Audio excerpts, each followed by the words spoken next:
Think and Grow Rich by Napoleon Hill. Chapter 1 Introduction. The man WHO thought his way into partnership with Thomas A. Edison. Truly, thoughts are things, and powerful things at that, when they are mixed with definiteness of purpose, persistence, and a burning desire for their translation into riches or other material objects. A little more than 30 years ago, Edwin C. Barnes discovered how true it is that men really do think and grow rich. His discovery did not come about at one sitting. It came little by little, beginning with a burning desire to become a business associate of the great Edison. One of the chief characteristics of Barnes' desire was that it was definite. He wanted to work with Edison, not for him. Observe carefully the description of how he went about translating his desire into reality, and you will have a better understanding of the 13 principles which lead to riches. When this desire, or impulse of thought, first flashed into his mind, he was in no position to act upon it. Two difficulties stood in his way. He did not know Mr. Edison, and he did not have enough money to pay his railroad fare to Orange, New Jersey.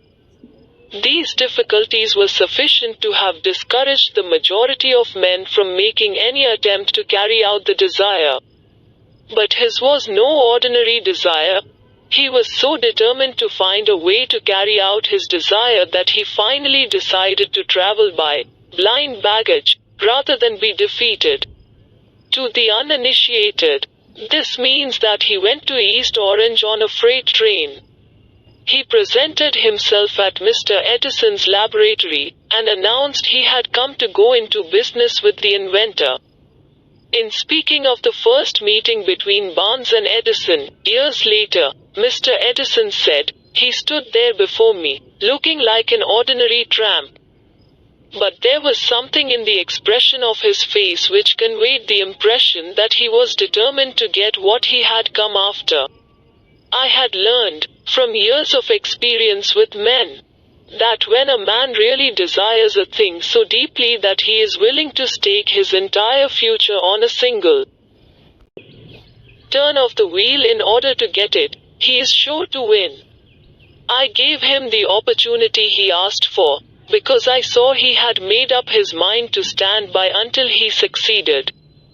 Subsequent events proved that no mistake was made. Just what young Barnes said to Mr. Edison on that occasion was far less important than that which he thought. Edison, himself, said so. It could not have been the young man's appearance which got him his start in the Edison office, for that was definitely against him. It was what he thought that counted. If the significance of this statement could be conveyed to every person who reads it, there would be no need for the remainder of this book. Barnes did not get his partnership with Edison on his first interview. He did get a chance to work in the Edison offices, at a very nominal wage, doing work that was unimportant to Edison, but most important to Barnes, because it gave him an opportunity to display his merchandise, where his intended partner could see it. Months went by. Apparently nothing happened to bring the coveted goal which Barnes had set up in his mind as his definite major purpose. But something important was happening in Barnes' mind. He was constantly intensifying his desire to become the business associate of Edison. Psychologists have correctly said that, when one is truly ready for a thing, it puts in its appearance. Barnes was ready for a business association with Edison. Moreover, he was determined to remain ready until he got that which he was seeking. He did not say to himself, "Ah well, what's the use? I guess I'll change my mind and try for a salesman's job." But he did say, "I came here to go into business with Edison, and I'll accomplish this end if it takes the remainder of my life." He meant it. What a different story men would have to tell if only they would adopt a definite purpose. and stand by that purpose until it had time to become an all-consuming obsession.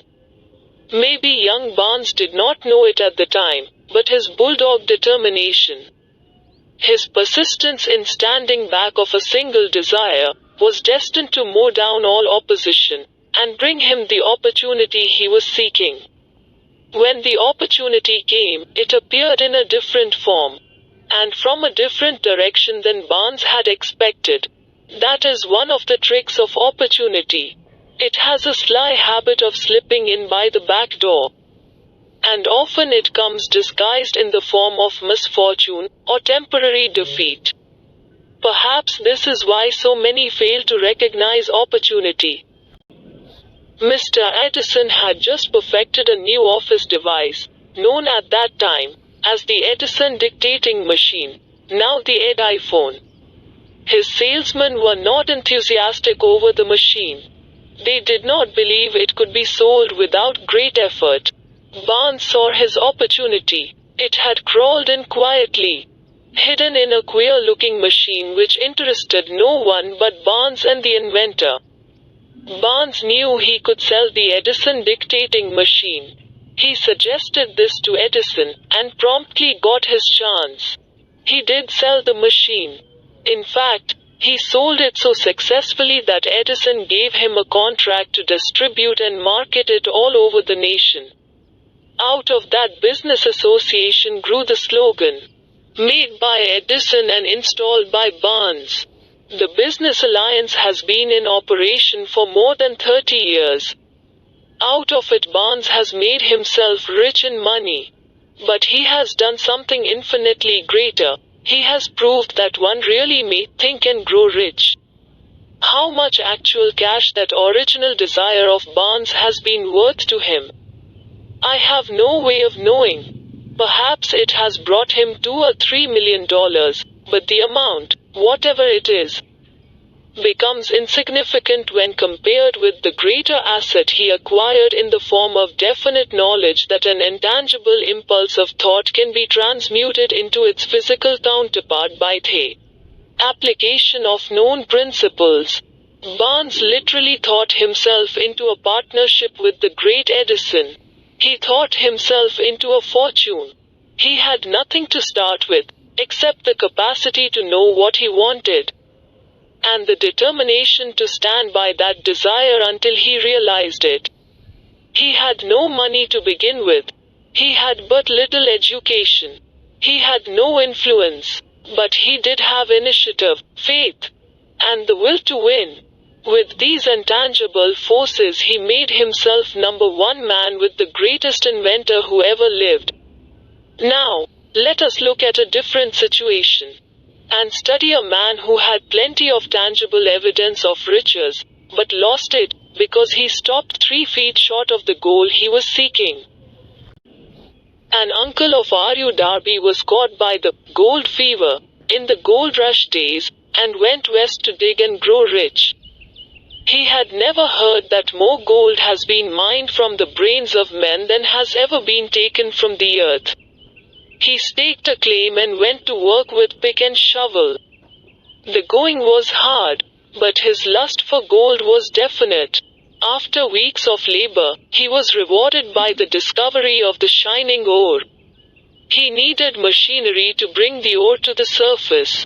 Quietly, he covered up the mine, retraced his footsteps to his home in Williamsburg, Maryland, told his relatives and a few neighbors of the strike.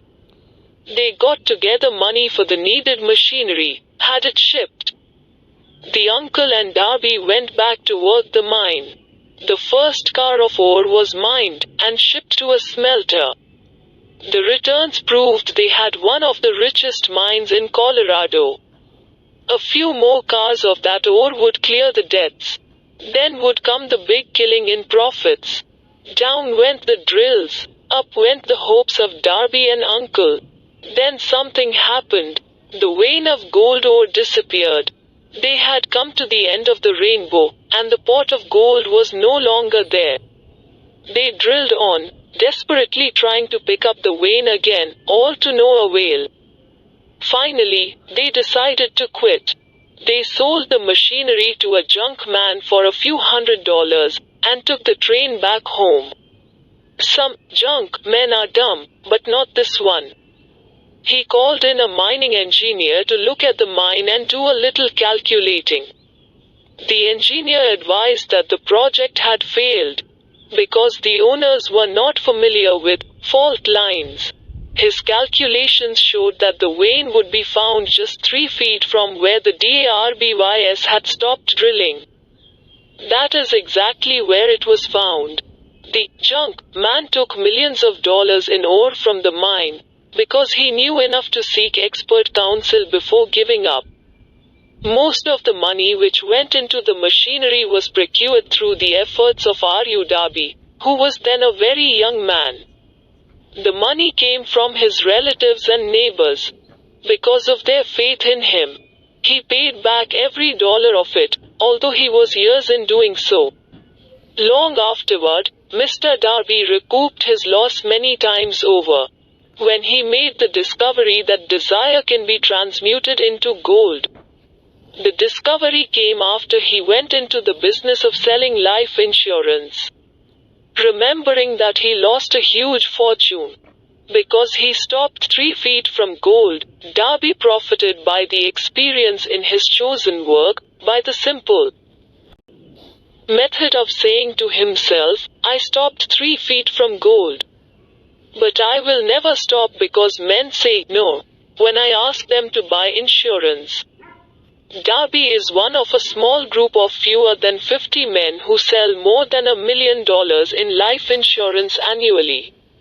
He owes his stickability to the lesson he learned from his quotability in the gold mining business. Before success comes in any man's life, he is sure to meet with much temporary defeat and perhaps some failure. When defeat overtakes a man, the easiest and most logical thing to do is to quit. That is exactly what the majority of men do. More than 500 of the most successful men this country has ever known told the author their greatest success came just one step beyond the point at which defeat had overtaken them. Failure is a trickster with a keen sense of irony and cunning. It takes great delight in tripping one when success is almost within reach. A 50-cent lesson in persistence. Shortly after Mr. Darby received his degree from the University of Hard Knocks, and had decided to profit by his experience in the gold mining business. He had the good fortune to be present on an occasion that proved to him that no does not necessarily mean no. One afternoon he was helping his uncle grind wheat in an old-fashioned mill. The uncle operated a large farm on which a number of colored sharecrop farmers lived. Quietly, the door was opened, and a small colored child, the daughter of a tenant, walked in and took her place near the door. The uncle looked up, saw the child, and barked at her roughly, "What do you want?" Meekly, the child replied, "My mammy says send her 50 cents. I'll not do it," the uncle retorted. "Now you run on home." "Yes, sir," the child replied. But she did not move. The uncle went ahead with his work, so busily engaged that he did not pay enough attention to the child to observe that she did not leave. When he looked up and saw her still standing there, he yelled at her, "I told you to go on home. Now go, or I'll take a switch to you." The little girl said, "Yes, sir," but she did not budge an inch. The uncle dropped a sack of grain he was about to pour into the mill hopper, picked up a barrel stave, and started toward the child with an expression on his face that indicated trouble. Darby held his breath. He was certain he was about to witness a murder. He knew his uncle had a fierce temper. He knew that colored children were not supposed to defy white people in that part of the country. When the uncle reached the spot where the child was standing, she quickly stepped forward one step, looked up into his eyes, and screamed at the top of her shrill voice, "My mammy's gotta have that 50 cents. The uncle stopped, looked at her for a minute, then slowly laid the barrel stave on the floor, put his hand in his pocket, took out $50, and gave it to her. The child took the money and slowly backed toward the door, never taking her eyes off the man whom she had just conquered. After she had gone, the uncle sat down on a box and looked out the window into space for more than 10 minutes. He was pondering, with awe, over the whipping he had just taken. Mr. Darby, too, was doing some thinking. That was the first time in all his experience that he had seen a colored child deliberately master an adult white person. How did she do it? What happened to his uncle that caused him to lose his fierceness and become as docile as a lamb? What strange power did this child use that made her master over her superior? These and other similar questions flashed into Darby's mind, but he did not find the answer until years later, when he told me the story. Strangely, the story of this unusual experience was told to the author in the old mill, on the very spot where the uncle took his whipping. Strangely, too, I had devoted nearly a quarter of a century to the study of the power which enabled an ignorant, illiterate colored child to conquer an intelligent man. As we stood there in that musty old mill, Mr. Darby repeated the story of the unusual conquest, and finished by asking, "What can you make of it? What strange power did that child use that so completely whipped my uncle?" The answer to his question will be found in the principles described in this book. The answer is full and complete. It contains details and instructions sufficient to enable anyone to understand and apply the same force which the little child accidentally stumbled upon. Keep your mind alert, and you will observe exactly what strange power came to the rescue of the child. You will catch a glimpse of this power in the next chapter. Somewhere in the book you will find an idea that will quicken your receptive powers and place at your command, for your own benefit, this same irresistible power. The awareness of this power may come to you in the first chapter, or it may flash into your mind in some subsequent chapter. It may come in the form of a single idea, or it may come in the nature of a plan or a purpose. Again, it may cause you to go back into your past experiences of failure or defeat, and bring to the surface some lesson by which you can regain all that you lost through defeat. After I had described to Mr.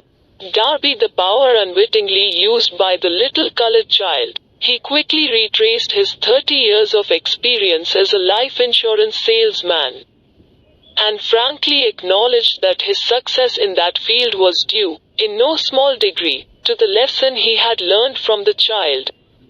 Mr. Darby pointed out, every time a prospect tried to bow me out without buying, I saw that child standing there in the old mill, her big eyes glaring in defiance, and I said to myself, I've got to make this sale. The better portion of all sales I have made were made after people had said no. He recalled, too, his mistake in having stopped only 3 feet from gold, but, he said, that experience was a blessing in disguise. It taught me to keep on keeping on, no matter how hard the going may be, a lesson I needed to learn before I could succeed in anything. This story of Mr. Darby and his uncle, the colored child and the gold mine, doubtless will be read by hundreds of men who make their living by selling life insurance, and to all of these, the author wishes to offer the suggestion that Darby owes to these 2 experiences his ability to sell more than $1 million of life insurance every year.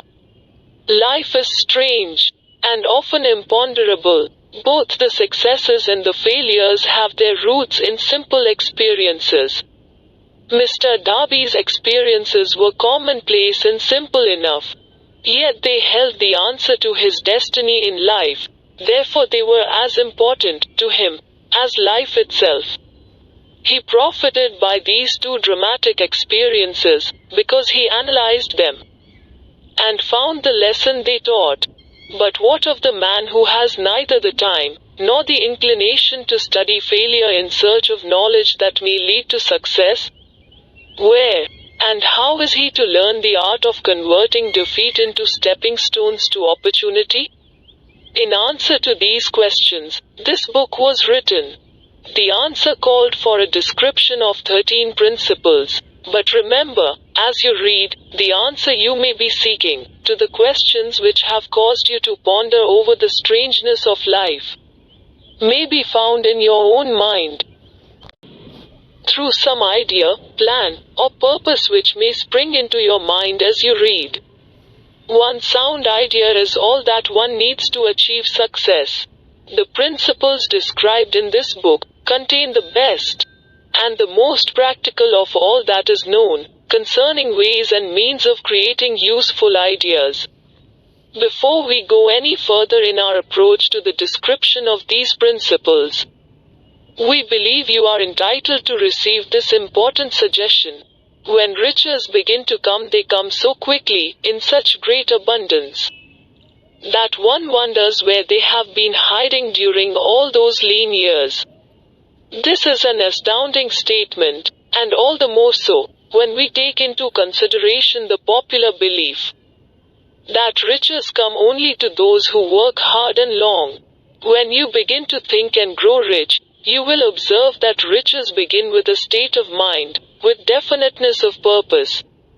With little or no hard work, you, and every other person, ought to be interested in knowing how to acquire that state of mind which will attract riches. I spent 25 years in research, analyzing more than 25,000 people, because I, too, wanted to know how wealthy men become that way. Without that research, this book could not have been written. Here take notice of a very significant truth, viz.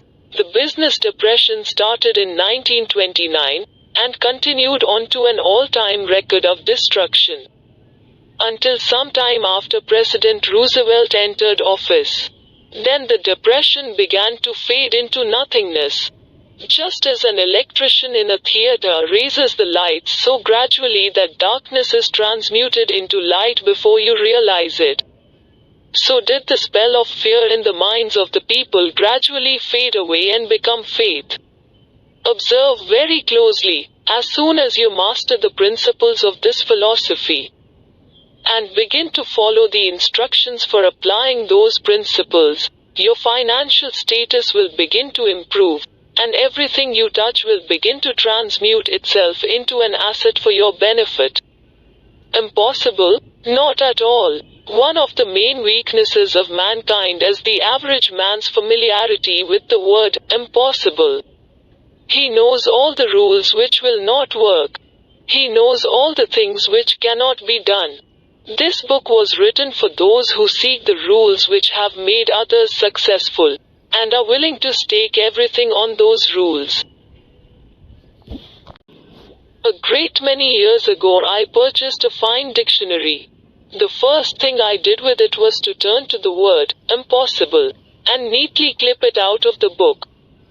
That would not be an unwise thing for you to do. Success comes to those who become success conscious. Failure comes to those who indifferently allow themselves to become failure conscious. The object of this book is to help all who seek it to learn the art of changing their minds from failure consciousness to success consciousness.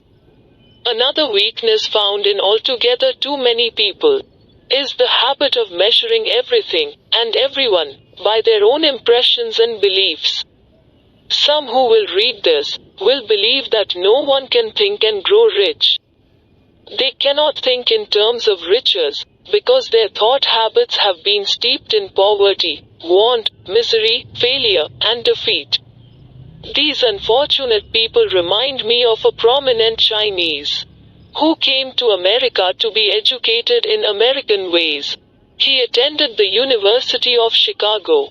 One day President Harper met this young Oriental on the campus, stopped to chat with him for a few minutes, and asked what had impressed him as being the most noticeable characteristic of the American people. "Why," the Chinaman exclaimed, "the queer slant of your eyes. Your eyes are off slant. What do we say about the Chinese?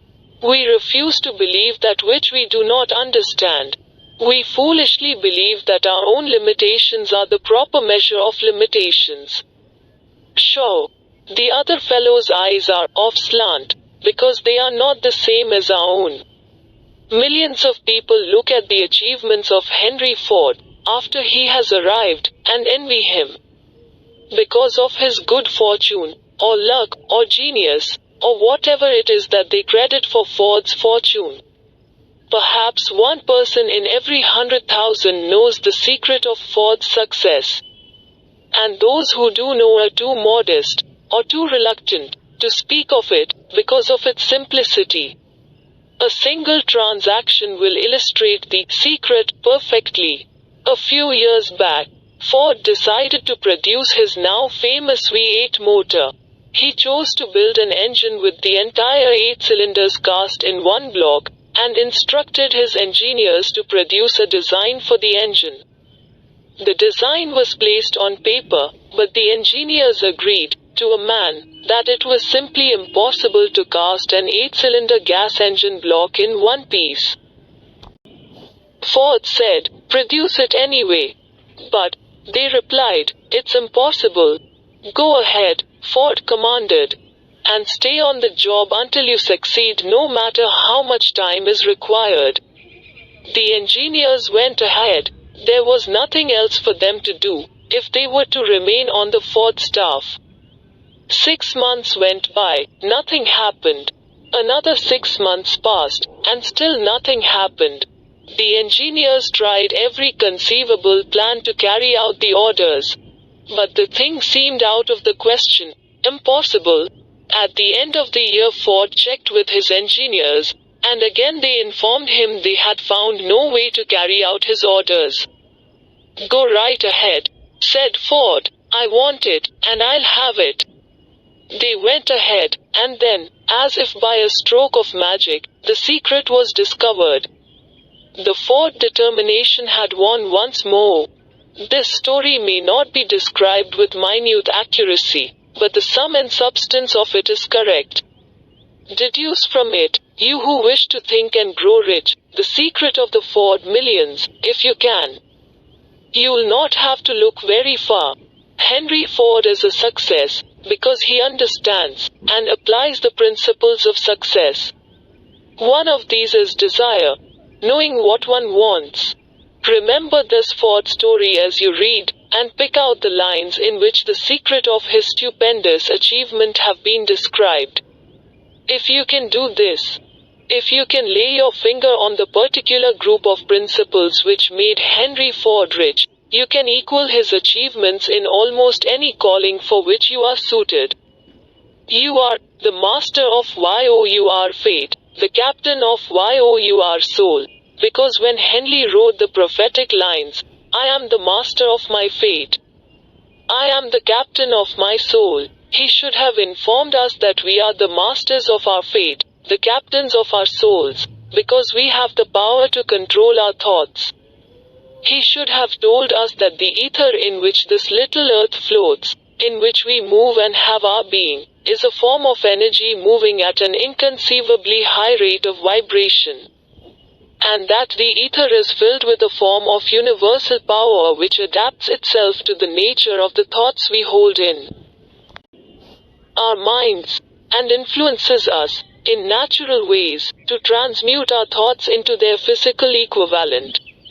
If the poet had told us of this great truth, we would know why it is that we are the masters of our fate, the captains of our souls. He should have told us, with great emphasis, that this power makes no attempt to discriminate between destructive thoughts and constructive thoughts, that it will urge us to translate into physical reality thoughts of poverty, just as quickly as it will influence us to act upon thoughts of riches.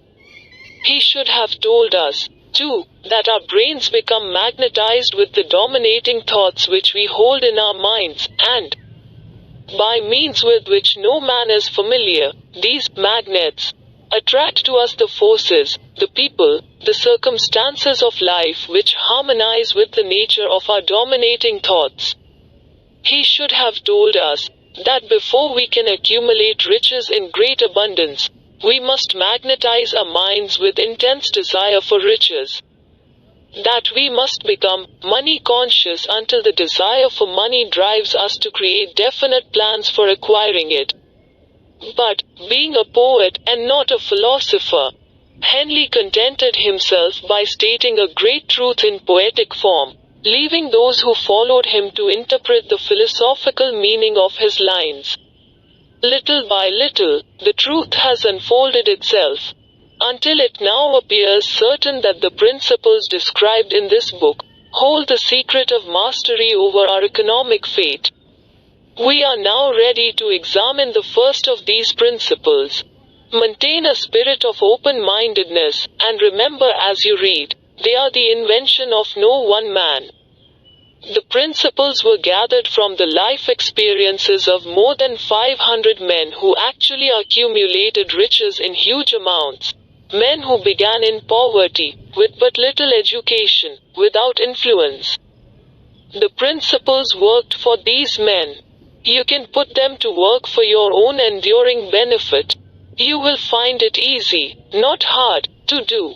Before you read the next chapter, I want you to know that it conveys factual information which might easily change your entire financial destiny, as it has so definitely brought changes of stupendous proportions to two people described.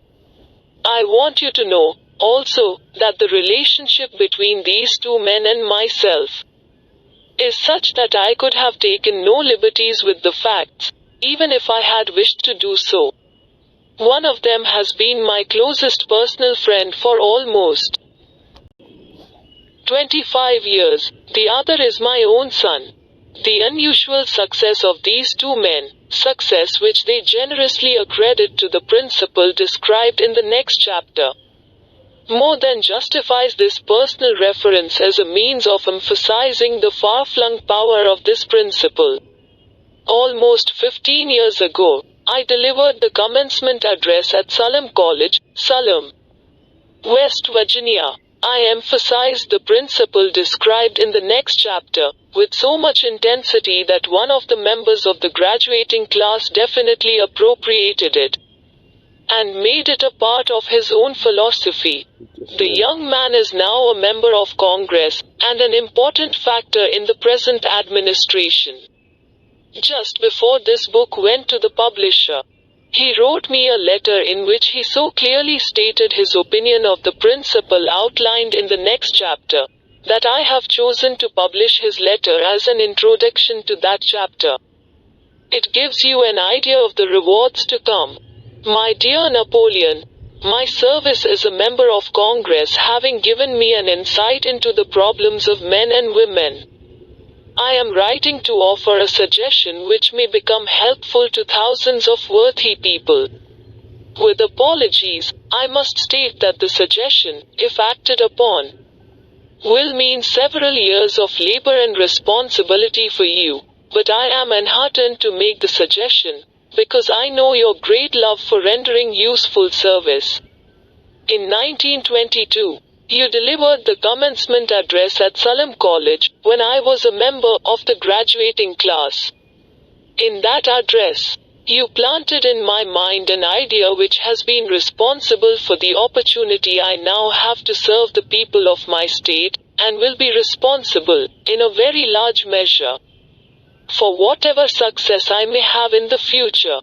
The suggestion I have in mind is that you put into a book the sum and substance of the address you delivered at Salem College, and in that way give the people of America an opportunity to profit by your many years of experience and association with the men who, by their greatness, have made America the richest nation on earth. I recall as though it were yesterday, the marvelous description you gave of the method by which Henry Ford, with but little schooling, without a dollar, with no influential friends, rose to great heights. I made up my mind then, even before you had finished your speech, that I would make a place for myself, no matter how many difficulties I had to surmount. Thousands of young people will finish their schooling this year, and within the next few years, every one of them will be seeking just such a message of practical encouragement as the one I received from you. They will want to know where to turn, what to do, to get started in life. You can tell them, because you have helped to solve the problems of so many, many people. If there is any possible way that you can afford to render so great a service, may I offer the suggestion that you include with every book one of your personal analysis charts, in order that the purchaser of the book may have the benefit of a complete self-inventory, indicating, as you indicated to me years ago, exactly what is standing in the way of success. Such a service as this, providing the readers of your book with a complete, unbiased picture of their faults and their virtues, would mean to them the difference between success and failure. The service would be priceless. Millions of people are now facing the problem of staging a comeback because of the depression, and I speak from personal experience when I say, I know these earnest people would welcome the opportunity to tell you their problems, and to receive your suggestions for the solution. You know the problems of those who face the necessity of beginning all over again. There are thousands of people in America today who would like to know how they can convert ideas into money. People who must start at scratch, without financiers, and recoup their losses. If anyone can help them, you can. If you publish the book, I would like to own the first copy that comes from the press. Personally autographed by you. With best wishes, believe me, cordially yours, Jennings Randolph. Chapter 2 Desire, the starting point of all achievement, the first step toward riches. When Edwin C. Barnes climbed down from the freight train in Orange, NJ, more than 30 years ago, he may have resembled a tramp, but his thoughts were those of a king. As he made his way from the railroad tracks to Thomas A. Edison's office, his mind was at work. He saw himself standing in Edison's presence. He heard himself asking Mr. Edison for an opportunity to carry out the one consuming obsession of his life. A burning desire to become the business associate of the great inventor. Barnes' desire was not a hope. It was not a wish. It was a keen, pulsating desire, which transcended everything else. It was definite. The desire was not new when he approached Edison. It had been Barnes' dominating desire for a long time.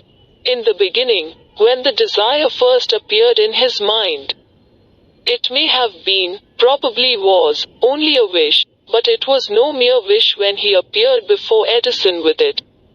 A few years later, Edwin C. Barnes again stood before Edison, in the same office where he first met the inventor.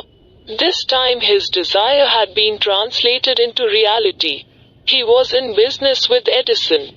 The dominating dream of his life had become a reality. Today, people who know Barnes envy him, because of the break life yielded him. They see him in the days of his triumph, without taking the trouble to investigate the cause of his success. Barnes succeeded because he chose a definite goal, placed all his energy, all his willpower, all his effort, everything back of that goal. He did not become the partner of Edison the day he arrived. He was content to start in the most menial work, as long as it provided an opportunity to take even one step toward his cherished goal. 5 years passed before the chance he had been seeking made its appearance. During all those years, not one ray of hope, not one promise of Attainment of his desire had been held out to him. To everyone, except himself, he appeared only another cog in the Edison business wheel, but in his own mind, he was the partner of Edison every minute of the time, from the very day that he first went to work there. It is a remarkable illustration of the power of a definite desire. Barnes won his goal because he wanted to be a business associate of Mr. Edison, more than he wanted anything else. He created a plan by which to attain that purpose. But he burned all bridges behind him. He stood by his desire until it became the dominating obsession of his life, and, finally, a fact. When he went to Orange, he did not say to himself, "I will try to induce Edison to give me a job of some sort." He said, "I will see Edison, and put him on notice that I have come to go into business with him." He did not say, "I will work there for a few months, and if I get no encouragement, I will quit and get a job somewhere else." He did say, "I will start anywhere. I will do anything Edison tells me to do. But before I am through, I will be his associate." He did not say, "I will keep my eyes open for another opportunity, in case I fail to get what I want in the Edison organization." He said, "There is but one thing in this world that I am determined to have, and that is a business association with Thomas A. Edison. I will burn all bridges behind me, and stake my entire future on my ability to get what I want." He left himself no possible way of retreat. He had to win or perish. That is all there is to the Barnes story of success. A long while ago, a great warrior faced a situation which made it necessary for him to make a decision which ensured his success on the battlefield. He was about to send his armies against a powerful foe, whose men outnumbered his own. He loaded his soldiers into boats, sailed to the enemy's country, unloaded soldiers and equipment, then gave the order to burn the ships that had carried them. Addressing his men before the first battle, he said, "You see the boats going up in smoke. That means that we cannot leave these shores alive unless we win. We now have no choice, we win, or we perish." They won. Every person who wins in any undertaking must be willing to burn his ships and cut all sources of retreat. Only by so doing can one be sure of maintaining that state of mind known as a burning desire to win, essential to success. The morning after the Great Chicago Fire, a group of merchants stood on State Street, looking at the smoking remains of what had been their stores. They went into a conference to decide if they would try to rebuild, or leave Chicago and start over in a more promising section of the country. They reached a decision, all except one, to leave Chicago. The merchant who decided to stay and rebuild pointed a finger at the remains of his store, and said, "Gentlemen, on that very spot I will build the world's greatest store. No matter how many times it may burn down." That was more than 50 years ago. The store was built. It stands there today, a towering monument to the power of that state of mind known as a burning desire. The easy thing for Marshall Field to have done would have been exactly what his fellow merchants did. When the going was hard, and the future looked dismal, they pulled up and went where the going seemed easier. Mark well this difference between Marshall Field and the other merchants, because it is the same difference which distinguishes Edwin C. Barnes from thousands of other young men who have worked in the Edison organization. It is the same difference which distinguishes practically all who succeed from those who fail. Every human being who reaches the age of understanding of the purpose of money, wishes for it. Wishing will not bring riches, but desiring riches with a state of mind that becomes an obsession, then planning definite ways and means to acquire riches, and backing those plans with persistence which does not recognize failure, will bring riches. The method by which desire for riches can be transmuted into its financial equivalent consists of 6 definite, practical steps, viz. First, fix in your mind the exact amount of money you desire. It is not sufficient merely to say, I want plenty of money. Be definite as to the amount. There is a psychological reason for definiteness which will be described in a subsequent chapter. Second, determine exactly what you intend to give in return for the money you desire. There is no such reality as something for nothing. Third, establish a definite date when you intend to possess the money you desire.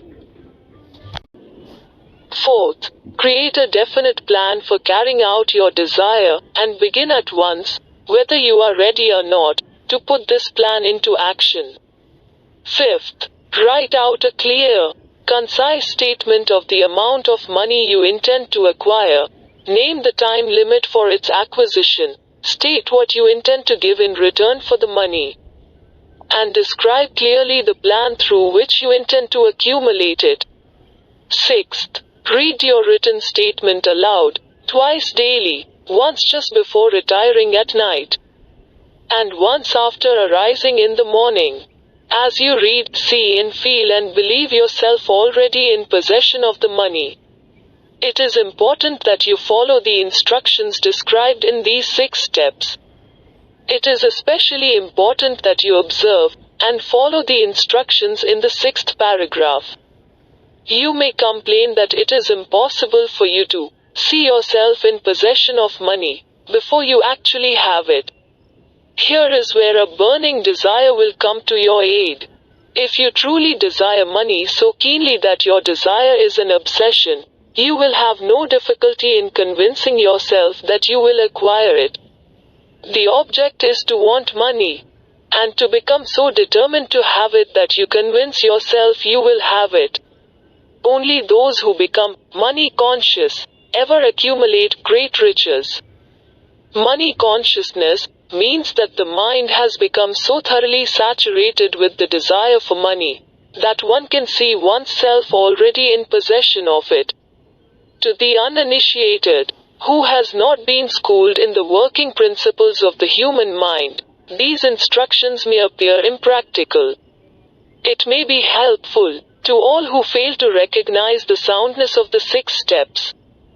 To know that the information they convey was received from Andrew Carnegie, who began as an ordinary laborer in the steel mills, but managed, despite his humble beginning, to make these principles yield him a fortune of considerably more than $100 million.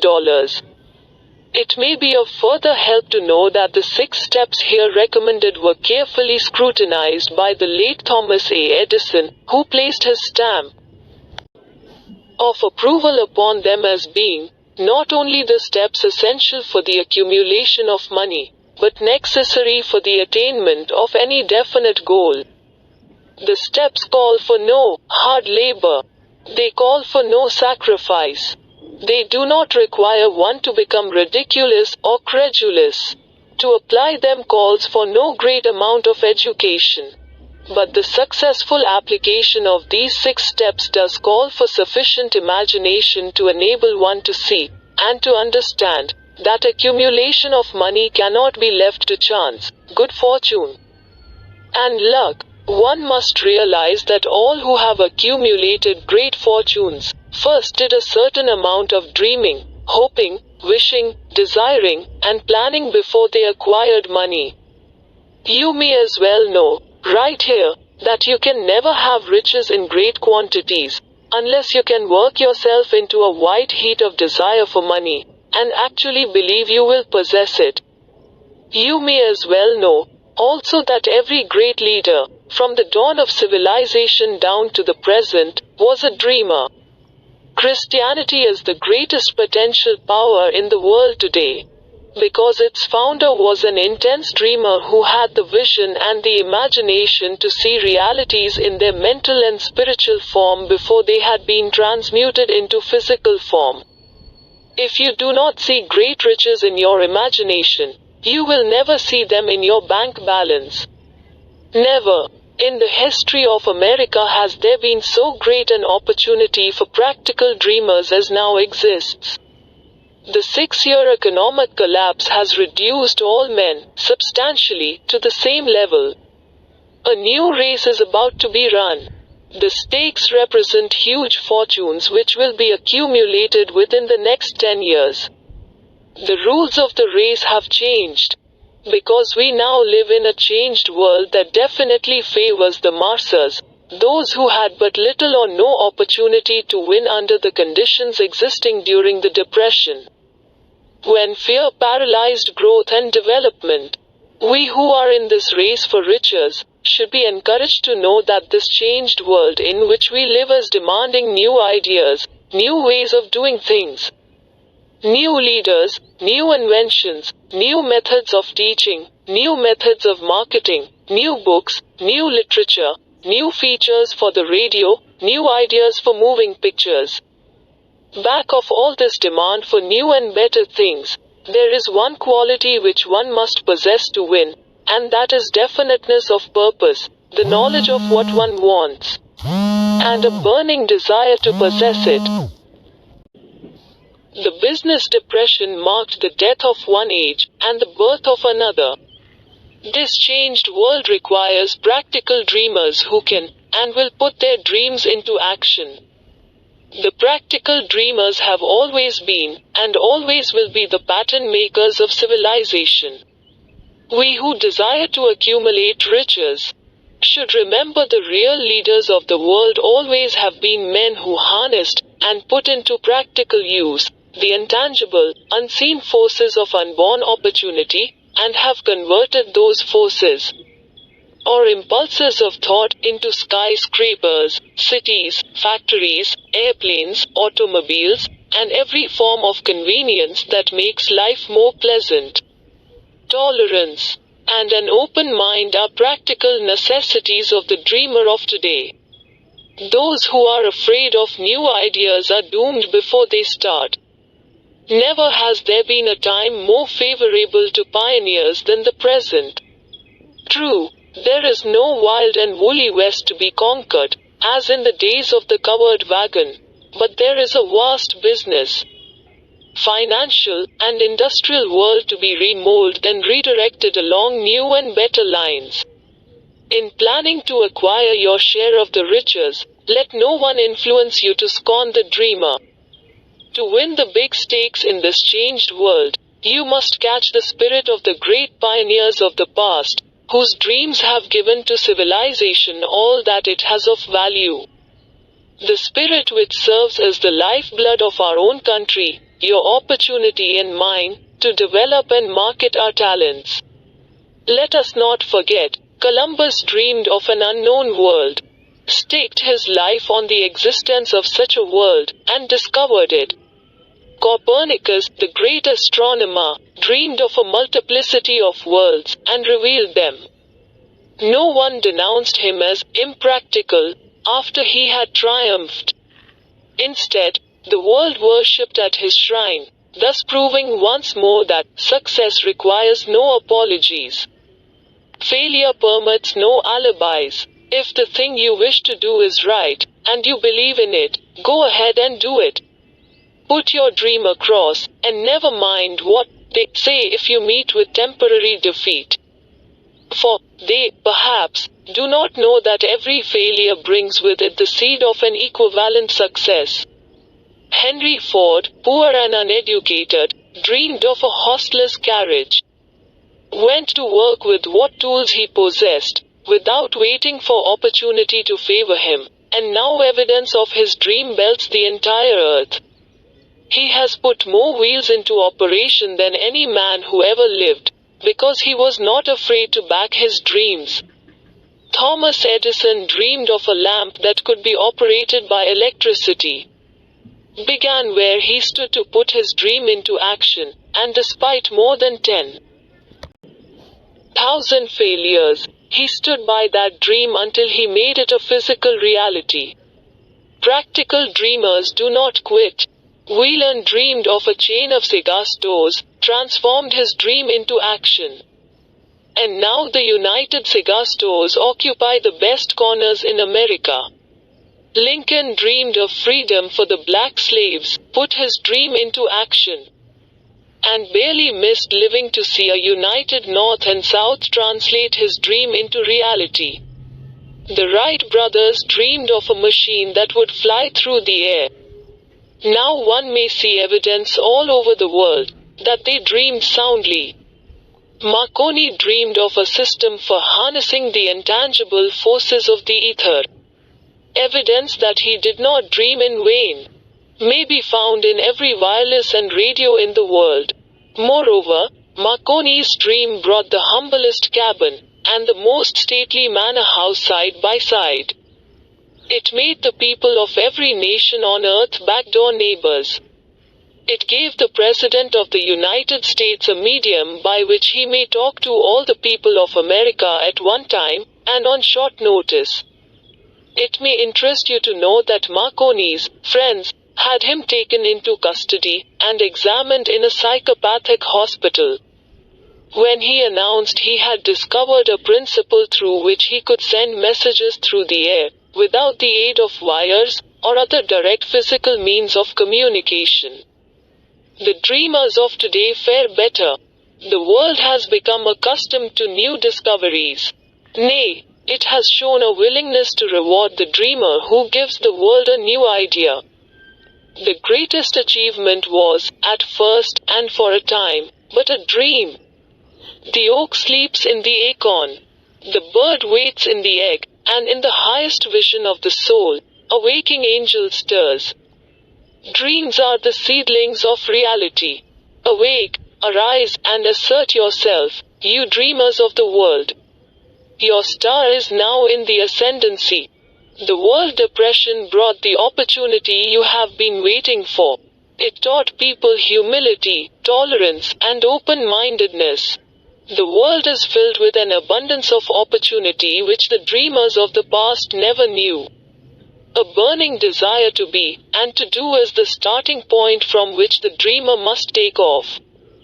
Dreams are not born of indifference, laziness, or lack of ambition. The world no longer scoffs at the dreamer, nor calls him impractical. If you think it does, take a trip to Tennessee, and witness what a dreamer president has done in the way of harnessing and using the great water power of America. A score of years ago, such a dream would have seemed like madness. You have been disappointed. You have undergone defeat during the Depression. You have felt the great heart within you crushed until it bled. Take courage, for these experiences have tempered the spiritual metal of which you are made. They are assets of incomparable value. Remember, too, that all who succeed in life get off to a bad start and pass through many heartbreaking struggles before they arrive. The turning point in the lives of those who succeed usually comes at the moment of some crisis, through which they are introduced to their other selves. John Bunyan wrote The Pilgrim's Progress, which is among the finest of all English literature. After he had been confined in prison and sorely punished, because of his views on the subject of religion. Oh, Henry discovered the genius which slept within his brain. After he had met with great misfortune, and was confined in a prison cell in Columbus, Ohio, being forced, through misfortune, to become acquainted with his other self, and to use his imagination, he discovered himself to be a great author instead of a miserable criminal and outcast. Strange and varied are the ways of life, and stranger still are the ways of infinite intelligence, through which men are sometimes forced to undergo all sorts of punishment before discovering their own brains, and their own capacity to create useful ideas through imagination. Edison, the world's greatest inventor and scientist, was a tramp telegraph operator. He failed innumerable times before he was driven, finally, to the discovery of the genius which slept within his brain. Charles Dickens began by pasting labels on blacking pots. The tragedy of his first love penetrated the depths of his soul, and converted him into one of the world's truly great authors. That tragedy produced, first, David Copperfield, then a succession of other works that made this a richer and better world for all who read his books. Disappointment over love affairs generally has the effect of driving men to drink, and women to ruin. And this, because most people never learn the art of transmuting their strongest emotions into dreams of a constructive nature. Helen Keller became deaf, dumb, and blind shortly after birth. Despite her greatest misfortune, she has written her name indelibly in the pages of the history of the great. Her entire life has served as evidence that no one ever is defeated until defeat has been accepted as a reality. Robert Burns was an illiterate country lad. He was cursed by poverty, and grew up to be a drunkard in the bargain. The world was made better for his having lived, because he clothed beautiful thoughts in poetry, and thereby plucked a thorn and planted a rose in its place. Booker T. Washington was born in slavery, handicapped by race and color. Because he was tolerant, had an open mind at all times, on all subjects, and was a dreamer, he left his impress for good on an entire race. Beethoven was deaf, Milton was blind. But their names will last as long as time endures, because they dreamed and translated their dreams into organized thought. Before passing to the next chapter, kindle anew in your mind the fire of hope, faith, courage, and tolerance. If you have these states of mind, and a working knowledge of the principles described, all else that you need will come to you, when you are ready for it. Let Emerson state the thought in these words: every proverb, every book, every byword that belongs to thee for aid and comfort shall surely come home through open or winding passages. Every friend whom not thy fantastic will, but the great and tender soul in thee craveth, shall lock thee in his embrace. There is a difference between wishing for a thing and being ready to receive it. No one is ready for a thing until he believes he can acquire it. The state of mind must be belief, not mere hope or wish.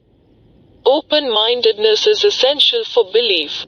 Closed minds do not inspire faith, courage, and belief.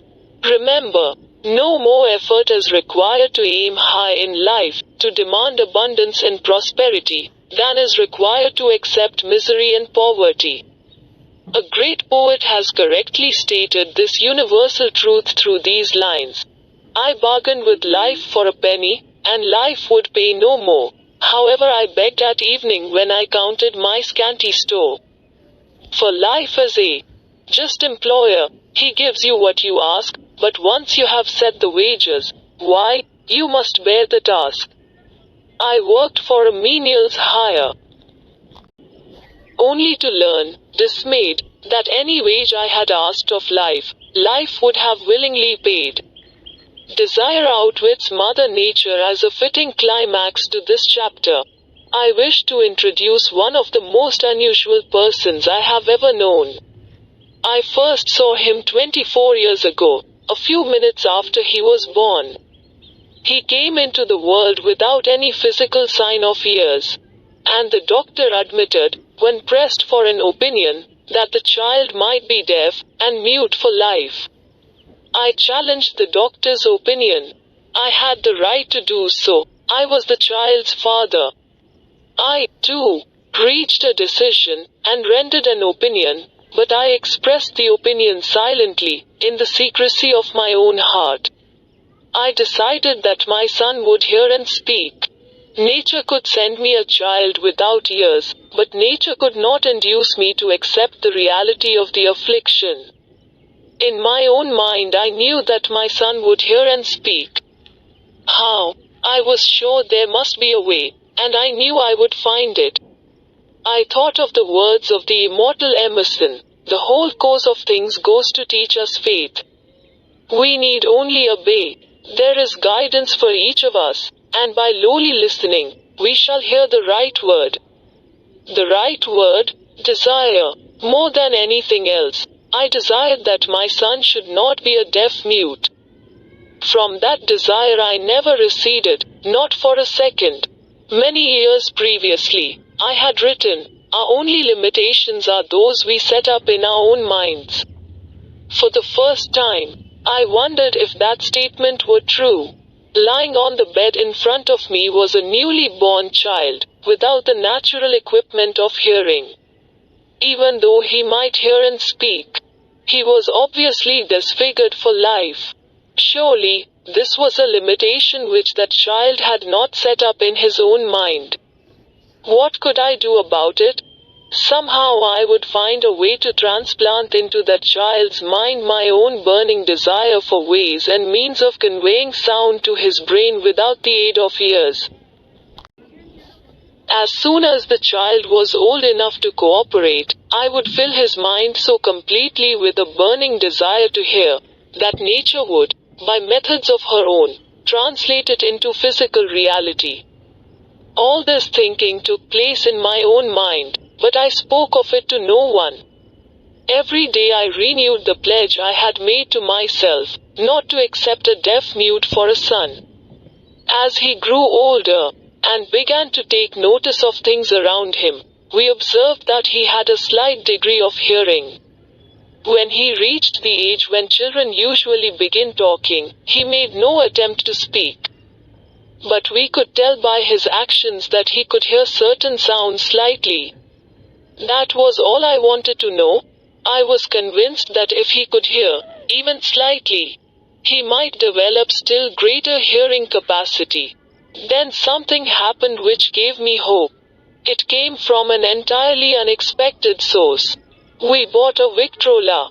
When the child heard the music for the first time, he went into ecstasies, and promptly appropriated the machine. He soon showed a preference for certain records, among them, It's a Long Way to Tipperary.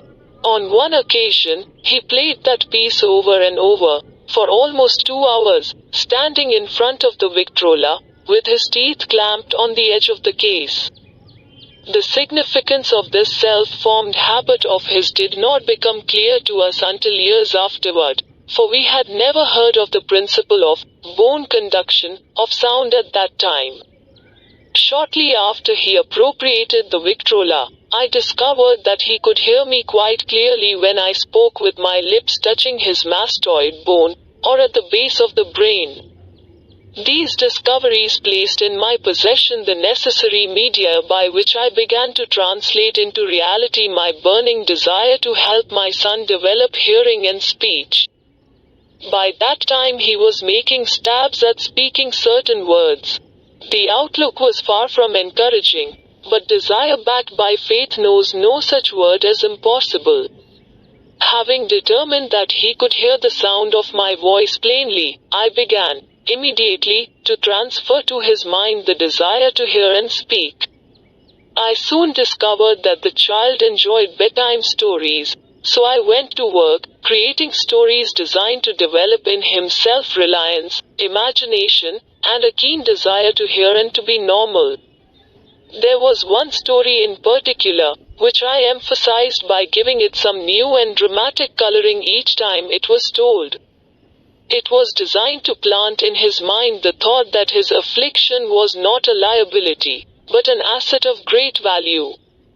Despite the fact that all the philosophy I had examined clearly indicated that every adversity brings with it the seed of an equivalent advantage, I must confess that I had not the slightest idea how this affliction could ever become an asset. However, I continued my practice of wrapping that philosophy in bedtime stories, hoping the time would come when he would find some plan by which his handicap could be made to serve some useful purpose. Reason told me plainly that there was no adequate compensation for the lack of ears and natural hearing equipment. Desire backed by faith pushed reason aside, and inspired me to carry on. As I analyze the experience in retrospect, I can see now that my son's faith in me had much to do with the astounding results. He did not question anything I told him. I sold him the idea that he had a distinct advantage over his older brother, and that this advantage would reflect itself in many ways. For example, the teachers in school would observe that he had no ears, and, because of this, they would show him special attention and treat him with extraordinary kindness. They always did. His mother saw to that, by visiting the teachers and arranging with them to give the child the extra attention necessary. I sold him the idea, too, that when he became old enough to sell newspapers, his older brother had already become a newspaper merchant, he would have a big advantage over his brother, for the reason that people would pay him extra money for his wares. Because they could see that he was a bright, industrious boy, despite the fact he had no ears. We could notice that, gradually, the child's hearing was improving. Moreover, he had not the slightest tendency to be self-conscious, because of his affliction. When he was about 7, he showed the first evidence that our method of servicing his mind was bearing fruit. For several months he begged for the privilege of selling newspapers, but his mother would not give her consent. She was afraid that his deafness made it unsafe for him to go on the street alone. Finally, he took matters in his own hands. One afternoon, when he was left at home with the servants, he climbed through the kitchen window, shinnied to the ground, and set out on his own. He borrowed 6 cents in capital from the neighborhood shoemaker, invested it in papers, sold out, reinvested, and kept repeating until late in the evening. After balancing his accounts, and paying back the 6 cents he had borrowed from his banker, he had a net profit of 42 cents. When we got home that night, we found him in bed asleep, with the money tightly clenched in his hand. Only to learn, dismayed, that any wage I had asked of life, life would have willingly paid. Desire outwits Mother Nature as a fitting climax to this chapter. I wish to introduce one of the most unusual persons I have ever known. I first saw him 24 years ago, a few minutes after he was born. He came into the world without any physical sign of ears, and the doctor admitted, when pressed for an opinion, that the child might be deaf and mute for life. I challenged the doctor's opinion. I had the right to do so. I was the child's father. I, too, reached a decision and rendered an opinion, but I expressed the opinion silently, in the secrecy of my own heart. I decided that my son would hear and speak. Nature could send me a child without ears, but nature could not induce me to accept the reality of the affliction. In my own mind I knew that my son would hear and speak. How? I was sure there must be a way, and I knew I would find it. I thought of the words of the immortal Emerson, "The whole course of things goes to teach us faith. We need only obey. There is guidance for each of us, and by lowly listening, we shall hear the right word." The right word, desire. More than anything else, I desired that my son should not be a deaf mute. From that desire I never receded, not for a second. Many years previously, I had written, "Our only limitations are those we set up in our own minds." For the first time, I wondered if that statement were true. Lying on the bed in front of me was a newly born child, without the natural equipment of hearing. Even though he might hear and speak, he was obviously disfigured for life. Surely, this was a limitation which that child had not set up in his own mind. What could I do about it? Somehow I would find a way to transplant into that child's mind my own burning desire for ways and means of conveying sound to his brain without the aid of ears. As soon as the child was old enough to cooperate, I would fill his mind so completely with a burning desire to hear, that nature would, by methods of her own, translate it into physical reality. All this thinking took place in my own mind, but I spoke of it to no one. Every day I renewed the pledge I had made to myself, not to accept a deaf mute for a son. As he grew older, and began to take notice of things around him, we observed that he had a slight degree of hearing. When he reached the age when children usually begin talking, he made no attempt to speak. But we could tell by his actions that he could hear certain sounds slightly. That was all I wanted to know. I was convinced that if he could hear, even slightly, he might develop still greater hearing capacity. Then something happened which gave me hope. It came from an entirely unexpected source. We bought a Victrola. When the child heard the music for the first time, he went into ecstasies, and promptly appropriated the machine. He soon showed a preference for certain records, among them "It's a Long Way to Tipperary." On one occasion, he played that piece over and over, for almost 2 hours, standing in front of the Victrola, with his teeth clamped on the edge of the case. The significance of this self-formed habit of his did not become clear to us until years afterward, for we had never heard of the principle of bone conduction of sound at that time.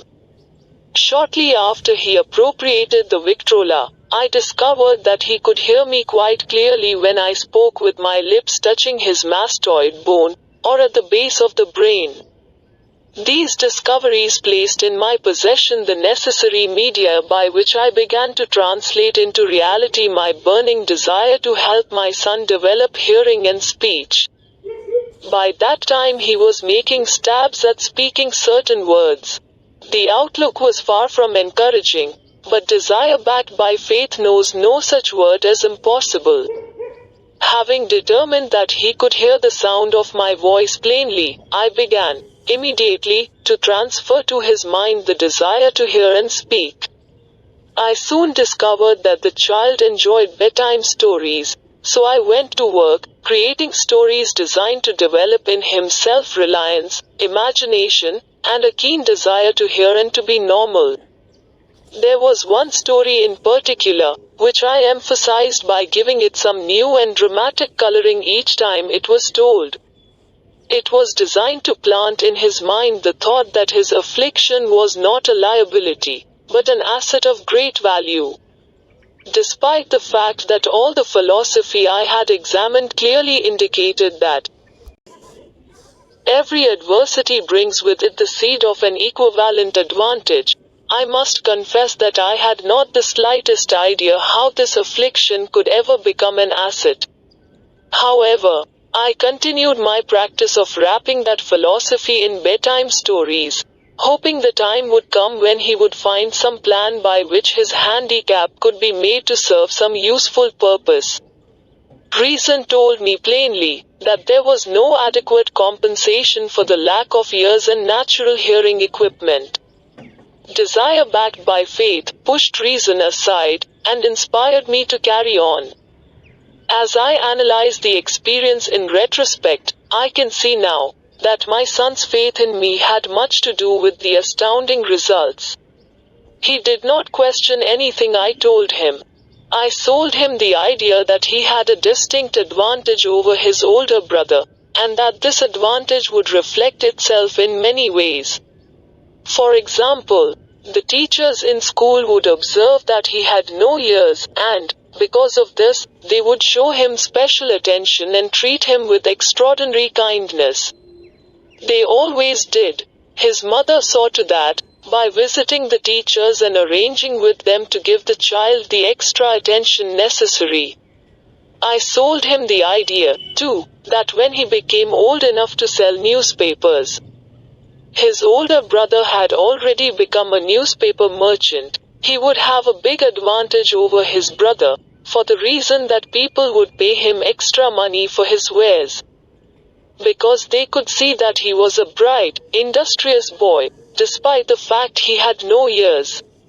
We could notice that, gradually, the child's hearing was improving. Moreover, he had not the slightest tendency to be self-conscious, because of his affliction. When he was about 7, he showed the first evidence that our method of servicing his mind was bearing fruit. For several months he begged for the privilege of selling newspapers, but his mother would not give her consent. She was afraid that his deafness made it unsafe for him to go on the street alone. Finally, he took matters in his own hands. One afternoon, when he was left at home with the servants, he climbed through the kitchen window, shinnied to the ground, and set out on his own.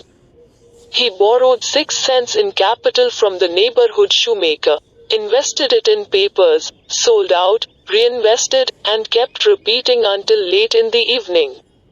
After balancing his accounts, and paying back the 6 cents he had borrowed from his banker, he had a net profit of 42 cents. When we got home that night, we found him in bed asleep, with the money tightly clenched in his hand. His mother opened his hand, removed the coins, and cried. Of all things, crying over her son's first victory seemed so inappropriate. My reaction was the reverse. I laughed heartily, for I knew that my endeavor to plant in the child's mind an attitude of faith in himself had been successful. His mother saw, in his first business venture, a little deaf boy who had gone out in the streets and risked his life to earn money. I saw a brave, ambitious, self-reliant little businessman whose stock in himself had been increased 100%, because he had gone into business on his own initiative, and had won. The transaction pleased me, because I knew that he had given evidence of a trait of resourcefulness that would go with him all through life. Later events proved this to be true. When his older brother wanted something, he would lie down on the floor, kick his feet in the air, cry for it, and get it. When the little deaf boy wanted something, he would plan a way to earn the money, then buy it for himself. He still follows that plan. Truly, my own son has taught me that handicaps can be converted into stepping stones on which one may climb toward some worthy goal, unless they are accepted as obstacles and used as alibis. The little deaf boy went through the grades, high school, and college without being able to hear his teachers, excepting when they shouted loudly, at close range. He did not go to a school for the deaf. We would not permit him to learn the sign language. We were determined that he should live a normal life, and associate with normal children. And we stood by that decision, although it cost us many heated debates with school officials.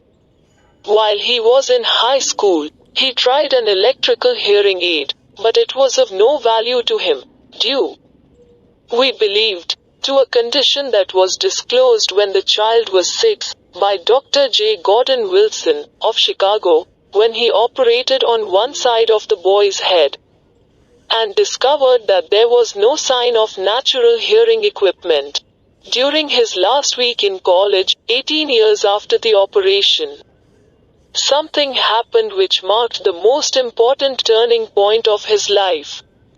Through what seemed to be mere chance, he came into possession of another electrical hearing device, which was sent to him on trial. He was slow about testing it, due to his disappointment with a similar device. Finally he picked the instrument up, and more or less carelessly, placed it on his head, hooked up the battery, and lo, as if by a stroke of magic, his lifelong desire for normal hearing became a reality. For the first time in his life he heard, practically as well as any person with normal hearing. God moves in mysterious ways. His wonders to perform. Overjoyed because of the changed world which had been brought to him through his hearing device, he rushed to the telephone, called his mother, and heard her voice perfectly. The next day he plainly heard the voices of his professors in class, for the first time in his life. Previously he could hear them only when they shouted, at short range. He heard the radio. He heard the talking pictures. For the first time in his life, he could converse freely with other people, without the necessity of their having to speak loudly. Truly, he had come into possession of a changed world. We had refused to accept nature's error, and, by persistent desire, we had induced nature to correct that error. Through the only practical means available, desire had commenced to pay dividends, but the victory was not yet complete. The boy still had to find a definite and practical way to convert his handicap into an equivalent asset. Hardly realizing the significance of what had already been accomplished, but intoxicated with the joy of his newly discovered world of sound, he wrote a letter to the manufacturer of the hearing aid, enthusiastically describing his experience. Something in his letter, something, perhaps which was not written on the lines, but back of them, caused the company to invite him to New York. When we arrived, he was escorted through the factory, and while talking with the chief engineer, telling him about his changed world, a hunch, an idea, or an inspiration, call it what you wish, flashed into his mind. It was this impulse of thought which converted his affliction into an asset, destined to pay dividends in both money and happiness to thousands for all time to come. The sum and substance of that impulse of thought was this. It occurred to him that he might be of help to the millions of deafened people who go through life without the benefit of hearing devices. If he could find a way to tell them the story of his changed world. Then and there, he reached a decision to devote the remainder of his life to rendering useful service to the hard of hearing. For an entire month, he carried on an intensive research, during which he analyzed the entire marketing system of the manufacturer of the hearing device, and created ways and means of communicating with the hard of hearing all over the world for the purpose of sharing with them his newly discovered, changed world. When this was done, he put in writing a 2-year plan, based upon his findings. When he presented the plan to the company, he was instantly given a position, for the purpose of carrying out his ambition.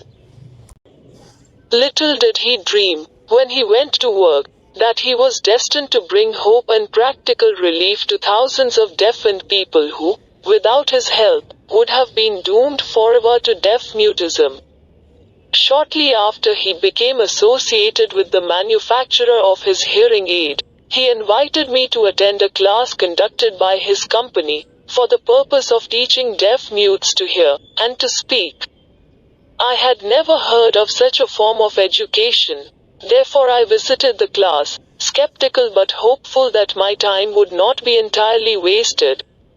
Here I saw a demonstration which gave me a greatly enlarged vision of what I had done to arouse and keep alive in my son's mind the desire for normal hearing. I saw deaf-mutes actually being taught to hear and to speak, through application of the self-same principle I had used, more than 20 years previously, in saving my son from deaf-mutism. Thus, through some strange turn of the wheel of fate, my son, Blair, and I have been destined to aid in correcting deaf-mutism for those as yet unborn, because we are the only living human beings, as far as I know, who have established definitely the fact that deaf-mutism can be corrected to the extent of restoring to normal life those who suffer with this affliction. It has been done for one. It will be done for others. There is no doubt in my mind that Blair would have been a deaf-mute all his life, if his mother and I had not managed to shape his mind as we did. The doctor who attended at his birth told us, confidentially, the child might never hear or speak. A few weeks ago, Dr. Irving Voorhees, a noted specialist on such cases, examined Blair very thoroughly, He was astounded when he learned how well my son now hears and speaks, and said his examination indicated that, theoretically, the boy should not be able to hear at all. But the lad does hear, despite the fact that X-ray pictures show there is no opening in the skull whatsoever, from where his ears should be to the brain. When I planted in his mind the desire to hear and talk, and live as a normal person, there went with that impulse some strange influence which caused nature to become bridge builder, and span the gulf of silence between his brain and the outer world, by some means which the keenest medical specialists have not been able to interpret. It would be sacrilege for me to even conjecture as to how nature performed this miracle. It would be unforgivable if I neglected to tell the world as much as I know of the humble part one assumed in the strange experience. It is my duty, and a privilege to say I believe, and not without reason, that nothing is impossible to the person who backs desire with enduring faith. Verily, a burning desire has devious ways of transmuting itself into its physical equivalent. Blair desired normal hearing. Now he has it. He was born with a handicap which might easily have sent one with a less defined desire to the street with a bundle of pencils and a tin cup. That handicap now promises to serve as the medium by which he will render useful service to many millions of hard of hearing, also, to give him useful employment at adequate financial compensation the remainder of his life. The little, white lies I planted in his mind when he was a child, by leading him to believe his affliction would become a great asset, which he could capitalize, has justified itself. Verily, there is nothing, right or wrong, which belief, plus burning desire, cannot make real. These qualities are free to everyone. In all my experience in dealing with men and women who had personal problems, I never handled a single case which more definitely demonstrates the power of desire.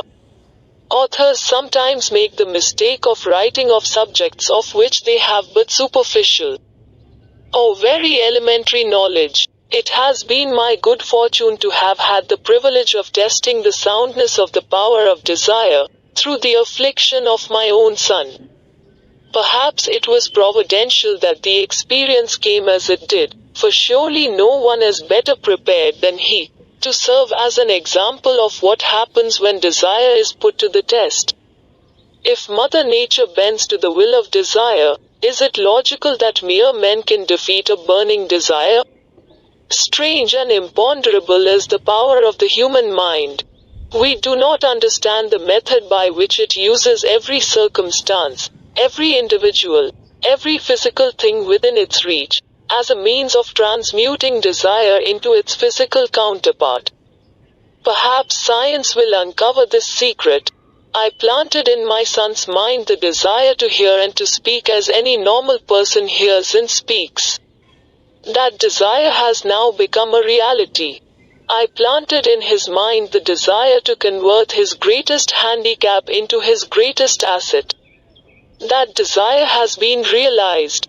The modus operandi by which this astounding result was achieved is not hard to describe. It consisted of three very definite facts. First, I mixed faith with the desire for normal hearing, which I passed on to my son. Second, I communicated my desire to him in every conceivable way available, through persistent, continuous effort, over a period of years. Third, he believed me. As this chapter was being completed, news came of the death of Mme. Schumann Heink. One short paragraph in the news dispatch gives the clue to this. Unusual woman's stupendous success as a singer. I quote the paragraph, because the clue it contains is none other than desire. Early in her career, Mme. Schumann Heink visited the director of the Vienna Court Opera, to have him test her voice. But he did not test it. After taking one look at the awkward and poorly dressed girl, he exclaimed, "None too gently, with such a face, and with no personality at all. How can you ever expect to succeed in opera? My good child, give up the idea. Buy a swing machine, and go to work. You can never be a singer. Never is a long time." The director of the Vienna Court Opera knew much about the technique of singing. He knew little about the power of desire, when it assumes the proportion of an obsession. If he had known more of that power, he would not have made the mistake of condemning genius without giving it an opportunity. Several years ago, one of my business associates became ill.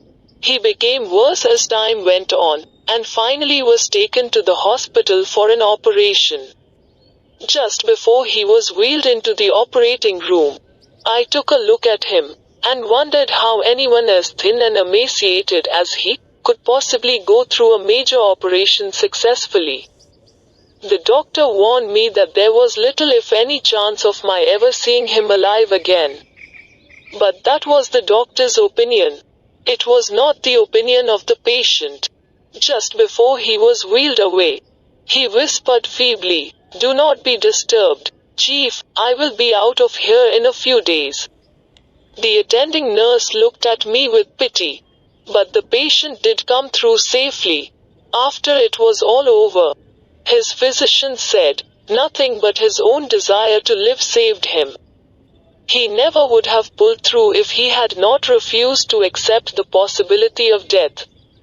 I believe in the power of desire backed by faith, because I have seen this power lift men from lowly beginnings to places of power and wealth. I have seen it rob the grave of its victims. I have seen it serve as the medium by which men staged a comeback after having been defeated in 100 different ways. I have seen it provide my own son with a normal, happy, successful life, despite nature's having sent him into the world without ears. How can one harness and use the power of desire? This has been answered through this, and the subsequent chapters of this book. This message is going out to the world at the end of the longest, and perhaps, the most devastating depression America has ever known.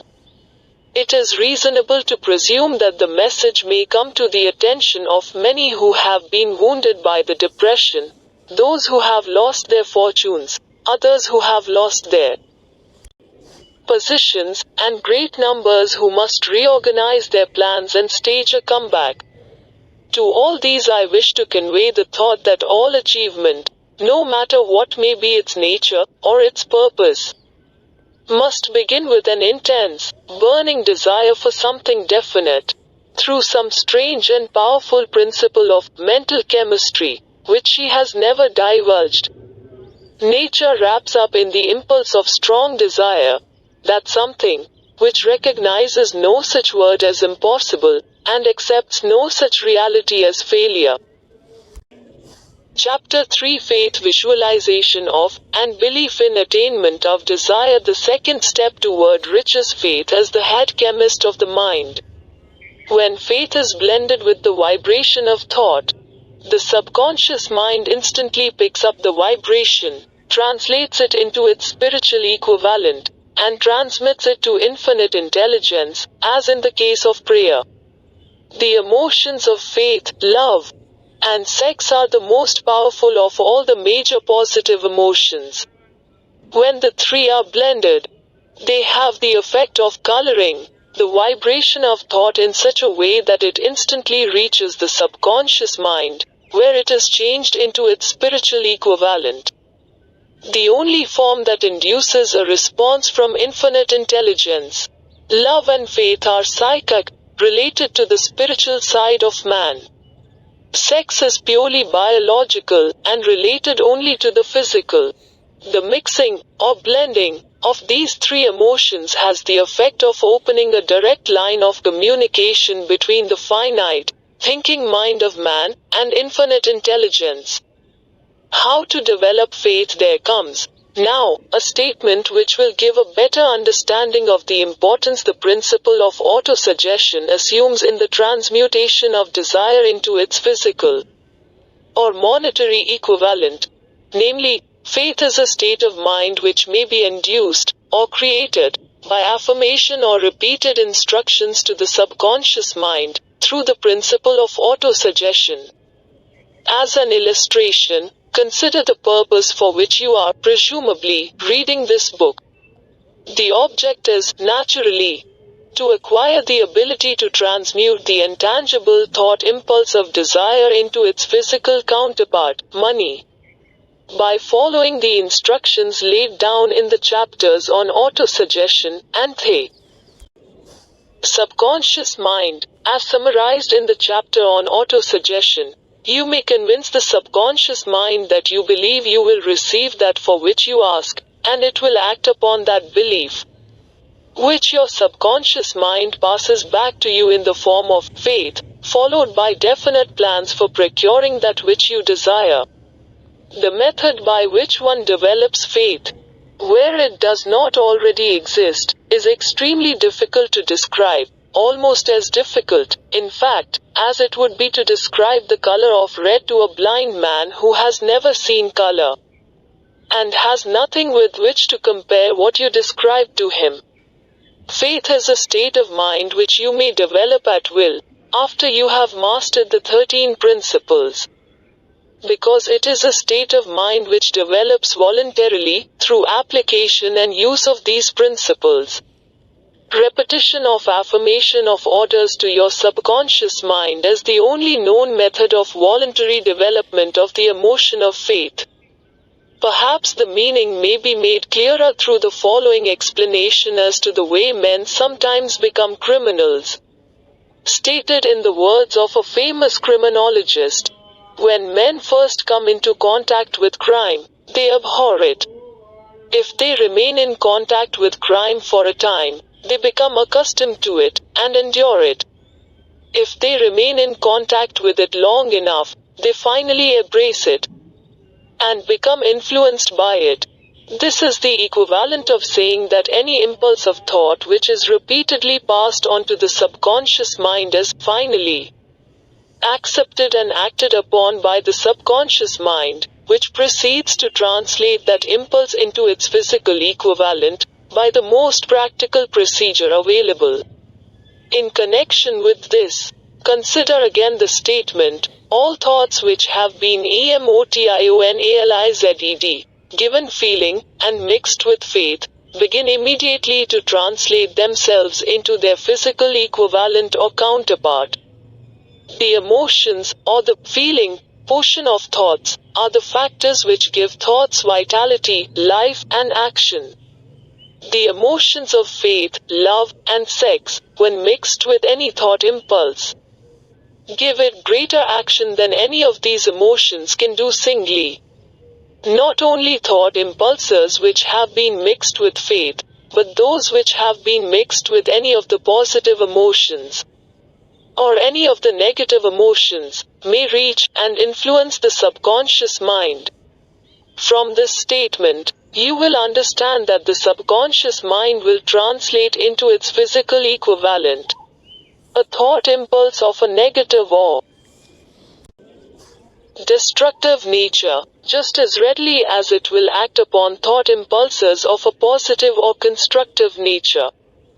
This accounts for the strange phenomenon which so many millions of people experience, referred to as misfortune or bad luck. There are millions of people who believe themselves doomed to poverty and failure because of some strange force over which they believe they have no control. They are the creators of their own misfortunes because of this negative belief, which is picked up by the subconscious mind and translated into its physical equivalent. This is an appropriate place at which to suggest again that you may benefit by passing on to your subconscious mind any desire which you wish translated into its physical or monetary equivalent, in a state of expectancy or belief that the transmutation will actually take place. Your belief, or faith, is the element which determines the action of your subconscious mind.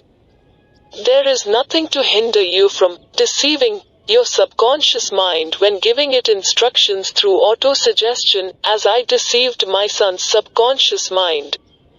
To make this deceit more realistic, conduct yourself just as you would if you were already in possession of the material thing which you are demanding. When you call upon your subconscious mind, the subconscious mind will transmute into its physical equivalent, by the most direct and practical media available, any order which is given to it in a state of belief or faith that the order will be carried out. Surely, enough has been stated to give a starting point from which one may, through experiment and practice, acquire the ability to mix faith with any order given to the subconscious mind.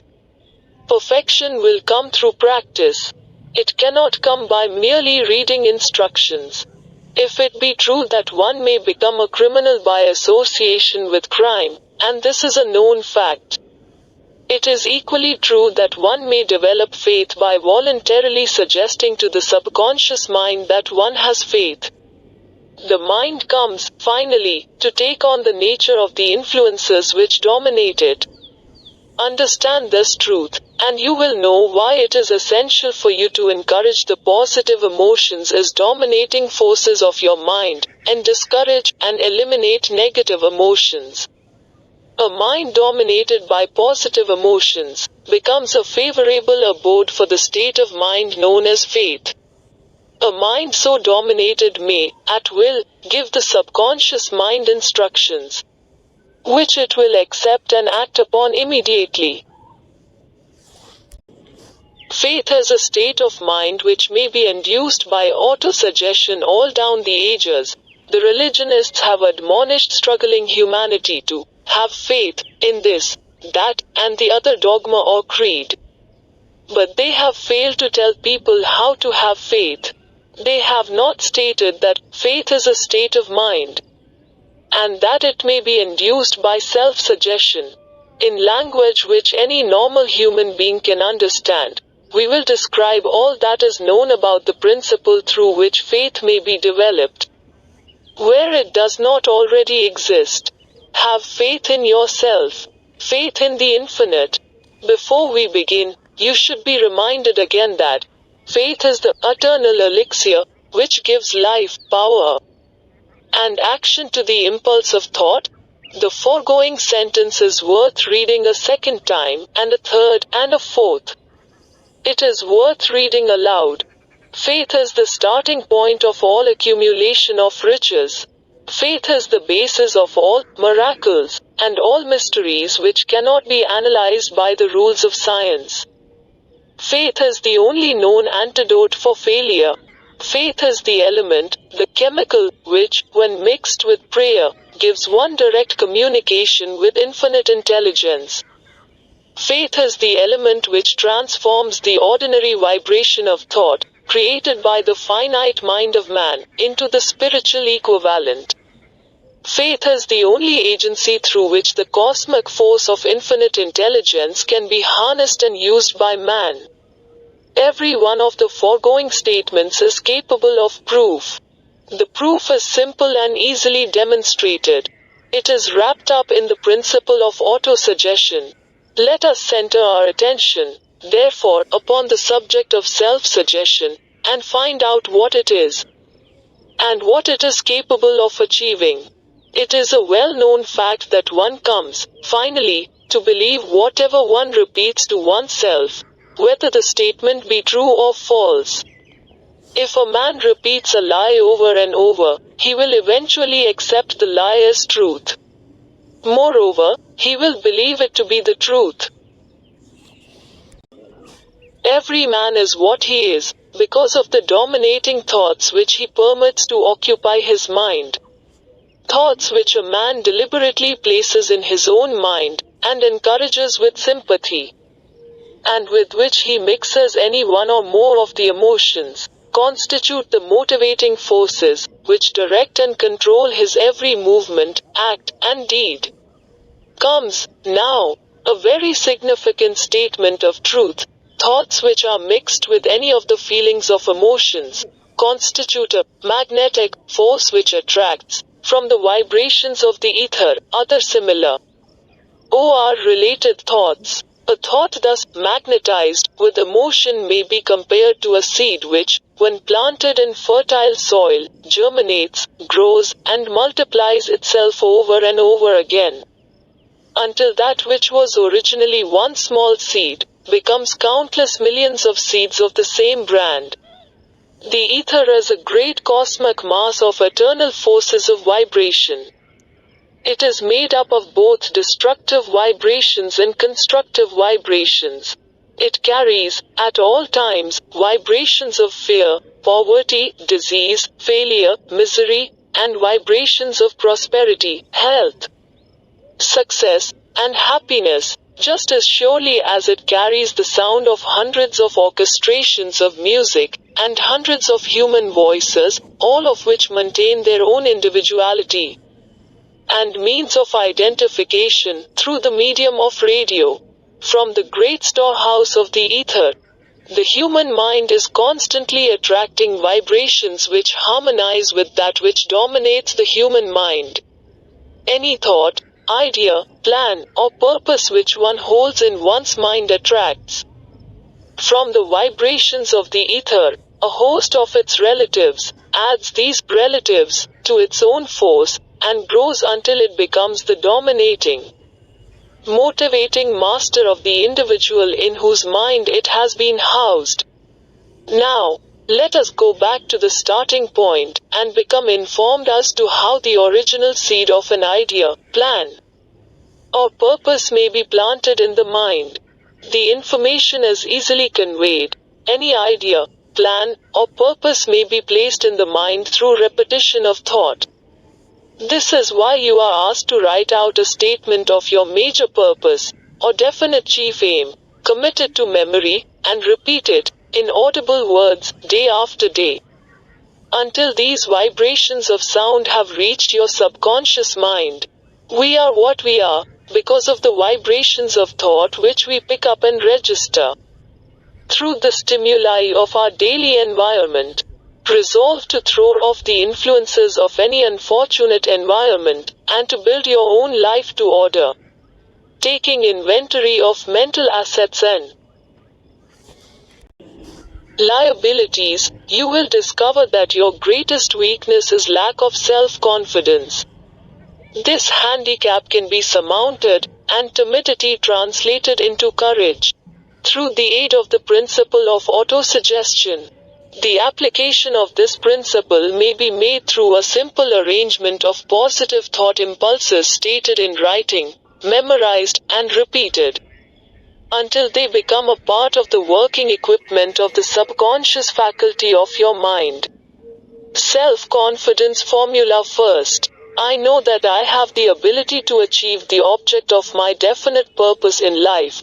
Therefore, I demand of myself persistent, continuous action toward its attainment. And I here and now promise to render such action. Second, I realize the dominating thoughts of my mind will eventually reproduce themselves in outward, physical action, and gradually transform themselves into physical reality.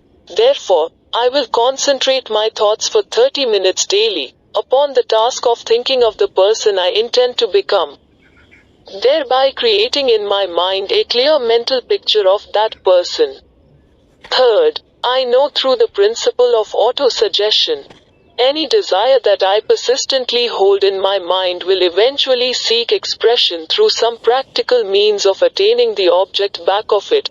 Therefore, I will devote 10 minutes daily to demanding of myself the development of self-confidence.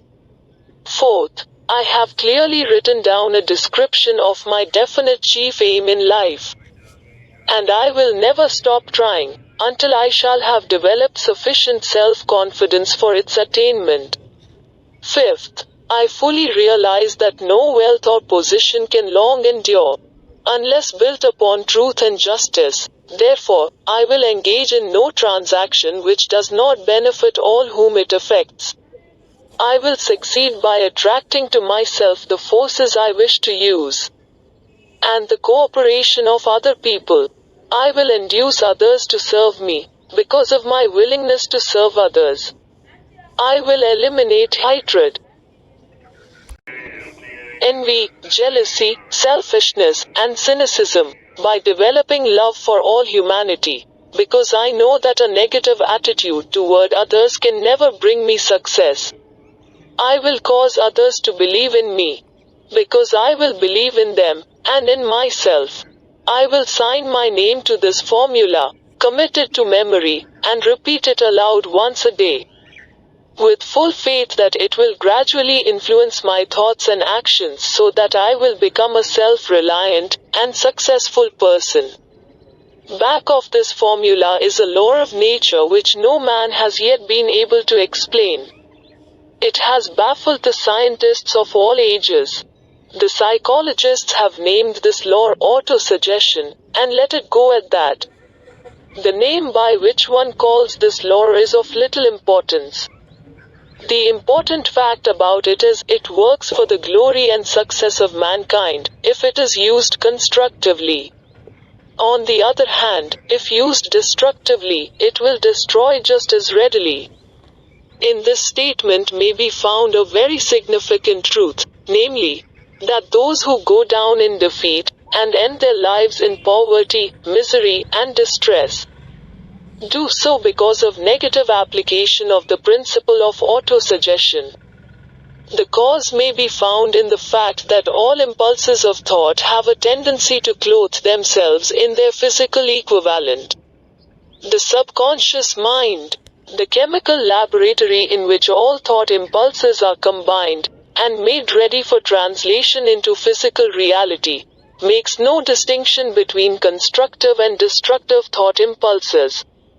It works with the material we feed it, through our thought impulses. The subconscious mind will translate into reality a thought driven by fear just as readily as it will translate into reality a thought driven by courage or faith. The pages of medical history are rich with illustrations of cases of suggestive suicide. A man may commit suicide through negative suggestion, just as effectively as by any other means. In a Midwestern city, a man by the name of Joseph Grant, a bank official, borrowed a large sum of the bank's money, without the consent of the directors. He lost the money through gambling. One afternoon, the bank examiner came and began to check the accounts. Grant left the bank, took a room in a local hotel, and when they found him, 3 days later, he was lying in bed, wailing and moaning, repeating over and over these words, "My God, this will kill me. I cannot stand the disgrace." In a short time he was dead. The doctors pronounced the case one of mental suicide. Just as electricity will turn the wheels of industry, and render useful service if used constructively, or snuff out life if wrongly used, so will the law of autosuggestion lead you to peace and prosperity, or down into the valley of misery, failure, and death, according to your degree of understanding and application of it. If you fill your mind with fear, doubt, and unbelief in your ability to connect with, and use the forces of infinite intelligence, the law of auto-suggestion will take this spirit of unbelief and use it as a pattern by which your subconscious mind will translate it into its physical equivalent. This statement is as true as the statement that 2 and 2 are 4. Like the wind which carries one ship east and another west, the law of auto-suggestion will lift you up or pull you down, according to the way you set your sails of thought. The law of auto-suggestion, through which any person may rise to altitudes of achievement which stagger the imagination, is well described in the following verse. If you think you are beaten, you are. If you think you dare not, you don't. If you like to win, but you think you can't, it is almost certain you won't. If you think you lose, you're lost, for out of the world we find, success begins with a fellow's will. It's all in the state of mind. If you think you are outclassed, you are. You've got to think high to rise. You've got to be sure of yourself before you can ever win a prize. Life's battles don't always go to the stronger or faster man. But sooner or later the man who wins is the man who thinks he can.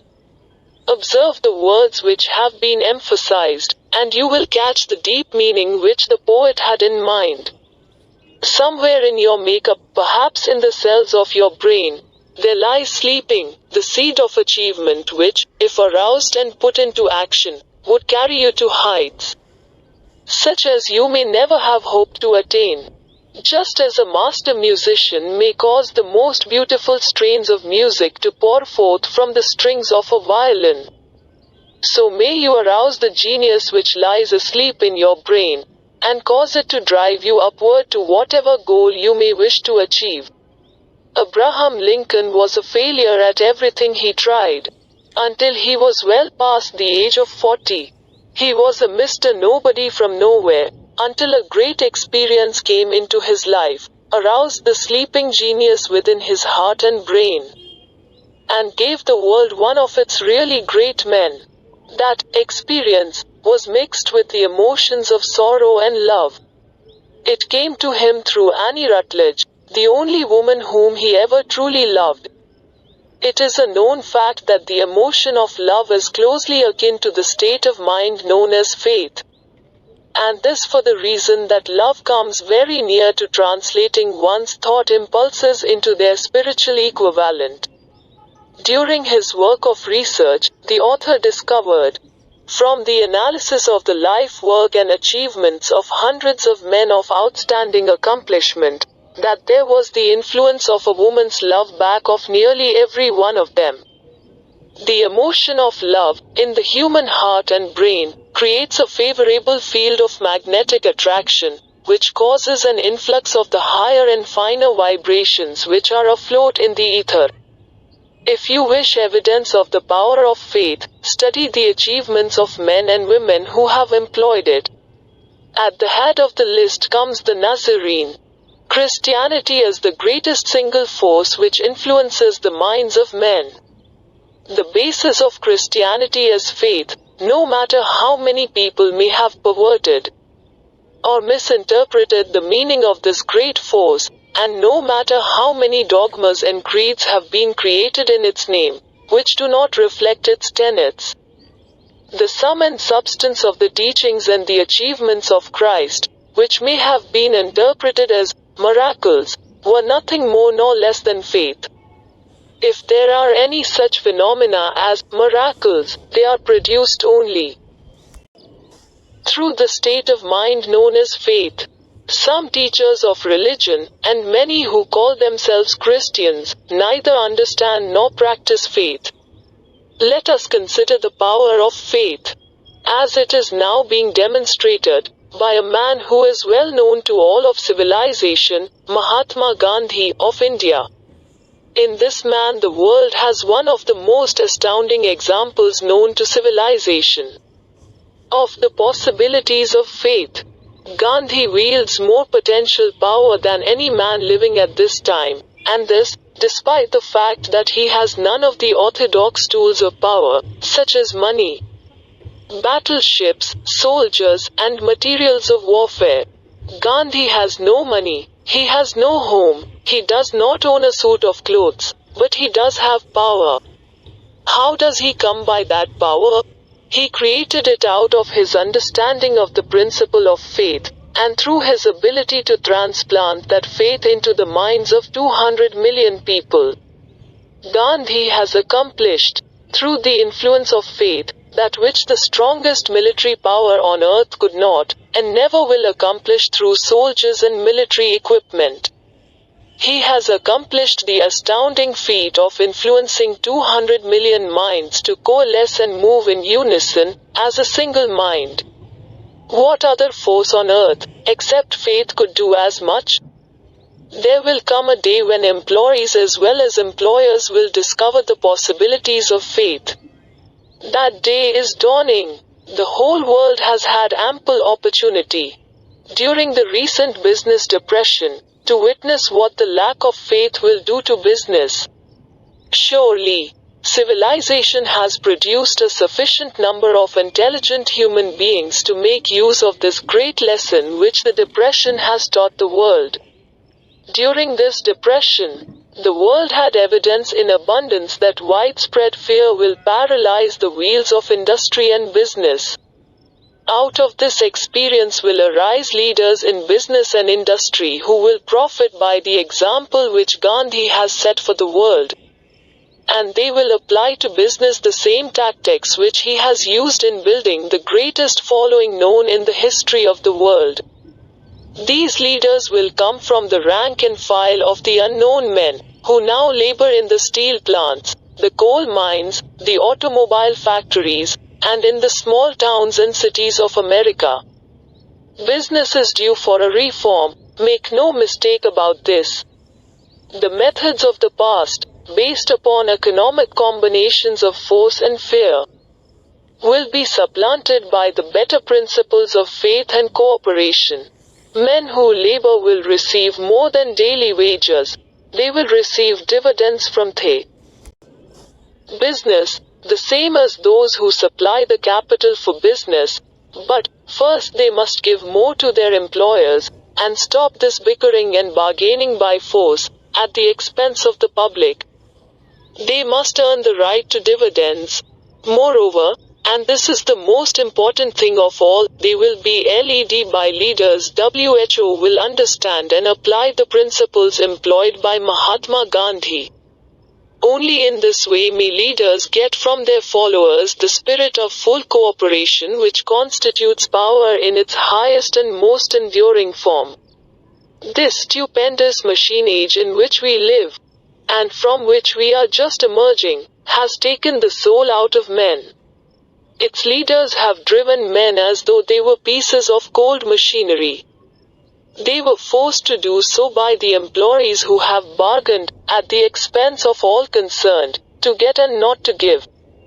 The watchword of the future will be human happiness and contentment. And when this state of mind shall have been attained, the production will take care of itself, more effectively than anything that has ever been accomplished where men did not, and could not mix faith and individual interest with their labor. Because of the need for faith and cooperation in operating business and industry, it will be both interesting and profitable to analyze an event which provides an excellent understanding of the method by which industrialists and businessmen accumulate great fortunes. By giving before they try to get.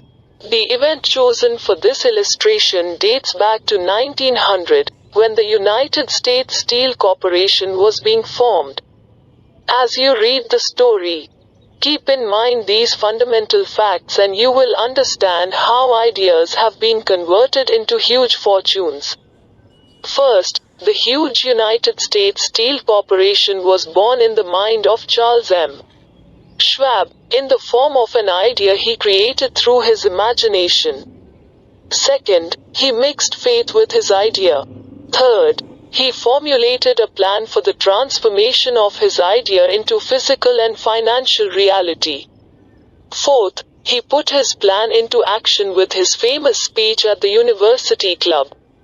Fifth, he applied and followed through on his plan with persistence, and backed it with firm decision until it had been fully carried out.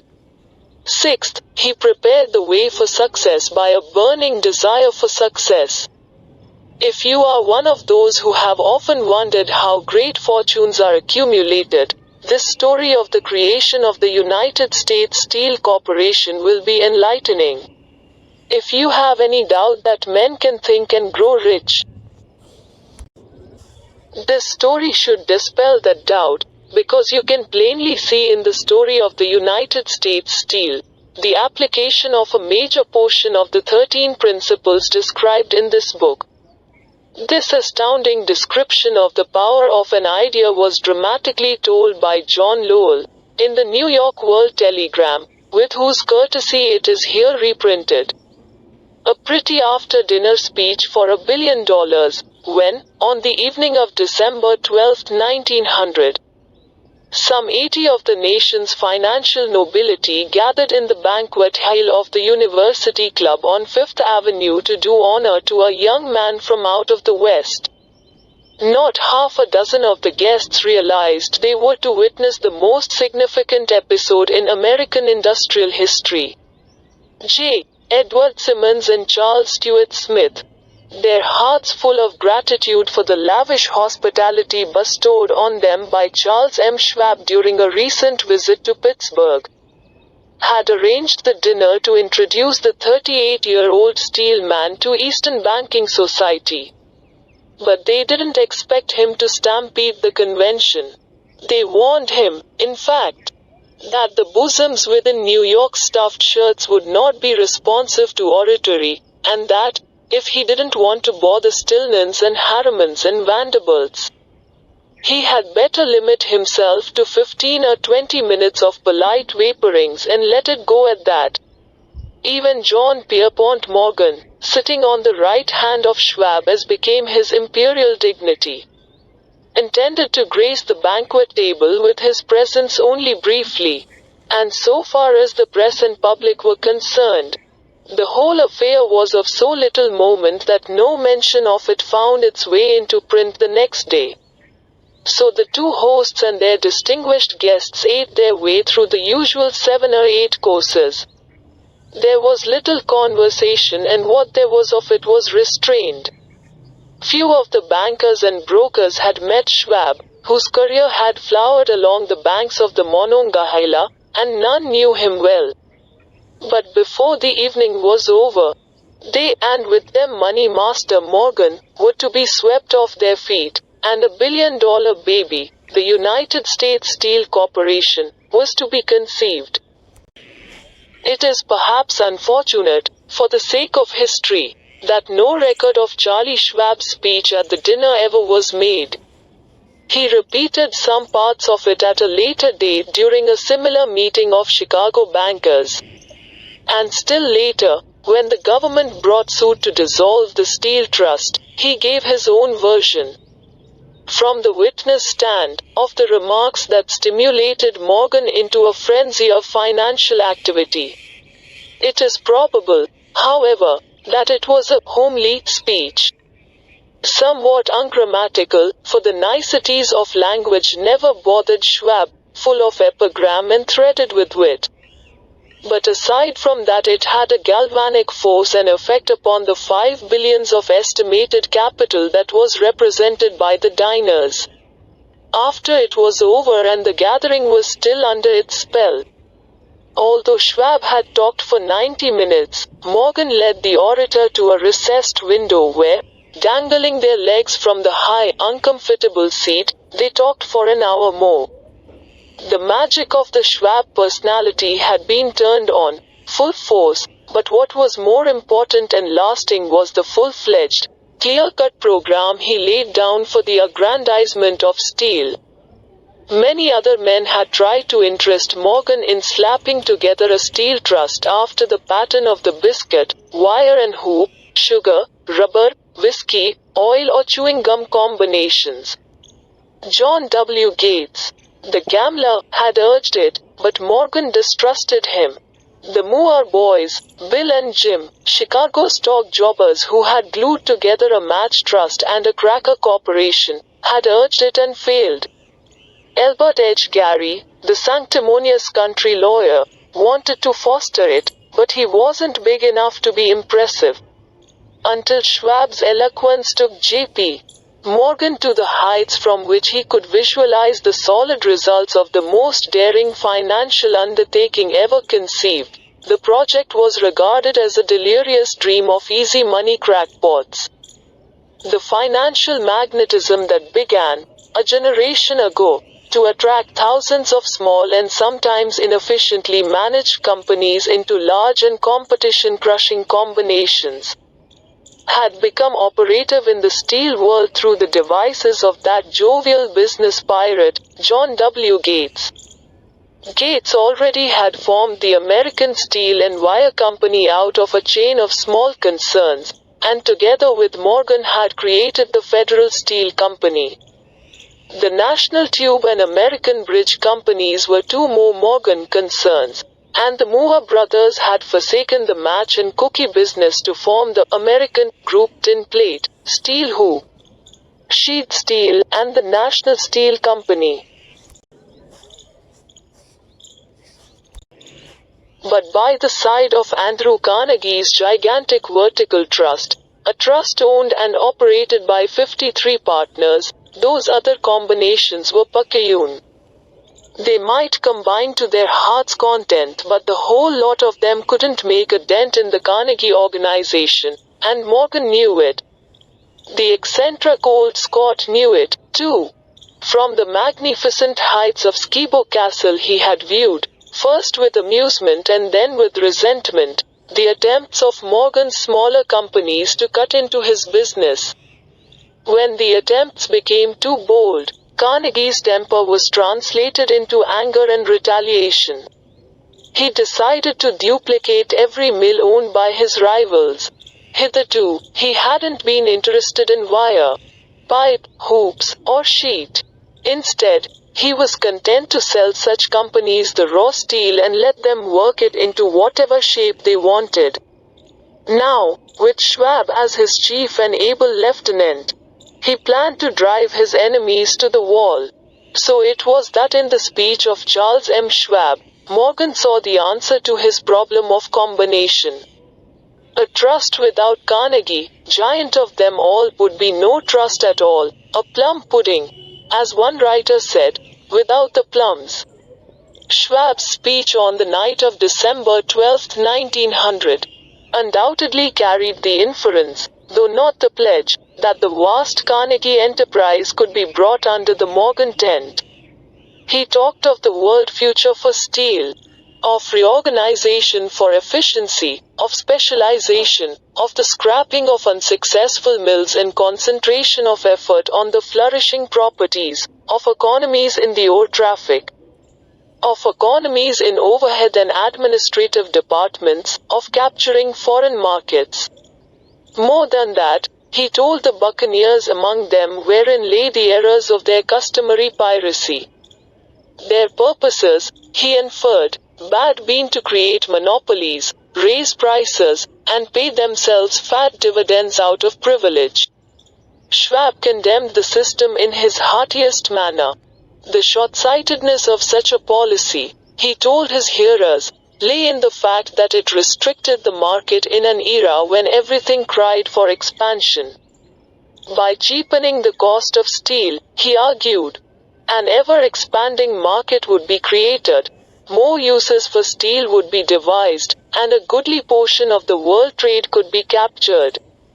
Actually, though he did not know it, Schwab was an apostle of modern mass production. So the dinner at the University Club came to an end. Morgan went home to think about Schwab's rosy predictions. Schwab went back to Pittsburgh to run the steel business for Andrew Carnegie, while Gary and the rest went back to their stock tickers to fiddle around in anticipation of the next move. It was not long coming. It took Morgan about 1 week to digest the feast of reason Schwab had placed before him. When he had assured himself that no financial indigestion was to result, he sent for Schwab and found that young man rather coy. Mr. Carnegie, Schwab indicated, might not like it if he found his trusted company president had been flirting with the Emperor of Wall Street, the street upon which Carnegie was resolved never to tread. Then it was suggested by John W. Gates, the go-between, that if Schwab happened to be in the Bellevue Hotel in Philadelphia, J.P. Morgan might also happen to be there. When Schwab arrived, however, Morgan was inconveniently ill at his New York home, and so, on the elder man's pressing invitation, Schwab went to New York and presented himself at the door of the financier's library.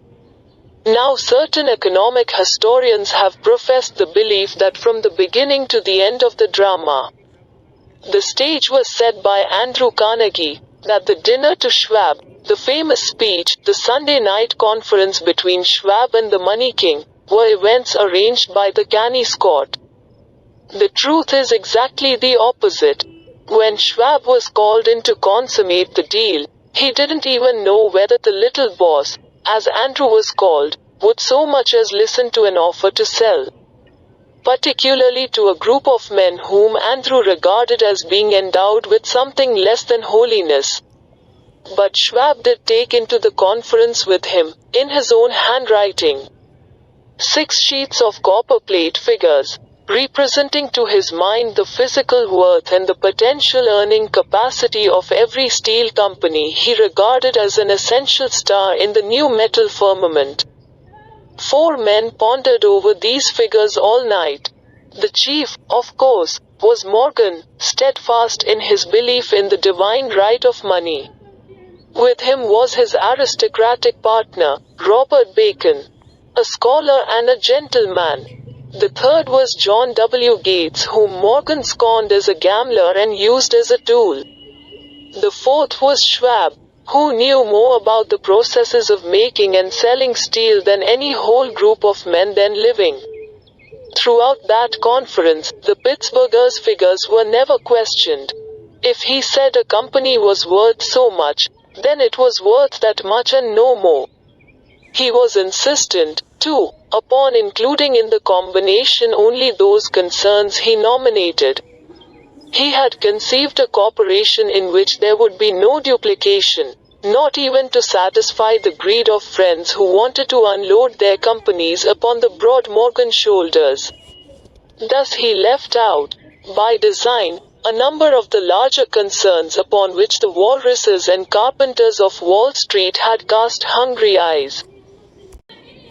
When dawn came, Morgan rose and straightened his back. Only one question remained. "Do you think you can persuade Andrew Carnegie to sell?" he asked. "I can try," said Schwab. "If you can get him to sell, I will undertake the matter," said Morgan. So far so good. But would Carnegie sell? How much would he demand? Schwab thought about $320 million. What would he take payment in? Common or preferred stocks? Bonds? Cash? Nobody could raise $1/3 billion in cash.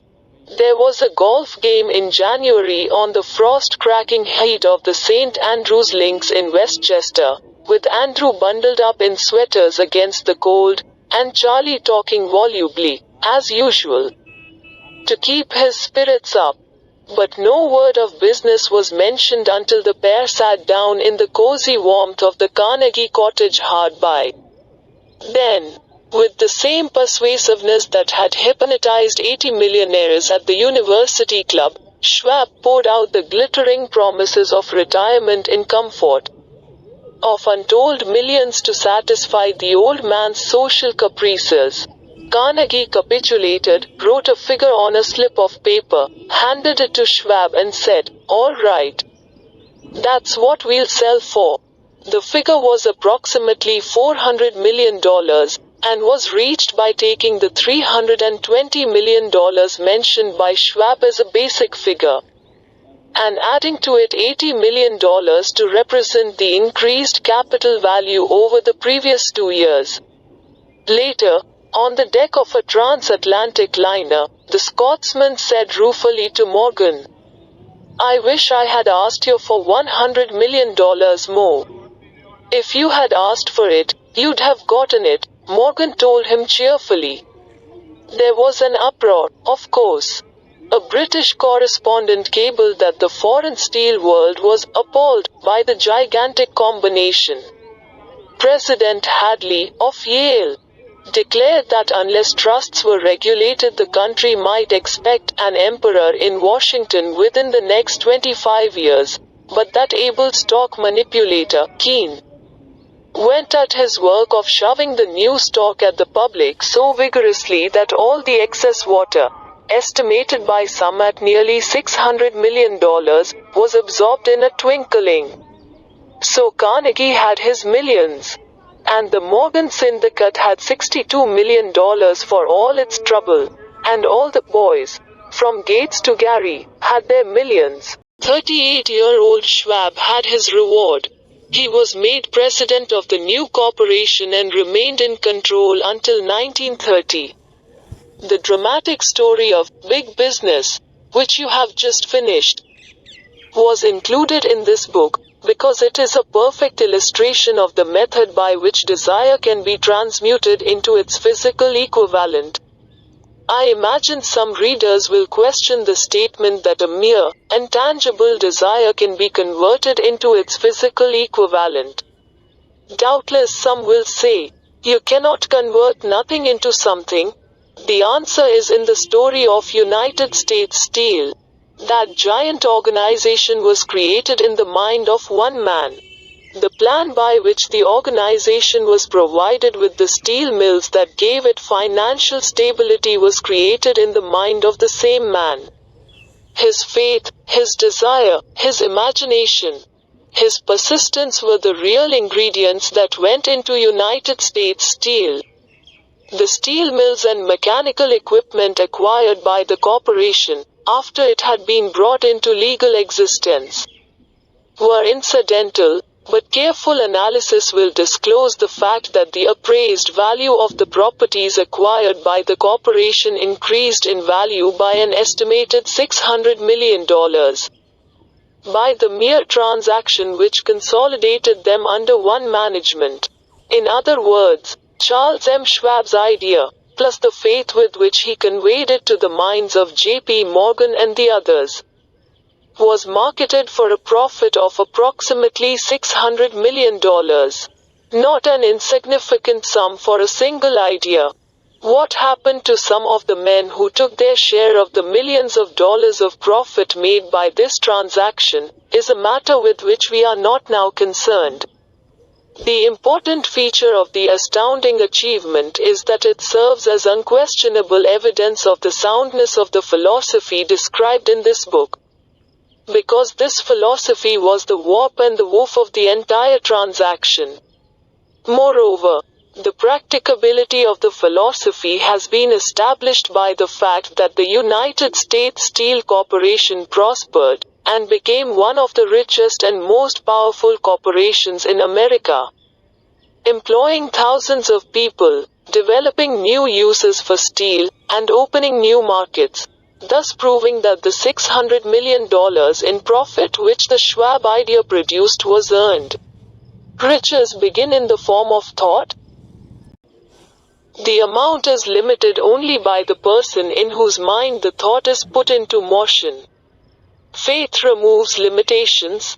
Remember this when you are ready to bargain with life for whatever it is that you ask as your price for having passed this way. Remember, also, that the man who created the United States Steel Corporation was practically unknown at the time. He was merely Andrew Carnegie's Man Friday, until he gave birth to his famous idea. After that he quickly rose to a position of power, fame, and riches.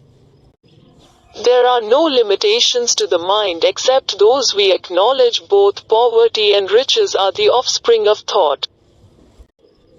Chapter 4 Autosuggestion, the medium for influencing the subconscious mind. The third step toward riches. Autosuggestion is a term which applies to all suggestions and all self-administered stimuli, which reach one's mind through the five senses. Stated in another way, autosuggestion is self-suggestion. It is the agency of communication between that part of the mind where conscious thought takes place, and that which serves as the seat of action for the subconscious mind. Through the dominating thoughts which one permits to remain in the conscious mind, whether these thoughts be negative or positive, is immaterial. The principle of autosuggestion voluntarily reaches the subconscious mind and influences it with these thoughts.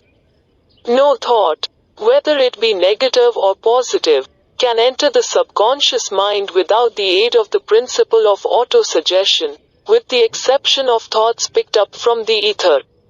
Stated differently, all sense impressions which are perceived through the five senses are stopped by the conscious thinking mind, and may be either passed on to the subconscious mind, or rejected, at will. The conscious faculty serves, therefore, as an outer guard to the approach of the subconscious.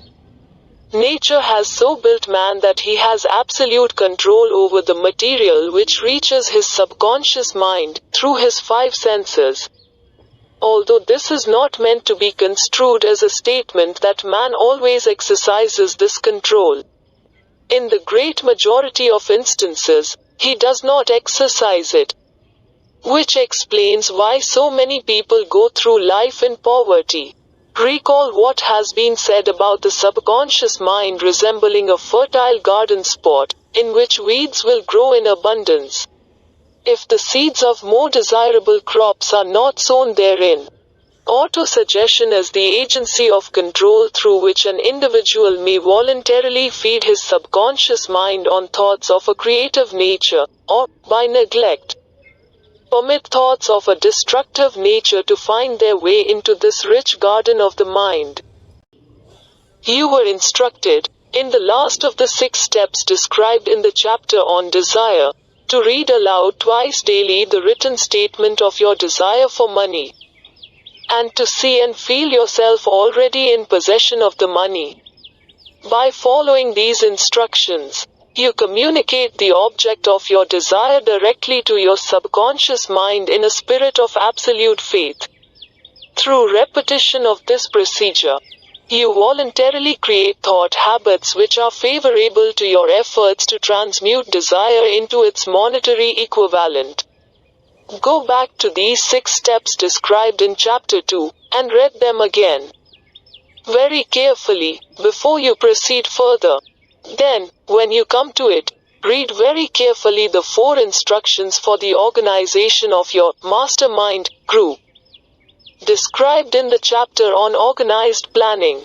By comparing these 2 sets of instructions with that which has been stated on autosuggestion, you, of course, will see that the instructions involve the application of the principle of autosuggestion. Remember, therefore, when reading aloud the statement of your desire, through which you are endeavoring to develop a money consciousness, that the mere reading of the words is of no consequence, unless you mix emotion or feeling with your words. If you repeat 1,000,000 times the famous Emile Coué formula, day by day, in every way, I am getting better and better, without mixing emotion and faith with your words, you will experience no desirable results. Your subconscious mind recognizes and acts upon only thoughts which have been well mixed with emotion or feeling. This is a fact of such importance as to warrant repetition in practically every chapter.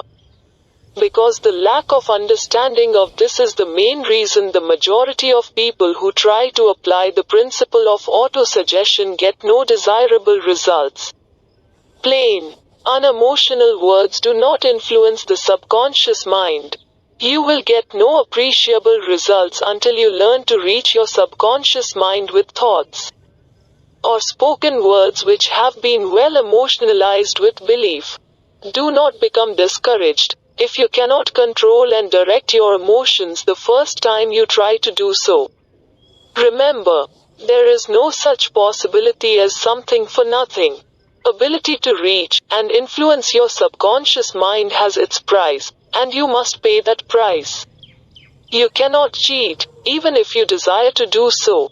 The price of ability to influence your subconscious mind is everlasting persistence in applying the principles described here. You cannot develop the desired ability for a lower price.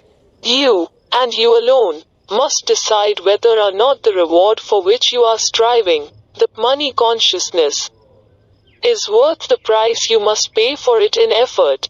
Wisdom and cleverness alone will not attract and retain money except in a few very rare instances, where the law of averages favors the attraction of money through these sources. The method of attracting money described here does not depend upon the law of averages. Moreover, the method plays no favorites. It will work for one person as effectively as it will for another. Where failure is experienced, it is the individual, not the method, which has failed. If you try and fail, make another effort, and still another, until you succeed. Your ability to use the principle of autosuggestion will depend, very largely, upon your capacity to concentrate upon a given desire until that desire becomes a burning obsession. When you begin to carry out the instructions in connection with the 6 steps described in the second chapter, it will be necessary for you to make use of the principle of concentration. Let us here offer suggestions for the effective use of concentration. When you begin to carry out the first of the 6 steps, which instructs you to fix in your own mind the exact amount of money you desire, hold your thoughts on that amount of money by concentration, or fixation of attention, with your eyes closed, until you can actually see the physical appearance of the money. Do this at least once each day.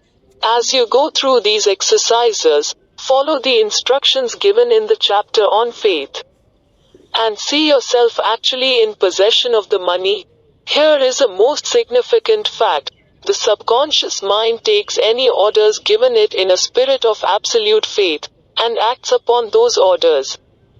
Although the orders often have to be presented over and over again, through repetition, before they are interpreted by the subconscious mind. Following the preceding statement, consider the possibility of playing a perfectly legitimate trick on your subconscious mind, by making it believe, because you believe it, that you must have the amount of money you are visualizing. That this money is already awaiting your claim, that the subconscious mind must hand over to you practical plans for acquiring the money which is yours. Hand over the thought suggested in the preceding paragraph to your imagination, and see what your imagination can, or will do, to create practical plans for the accumulation of money through transmutation of your desire. Do not wait for a definite plan, through which you intend to exchange services or merchandise in return for the money you are visualizing, but begin at once to see yourself in possession of the money. Demanding and expecting meanwhile, that your subconscious mind will hand over the plan, or plans you need. Be on the alert for these plans, and when they appear, put them into action immediately. When the plans appear, they will probably flash into your mind through the 6th sense, in the form of an inspiration. This inspiration may be considered a direct telegram, or message from infinite intelligence. Treat it with respect, and act upon it as soon as you receive it. Failure to do this will be fatal to your success. In the 4th of the 6 steps, you were instructed to create a definite plan for carrying out your desire, and begin at once to put this plan into action. You should follow this instruction in the manner described in the preceding paragraph. Do not trust to your reason when creating your plan for accumulating money through the transmutation of desire. Your reason is faulty. Moreover, your reasoning faculty may be lazy and, if you depend entirely upon it to serve you, it may disappoint you. When visualizing the money you intend to accumulate, with closed eyes, see yourself rendering the service, or delivering the merchandise you intend to give in return for this money. This is important. Summary of instructions. The fact that you are reading this book is an indication that you earnestly seek knowledge. It is also an indication that you are a student of this subject. If you are only a student, there is a chance that you may learn much that you did not know, but you will learn only by assuming an attitude of humility. If you choose to follow some of the instructions but neglect, or refuse to follow others, you will fail. To get satisfactory results, you must follow all instructions in a spirit of faith.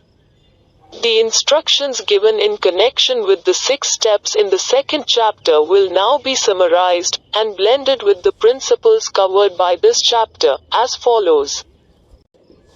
First, go into some quiet spot, preferably in bed at night, where you will not be disturbed or interrupted. Close your eyes and repeat aloud, so you may hear your own words, the written statement of the amount of money you intend to accumulate, the time limit for its accumulation, and a description of the service or merchandise you intend to give in return for the money. As you carry out these instructions, see yourself already in possession of the money. For example, suppose that you intend to accumulate $50,000 by the 1st of January, 5 years hence, that you intend to give personal services in return for the money. In the capacity of a salesman, your written statement of your purpose should be similar to the following. By the first day of January, 19, I will have in my possession $50,000, which will come to me in various amounts from time to time during the interim. In return for this money I will give the most efficient service of which I am capable, rendering the fullest possible quantity and the best possible quality of service in the capacity of salesman of. Describe the service or merchandise you intend to sell. I believe that I will have this money in my possession. My faith is so strong that I can now see this money before my eyes. I can touch it with my hands. It is now awaiting transfer to me at the time, and in the proportion that I deliver the service I intend to render in return for it. I am awaiting a plan by which to accumulate this money, and I will follow that plan when it is received. Second, repeat this program night and morning until you can see, in your imagination, the money you intend to accumulate. Third, place a written copy of your statement where you can see it night and morning, and read it just before retiring, and upon arising until it has been memorized. Remember, as you carry out these instructions, that you are applying the principle of auto-suggestion, for the purpose of giving orders to your subconscious mind. Remember, also, that your subconscious mind will act only upon instructions which are emotionalized and handed over to it with feeling. Faith is the strongest and most productive of the emotions. Follow the instructions given in the chapter on faith. These instructions may, at first, seem abstract. Do not let this disturb you. Follow the instructions. No matter how abstract or impractical they may, at first, appear to be.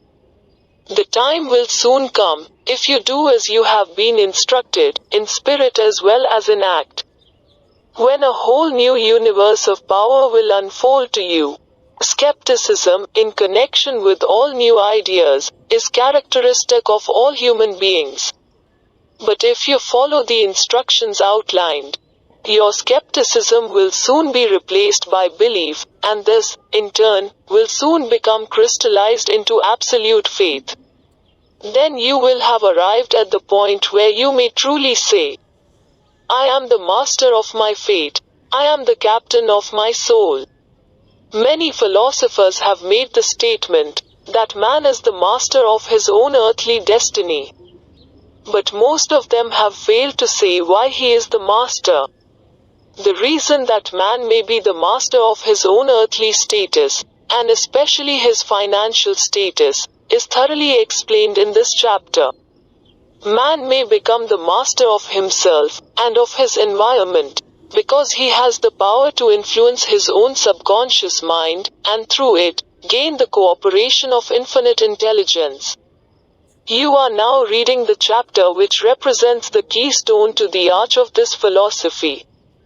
The instructions contained in this chapter must be understood and applied with persistence.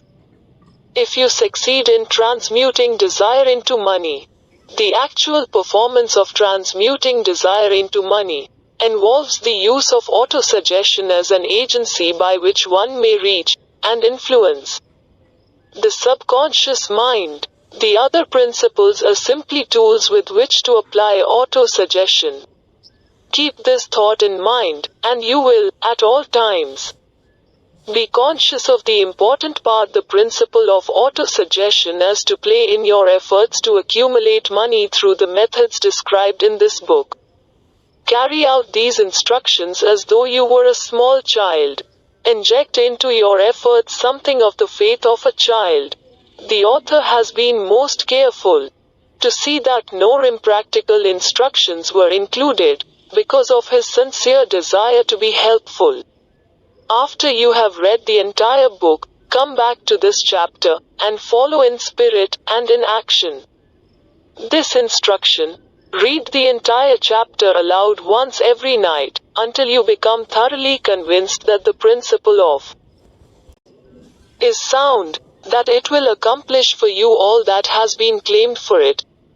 As you read, underscore with a pencil every sentence which impresses you favorably. Follow the foregoing instruction to the letter, and it will open the way for a complete understanding and mastery of the principles of success. Chapter 5: Specialized Knowledge, Personal Experiences or Observations. The fourth step toward riches. There are two kinds of knowledge. One is general, the other is specialized. General knowledge, no matter how great in quantity or variety it may be, is of but little use in the accumulation of money.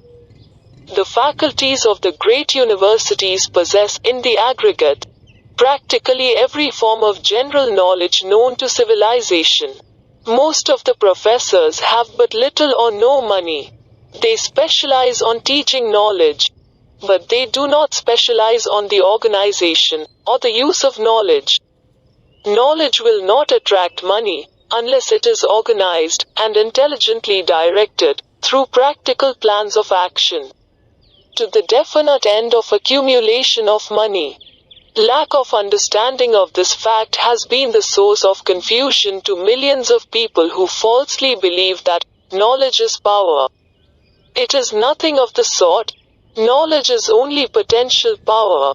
It becomes power only when, and if, it is organized into definite plans of action, and directed to a definite end. This missing link, in all systems of education known to civilization today, may be found in the failure of educational institutions to teach their students how to organize and use knowledge after they acquire it. Many people make the mistake of assuming that, because Henry Ford had but little schooling, he is not a man of education. Those who make this mistake do not know Henry Ford, nor do they understand the real meaning of the word educate. That word is derived from the Latin word educo, meaning to educe, to draw out, to develop from within. An educated man is not necessarily one who has an abundance of general or specialized knowledge. An educated man is one who has so developed the faculties of his mind that he may acquire anything he wants, or its equivalent, without violating the rights of others. Henry Ford comes well within the meaning of this definition. During the World War, a Chicago newspaper published certain editorials in which, among other statements, Henry Ford was called an ignorant pacifist. Mr. Ford objected to the statements, and brought suit against the paper for libeling him. When the suit was tried in the courts, the attorneys for the paper pleaded justification, and placed Mr. Ford, himself, on the witness stand, for the purpose of proving to the jury that he was ignorant. The attorneys asked Mr. Ford a great variety of questions, all of them intended to prove, by his own evidence, that, while he might possess considerable specialized knowledge pertaining to the manufacture of automobiles, he was, in the main, ignorant. Mr. Ford was plied with such questions as the following. Who was Benedict Arnold? And, how many soldiers did the Who was Benedict Arnold? And, How many soldiers did the British send over to America to put down the rebellion of 1776? In answer to the last question, Mr. Ford replied, I do not know the exact number of soldiers the British sent over, but I have heard that it was a considerably larger number than ever went back. Finally, Mr. Ford became tired of this line of questioning, and in reply to a particularly offensive question, he leaned over, pointed his finger at the lawyer who had asked the question, and said, If I should really want to answer the foolish question you have just asked, or any of the other questions you have been asking me, let me remind you that I have a row of electric push buttons on my desk, and by pushing the right button, I can summon to my aid men who can answer any question I desire to ask concerning the business to which I am devoting most of my efforts. Now, will you kindly tell me why I should clutter up my mind with general knowledge, for the purpose of being able to answer questions, when I have men around me who can supply any knowledge I require? There certainly was good logic to that reply. That answer floored the lawyer. Every person in the courtroom realized it was the answer, not of an ignorant man, but of a man of education. Any man is educated who knows where to get knowledge when he needs it, and how to organize that knowledge into definite plans of action. Through the assistance of his mastermind group, Henry Ford had at his command all the specialized knowledge he needed to enable him to become one of the wealthiest men in America. It was not essential that he have this knowledge in his own mind. Surely no person who has sufficient inclination and intelligence to read a book of this nature can possibly miss the significance of this illustration. Before you can be sure of your ability to transmute desire into its monetary equivalent, you will require specialized knowledge of the service, merchandise, or profession which you intend to offer in return for fortune. Perhaps you may need much more specialized knowledge than you have the ability or the inclination to acquire, and if this should be true, you may bridge your weakness through the aid of your mastermind group. Andrew Carnegie stated that he, personally, knew nothing about the technical end of the steel business. Moreover, he did not particularly care to know anything about it. The specialized knowledge which he required for the manufacture and marketing of steel, he found available through the individual units of his mastermind group. The accumulation of great fortunes calls for power, and power is acquired through highly organized and intelligently directed specialized knowledge, but that knowledge does not, necessarily, have to be in the possession of the man who accumulates the fortune. The preceding paragraph should give hope and encouragement to the man with ambition to accumulate a fortune, who has not possessed himself of the necessary education to supply such specialized knowledge as he may require. Men sometimes go through life suffering from inferiority complexes because they are not men of education. The man who can organize and direct a mastermind group of men who possess knowledge, useful in the accumulation of money, is just as much a man of education as any man in the group. Remember this: if you suffer from a feeling of inferiority, because your schooling has been limited. Thomas A. Edison had only 3 months of schooling during his entire life. He did not lack education, neither did he die poor. Henry Ford had less than a 6th grade schooling, but he has managed to do pretty well by himself, financially. Specialized knowledge is among the most plentiful and the cheapest forms of service which may be had. If you doubt this, consult the payroll of any university. It pays to know how to purchase knowledge first of all. Decide the sort of specialized knowledge you require, and the purpose for which it is needed. To a large extent your major purpose in life, the goal toward which you are working, will help determine what knowledge you need. With this question settled, your next move requires that you have accurate information concerning dependable sources of knowledge. The more important of these are E. One's own experience and education. B. Experience and education available through cooperation of others, mastermind alliance. C. Colleges and universities. D. Public libraries, through books and periodicals in which may be found all the knowledge organized by civilization. A. Special training courses, through night schools and home study schools in particular. As knowledge is acquired, it must be organized and put into use for a definite purpose, through practical plans. Knowledge has no value except that which can be gained from its application toward some worthy end. This is one reason why college degrees are not valued more highly. They represent nothing but miscellaneous knowledge. If you contemplate taking additional schooling, first determine the purpose for which you want the knowledge you are seeking. Then learn where this particular sort of knowledge can be obtained, from reliable sources.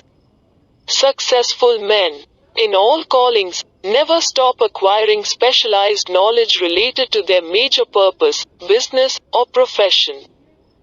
Those who are not successful usually make the mistake of believing that the knowledge acquiring period ends when one finishes school. The truth is that schooling does but little more than to put one in the way of learning how to acquire practical knowledge. With this changed world which began at the end of the economic collapse, came also astounding changes in educational requirements. The order of the day is specialization. This truth was emphasized by Robert P. Moore, Secretary of Appointments of Columbia University.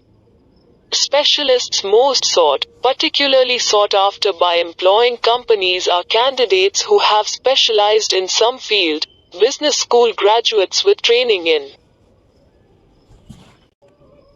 accounting and statistics, engineers of all varieties, journalists, architects, chemists, and also outstanding leaders and activity men of the senior class. The man who has been active on the campus, whose personality is such that he gets along with all kinds of people and who has done an adequate job with his studies, has a most decided edge over the strictly academic student. Some of these, because of their all-around qualifications, have received several offers of positions, a few of them as many as 6. In departing from the conception that the straight-A student was invariably the one to get the choice of the better jobs, Mr.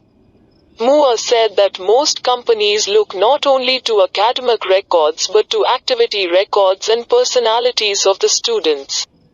One of the largest industrial companies, the leader in its field, in writing to Mr. Moore concerning prospective seniors at the college, said, "We are interested primarily in finding men who can make exceptional progress in management work. For this reason we emphasize qualities of character, intelligence and personality far more than specific educational background." Apprenticeship proposing a system of apprenticing students in offices, stores and industrial occupations during the summer vacation. Mr. Moore asserts that after the first 2 or 3 years of college, every student should be asked to choose a definite future course and to call a halt if he has been merely pleasantly drifting without purpose through an unspecialized academic curriculum. Colleges and universities must face the practical consideration that all professions and occupations now demand specialists, he said, urging that educational institutions accept more direct responsibility for vocational guidance. One of the most reliable and practical sources of knowledge available to those who need specialized schooling is the night schools operated in most large cities. The correspondence schools give specialized training anywhere the U.S. males go, on all subjects that can be taught by the extension method. One advantage of home study training is the flexibility of the study program, which permits one to study during spare time. Another stupendous advantage of home study training, if the school is carefully chosen, is the fact that most courses offered by home study schools carry with them generous privileges of consultation, which can be of priceless value to those needing specialized knowledge. No matter where you live, you can share the benefits. Anything acquired without effort and without cost is generally unappreciated, often discredited. Perhaps this is why we get so little from our marvelous opportunity in public schools. The self-discipline one receives from a definite program of specialized study makes up to some extent for the wasted opportunity when knowledge was available without cost. Correspondence schools are highly organized business institutions. Their tuition fees are so low that they are forced to insist upon prompt payments. Being asked to pay, whether the student makes good grades or poor, has the effect of causing one to follow through with the course when he would otherwise drop it. The correspondence schools have not stressed this point sufficiently, for the truth is that their collection departments constitute the very finest sort of training on decision, promptness, action, and the habit of finishing that which one begins. I learned this from experience, more than 25 years ago. I enrolled for a home study course in advertising. After completing 8 or 10 lessons I stopped studying, but the school did not stop sending me bills. Moreover, it insisted upon payment, whether I kept up my studies or not. I decided that if I had to pay for the course, which I had legally obligated myself to do, I should complete the lessons and get my money's worth. I felt, at the time, that the collection system of the school was somewhat too well organized, but I learned later in life that it was a valuable part of my training for which no charge had been made. Being forced to pay, I went ahead and completed the course. Later in life I discovered that the efficient collection system of that school had been worth much in the form of money earned. Because of the training in advertising I had so reluctantly taken. We have in this country what is said to be the greatest public school system in the world. We have invested fabulous sums for fine buildings. We have provided convenient transportation for children living in the rural districts, so they may attend the best schools. But there is one astounding weakness to this marvelous system: it is free. One of the strange things about human beings is that they value only that which has a price.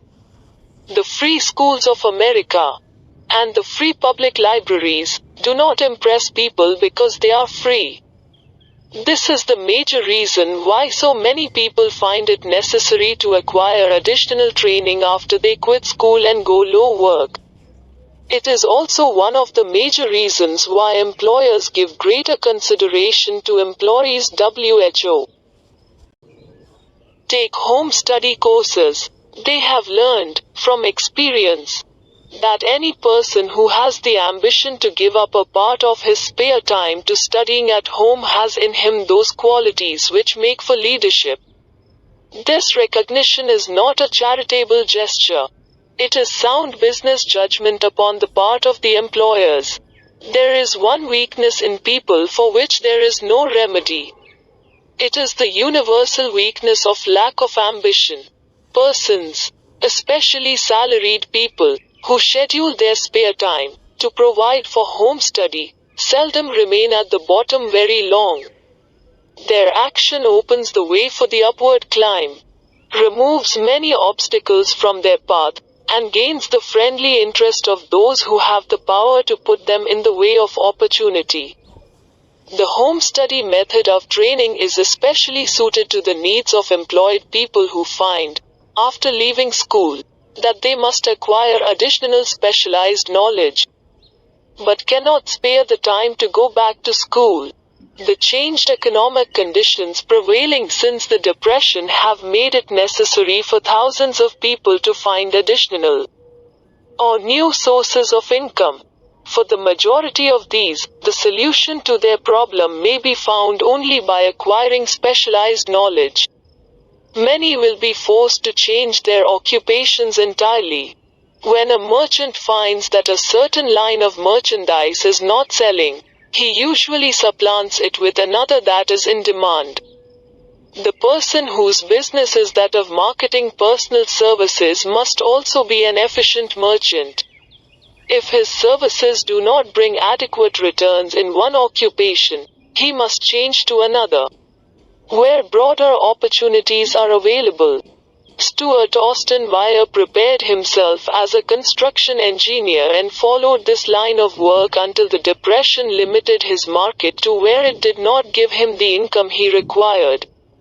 He took inventory of himself, decided to change his profession to law, went back to school and took special courses by which he prepared himself as a corporation lawyer.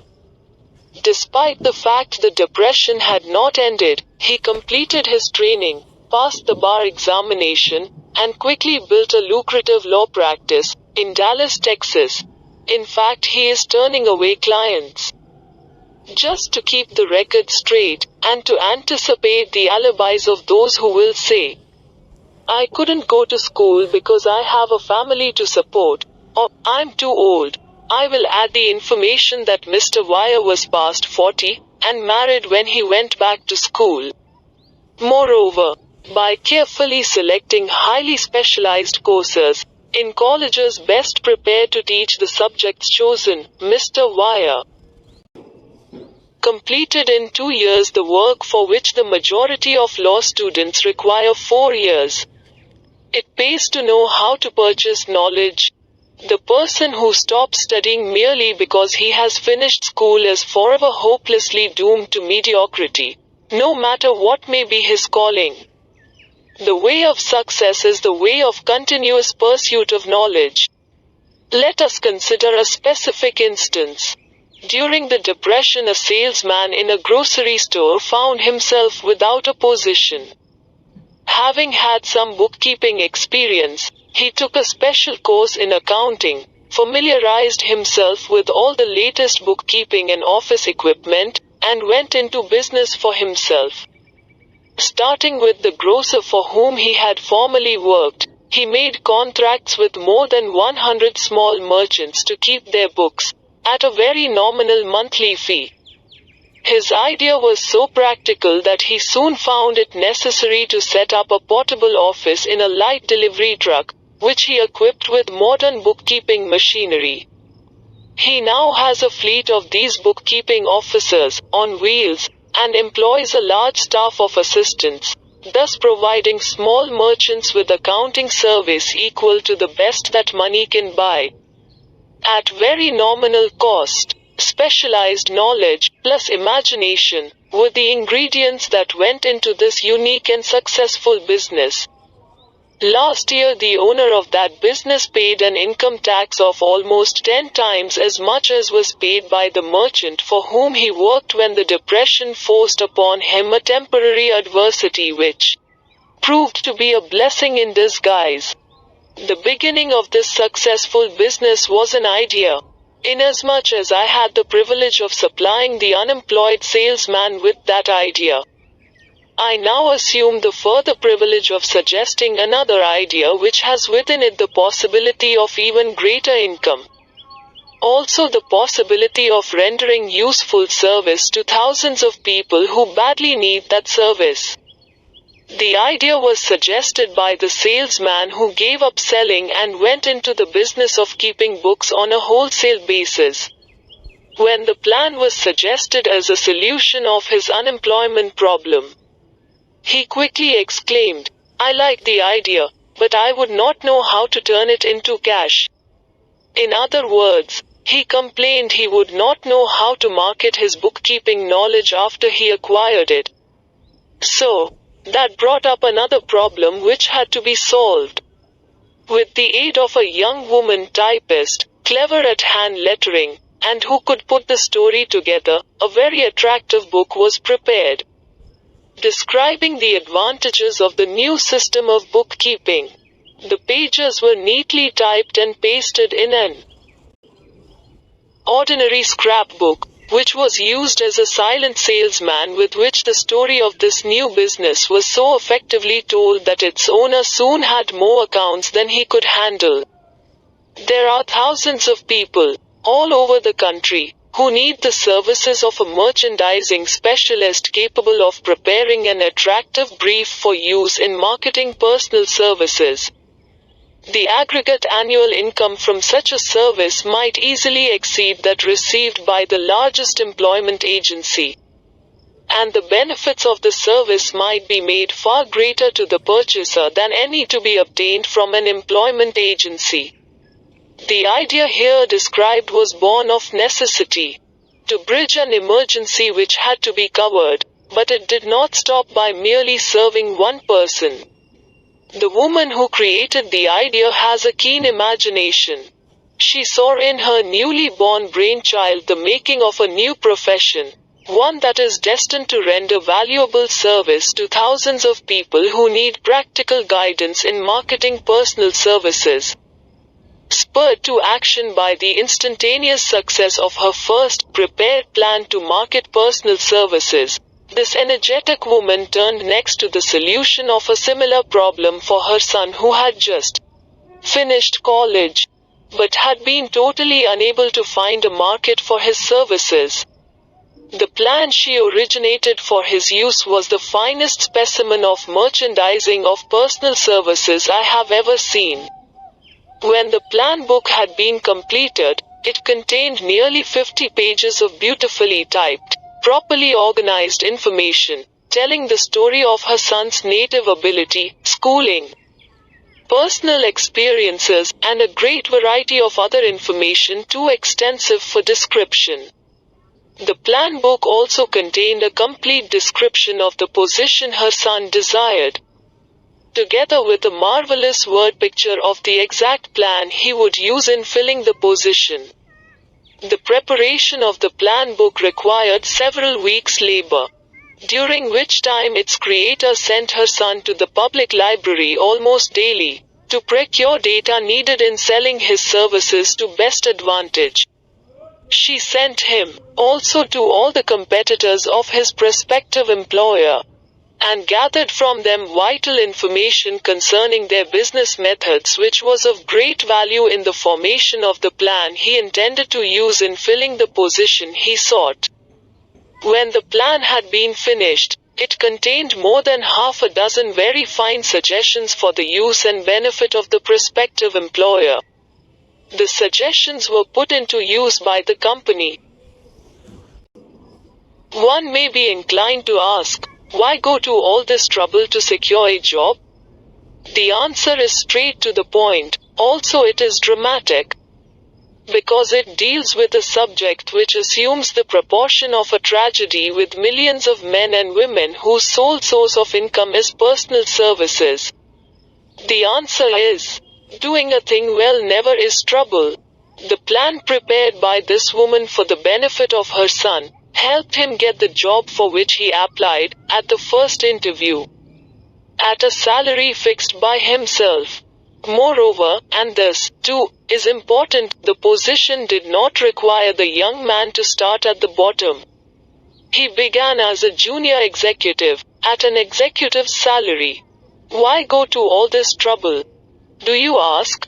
Well, for one thing, the planned presentation of this young man's application for a position clipped off no less than 10 years of time he would have required to get to where he began, had he started at the bottom and worked his way up. This idea of starting at the bottom and working one's way up may appear to be sound, but the major objection to it is this: too many of those who begin at the bottom never manage to lift their heads high enough to be seen by opportunity, so they remain at the bottom. It should be remembered, also, that the outlook from the bottom is not so very bright or encouraging. It has a tendency to kill off ambition. We call it getting into a rut. which means that we accept our fate because we form the habit of daily routine, a habit that finally becomes so strong we cease to try to throw it off. And that is another reason why it pays to start one or two steps above the bottom. By so doing, one forms the habit of looking around, of observing how others get ahead, of seeing opportunity, and of embracing it without hesitation. Dan Halpin is a splendid example of what I mean. During his college days, he was manager of the famous 1930 national championship Notre Dame football team, when it was under the direction of the late Nate Rockne. Perhaps he was inspired by the great football coach to aim high, and not mistake temporary defeat for failure, just as Andrew Carnegie, the great industrial leader, inspired his young business lieutenants to set high goals for themselves. At any rate, young Halpin finished college at a mighty and favorable time, when the Depression had made jobs scarce. So, after a fling at investment banking and motion pictures, he took the first opening with a potential future he could find, selling electrical hearing aids on a commission basis. Anyone could start in that sort of job, and Halpin knew it, but it was enough to open the door of opportunity to him. For almost 2 years, he continued in a job not to his liking. And he would never have risen above that job if he had not done something about his dissatisfaction. He aimed, first, at the job of assistant sales manager of his company, and got the job. That one step upward placed him high enough above the crowd to enable him to see still greater opportunity. Also, it placed him where opportunity could see him. He made such a fine record selling hearing aids, that A.M. Andrews, chairman of the board of the Dictograph Products Company, a business competitor of the company for which Halpin worked, wanted to know something about that man Dan Halpin, who was taking big sales away from the long-established Dictograph Company. He sent for Halpin. When the interview was over, Halpin was the new sales manager, in charge of the Acousticon division. Then, to test young Halpin's mettle, Mr. Andrews went away to Florida for 3 months, leaving him to sink or swim in his new job. He did not sink. Nate Rockner's spirit of all the world loves a winner, and has no time for a loser inspired him to put so much into his job that he was recently elected vice president of the company, and general manager of the Acousticon and Silent Radio division. A job which most men would be proud to earn through 10 years of loyal effort. Halpin turned the trick in little more than 6 months. It is difficult to say whether Mr. Andrews or Mr. Halpin is more deserving of eulogy, for the reason that both showed evidence of having an abundance of that very rare quality known as imagination. Mr. Andrews deserves credit for seeing in young Halpin a go-getter of the highest order. Halpin deserves credit for refusing to compromise with life by accepting and keeping a job he did not want. And that is one of the major points I am trying to emphasize through this entire philosophy, that we rise to high positions or remain at the bottom because of conditions we can control if we desire to control them. I am also trying to emphasize another point, namely, that both success and failure are largely the results of habit. I have not the slightest doubt that Dan Halpin's close association with the greatest football coach America ever knew planted in his mind the same brand of desire to excel which made the Notre Dame football team world famous. Truly, there is something to the idea that hero worship is helpful, provided one worships a winner. Halpin tells me that Rockne was one of the world's greatest leaders of men in all history. My belief in the theory that business associations are vital factors, both in failure and in success, was recently demonstrated, when my son Blair was negotiating with Dan Halpin for a position Mr. Halpern offered him a beginning salary of about one-half what he could have gotten from a rival company. I brought parental pressure to bear, and induced him to accept the place with Mr. Halpern. Because I believe that close association with one WHO refuses to compromise with circumstances he does not like, is an asset that can never be measured in terms of money. The bottom is a monotonous, dreary, unprofitable place for any person. That is why I have taken the time to describe how lowly beginnings may be circumvented by proper planning. Also, that is why so much space has been devoted to a description of this new profession, created by a woman who was inspired to do a fine job of planning because she wanted her son to have a favorable break. With the changed conditions ushered in by the world economic collapse, came also the need for newer and better ways of marketing personal services. It is hard to determine why someone had not previously discovered this stupendous need. In view of the fact that more money changes hands in return for personal services than for any other purpose, the sum paid out monthly, to people who work for wages and salaries, is so huge that it runs into hundreds of millions, and the annual distribution amounts to billions. Perhaps some will find, in the idea here briefly described, the nucleus of the riches they desire. Ideas with much less merit have been the seedlings from which great fortunes have grown. Woolworth's 5 and 10 cent store idea, for example, had far less merit. But it piled up a fortune for its creator. Those seeing opportunity lurking in this suggestion will find valuable aid in the chapter on organized planning. Incidentally, an efficient merchandiser of personal services would find a growing demand for his services wherever there are men and women who seek better markets for their services. By applying the mastermind principle, a few people with suitable talent could form an alliance and have a paying business very quickly. One would need to be a fair writer, with a flair for advertising and selling, one handy at typing and hand lettering, and one should be a first-class business getter who would let the world know about the service. If one person possessed all these abilities, he might carry on the business alone, until it outgrew him. The woman who prepared the personal service sales plan for her son now receives requests from all parts of the country for her cooperation in preparing similar plans for others who desire to market their personal services for more money.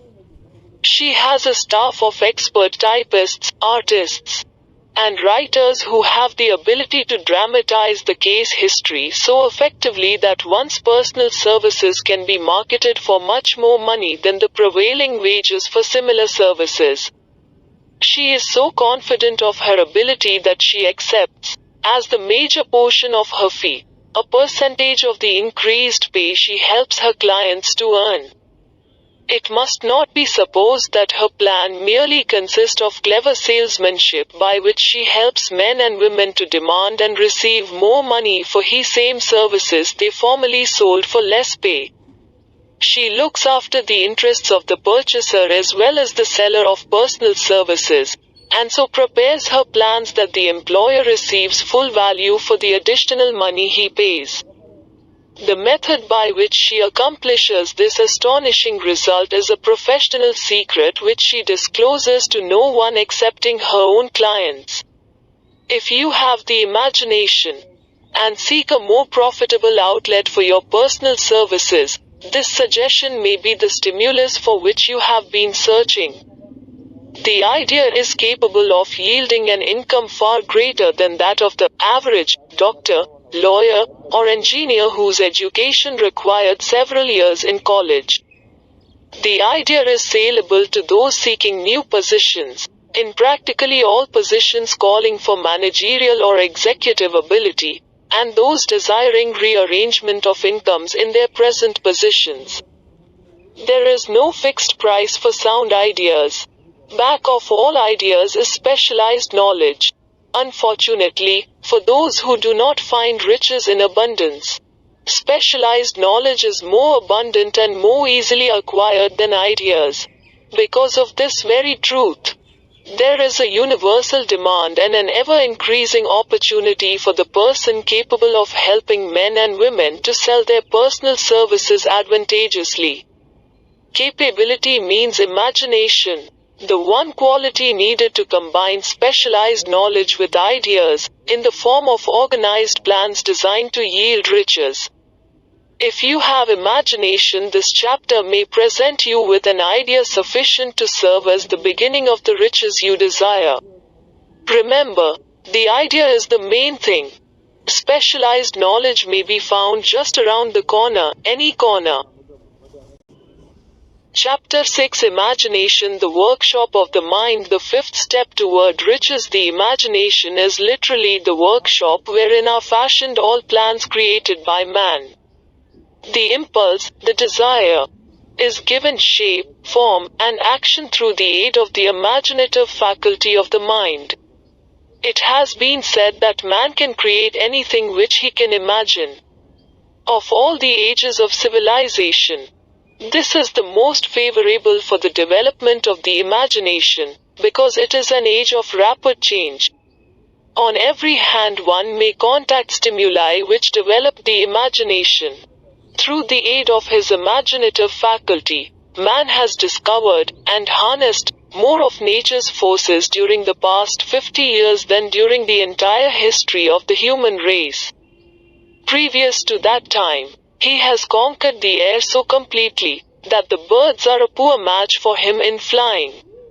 He has harnessed the ether and made it serve as a means of instantaneous communication with any part of the world. He has analyzed and weighed the sun at a distance of millions of miles and has determined, through the aid of imagination, the elements of which it consists. He has discovered that his own brain is both a broadcasting and a receiving station for the vibration of thought. And he is beginning now to learn how to make practical use of this discovery. He has increased the speed of locomotion until he may now travel at a speed of more than 300 miles an hour. The time will soon come when a man may breakfast in New York and lunch in San Francisco. Man's only limitation, within reason, lies in his development and use of his imagination. He has not yet reached the apex of development in the use of his imaginative faculty. He has merely discovered that he has an imagination, and has commenced to use it in a very elementary way. Two forms of imagination. The imaginative faculty functions in two forms. One is known as synthetic imagination, and the other as creative imagination. Synthetic imagination, through this faculty, one may arrange old concepts, ideas, or plans into new combinations. This faculty creates nothing. It merely works with the material of experience, education, and observation with which it is fed.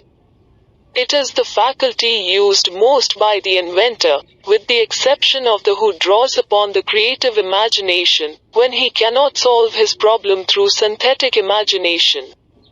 Creative imagination. Through the faculty of creative imagination, the finite mind of man has direct communication with infinite intelligence. It is the faculty through which hunches and inspirations are received. It is by this faculty that all basic or new ideas are handed over to man. It is through this faculty that thought vibrations from the minds of others are received. It is through this faculty that one individual may tune in or communicate with the subconscious minds of other men. The creative imagination works automatically, in the manner described in subsequent pages. This faculty functions only when the conscious mind is vibrating at an exceedingly rapid rate, as for example, when the conscious mind is stimulated through the emotion of a strong desire.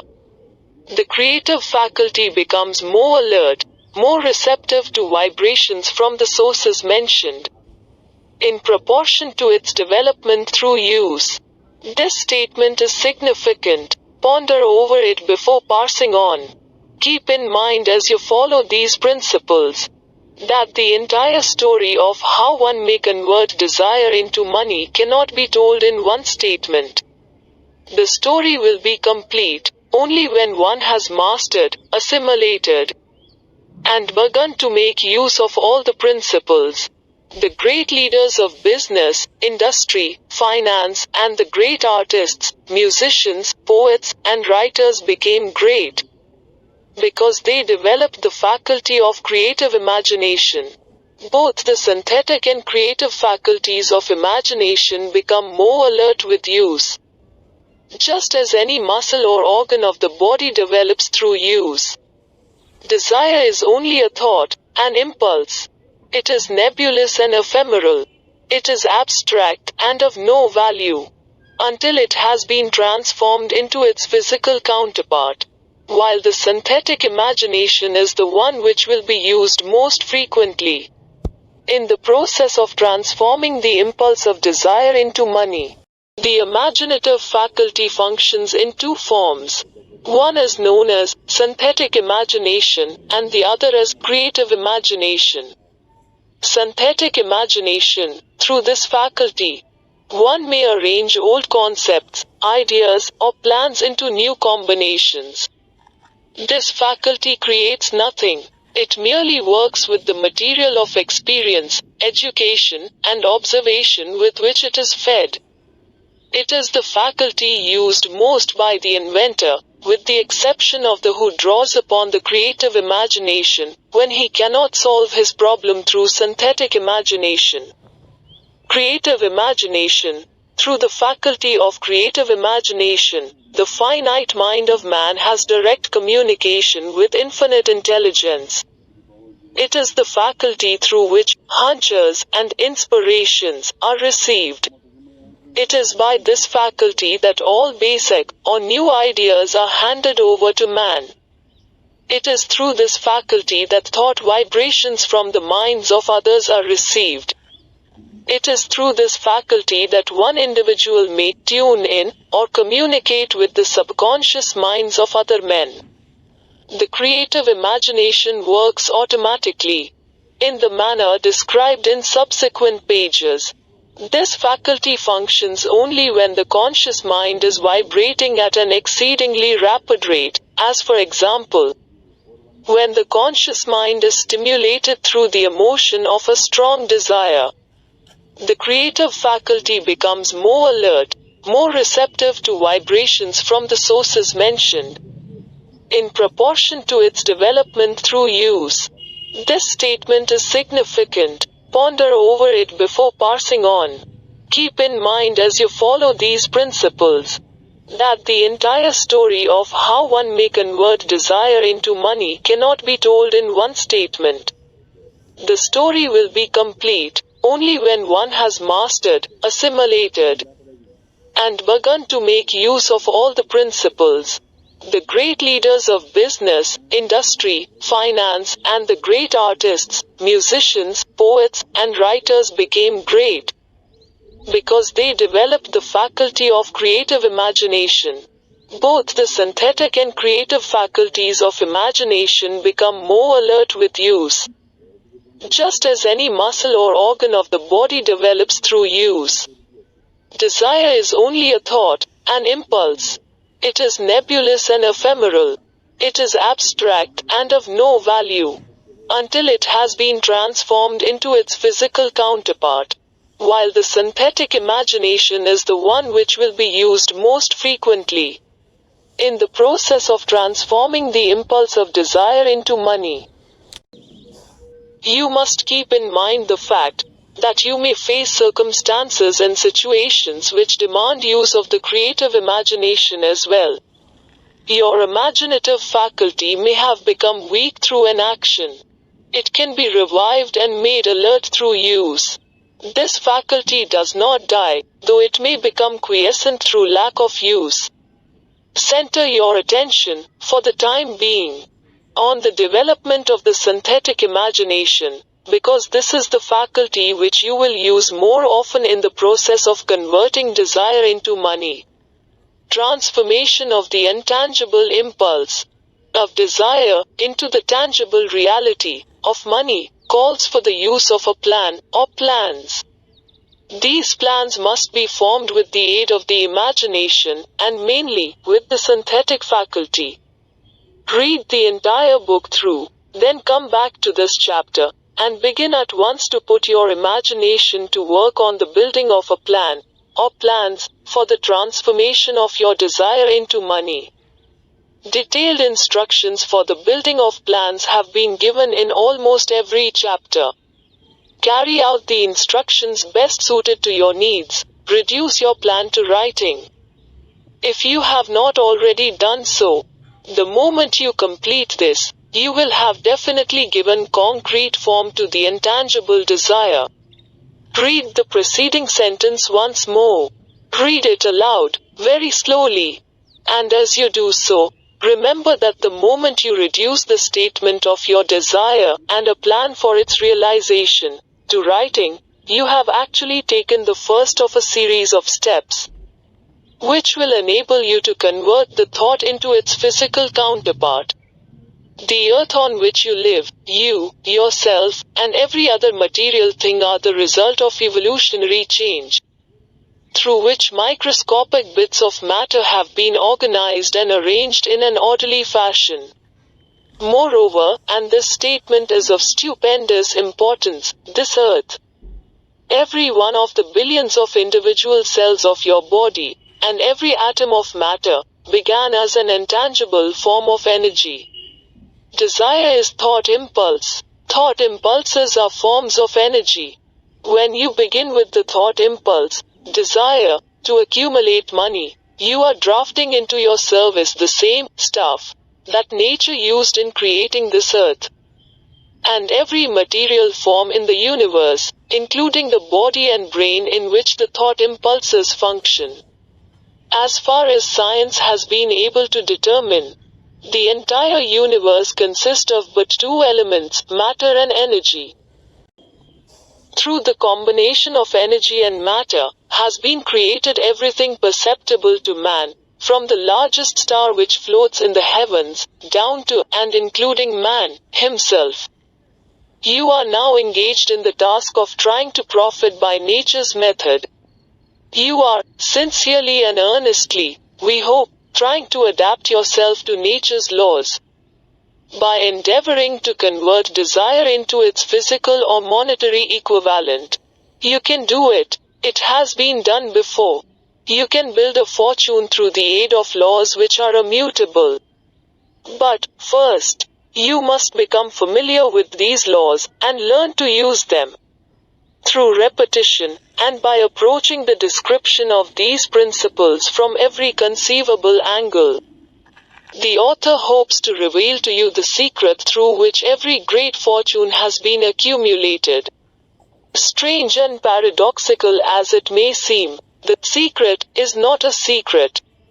Nature, herself, advertises it in the earth on which we live, the stars, the planets suspended within our view, in the elements above and around us, in every blade of grass, and every form of life within our vision. Nature advertises this secret in the terms of biology, in the conversion of a tiny cell, so small that it may be lost on the point of a pin, into the human being now reading this line. The conversion of desire into its physical equivalent is, certainly, no more miraculous. Do not become discouraged if you do not fully comprehend all that has been stated. Unless you have long been a student of the mind, it is not to be expected that you will assimilate all that is in this chapter upon a first reading. But you will, in time, make good progress. The principles which follow will open the way for understanding of imagination. Assimilate that which you understand, as you read this philosophy for the first time, then, when you reread and study it, you will discover that something has happened to clarify it, and give you a broader understanding of the whole. Above all, do not stop, nor hesitate in your study of these principles until you have read the book at least 3 times. For 95-96 then, you will not want to stop. How to make practical use of imagination. Ideas are the beginning points of all fortunes. Ideas are products of the imagination. Let us examine a few well-known ideas which have yielded huge fortunes, with the hope that these illustrations will convey definite information concerning the method by which imagination may be used in accumulating riches. The enchanted kettle. 50 years ago, an old country doctor drove to town, hitched his horse, quietly slipped into a drugstore by the back door, and began dickering with the young drug clerk. His mission was destined to yield great wealth to many people. It was destined to bring to the South the most far-flung benefit since the Civil War. For more than an hour, behind the prescription counter, the old doctor and the clerk talked in low tones. Then the doctor left. He went out to the buggy and brought back a large, old-fashioned kettle. A big wooden paddle, used for stirring the contents of the kettle, and deposited them in the back of the store. The clerk inspected the kettle, reached into his inside pocket, took out a roll of bills, and handed it over to the doctor. The roll contained exactly $500, the clerk's entire savings. The doctor handed over a small slip of paper on which was written a secret formula. The words on that small slip of paper were worth a king's ransom. But not to the doctor. Those magic words were needed to start the kettle to boiling, but neither the doctor nor the young clerk knew what fabulous fortunes were destined to flow from that kettle. The old doctor was glad to sell the outfit for $500. The money would pay off his debts, and give him freedom of mind. The clerk was taking a big chance by staking his entire life's savings on a mere scrap of paper and an old kettle. He never dreamed his investment would start a kettle to overflowing with gold that would surpass the miraculous performance of Aladdin's lamp. What the clerk really purchased was an idea. The old kettle and the wooden paddle, and the secret message on a slip of paper were incidental. The strange performance of that kettle began to take place after the new owner mixed with the secret instructions an ingredient of which the doctor knew nothing. Read this story carefully. Give your imagination a test. See if you can discover what it was that the young man added to the secret message, which caused the kettle to overflow with gold. Remember, as you read, that this is not a story from Arabian Nights. Here you have a story of facts, stranger than fiction, facts which began in the form of an idea. Let us take a look at the vast fortunes of gold this idea has produced. It has paid, and still pays huge fortunes to men and women all over the world, who distribute the contents of the kettle to millions of people. The old kettle is now one of the world's largest consumers of sugar, thus providing jobs of a permanent nature to thousands of men and women engaged in growing sugarcane, and in refining and marketing sugar. The old kettle consumes, annually, millions of glass bottles, providing jobs to huge numbers of glass workers. The old kettle gives employment to an army of clerks, stenographers, copywriters, and advertising experts throughout the nation. It has brought fame and fortune to scores of artists who have created magnificent pictures describing the product. The old kettle has converted a small southern city into the business capital of the South, where it now benefits, directly or indirectly, every business and practically every resident of the city. The influence of this idea now benefits every civilized country in the world, pouring out a continuous stream of gold to all who touch it. Gold from the kettle built and maintains one of the most prominent colleges of the South, where thousands of young people receive the training essential for success. The old kettle has done other marvelous things.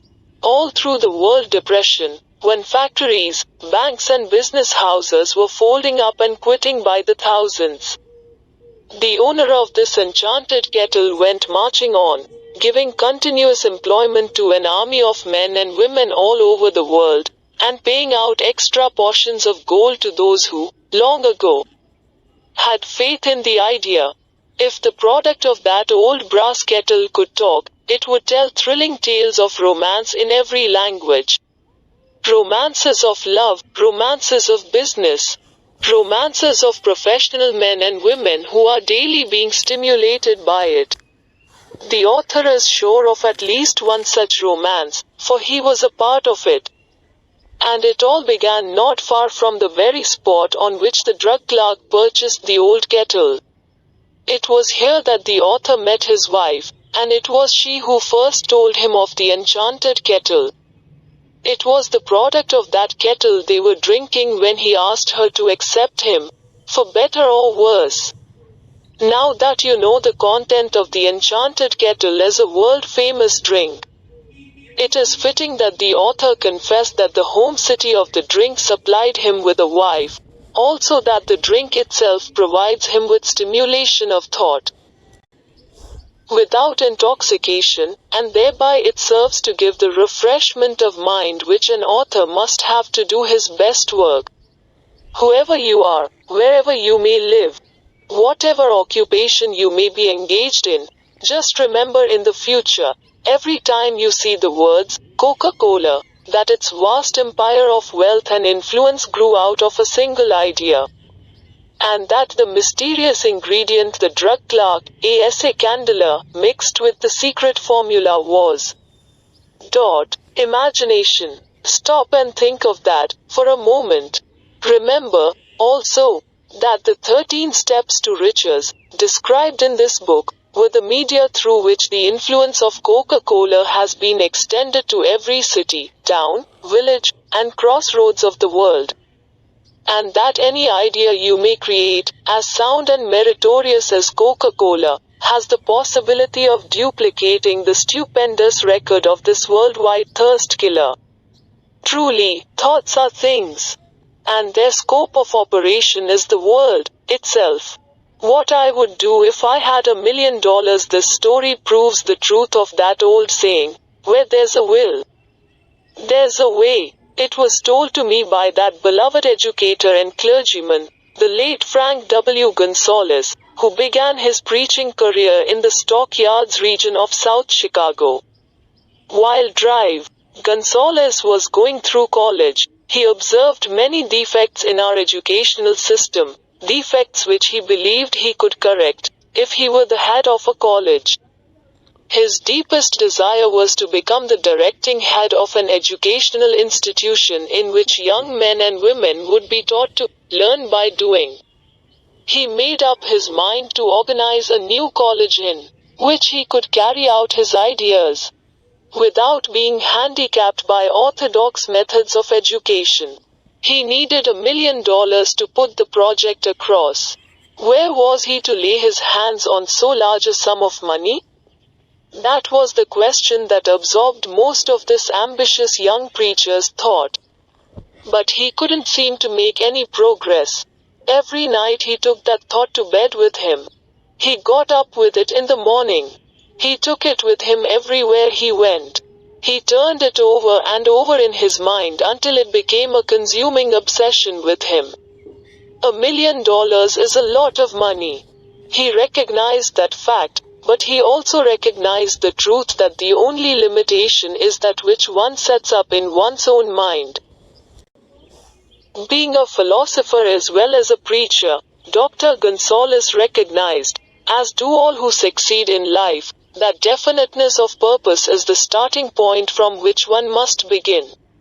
He recognized, too, that definiteness of purpose takes on animation, life, and power when backed by a burning desire to translate that purpose into its material equivalent. He knew all these great truths.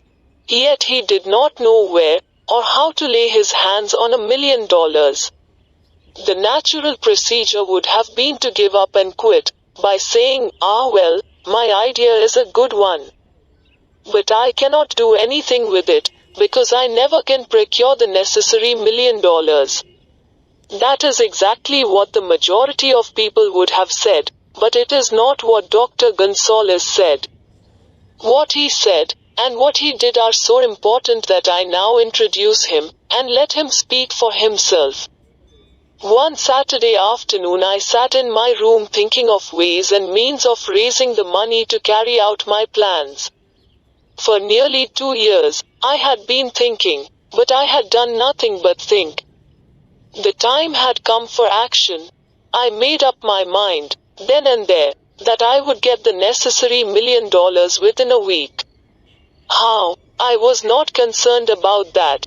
The main thing of importance was the decision to get the money within a specified time, and I want to tell you that the moment I reached a definite decision to get the money within a specified time, a strange feeling of assurance came over me, such as I had never before experienced. Something inside me seemed to say, why didn't you reach that decision a long time ago? The money was waiting for you all the time. Things began to happen in a hurry. I called the newspapers and announced I would preach a sermon the following morning, entitled, What I Would Do If I Had $1,000,000. I went to work on the sermon immediately, but I must tell you, frankly, the task was not difficult.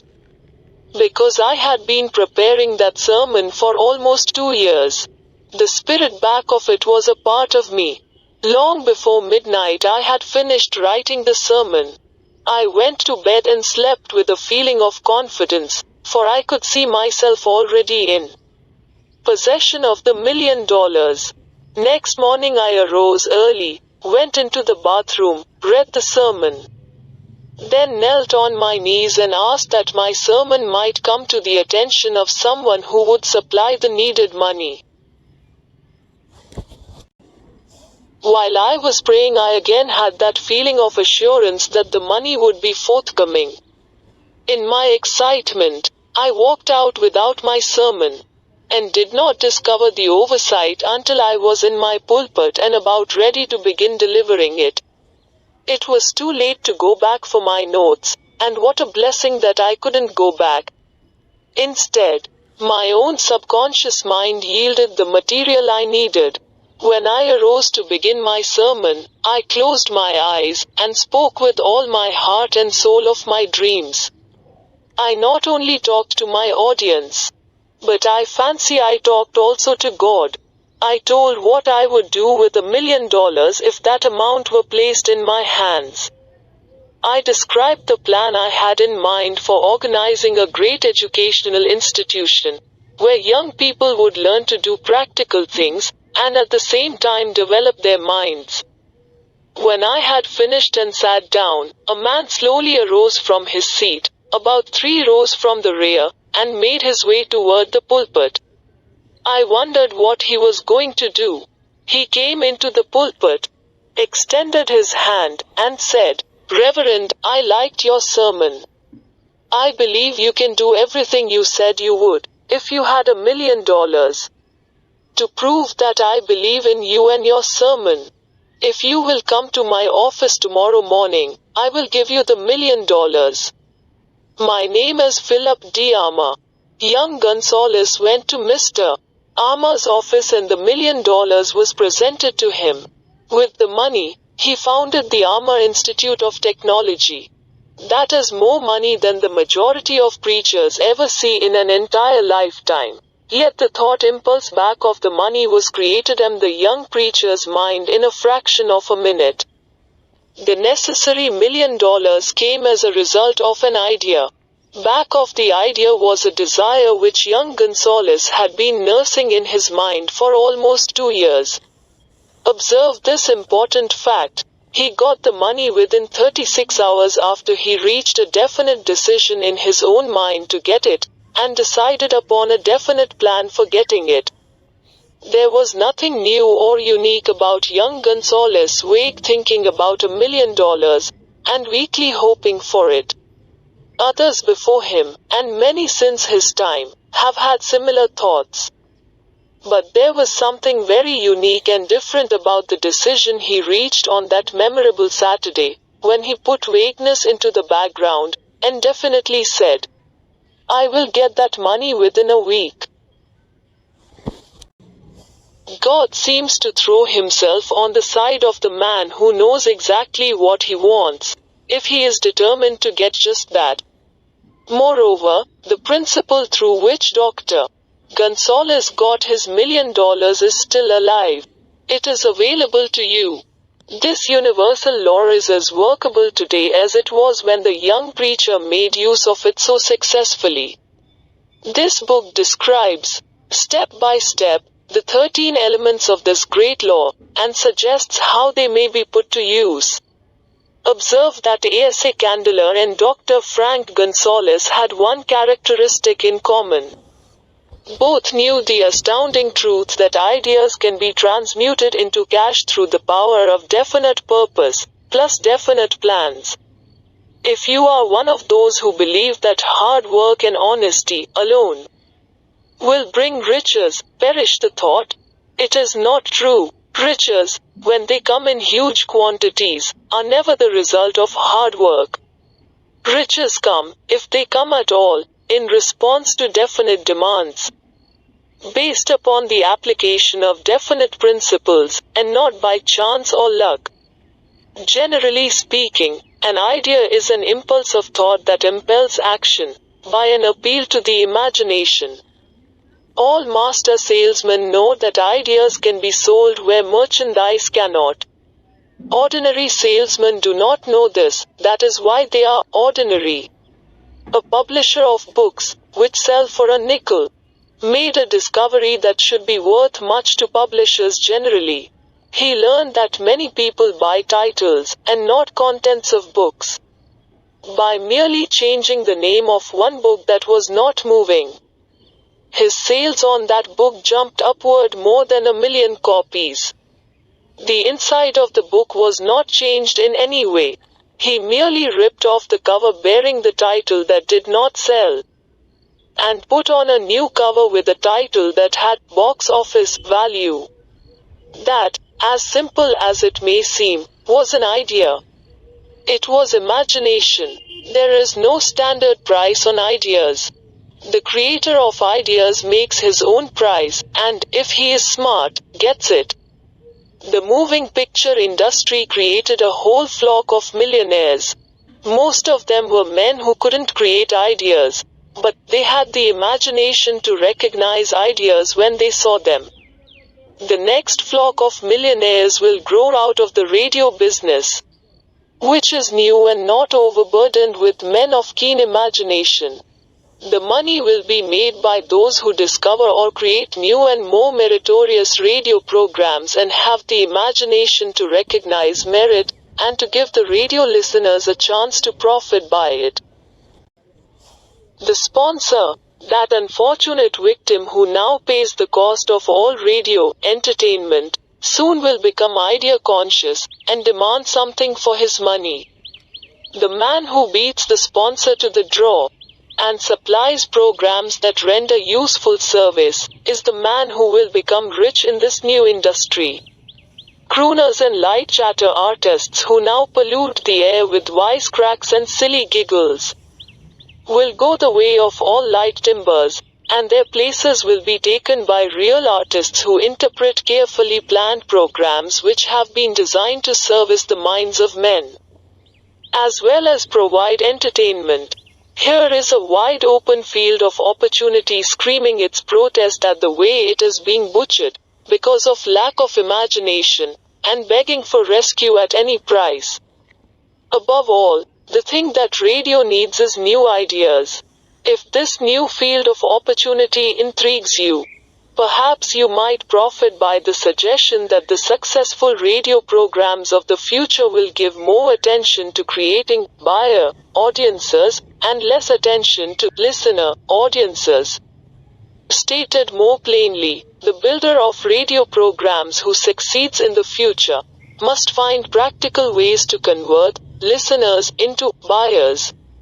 Moreover, the successful producer of radio programs in the future must key his features so that he can definitely show its effect upon the audience. Sponsors are becoming a bit weary of buying glib selling talks, based upon statements grabbed out of thin air. They want, and in the future will demand, indisputable proof that the Who's It program not only gives millions of people the silliest giggle ever, but that the silly giggler can sell merchandise. Another thing that might as well be understood by those who contemplate entering this new field of opportunity. Radio advertising is going to be handled by an entirely new group of advertising experts, separate and distinct from the old-time newspaper and magazine advertising agency men. The old-timers in the advertising game cannot read the modern radio scripts, because they have been schooled to see ideas. The new radio technique demands men who can interpret ideas from a written manuscript in terms of sound. It cost the author a year of hard labor, and many thousands of dollars to learn this. Radio, right now, is about where the moving pictures were, when Mary Pickford and her girls first appeared on the screen. There is plenty of room in radio for those who can produce or recognize ideas. If the foregoing comment on the opportunities of radio has not started your idea factory to work, you had better forget it. Your opportunity is in some other field. If the comment intrigued you in the slightest degree, then go further into it, and you may find the one idea you need to round out your career. Never let it discourage you if you have no experience in radio. Andrew Carnegie knew very little about making steel. I have Carnegie's own word for this, but he made practical use of two of the principles described in this book, and made the steel business yield him a fortune. The story of practically every great fortune starts with the day when a creator of ideas and a seller of ideas got together and worked in harmony. Carnegie surrounded himself with men who could do all that he could not do. Men who created ideas, and men who put ideas into operation, and made himself and the others fabulously rich. Millions of people go through life hoping for favorable breaks. Perhaps a favorable break can get one an opportunity, but the safest plan is not to depend upon luck. It was a favorable break that gave me the biggest opportunity of my life, but 25 years of determined effort had to be devoted to that opportunity before it became an asset. The break consisted of my good fortune in meeting and gaining the cooperation of Andrew Carnegie. On that occasion, Carnegie planted in my mind the idea of organizing the principles of achievement into a philosophy of success. Thousands of people have profited by the discoveries made in the 25 years of research, and several fortunes have been accumulated through the application of the philosophy. The beginning was simple. It was an idea which anyone might have developed. The favorable break came through Carnegie, but what about the determination, definiteness of purpose, and the desire to attain the goal, and the persistent effort of years? It was no ordinary desire that survived disappointment, discouragement, temporary defeat, criticism, and the constant reminding of waste of time. It was a burning desire, an obsession. When the idea was first planted in my mind by Mr. Carnegie, it was coaxed, nursed, and enticed to remain alive. Gradually, the idea became a giant under its own power, and it coaxed, nursed, and drove me. Ideas are like that. First you give life and action and guidance to ideas. Then they take on power of their own and sweep aside all opposition. Ideas are intangible forces, but they have more power than the physical brains that give birth to them. They have the power to live on, after the brain that creates them has returned to dust. For example, take the power of Christianity. That began with a simple idea, born in the brain of Christ. Its chief tenet was, do unto others as you would have others do unto you. Christ has gone back to the source from whence he came, but his idea goes marching on. Someday, it may grow up and come into its own, then it will have fulfilled Christ's deepest desire. The idea has been developing only 2000 years. Give it time. Success requires no explanations, failure permits no alibis. Chapter 7 Organized Planning, the crystallization of desire into action. The sixth step toward riches. You have learned that everything man creates or acquires begins in the form of desire. That desire is taken on the first lap of its journey, from the abstract to the concrete, into the workshop of the imagination, where plans for its transition are created and organized. In Chapter 2, you were instructed to take 6 definite, practical steps as your first move in translating the desire for money into its monetary equivalent. One of these steps is the formation of a definite, practical plan, or plans, through which this transformation may be made. You will now be instructed how to build plans which will be practical. Viz. A. Ally yourself with a group of as many people as you may need for the creation and carrying out of your plan, or plans for the accumulation of money, making use of the mastermind principle described in a later chapter.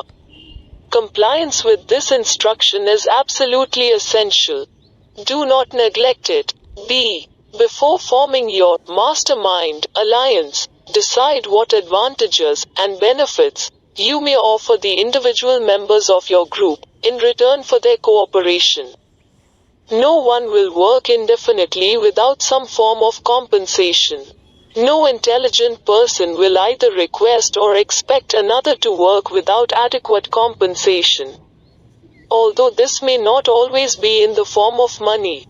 C. Arrange to meet with the members of your mastermind group at least twice a week, and more often if possible, until you have jointly perfected the necessary plan, or plans for the accumulation of money. Maintain perfect harmony between yourself and every member of your mastermind group. If you fail to carry out this instruction to the letter, you may expect to meet with failure.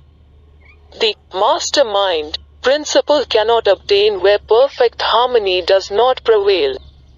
Keep in mind these facts. First, you are engaged in an undertaking of major importance to you. To be sure of success, you must have plans which are faultless. Second, you must have the advantage of the experience, education, native ability and imagination of other minds. This is in harmony with the methods followed by every person who has accumulated a great fortune. No individual has sufficient experience, education, native ability, and knowledge to ensure the accumulation of a great fortune without the cooperation of other people. Every plan you adopt, in your endeavor to accumulate wealth, should be the joint creation of yourself and every other member of your mastermind group. You may originate your own plans, either in whole or in part, but see that those plans are checked and approved by the members of your mastermind alliance. If the first plan which you adopt does not work successfully, replace it with a new plan. If this new plan fails to work, replace it in turn with still another, and so on, until you find a plan which does work. Right here is the point at which the majority of men meet with failure, because of their lack of persistence in creating new plans to take the place of those which fail.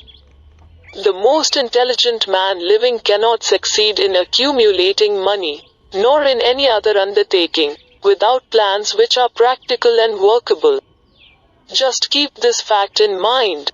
And remember, when your plans fail, that temporary defeat is not permanent failure. It may only mean that your plans have not been sound. Build other plans. Start all over again. Thomas A. Edison failed 10,000 times before he perfected the incandescent electric light bulb. That is, he met with temporary defeat 10,000 times before his efforts were crowned with success. Temporary defeat should mean only one thing: the certain knowledge that there is something wrong with your plan. Millions of men go through life in misery and poverty because they lack a sound plan through which to accumulate a fortune. Henry Ford accumulated a fortune, not because of his superior mind, but because he adopted and followed a plan which proved to be sound. 1,000 men could be pointed out, each with a better education than Ford's, yet each of whom lives in poverty, because he does not possess the right plan for the accumulation of money. Your achievement can be no greater than your plans are sound. That may seem to be an axiomatic statement, but it is true. Samuel Insull lost his fortune of over $100 million. The Insull fortune was built on plans which were sound. The business depression forced Mr. Insull to change his plans, and the change brought temporary defeat, because his new plans were not sound. Mr. Insull is now an old man. He may, consequently, accept failure instead of temporary defeat. But if his experience turns out to be failure, it will be for the reason that he lacks the fire of persistence to rebuild his plans.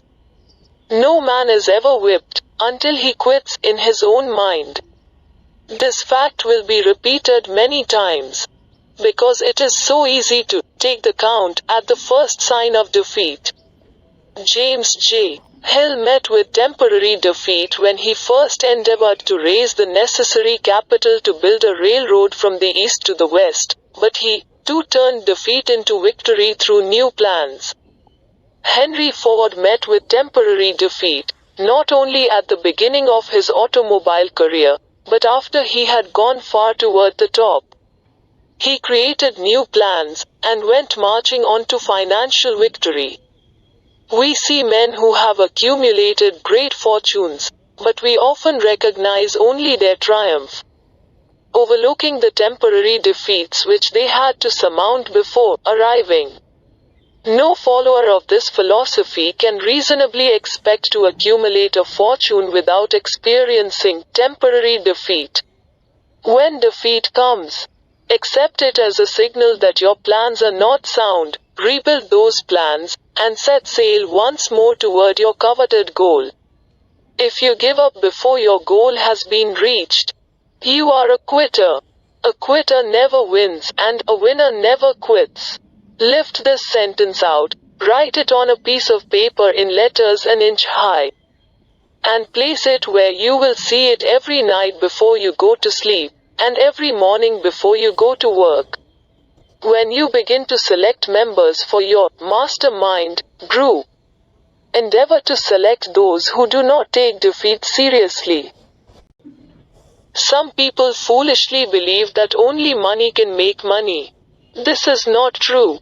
Desire, transmuted into its monetary equivalent, through the principles laid down here, is the agency through which money is made. Money, of itself, is nothing but inert matter. It cannot move, think, or talk, but it can hear when a man who desires it calls it to come. Planning the sale of services. The remainder of this chapter has been given over to a description of ways and means of marketing personal services. The information here conveyed will be of practical help to any person having any form of personal services to market. But it will be of priceless benefit to those who aspire to leadership in their chosen occupations. Intelligent planning is essential for success in any undertaking designed to accumulate riches. Here will be found detailed instructions to those who must begin the accumulation of riches by selling personal services. It should be encouraging to know that practically all the great fortunes began in the form of compensation for personal services, or from the sale of ideas. What else, except ideas and personal services, would one not possessed of property have to give in return for riches? Broadly speaking, there are two types of people in the world. One type is known as leaders, and the other as followers. Decide at the outset whether you intend to become a leader in your chosen calling, or remain a follower. The difference in compensation is vast. The follower cannot reasonably expect the compensation to which a leader is entitled, although many followers make the mistake of expecting such pay. It is no disgrace to be a follower. On the other hand, it is no credit to remain a follower. Most great leaders began in the capacity of followers. They became great leaders because they were intelligent followers. With few exceptions, the man who cannot follow a leader intelligently cannot become an efficient leader. The man who can follow a leader most efficiently is usually the man who develops into leadership most rapidly. An intelligent follower has many advantages, among them the opportunity to acquire knowledge from his leader. The major attributes of leadership. The following are important factors of leadership. 1. Unwavering courage based upon knowledge of self and of one's occupation. No follower wishes to be dominated by a leader who lacks self-confidence and courage. No intelligent follower will be dominated by such a leader very long. 2. Self-control. The man who cannot control himself can never control others. Self-control sets a mighty example for one's followers, which the more intelligent will emulate. 3. A keen sense of justice. Without a sense of fairness and justice, no leader can command and retain the respect of his followers. 4.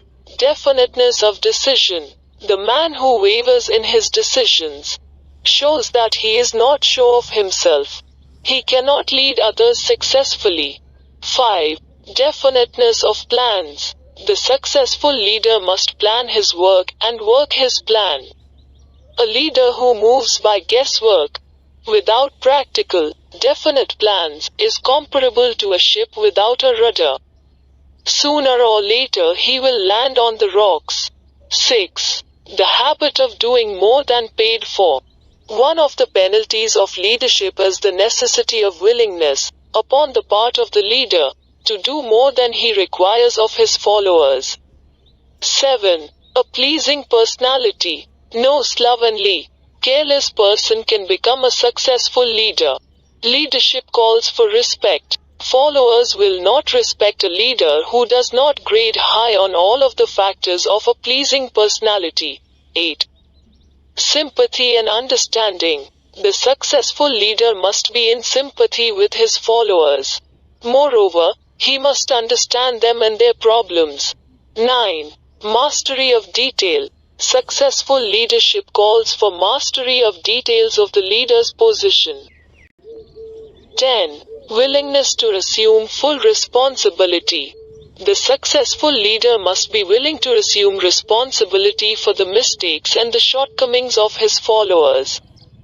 If he tries to shift this responsibility, he will not remain the leader. If one of his followers makes a mistake, and shows himself incompetent, the leader must consider that it is he who failed. 11. Cooperation. The successful leader must understand and apply the principle of cooperative effort and be able to induce his followers to do the same. Leadership calls for power, and power calls for cooperation.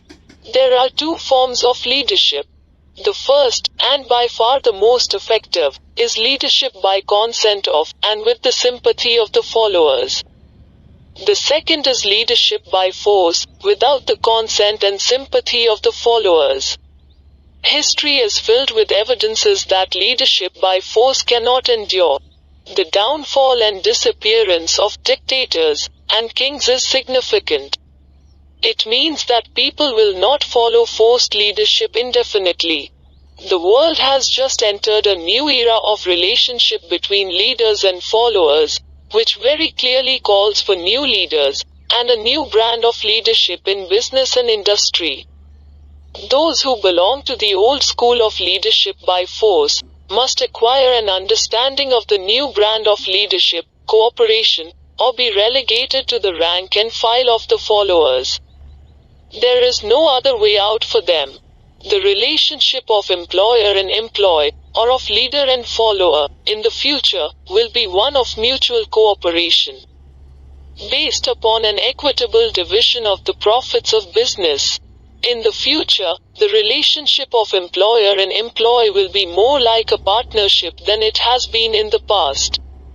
Napoleon, Kaiser Wilhelm of Germany, the Tsar of Russia, and the King of Spain were examples of leadership by force. Their leadership passed without much difficulty. One might point to the prototypes of these ex-leaders among the business, financial, and labor leaders of America who have been dethroned or slated to go.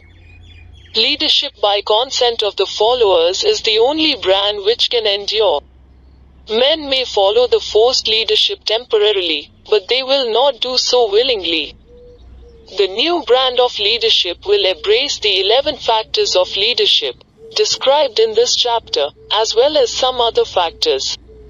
The man who makes these the basis of his leadership, will find abundant opportunity to lead in any walk of life. The Depression was prolonged, largely, because the world lacked leadership of the new brand.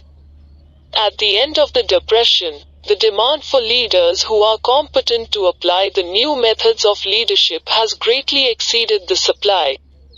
Some of the old type of leaders will reform and adapt themselves to the new brand of leadership, but generally speaking, the world will have to look for new timber for its leadership. This necessity may be your opportunity. The 10 major causes of failure in leadership. We come now to the major faults of leaders who fail. Because it is just as essential to know what not to do as it is to know what to do. 1. Inability to organize details. Efficient leadership calls for ability to organize and to master details. No genuine leader is ever too busy to do anything which may be required of him in his capacity as leader. When a man, whether he is a leader or follower, admits that he is too busy to change his plans, or to give attention to any emergency, he admits his inefficiency. The successful leader must be the master of all details connected with his position. That means, of course, that he must acquire the habit of relegating details to capable lieutenants. 2. Unwillingness to render humble service. Truly great leaders are willing, when occasion demands, to perform any sort of labor which they would ask another to perform. The greatest among ye shall be the servant of all, is a truth which all able leaders observe and respect. 3. Expectation of pay for what they know, instead of what they do with that which they know. The world does not pay men for that which they know. It pays them for what they do, or induce others to do. 4. Fear of competition from followers. The leader who fears that one of his followers may take his position is practically sure to realize that fear sooner or later.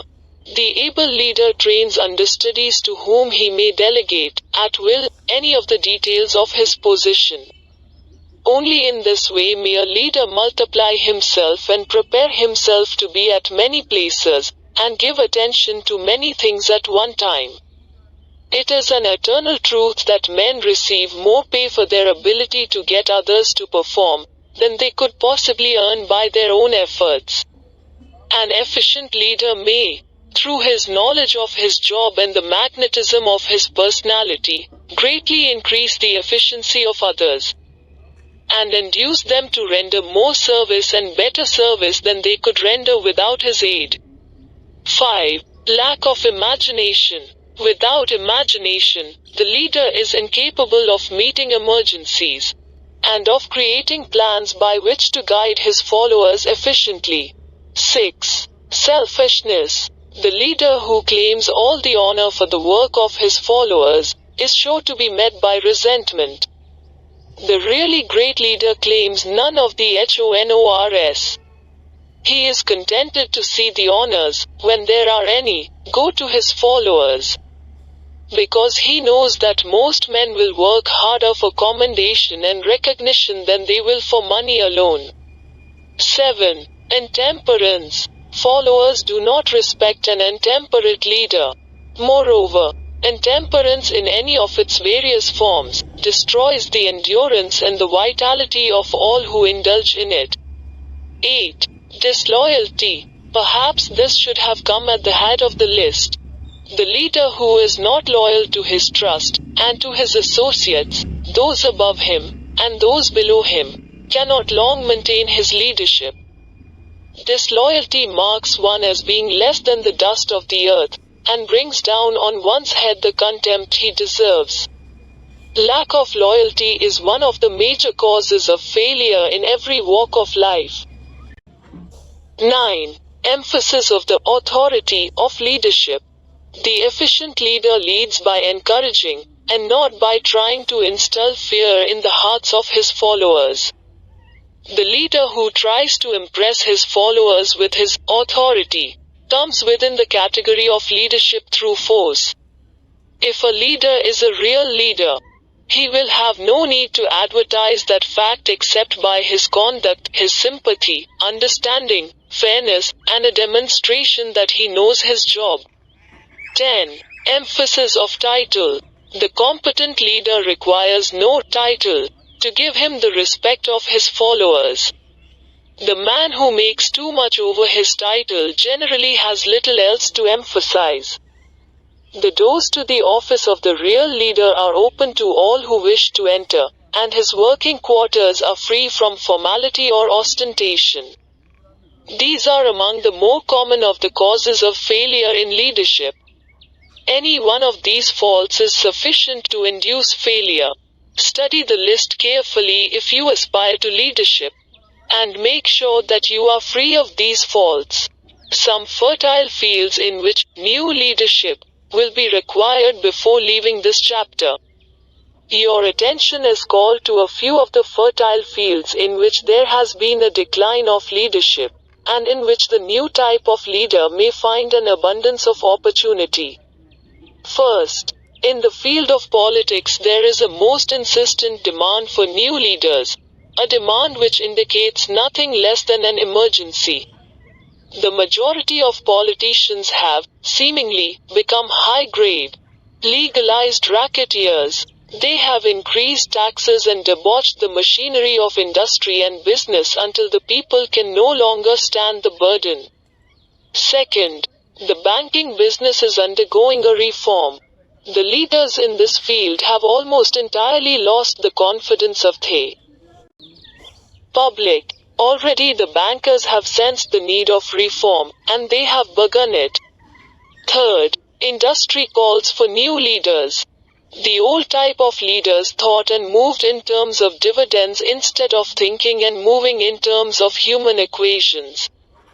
The future leader in industry, to endure, must regard himself as a quasi-public official whose duty it is to manage his trust in such a way that it will work hardship on no individual, or group of individuals. Exploitation of working men is a thing of the past. Let the man who aspires to leadership in the field of business, industry, and labor remember this. Fourth, the religious leader of the future will be forced to give more attention to the temporal needs of his followers, in the solution of their economic and personal problems of the present, and less attention to the dead past, and the yet unborn future. Fifth, in the professions of law, medicine, and education, a new brand of leadership, and to some extent, new leaders will become a necessity. This is especially true in the field of education.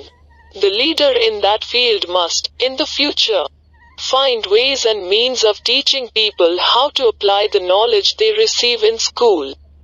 He must deal more with practice and less with theory. Sixth, new leaders will be required in the field of journalism. Newspapers of the future, to be conducted successfully, must be divorced from special privilege and relieved from the subsidy of advertising. They must cease to be organs of propaganda for the interests which patronize their advertising columns. The type of newspaper which publishes scandal and lewd pictures will eventually go the way of all forces which debauch the human mind. These are but a few of the fields in which opportunities for new leaders and a new brand of leadership are now available. The world is undergoing a rapid change. This means that the media through which the changes in human habits are promoted must be adapted to the changes. The media here described are the ones which, more than any others, determine the trend of civilization. When and how to apply for a position, the information described here is the net result of many years of experience during which thousands of men and women were helped to market their services effectively. It can, therefore, be relied upon as sound and practical. Media through which services may be marketed. Experience has proved that the following media offer the most direct and effective methods of bringing the buyer and seller of personal services together.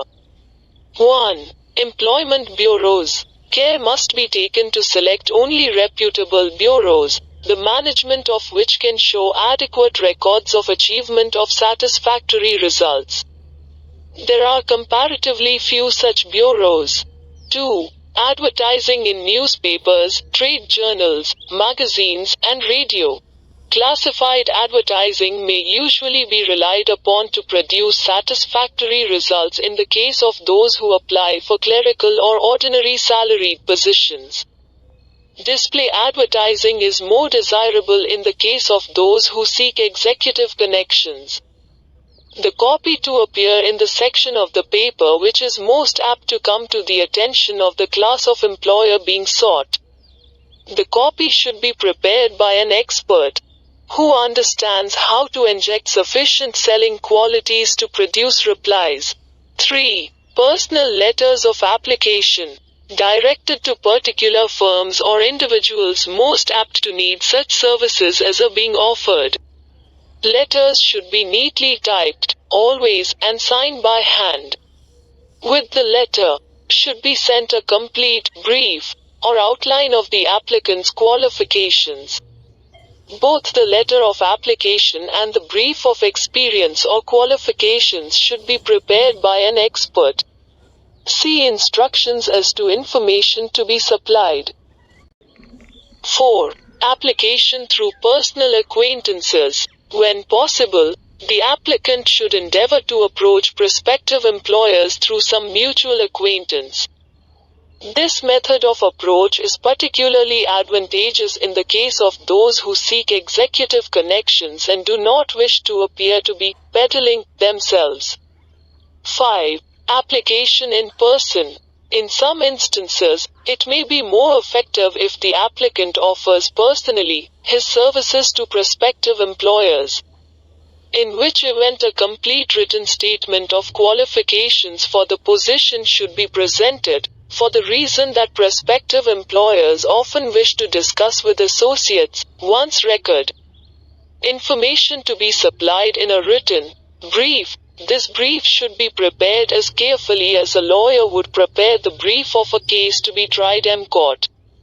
Unless the applicant is experienced in the preparation of such briefs, an expert should be consulted, and his services enlisted for this purpose. Successful merchants employ men and women who understand the art and the psychology of advertising to present the merits of their merchandise. One who has personal services for sale should do the same. The following information should appear in the brief. 1. Education. State briefly, but definitely, what schooling you have had, and in what subjects you specialized in school, giving the reasons for that specialization.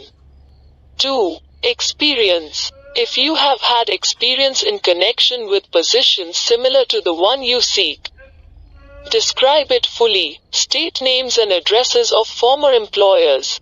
Be sure to bring out clearly any special experience you may have had which would equip you to fill the position you seek. 3.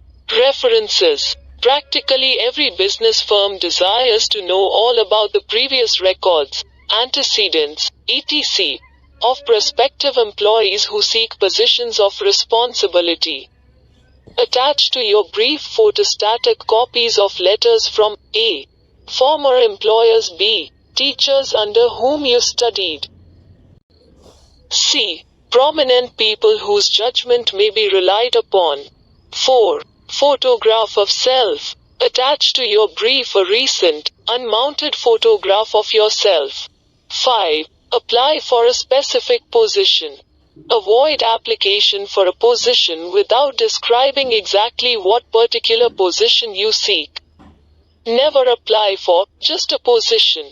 That indicates you lack specialized qualifications. 6. State your qualifications for the particular position for which you apply. Give full details as to the reason you believe you are qualified for the particular position you seek. This is the application. It will determine, more than anything else, what consideration you receive. 7. Offer to go to work on probation. In the majority of instances, if you are determined to have the position for which you apply, it will be most effective if you offer to work for a week, or a month, or for a sufficient length of time to enable your prospective employer to judge your value without pay. This may appear to be a radical suggestion, but experience has proved that it seldom fails to win at least a trial. If you are sure of your qualifications, a trial is all you need. Incidentally, such an offer indicates that you have confidence in your ability to fill the position you seek. It is most convincing. If your offer is accepted, and you make good, more than likely you will be paid for your probation period. Make clear the fact that your offer is based upon A. your confidence in your ability to fill the position, B. your confidence in your prospective employer's decision to employ you after trial, C. your determination to have the position you seek. 8. Knowledge of your prospective employer's business. Before applying for a position, do sufficient research in connection with the business to familiarize yourself thoroughly with that business, and indicate in your brief the knowledge you have acquired in this field. This will be impressive, as it will indicate that you have imagination and a real interest in the position you seek.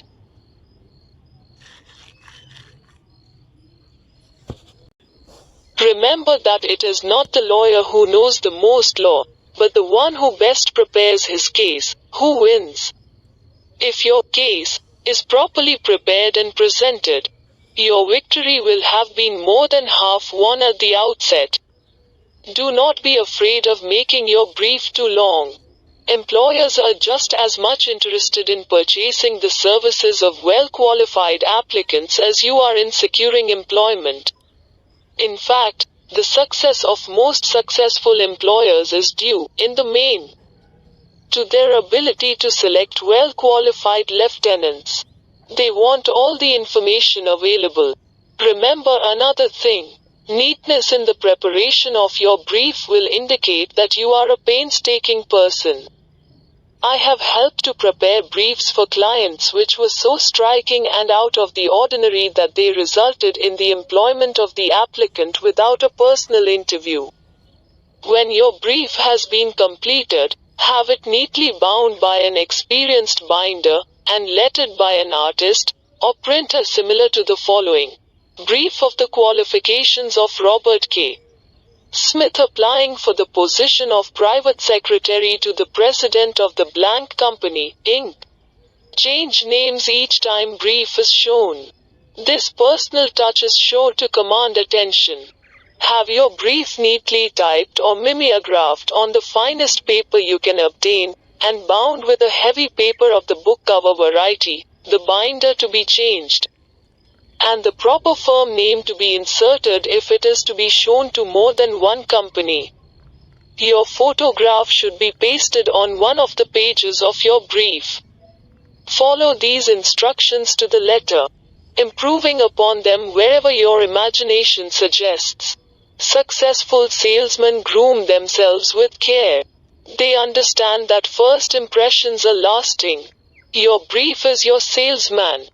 Give it a good suit of clothes, so it will stand out in bold contrast to anything your prospective employer ever saw, in the way of an application for a position. If the position you seek is worth having, it is worth going after with care. Moreover, if you sell yourself to an employer in a manner that impresses him with your individuality, you probably will receive more money for your services from the very start than you would if you applied for employment in the usual conventional way. If you seek employment through an advertising agency or an employment agency, have the agent use copies of your brief in marketing your services. This will help to gain preference for you, both with the agent and the prospective employers. How to get the exact position you desire? Everyone enjoys doing the kind of work for which he is best suited. An artist loves to work with paints. A craftsman with his hands. A writer loves to write. Those with less definite talents have their preferences for certain fields of business and industry. If America does anything well, it offers a full range of occupations, tilling the soil, manufacturing, marketing, and the professions.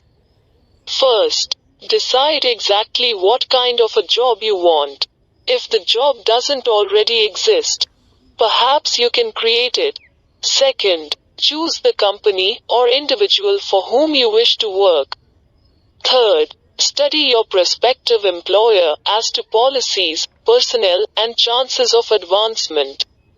Fourth, by analysis of yourself, your talents and capabilities, figure what you can offer, and plan ways and means of giving advantages, services, developments, ideas that you believe you can successfully deliver.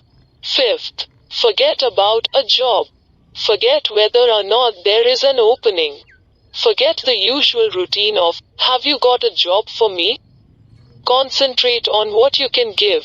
Sixth, once you have your plan in mind, arrange with an experienced writer to put it on paper in neat form and in full detail. Seventh, present it to the proper person with authority and he will do the rest. Every company is looking for men who can give something of value, whether it be ideas, services, or connections. Every company has room for the man who has a definite plan of action which is to the advantage of that company. This line of procedure may take a few days or weeks of extra time, but the difference in income, in advancement, and in gaining recognition will save years of hard work at small pay. It has many advantages, the main one being that it will often save from 1 to 5 years of time in reaching a chosen goal. Every person who starts, or gets in, halfway up the ladder, does so by deliberate and careful planning, excepting, of course, the boss son. The new way of marketing services, jobs, are now partnerships, men and women who market their services to best advantage in the future must recognize the stupendous change which has taken place in connection with the relationship between employer and employee. In the future, the golden rule, and not the rule of gold, will be the dominating factor in the marketing of merchandise as well as personal services. The future relationship between employers and their employees will be more in the nature of a partnership consisting of A.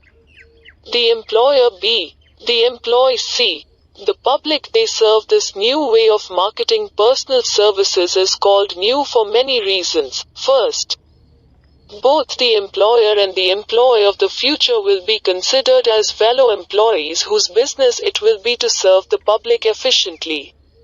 In times past, employers and employees have bartered among themselves, driving the best bargains they could with one another, not considering that in the final analysis they were, in reality, bargaining at the expense of the third party, the public they served. The Depression served as a mighty protest from an injured public, whose rights had been trampled upon in every direction by those who were clamoring for individual advantages and profits.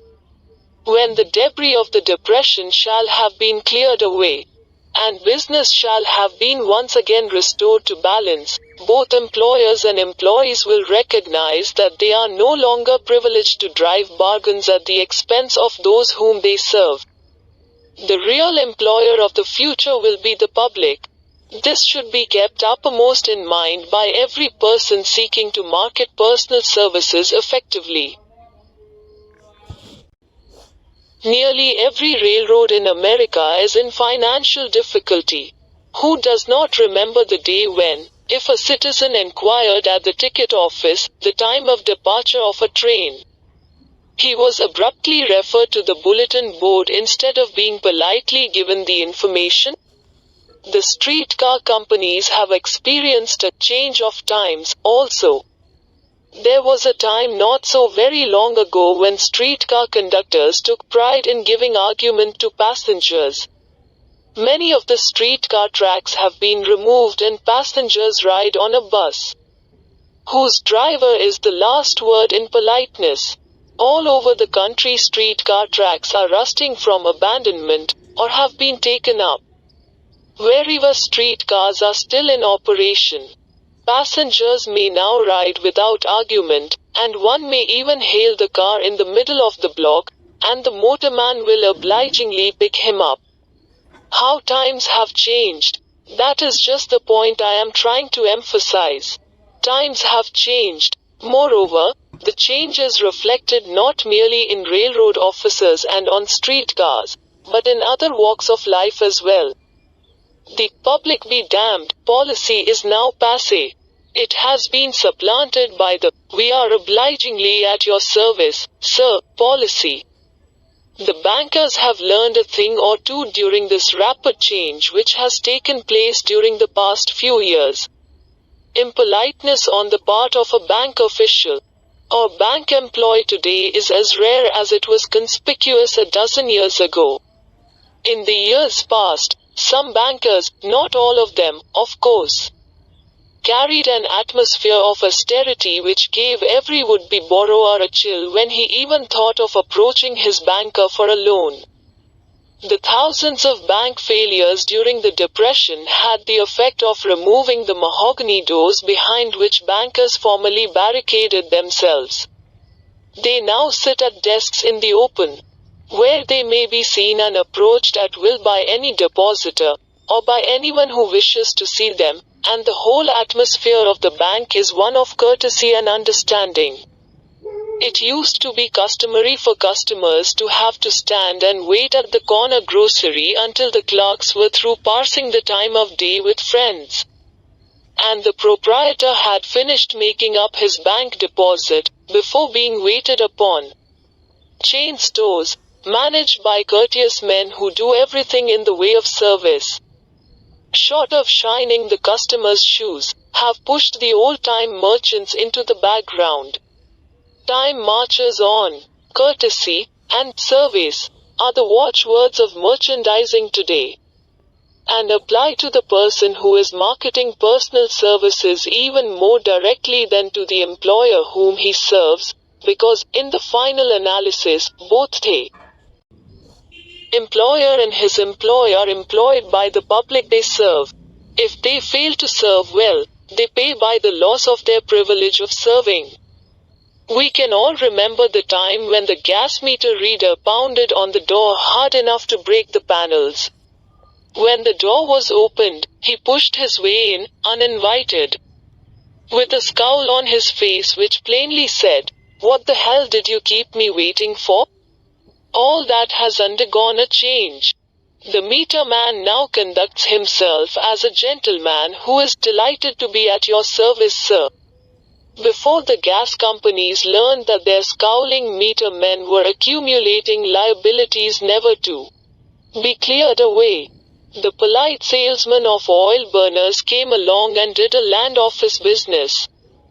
During the Depression, I spent several months in the anthracite coal region of Pennsylvania, studying conditions which all but destroyed the coal industry.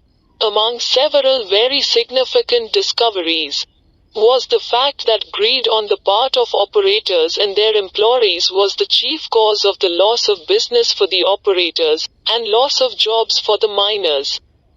Through the pressure of a group of overzealous labor leaders, representing the employees, and the greed for profits on the part of the operators, the anthracite business suddenly dwindled. The coal operators and their employees drove sharp bargains with one another, adding the cost of the bargaining to the price of the coal, until, finally, they discovered they had built up a wonderful business for the manufacturers of oil-burning outfits and the producers of crude oil. The wages of sin is death. Many have read this in the Bible, but few have discovered its meaning. Now, and for several years, the entire world has been listening by force to a sermon which might well be called, "Whatsoever a man soweth, that shall he also reap." Nothing as widespread and effective as the Depression could possibly be just a coincidence. Behind the Depression was a cause. Nothing ever happens without a cause. In the main, the cause of the Depression is traceable directly to the worldwide habit of trying to reap without sowing. This should not be mistaken to mean that the Depression represents a crop which the world is being forced to reap without having sown. The trouble is that the world sowed the wrong sort of seed. Any farmer knows he cannot sow the seed of thistles and reap a harvest of grain. Beginning at the outbreak of the World War, the people of the world began to sow the seed of service inadequate in both quality and quantity. Nearly everyone was engaged in the pastime of trying to get without giving. These illustrations are brought to the attention of those who have personal services to market, to show that we are where we are, and what we are, because of our own conduct. If there is a principle of cause and effect, which controls business, finance, and transportation, this same principle controls individuals and determines their economic status. What is YOURQQS rating? The causes of success in marketing services effectively and permanently have been clearly described. Unless those causes are studied, analyzed, understood and applied, no man can market his services effectively and permanently. Every person must be his own salesman of personal services. The quality and the quantity of service rendered, and the spirit in which it is rendered, determine to a large extent the price and the duration of employment. To market personal services effectively, which means a permanent market, at a satisfactory price, under pleasant conditions, one must adopt and follow the QQS formula, which means that quality, plus quantity, plus the proper spirit of cooperation, equals perfect salesmanship of service. Remember the QQS formula, but do more, apply it as a habit. Let us analyze the formula to make sure we understand exactly what it means. 1. Quality of service shall be construed to mean the performance of every detail, in connection with your position, in the most efficient manner possible, with the object of greater efficiency always in mind. 2. Quantity of service shall be understood to mean the habit of rendering all the service of which you are capable, at all times, with the purpose of increasing the amount of service rendered as greater skill is developed through practice and experience. Emphasis is again placed on the word habit. 3. Spirit of service shall be construed to mean the habit of agreeable, harmonious conduct which will induce cooperation from associates and fellow employees. Adequacy of quality and quantity of service is not sufficient to maintain a permanent market for your services. The conduct, or the spirit in which you deliver service, is a strong determining factor in connection with both the price you receive and the duration of employment. Andrew Carnegie stressed this point more than others in connection with his description of the factors which lead to success in the marketing of personal services. He emphasized again and again the necessity for harmonious conduct. He stressed the fact that he would not retain any man, no matter how great a quantity, or how efficient the quality of his work, unless he worked in a spirit of harmony. Mr. Carnegie insisted upon men being agreeable. To prove that he placed a high value upon this quality, he permitted many men who conformed to his standards to become very wealthy. Those who did not conform had to make room for others. The importance of a pleasing personality has been stressed, because it is a factor which enables one to render service in the proper spirit. If one has a personality which pleases and renders service in a spirit of harmony, these assets often make up for deficiencies in both the quality and the quantity of service one renders. Nothing, however, can be successfully substituted for pleasing conduct. The capital value of your services, the person whose income is derived entirely from the sale of personal services, is no less a merchant than the man who sells commodities, and it might well be added, such a person is subject to exactly the same rules of conduct as the merchant who sells merchandise. This has been emphasized because the majority of people who live by the sale of personal services make the mistake of considering themselves free from the rules of conduct and the responsibilities attached to those who are engaged in marketing commodities. The new way of marketing services has practically forced both employer and employee into partnership alliances, through which both take into consideration the rights of the third party, the public they serve. The day of the go-getter has passed. He has been supplanted by the go-giver. High-pressure methods in business finally blew the lid off. There will never be the need to put the lid back on, because, in the future, business will be conducted by methods that will require no pressure. The actual capital value of your brains may be determined by the amount of income you can produce by marketing your services. A fair estimate of the capital value of your services may be made by multiplying your annual income by 16 2/3, as it is reasonable to estimate that your annual income represents 6% of your capital value. Money rents for 6% per annum. Money is worth no more than brains.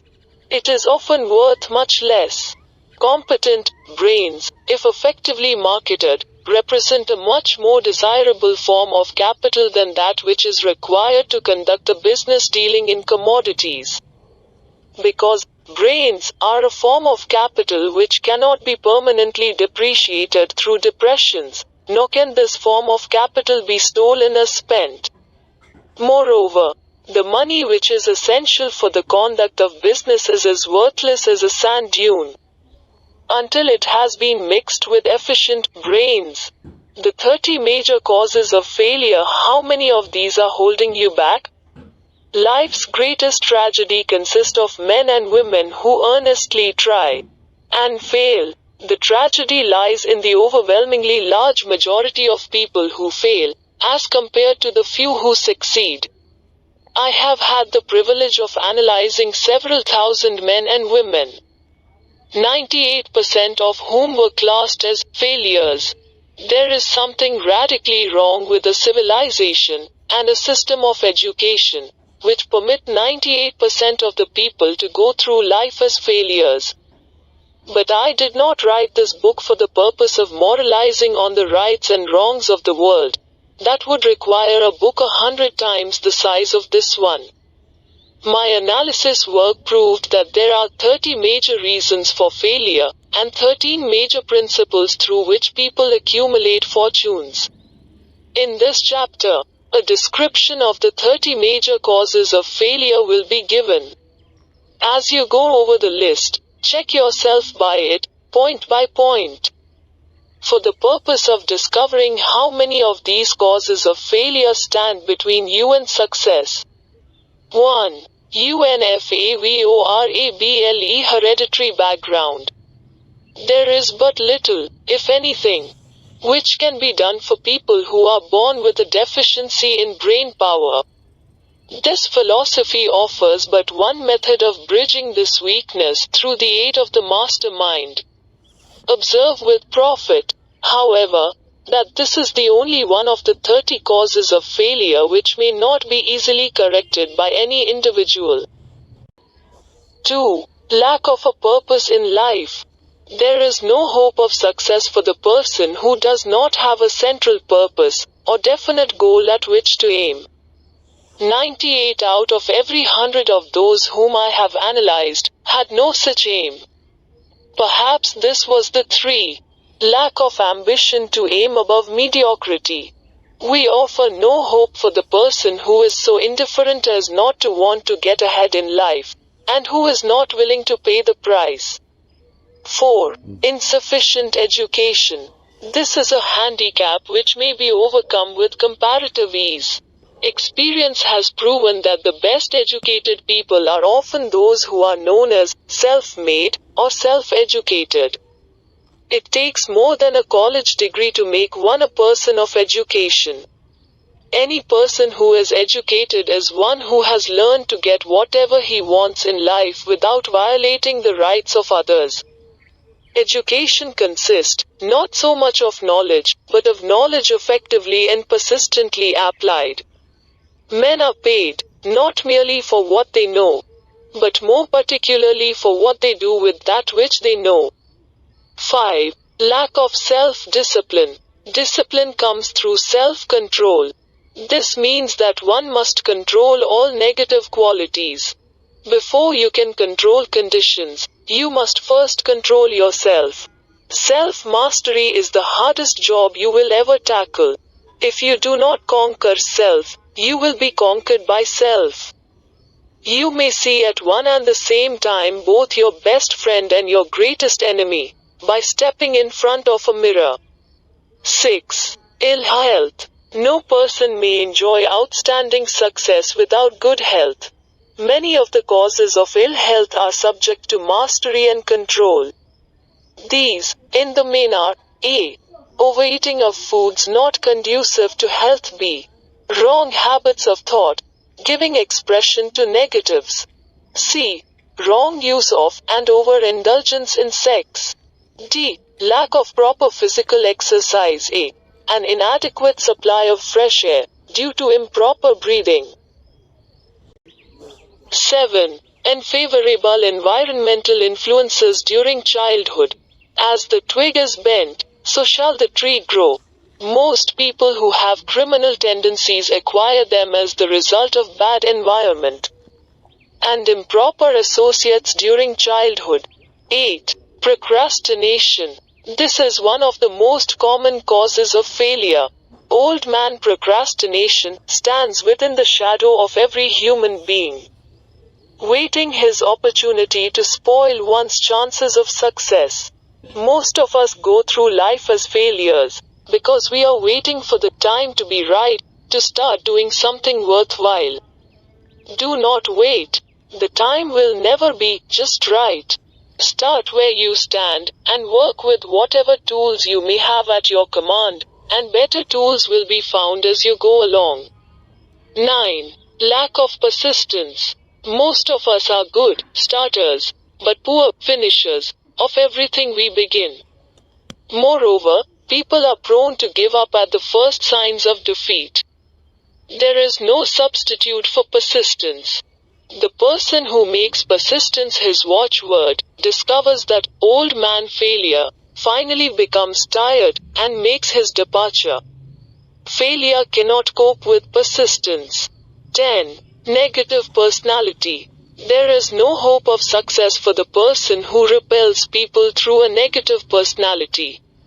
Success comes through the application of power. And power is attained through the cooperative efforts of other people. A negative personality will not induce cooperation. 11. Lack of controlled sexual urge. Sex energy is the most powerful of all the stimuli which move people into action. Because it is the most powerful of the emotions, it must be controlled through transmutation and converted into other channels.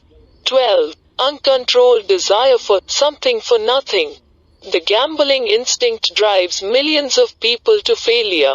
Evidence of this may be found in a study of the Wall Street crash of '29, during which millions of people tried to make money by gambling on stock margins. 13. Lack of a well-defined power of decision. Men who succeed reach decisions promptly, and change them, if at all, very slowly. Men who fail reach decisions, if at all, very slowly, and change them frequently and quickly. Indecision and procrastination are twin brothers. Where one is found, the other may usually be found also. Kill off this pair before they completely hog-tie you to the treadmill of failure. 14. One or more of the 6 basic fears. These fears have been analyzed for you in a later chapter. They must be mastered before you can market your services effectively. 15. Wrong selection of a mate in marriage. This is a most common cause of failure. The relationship of marriage brings people intimately into contact. Unless this relationship is harmonious, failure is likely to follow. Moreover, it will be a form of failure that is marked by misery and unhappiness, destroying all signs of ambition. 16. Overcaution. The person who takes no chances generally has to take whatever is left when others are through choosing. Overcaution is as bad as undercaution. Both are extremes to be guarded against. Life itself is filled with the element of chance. 17. Wrong selection of associates in business. This is one of the most common causes of failure in business. In marketing personal services, one should use great care to select an employer who will be an inspiration, and who is, himself, intelligent and successful. We emulate those with whom we associate most closely. Pick an employer who is worth emulating. 18. Superstition and prejudice. Superstition is a form of fear. It is also a sign of ignorance. Men who succeed keep open minds and are afraid of nothing. 19. Wrong selection of a vocation. No man can succeed in a line of endeavor which he does not like. The most essential step in the marketing of personal services is that of selecting an occupation into which you can throw yourself wholeheartedly. 20. Lack of concentration of effort. The jack of all trades seldom is good at any. Concentrate all of your efforts on one definite chief aim. 21. The habit of indiscriminate spending. The spendthrift cannot succeed, mainly because he stands eternally in fear of poverty. Form the habit of systematic saving by putting aside a definite percentage of your income. Money in the bank gives one a very safe foundation of courage when bargaining for the sale of personal services. Without money, one must take what one is offered, and be glad to get it. 22. Lack of enthusiasm. Without enthusiasm one cannot be convincing.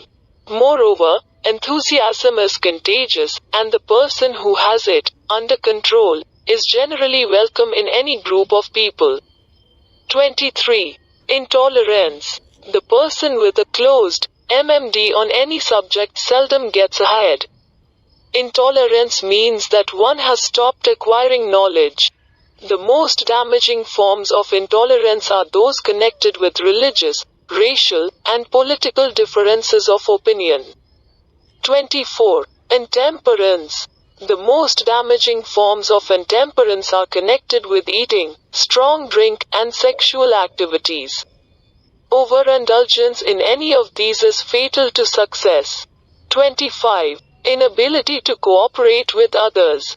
More people lose their positions and their big opportunities in life because of this fault than for all other reasons combined.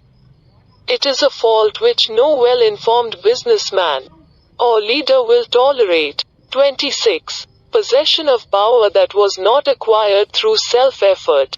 Sons and daughters of wealthy men, and others who inherit money which they did not earn. Power in the hands of one who did not acquire it gradually is often fatal to success. Quick riches are more dangerous than poverty. 27. Intentional dishonesty. There is no substitute for honesty.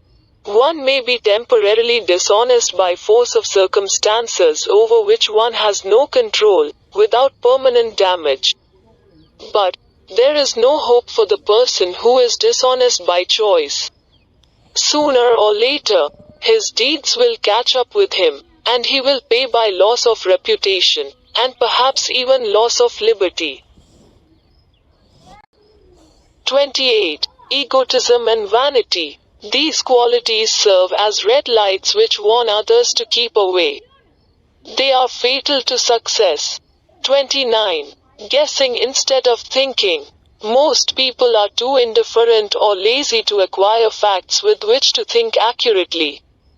They prefer to act on opinions created by guesswork or snap judgments. 30. Lack of capital. This is a common cause of failure among those who start out in business for the first time, without sufficient reserve of capital to absorb the shock of their mistakes, and to carry them over until they have established a reputation. 31. Under this, name any particular cause of failure from which you have suffered that has not been included in the foregoing list. In these 30 major causes of failure is found a description of the tragedy of life, which obtains for practically every person who tries and fails. It will be helpful if you can induce someone who knows you well to go over this list with you, and help to analyze you by the 30 causes of failure. It may be beneficial if you try this alone. Most people cannot see themselves as others see them. You may be one who cannot. The oldest of admonitions is, "Man, know thyself."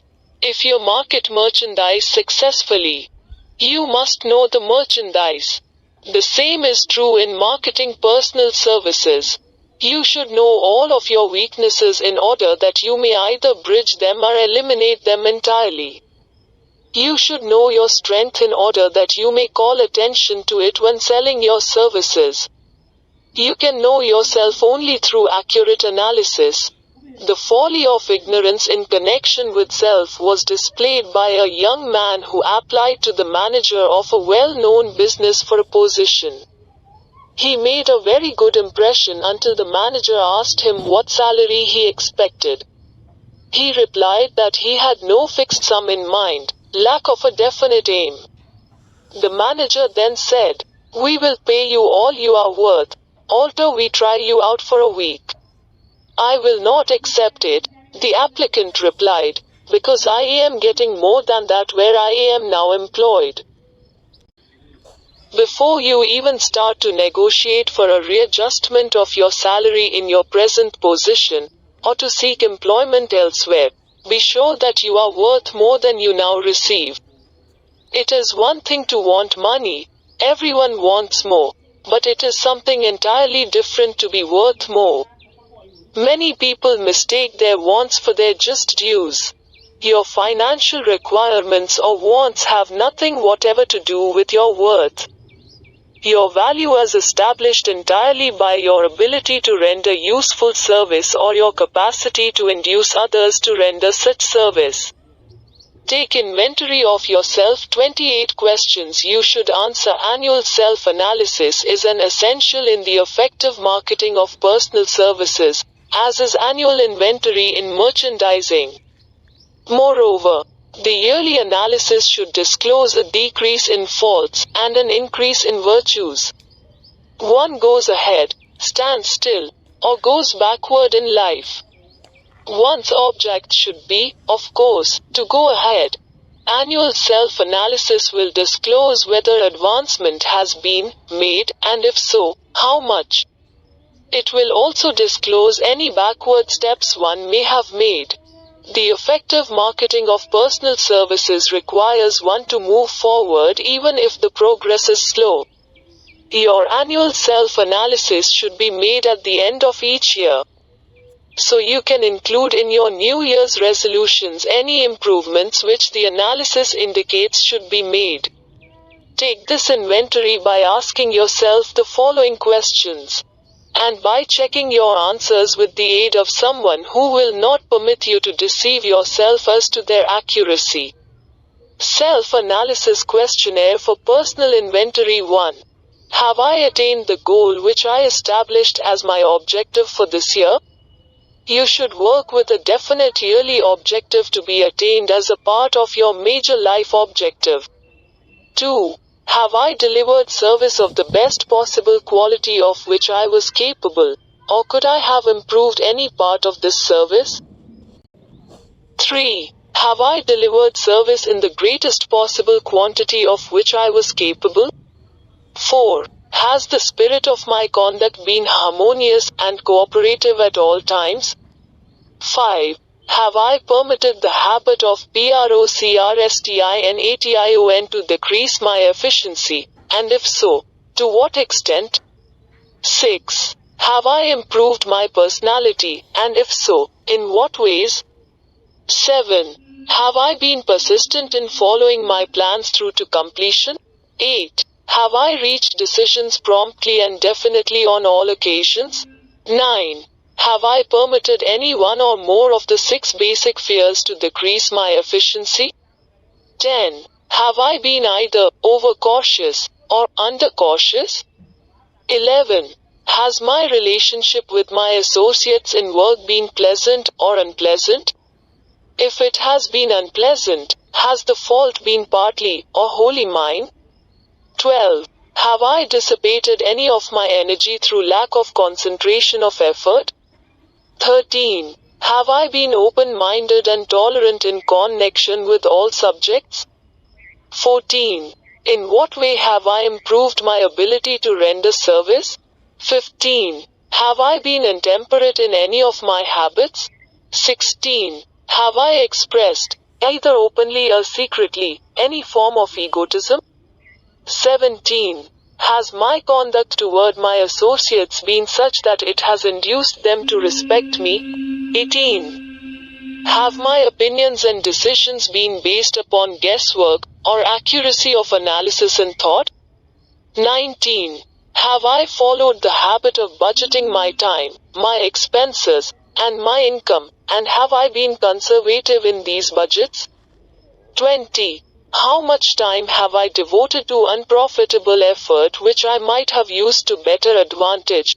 21. How may I my time and change my habits so I will be more efficient during the coming year? 22. Have I been guilty of any conduct which was not approved by my conscience? 23. In what ways have I rendered more service and better service than I was paid to render? 24. Have I been unfair to anyone, and if so, in what way? 25. If I had been the purchaser of my own services for the year, would I be satisfied with my purchase? 26. Am I in the right vocation? And if not, why not? 27. Has the purchaser of my services been satisfied with the service I have rendered, and if not, why not? 28. What is my present rating on the fundamental principles of success? Make this rating fairly and frankly, and have it checked by someone who is courageous enough to do it accurately. Having read and assimilated the information conveyed through this chapter, you are now ready to create a practical plan for marketing your personal services.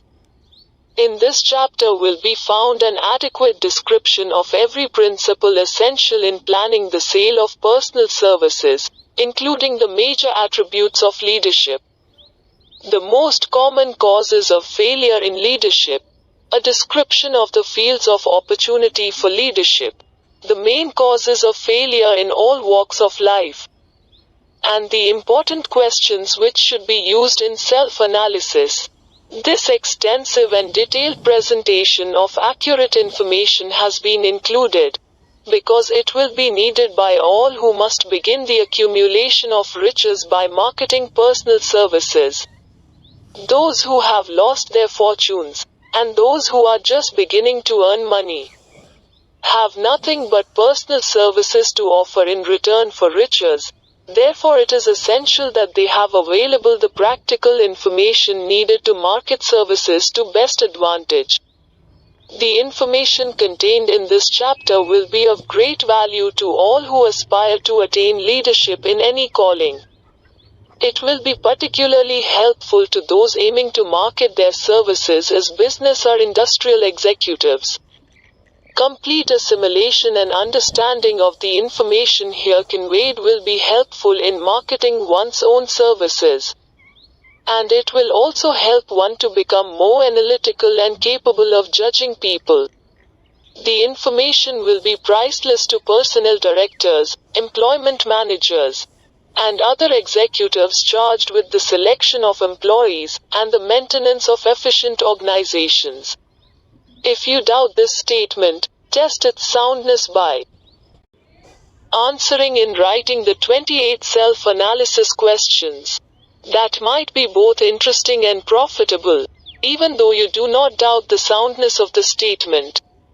Where and how one may find opportunities to accumulate riches. Now that we have analyzed the principles by which riches may be accumulated, we naturally ask, where may one find favorable opportunities to apply these principles?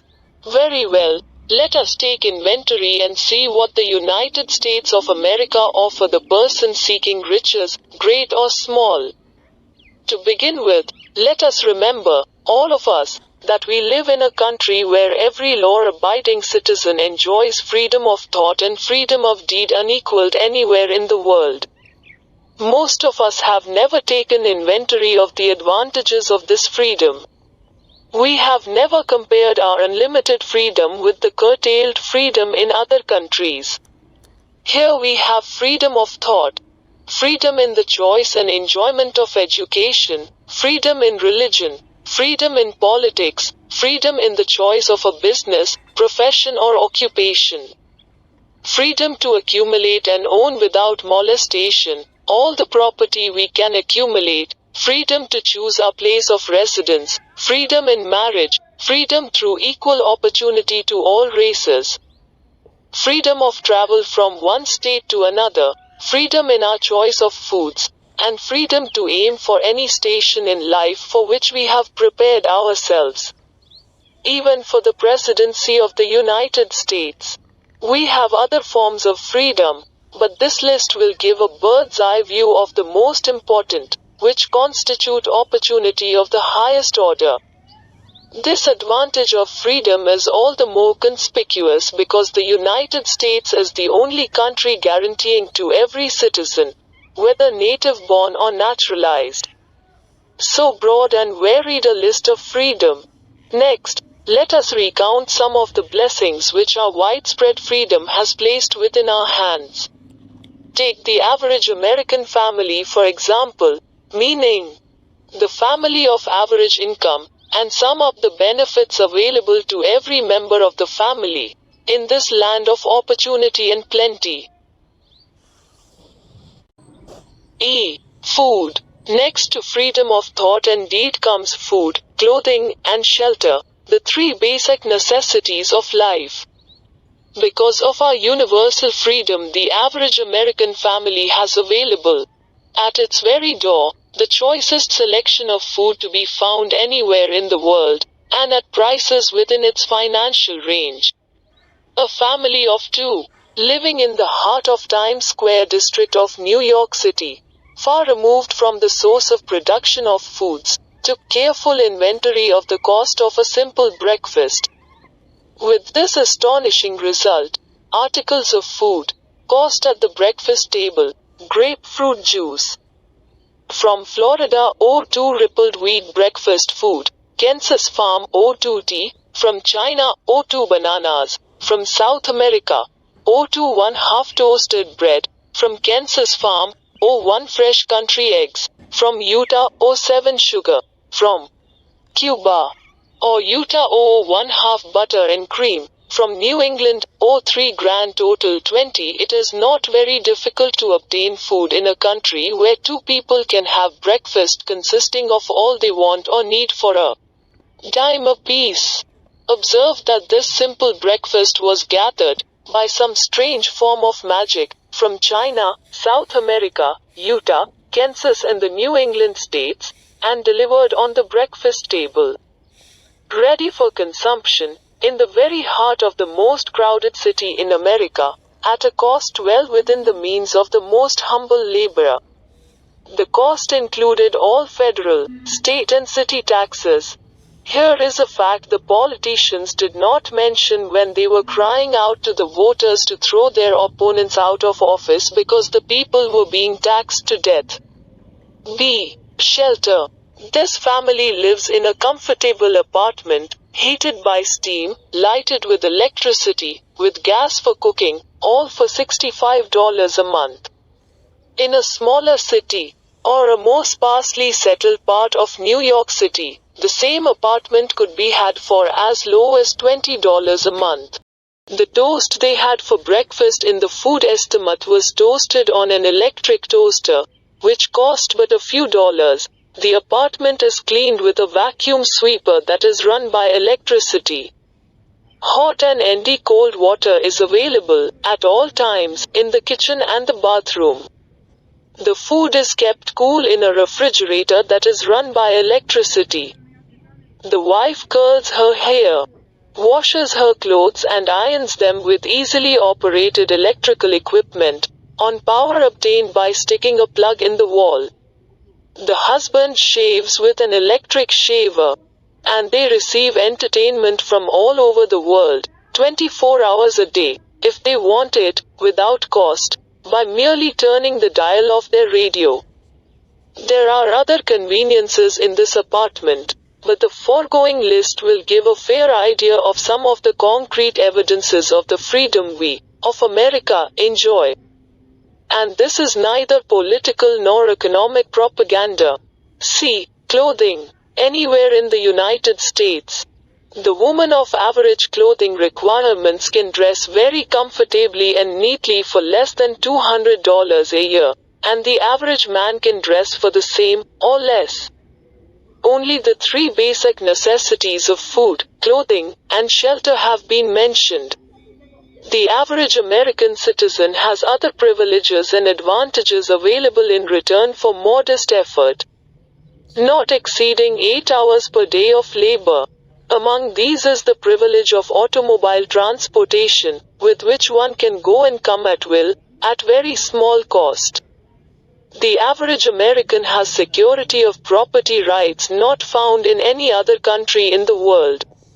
He can place his surplus money in a bank with the assurance that his government will protect it, and make good to him if the bank fails. If an American citizen wants to travel from one state to another, he needs no passport, no one's permission. He may go when he pleases, and return at will. Moreover, he may travel by train, private automobile, bus, airplane, or ship, as his pocketbook permits. In Germany, Russia, Italy, and most of the other European and Oriental countries, the people cannot travel with so much freedom, and at so little cost. The miracle that has provided these blessings. We often hear politicians proclaiming the freedom of America when they solicit votes. But seldom do they take the time or devote sufficient effort to the analysis of the source or nature of this freedom.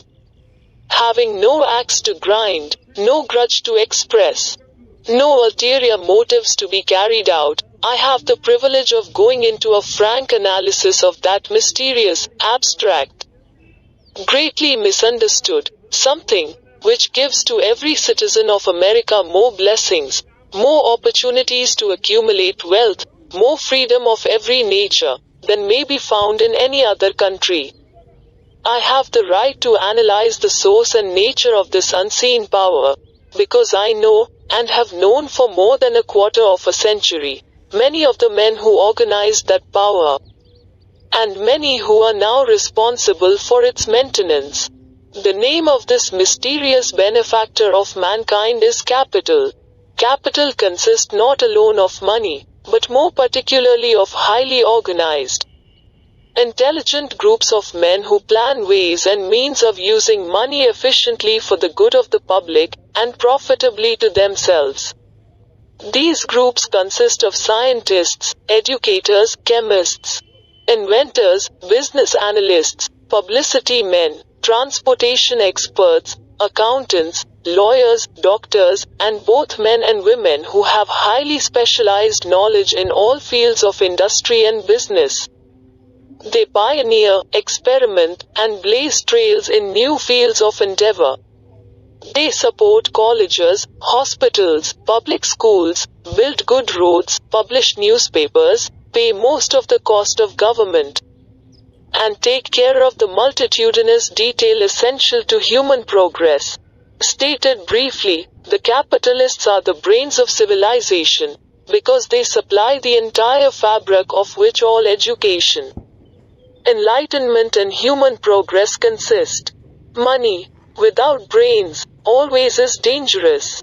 Properly used, it is the most important essential of civilization. The simple breakfast here described could not have been delivered to the New York family at a dime each, or at any other price, if organized capital had not provided the machinery, the ships, the railroads, and the huge armies of trained men to operate them. Some slight idea of the importance of organized capital may be had by trying to imagine yourself burdened with the responsibility of collecting, without the aid of capital, and delivering to the New York City family, the simple breakfast described. To supply the tea, you would have to make a trip to China or India, both a very long way from America. Unless you are an excellent swimmer, you would become rather tired before making the round trip. Then, too, another problem would confront you. What would you use for money, even if you had the physical endurance to swim the ocean? To supply the sugar, you would have to take another long swim to Cuba, or a long walk to the sugar beet section of Utah. But even then, you might come back without the sugar. Because organized effort and money are necessary to produce sugar, to say nothing of what is required to refine, transport, and deliver it to the breakfast table anywhere in the United States. The eggs, you could deliver easily enough from the barn yards near New York City, but you would have a very long walk to Florida and return, before you could serve the 2 glasses of grapefruit juice. You would have another long walk, to Kansas, or one of the other wheat-growing states, when you went after the 4 slices of wheat bread. The rippled wheat biscuits would have to be omitted from the menu, because they would not be available except through the labor of a trained organization of men and suitable machinery, all of which call for capital. While resting, you could take off for another little swim down to South America, where you would pick up a couple of bananas, and on your return, you could take a short walk to the nearest farm having a dairy and pick up some butter and cream. Then your New York City family would be ready to sit down and enjoy breakfast. And you could collect your 2 dimes for your labor. Seems absurd, doesn't it? Well, the procedure described would be the only possible way these simple items of food could be delivered to the heart of New York City, if we had no capitalistic system. The sum of money required for the building and maintenance of the railroads and steamships used in the delivery of that simple breakfast is so huge that it staggers one's imagination. It runs into hundreds of millions of dollars, not to mention the armies of trained employees required to man the ships and trains. But transportation is only a part of the requirements of modern civilization in capitalistic America. Before there can be anything to haul, something must be grown from the ground, or manufactured and prepared for market. This calls for more millions of dollars for equipment, machinery, boxing, marketing, and for the wages of millions of men and women. Steamships and railroads do not spring up from the earth and function automatically. They come in response to the call of civilization, through the labor and ingenuity and organizing ability of men who have imagination, faith, enthusiasm, decision, persistence. These men are known as capitalists. They are motivated by the desire to build, construct, achieve, render useful service, earn profits and accumulate riches. And, because they render service without which there would be no civilization, they put themselves in the way of great riches. Just to keep the record simple and understandable, I will add that these capitalists are the self-same men of whom most of us have heard soapbox orators speak. They are the same men to whom radicals, racketeers, dishonest politicians and grafting labor leaders refer as the predatory interests, or Wall Street. I am not attempting to present a brief for or against any group of men or any system of economics. I am not attempting to condemn collective bargaining when I refer to grafting labor leaders, nor do I aim to give a clean bill of health to all individuals known as capitalists. The purpose of this book, a purpose to which I have faithfully devoted over a quarter of a century, is to present to all who want the knowledge, the most dependable philosophy through which individuals may accumulate riches in whatever amounts they desire. I have here analyzed the economic advantages of the capitalistic system for the twofold purpose of showing 1. That all who seek riches must recognize and adapt themselves to the system that controls all approaches to fortunes, large or small, and 2. To present the side of the picture opposite to that being shown by politicians and demagogues who deliberately becloud the issues they bring up, by referring to organized capital as if it was something poisonous. This is a capitalistic country. It was developed through the use of capital.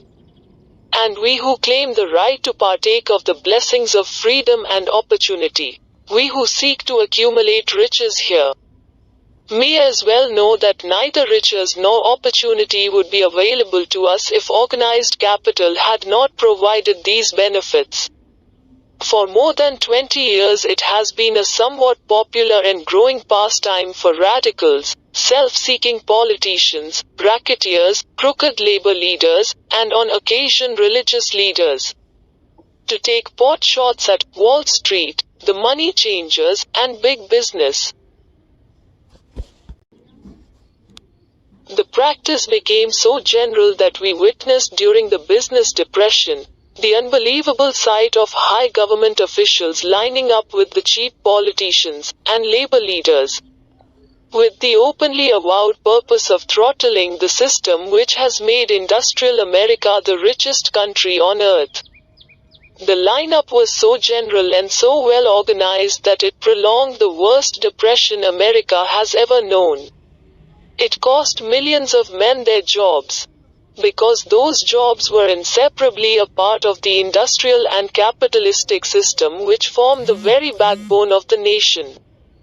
During this unusual alliance of government officials and self-seeking individuals who were endeavoring to profit by declaring open season on the American system of industry, A certain type of labor leader joined forces with the politicians and offered to deliver voters in return for legislation designed to permit men to take riches away from industry by organized force of numbers, instead of the better method of giving a fair day's work for a fair day's pay. Millions of men and women throughout the nation are still engaged in this popular pastime of trying to get without giving. Some of them are lined up with labor unions, where they demand shorter hours and more pay. Others do not take the trouble to work at all. They demand government relief and are getting it. Their idea of their rights of freedom was demonstrated in New York City, where violent complaint was registered with the postmaster by a group of relief beneficiaries, because the postman awakened them at 7:30 a.m. to deliver government relief checks. They demanded that the time of delivery be set up to 10 o'clock. If you are one of those who believe that riches can be accumulated by the mere act of men who organize themselves into groups and demand more pay for less service, if you are one of those who demand government relief without early morning disturbance when the money is delivered to you, if you are one of those who believe in trading their votes to politicians in return for the passing of laws which permit the raiding of the public treasury, you may rest securely on your belief, with certain knowledge that no one will disturb you, because this is a free country where every man may think as he pleases, where nearly everybody can live with but little effort, where many may live well without doing any work whatsoever. However, you should know the full truth concerning this freedom of which so many people boast, and so few understand. As great as it is, as far as it reaches, as many privileges as it provides, it does not, and cannot bring riches without effort.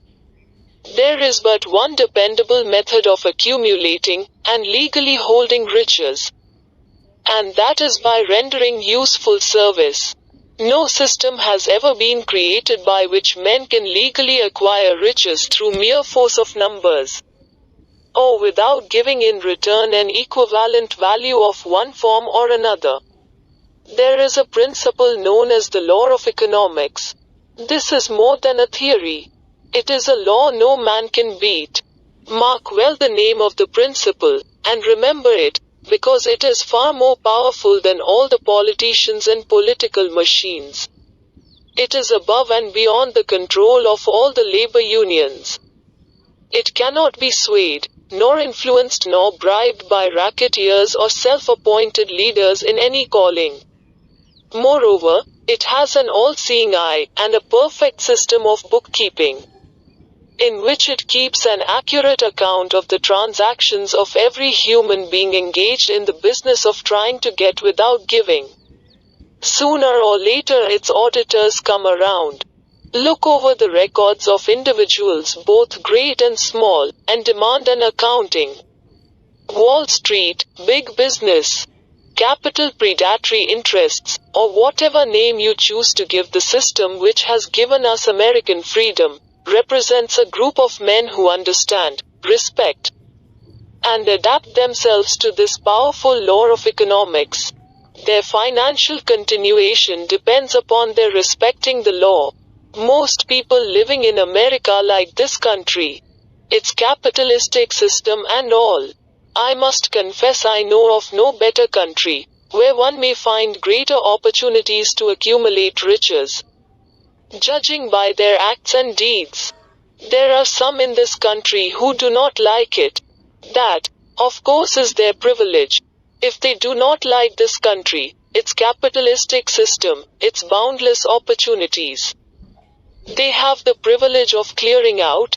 Always there are other countries, such as Germany, Russia, and Italy, where one may try one's hand at enjoying freedom and accumulating riches providing one is not too particular. America provides all the freedom and all the opportunity to accumulate riches that any honest person may require. When one goes hunting for game, one selects hunting grounds where game is plentiful. When seeking riches, the same rule would naturally obtain. If it is riches you are seeking, do not overlook the possibilities of a country whose citizens are so rich that women, alone, spend over $200 million annually for lipsticks, rouge and cosmetics. Think twice, you who are seeking riches, before trying to destroy the capitalistic system of a country whose citizens spend over $50 million a year for greeting cards, with which to express their appreciation of their freedom. If it is money you are seeking, consider carefully a country that spends hundreds of millions of dollars annually for cigarettes, the bulk of the income from which goes to only 4 major companies engaged in supplying this national builder of nonchalance and quiet nerves.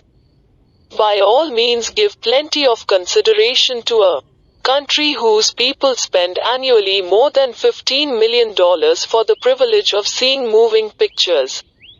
And toss in a few additional millions for liquor, narcotics, and other less potent soft drinks and giggle waters.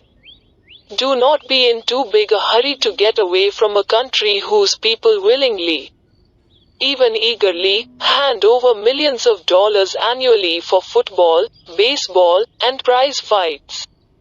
And, by all means, stick by a country whose inhabitants give up more than $1 million a year for chewing gum, and another $1 million for safety razor blades. Remember, also, that this is but the beginning of the available sources for the accumulation of wealth. Only a few of the luxuries and non-essentials have been mentioned. But, remember that the business of producing, transporting, and marketing these few items of merchandise gives regular employment to many millions of men and women, who receive for their services many millions of dollars monthly, and spend it freely for both the luxuries and the necessities. Especially remember, that back of all this exchange of merchandise and personal services may be found an abundance of opportunity to accumulate riches. Here our American freedom comes to one's aid. There is nothing to stop you, or anyone from engaging in any portion of the effort necessary to carry on these businesses. If one has superior talent, training, experience, one may accumulate riches in large amounts. Those not so fortunate may accumulate smaller amounts. Anyone may earn a living in return for a very nominal amount of labor. So, there you are. Opportunity has spread its wares before you. Step up to the front, select what you want, create your plan, put the plan into action, and follow through with persistence. Capitalistic America will do the rest. You can depend upon this much. Capitalistic America ensures every person the opportunity to render useful service, and to collect riches in proportion to the value of the service. The system denies no one this right, but it does not and cannot promise something for nothing, because the system itself is irrevocably controlled by the law of economics, which neither recognizes nor tolerates for long getting without giving. The law of economics was passed by nature. There is no Supreme Court to which violators of this law may appeal. The law hands out both penalties for its violation and appropriate rewards for its observance, without interference or the possibility of interference by any human being. The law cannot be repealed. It is as fixed as the stars in the heavens, and subject to and a part of the same system that controls the stars. May one refuse to adapt oneself to the law of economics? Certainly. This is a free country, where all men are born with equal rights, including the privilege of ignoring the law of economics. What happens then? Well, nothing happens until large numbers of men join forces for the avowed purpose of ignoring the law, and taking what they want by force. Then comes the dictator, with well-organized firing squads and machine guns. We have not yet reached that stage in America, but we have heard all we want to know about how the system works. Perhaps we shall one be fortunate enough not to demand personal knowledge of so gruesome a reality. Doubtless we shall prefer to continue with our freedom of speech, freedom of deed, and freedom to render useful service in return for riches. The practice, by government officials, of extending to men and women the privilege of raiding the public treasury in return for votes, sometimes results in election, but as night follows day, the final payoff comes, when every penny wrongfully used must be repaid with compound interest on compound interest. If those who make the grab are not forced to repay, the burden falls on their children, and their children's children, even unto the third and fourth generations. There is no way to avoid the debt. Men can, and sometimes do, form themselves into groups for the purpose of crowding wages up, and working hours down. There is a point beyond which they cannot go. It is the point at which the law of economics steps in, and the sheriff gets both the employer and the employees. For 6 years, from 1929 to 1935, the people of America, both rich and poor, barely missed seeing the old man economics hand over to the sheriff all the businesses, and industries and banks. It was not a pretty sight. It did not increase our respect for mob psychology, through which men cast reason to the winds and start trying to get without giving. We who went through those 6 discouraging years, when fear was in the saddle, and faith was on the ground, cannot forget how ruthlessly the law of economics exacted its toll from both rich and poor, weak and strong, old and young. We shall not wish to go through another such experience. These observations are not founded upon short-time experience.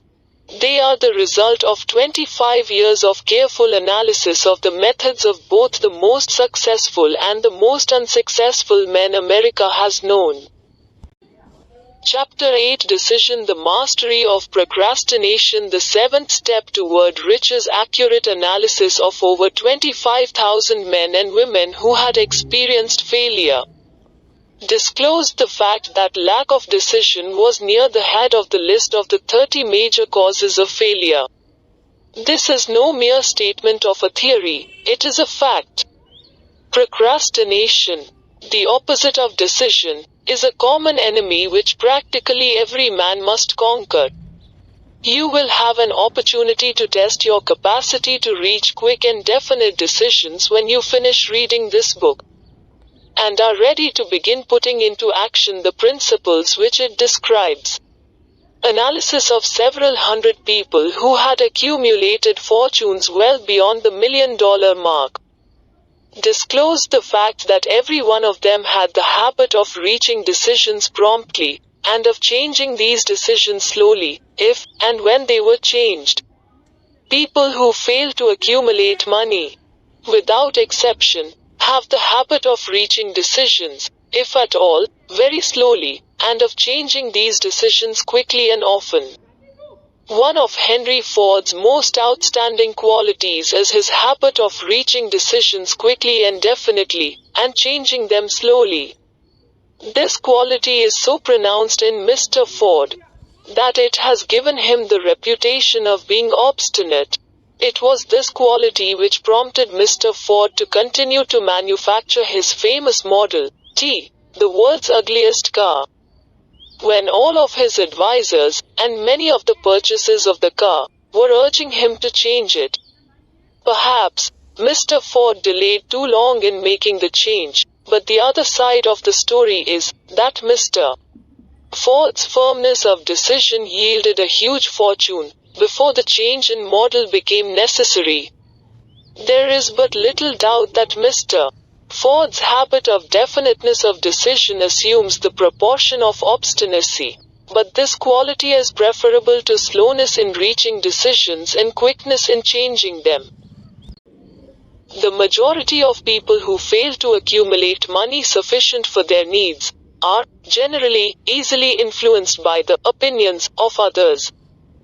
They permit the newspapers and the gossiping neighbors to do their thinking for them. Opinions are the cheapest commodities on earth. Everyone has a flock of opinions ready to be wished upon anyone who will accept them. If you are influenced by opinions, when you reach decisions, you will not succeed in any undertaking. Much less in that of transmuting your own desire into money. If you are influenced by the opinions of others, you will have no desire of your own. Keep your own counsel. When you begin to put into practice the principles described here, by reaching your own decisions and following them, take no one into your confidence, except the members of your mastermind group. And be very sure in your selection of this group, that you choose only those who will be in complete sympathy and harmony with your purpose. Close friends and relatives, while not meaning to do so, often handicap one through opinions, and sometimes through ridicule, which is meant to be humorous. Thousands of men and women carry inferiority complexes with them all through life. Because some well-meaning, but ignorant person destroyed their confidence through opinions or ridicule. You have a brain and mind of your own. Use it, and reach your own decisions. If you need facts or information from other people, to enable you to reach decisions, as you probably will in many instances, acquire these facts or secure the information you need quietly, without disclosing your purpose. It is characteristic of people who have but a smattering or a veneer of knowledge to try to give the impression that they have much knowledge. Such people generally do too much talking, and too little listening. Keep your eyes and ears wide open, and your mouth closed, if you wish to acquire the habit of prompt decision. Those who talk too much do little else. If you talk more than you listen, you not only deprive yourself of many opportunities to accumulate useful knowledge, but you also disclose your plans and purposes to people who will take great delight in defeating you, because they envy you. Remember, also, that every time you open your mouth in the presence of a person who has an abundance of knowledge, you display to that person your exact stock of knowledge, or your lack of it. Genuine wisdom is usually conspicuous through modesty and silence. Keep in mind the fact that every person with whom you associate is, like yourself, seeking the opportunity to accumulate money. If you talk about your plans too freely, you may be surprised when you learn that some other person has beaten you to your goal by putting into action ahead of you the plans of which you talked unwisely. Let one of your first decisions be to keep a closed mouth and open ears and eyes. As a reminder to yourself to follow this advice, it will be helpful if you copy the following epigram in large letters and place it where you will see it daily. Tell the world what you intend to do, but first show it. This is the equivalent of saying that deeds, and not words, are what count most. Freedom or death on a decision. The value of decisions depends upon the courage required to render them. The great decisions, which served as the foundation of civilization, were reached by assuming great risks, which often meant the possibility of death. Lincoln's decision to issue his famous Proclamation of Emancipation, which gave freedom to the colored people of America, was rendered with full understanding that his act would turn thousands of friends and political supporters against him. He knew, too, that the carrying out of that proclamation would mean death to thousands of men on the battlefield. In the end, it cost Lincoln his life. That required courage. Socrates' decision to drink the cup of poison, rather than compromise in his personal belief, was a decision of courage. It turned time ahead 1,000 years, and gave to people then unborn the right to freedom of thought and of speech. The decision of General Robert E. Lee, when he came to the parting of the way with the Union, and took up the cause of the South, was a decision of courage. For he well knew that it might cost him his own life, that it would surely cost the lives of others. But, the greatest decision of all time, as far as any American citizen is concerned, was reached in Philadelphia, July 4, 1776, when 56 men signed their names to a document, which they well knew would bring freedom to all Americans, or leave every one of the 56 hanging from a gallows. You have heard of this famous document, but you may not have drawn from it the great lesson in personal achievement it so plainly taught. We all remember the date of this momentous decision, but few of us realize what courage that decision required. We remember our history, as it was taught. We remember dates, and the names of the men who fought. We remember Valley Forge, and Yorktown. We remember George Washington, and Lord Cornwallis. But we know little of the real forces back of these names, dates, and places. We know still less of that intangible power, which ensured us freedom long before Washington's armies reached Yorktown. We read the history of the Revolution, and falsely imagined that George Washington was the father of our country. That it was he who won our freedom, while the truth is, Washington was only an accessory after the fact, because victory for his armies had been ensured long before Lord Cornwallis surrendered. This is not intended to rob Washington of any of the glory he so richly merited. Its purpose, rather, is to give greater attention to the astounding power that was the real cause of his victory. It is nothing short of tragedy that the writers of history have missed, entirely, even the slightest reference to the irresistible power which gave birth and freedom to the nation destined to set up new standards of independence for all the peoples of the earth. I say it is a tragedy, because it is the self-same power which must be used by every individual who surmounts the difficulties of life, and forces life to pay the price asked. Let us briefly review the events which gave birth to this power. The story begins with an incident in Boston, March 5, 1770. British soldiers were patrolling the streets, by their presence, openly threatening the citizens. The colonists resented armed men marching in their midst. They began to express their resentment openly, hurling stones as well as epithets at the marching soldiers, until the commanding officer gave orders, "Fix bayonets. Charge." The battle was on. It resulted in the death and injury of many. The incident aroused such resentment that the Provincial Assembly, made up of prominent colonists, called a meeting for the purpose of taking definite action. Two of the members of that assembly were John Hancock and Samuel Adams, long live their names. They spoke up courageously, and declared that a move must be made to eject all British soldiers from Boston. Remember this, a decision, in the minds of two men, might properly be called the beginning of the freedom which we, of the United States now enjoy. Remember, too, that the decision of these two men called for faith and courage, because it was dangerous.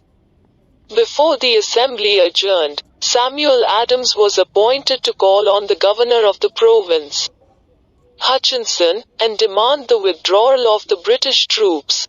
The request was granted. The troops were removed from Boston, but the incident was not closed. It had caused a situation destined to change the entire trend of civilization. Strange, is it not, how the great changes, such as the American Revolution and the World War, often have their beginnings in circumstances which seem unimportant?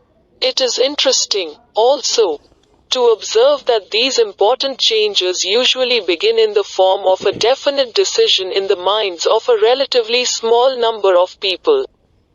Few of us know the history of our country well enough to realize that John Hancock, Samuel Adams, and Richard Henry Lee, of the province of Virginia, were the real fathers of our country. Richard Henry Lee became an important factor in this story by reason of the fact that he and Samuel Adams communicated frequently, by correspondence, sharing freely their fears and their hopes concerning the welfare of the people of their provinces. From this practice, Adams conceived the idea that a mutual exchange of letters between the 13 colonies might help to bring about the coordination of effort so badly needed in connection with the solution of their problems.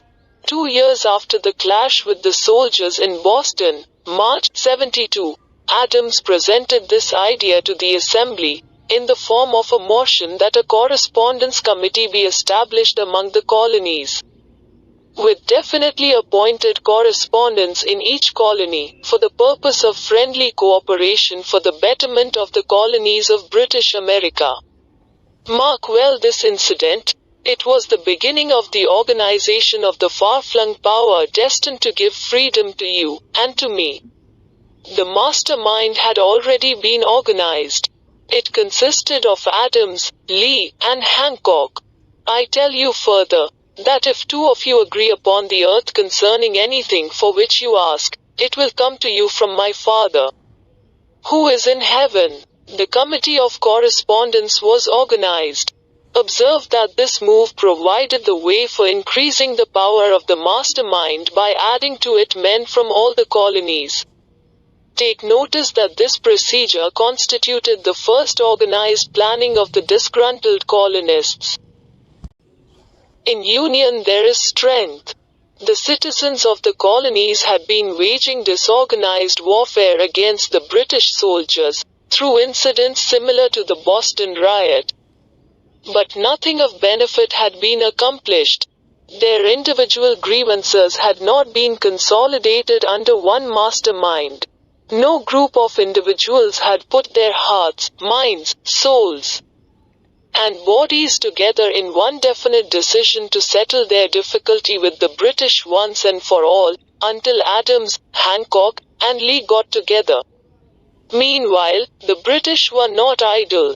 They, too, were doing some planning and masterminding, on their own account, with the advantage of having back of them money, and organized soldiery.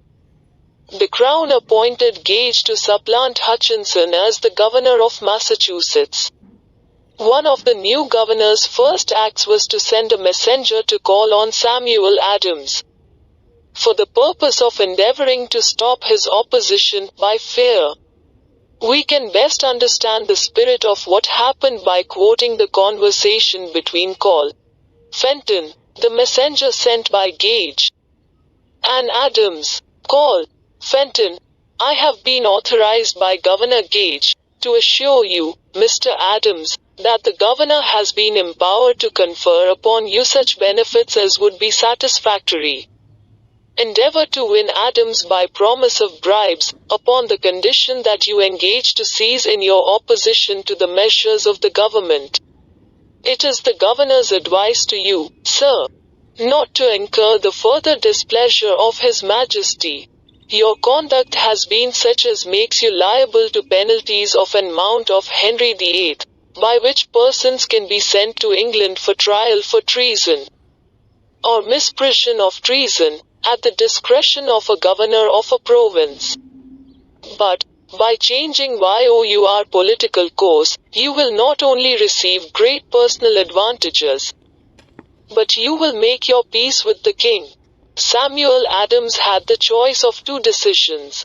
He could cease his opposition, and receive personal bribes, or he could continue, and run the risk of being hanged.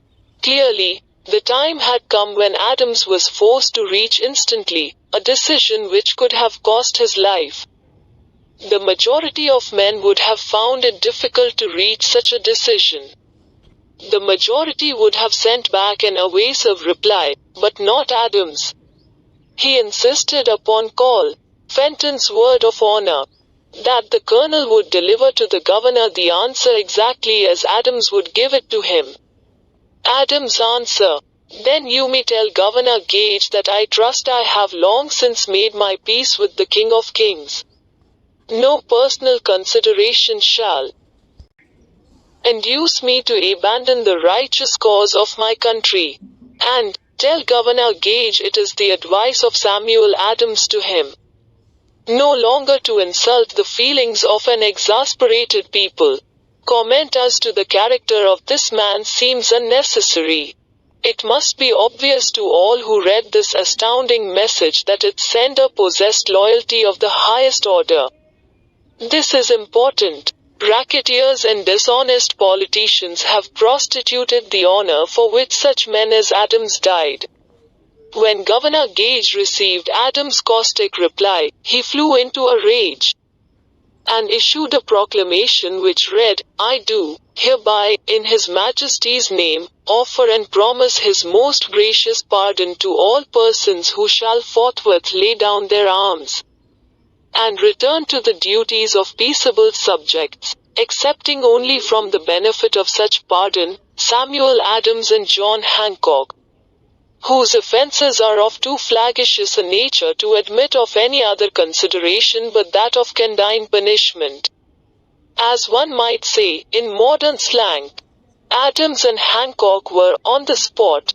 The threat of the irate governor forced the two men to reach another decision, equally as dangerous. They hurriedly called a secret meeting of their staunchest followers. Here the mastermind began to take on momentum.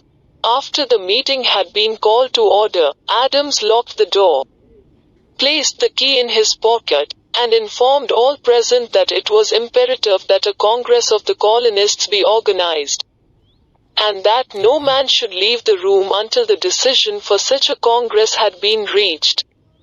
Great excitement followed. Some weighed the possible consequences of such radicalism.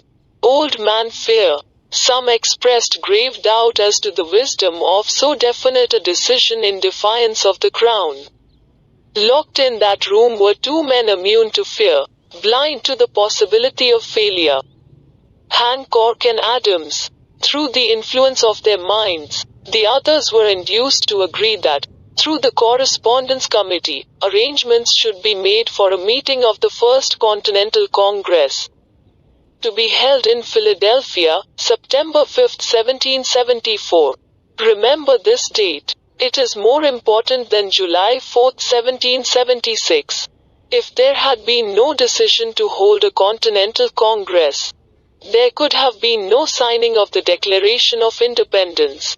Before the first meeting of the new Congress, another leader, in a different section of the country, was deep in the throes of publishing a summary view of the rights of British America. He was Thomas Jefferson, of the province of Virginia, whose relationship to Lord Dunmore, representative of the Crown in Virginia, was as strained as that of Hancock and Adams with their governor. Shortly after his famous Summary of Rights was published, Jefferson was informed that he was subject to prosecution for high treason against His Majesty's government. Inspired by the threat, one of Jefferson's colleagues, Patrick Henry, boldly spoke his mind, concluding his remarks with a sentence which shall remain forever a classic: "If this be treason, then make the most of it." It was such men as these who, without power, without authority, without military strength, without money, sat in solemn consideration of the destiny of the colonies. Beginning at the opening of the First Continental Congress, and continuing at intervals for 2 years, until on June 7, 1776, Richard Henry Lee arose, addressed the chair, and to the startled assembly made this motion: "Gentlemen, I make the motion that these united colonies are, and of right ought to be free and independent states. That they be absolved from all allegiance to the British Crown, and that all political connection between them and the state of Great Britain is, and ought to be totally dissolved." Lee's astounding motion was discussed fervently, and at such length that he began to lose patience. Finally, after days of argument, he again took the floor and declared, in a clear, firm voice, "Mr. President, we have discussed this issue for days. It is the only course for us to follow. Why, then, sir, do we longer delay? Why still deliberate? Let this happy day give birth to an American republic. Let her arise, not to devastate and to conquer, but to re-establish the reign of peace and of law. The eyes of Europe are fixed upon us. She demands of us a living example of freedom, that may exhibit a contrast, in the felicity of the citizen, to the ever-increasing tyranny." Before his motion was finally voted upon, Lee was called back to Virginia, because of serious family illness, but before leaving, he placed his cause in the hands of his friend, Thomas Jefferson, who promised to fight until favorable action was taken. Shortly thereafter, the President of the Congress, Hancock, appointed Jefferson as chairman of a committee to draw up a Declaration of Independence. Long and hard the committee labored on a document which would mean, when accepted by the Congress, that every man WHO signed it, would be signing his own death warrant, should the colonies lose in the fight with Great Britain, which was sure to follow. The document was drawn, and on June 28, the original draft was read before the Congress. For several days it was discussed, altered, and made ready. On July 4, 1776, Thomas Jefferson stood before the Assembly, and fearlessly read the most momentous decision ever placed upon paper.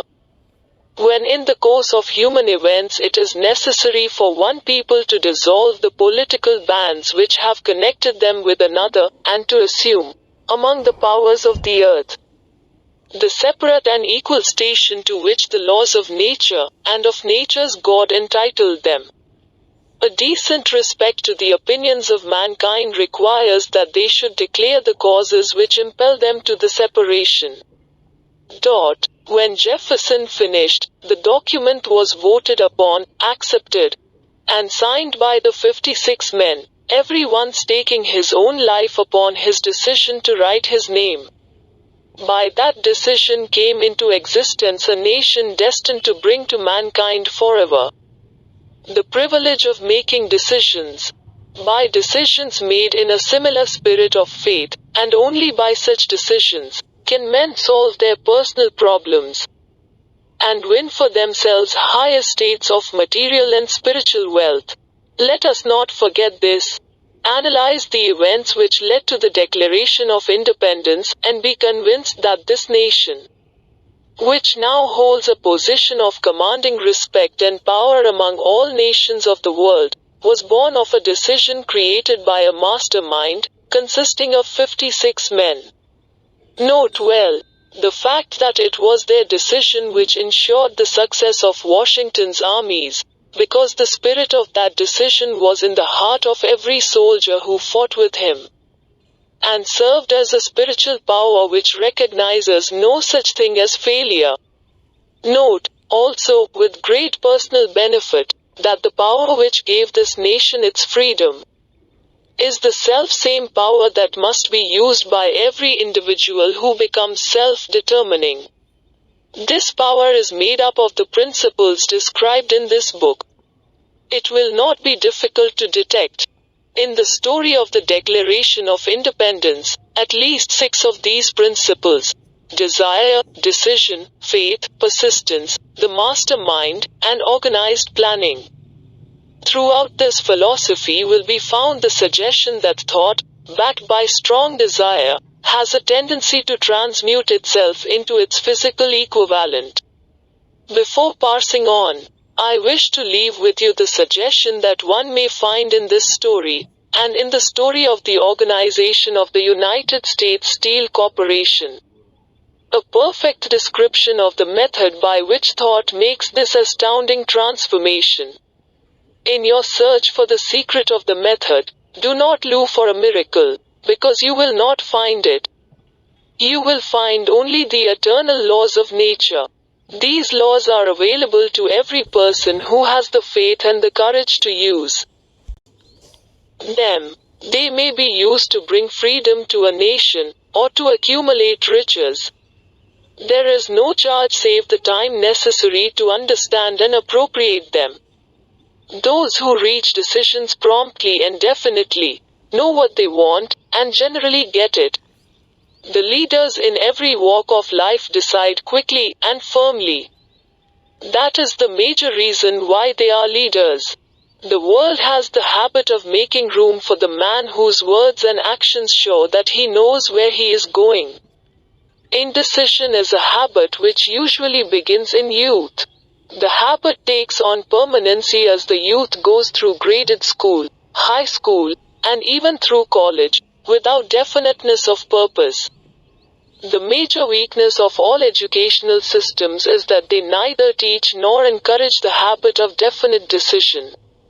It would be beneficial if no college would permit the enrollment of any student, unless and until the student declared his major purpose in matriculating. It would be of still greater benefit if every student who enters the graded schools were compelled to accept training in the habit of decision, and forced to pass a satisfactory examination on this subject before being permitted to advance in the grades. The habit of indecision acquired because of the deficiencies of our school systems goes with the student into the occupation he chooses, if, in fact, he chooses his occupation. Generally, the youth just out of school seeks any job that can be found. He takes the first place he finds, because he has fallen into the habit of indecision. 98 out of every 100 people working for wages today are in the positions they hold because they lacked the definiteness of decision to plan a definite position, and the knowledge of how to choose an employer. Definiteness of decision always requires courage. Sometimes very great courage. The 56 men who signed the Declaration of Independence staked their lives on the decision to affix their signatures to that document. The person who reaches a definite decision to procure the particular job, and make life pay the price he asks, does not stake his life on that decision. He stakes his economic freedom. Financial independence, riches, desirable business and professional positions are not within reach of the person who neglects or refuses to expect, plan, and demand these things.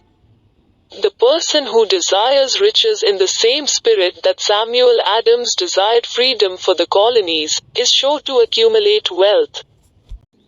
In the chapter on organized planning, you will find complete instructions for marketing every type of personal services.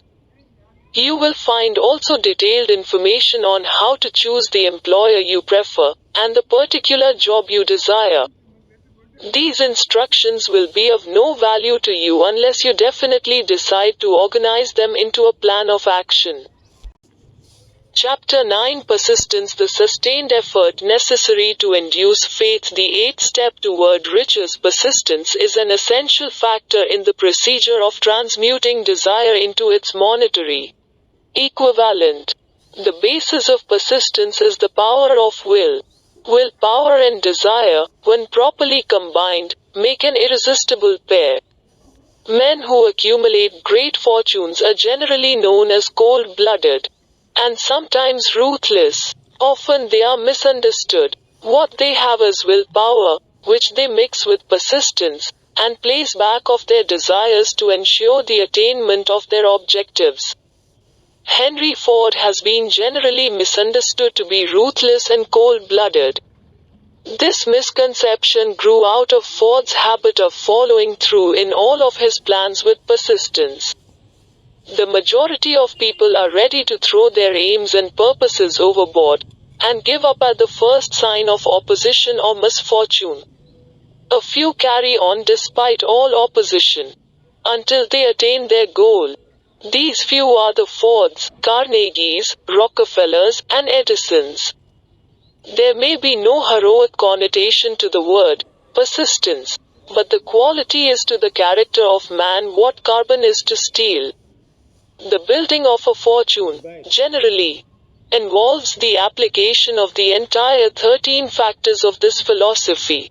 These principles must be understood. They must be applied with persistence by all who accumulate money.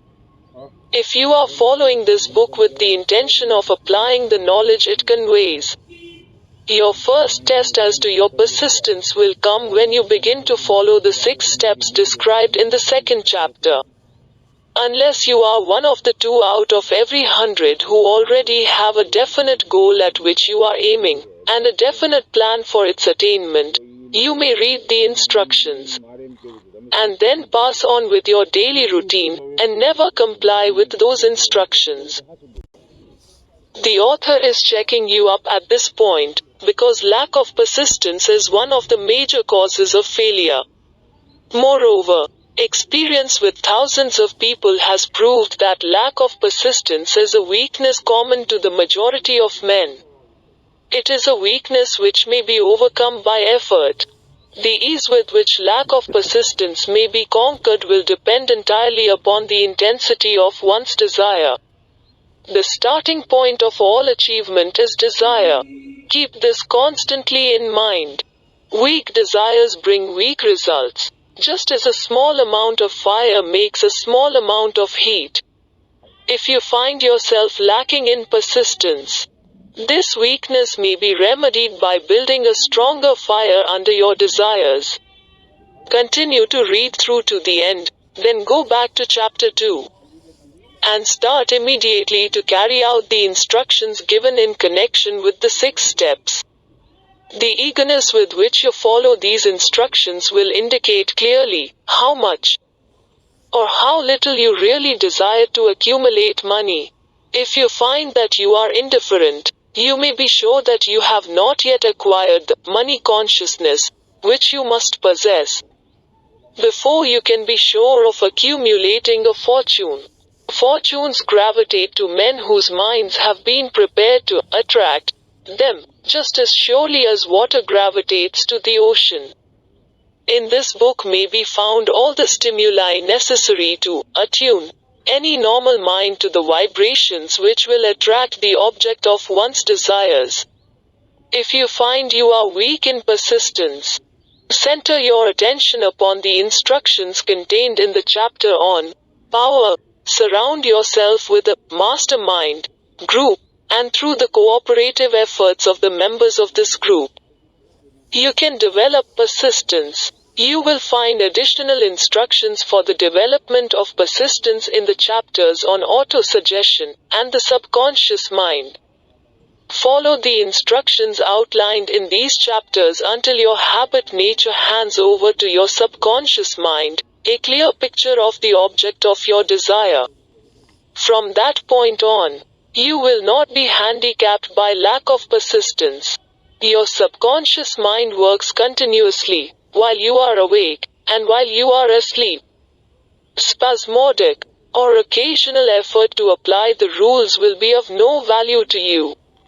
To get results, you must apply all of the rules until their application becomes a fixed habit with you. In no other way can you develop the necessary money consciousness. Poverty is attracted to the one whose mind is favorable to it, as money is attracted to him whose mind has been deliberately prepared to attract it, and through the same laws. Poverty consciousness will voluntarily seize the mind which is not occupied with the money consciousness. A poverty consciousness develops without conscious application of habits favorable to it. The money consciousness must be created to order, unless one is born with such a consciousness. Catch the full significance of the statements in the preceding paragraph, and you will understand the importance of persistence in the accumulation of a fortune. Without persistence, you will be defeated, even before you start. With persistence you will win. If you have ever experienced a nightmare, you will realize the value of persistence. You are lying in bed, half awake, with a feeling that you are about to smother. You are unable to turn over or to move a muscle. You realize that you must begin to regain control over your muscles. Through persistent effort of willpower, you finally manage to move the fingers of one hand. By continuing to move your fingers, you extend your control to the muscles of one arm, until you can lift it. Then you gain control of the other arm in the same manner. You finally gain control over the muscles of one leg, and then extend it to the other leg. Then, with one supreme effort of will, you regain complete control over your muscular system. And, snap, out of your nightmare. The trick has been turned step by step. You may find it necessary to snap out of your mental inertia through a similar procedure, moving slowly at first, then increasing your speed until you gain complete control over your will. Be persistent no matter how slowly you may, at first, have to move. With persistence will come success. If you select your mastermind group with care, you will have in it at least one person who will aid you in the development of persistence. Some men who have accumulated great fortunes did so because of necessity. They developed the habit of persistence because they were so closely driven by circumstances that they had to become persistent. There is no substitute for persistence. It cannot be supplanted by any other quality. Remember this, and it will hearten you, in the beginning, when the going may seem difficult and slow. Those who have cultivated the habit of persistence seem to enjoy insurance against failure. No matter how many times they are defeated, they finally arrive up toward the top of the ladder. Sometimes it appears that there is a hidden guide whose duty is to test men through all sorts of discouraging experiences. Those who pick themselves up after defeat and keep on trying, arrive, and the world cries, "Bravo! I knew you could do it." The hidden guide lets no one enjoy great achievement without passing the persistence test. Those who can't take it, simply do not make the grade. Those who can take it, are bountifully rewarded for their persistence. They receive, as their compensation, whatever goal they are pursuing. That is not all. They receive something infinitely more important than material compensation. The knowledge that every failure brings with it the seed of an equivalent advantage. There are exceptions to this rule. A few people know from experience the soundness of persistence. They are the ones who have not accepted defeat as being anything more than temporary. They are the ones whose desires are so persistently applied that defeat is finally changed into victory. We who stand on the sidelines of life see the overwhelmingly large number who go down in defeat, never to rise again. We see the few who take the punishment of defeat as an urge to greater effort. These, fortunately, never learn to accept life's reverse gear. But what we do not see, what most of us never suspect of existing, is the silent but irresistible power which comes to the rescue of those who fight on in the face of discouragement. If we speak of this power at all, we call it persistence, and let it go at that. One thing we all know, if one does not possess persistence, one does not achieve noteworthy success in any calling. As these lines are being written, I look up from my work, and see before me, less than a block away, the great mysterious Broadway, the graveyard of dead hopes, and the front porch of opportunity. From all over the world people have come to Broadway, seeking fame, fortune, power, love, or whatever it is that human beings call success. Once in a great while someone steps out from the long procession of seekers, and the world hears that another person has mastered Broadway. But Broadway is not easily nor quickly conquered. She acknowledges talent, recognizes genius, pays off in money. Only after one has refused to quit. then we know he has discovered the secret of how to conquer Broadway. The secret is always inseparably attached to one word: persistence. The secret is told in the struggle of Fannie Hurst, whose persistence conquered the Great White Way. She came to New York in 1915 to convert writing into riches. The conversion did not come quickly, but it came. For 4 years Miss Hurst learned about the sidewalks of New York from first-hand experience. She spent her days laboring, and her nights hoping. When hope grew dim, she did not say, "All right, Broadway, you win." She said, "Very well, Broadway, you may whip some, but not me. I'm going to force you to give up." One publisher, the Saturday Evening Post, sent her 36 rejection slips before she broke the ice and got a story across. The average writer, like the average in other walks of life, would have given up the job when the first rejection slip came. She pounded the pavements for 4 years to the tune of the publishers' no, because she was determined to win. Then came the payoff. The spell had been broken. The unseen guide had tested Fannie Hurst, and she could take it. From that time on, publishers made a beaten path to her door. Money came so fast she hardly had time to count it. Then the moving picture men discovered her, and money came not in small change, but in floods.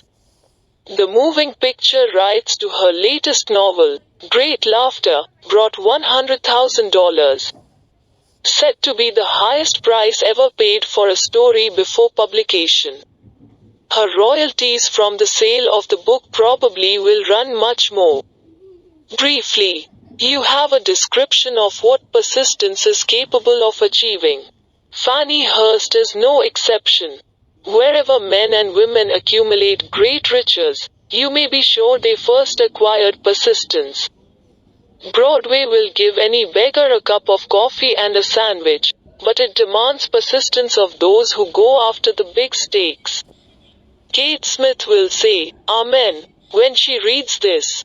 For years she sang, without money, and without prize, before any microphone she could reach. Broadway said to her, "Come and get it, if you can take it."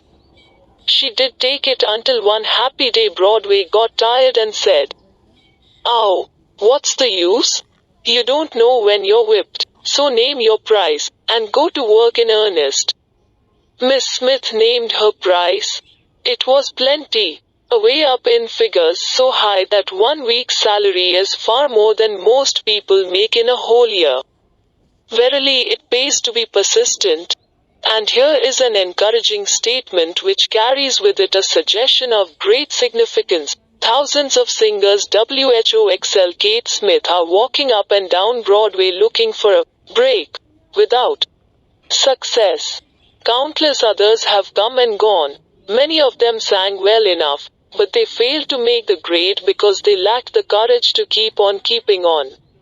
Until Broadway became tired of turning them away. Persistence is a state of mind, therefore it can be cultivated.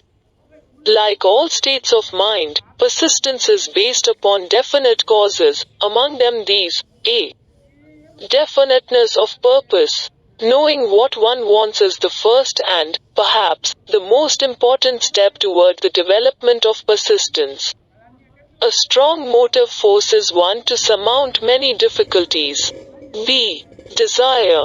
It is comparatively easy to acquire and to maintain persistence in pursuing the object of intense desire.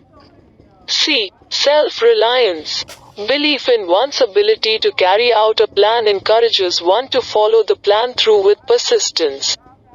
Self-reliance can be developed through the principle described in the chapter on autosuggestion. d. Definiteness of plans. Organized plans, even though they may be weak and entirely impractical, encourage persistence. a. Accurate knowledge. Knowing that one's plans are sound, based upon experience or observation, encourages persistence. Guessing, instead of knowing, destroys persistence.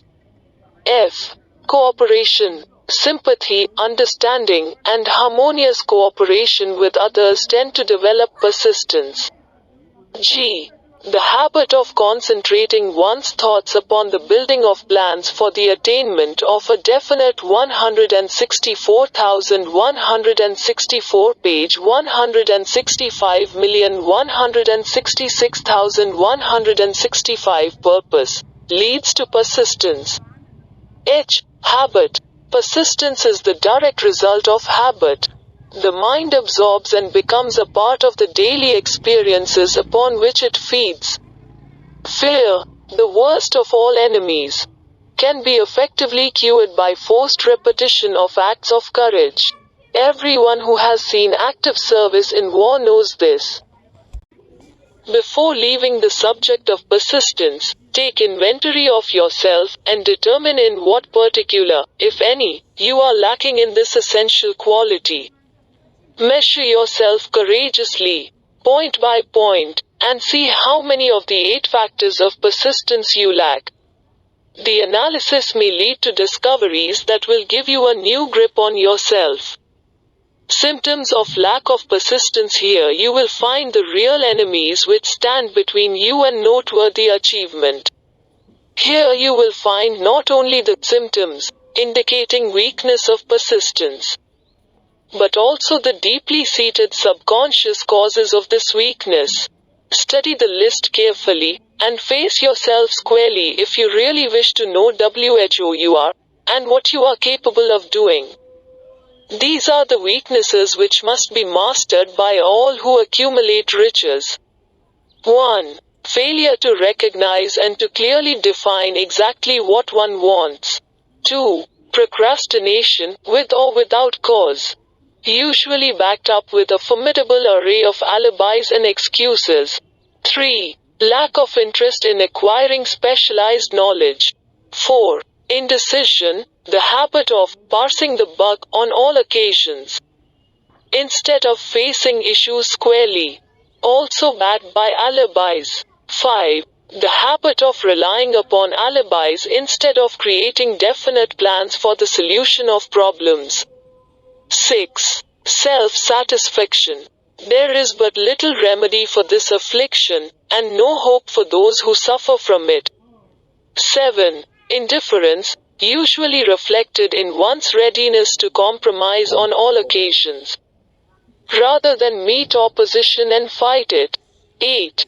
The habit of blaming others for one's mistakes, and accepting unfavorable circumstances as being unavoidable.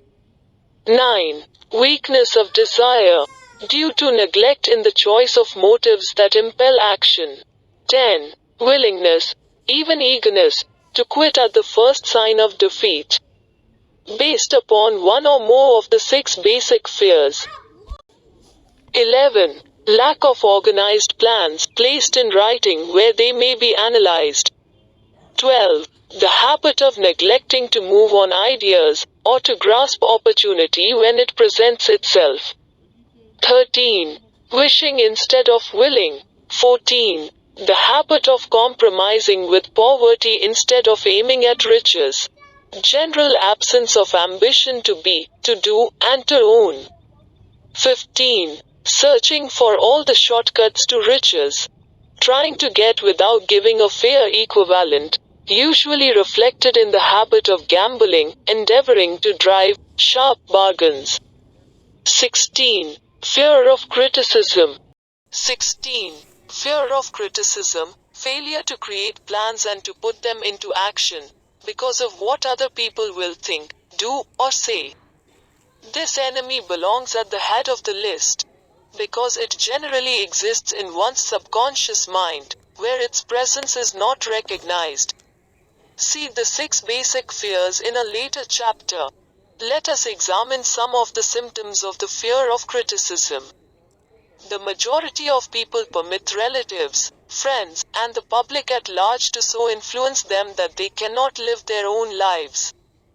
Because they fear criticism, huge numbers of people make mistakes in marriage, stand by the bargain, and go through life miserable and unhappy. because they fear criticism which may follow if they correct the mistake. Anyone who has submitted to this form of fear knows the irreparable damage it does, by destroying ambition, self-reliance, and the desire to achieve.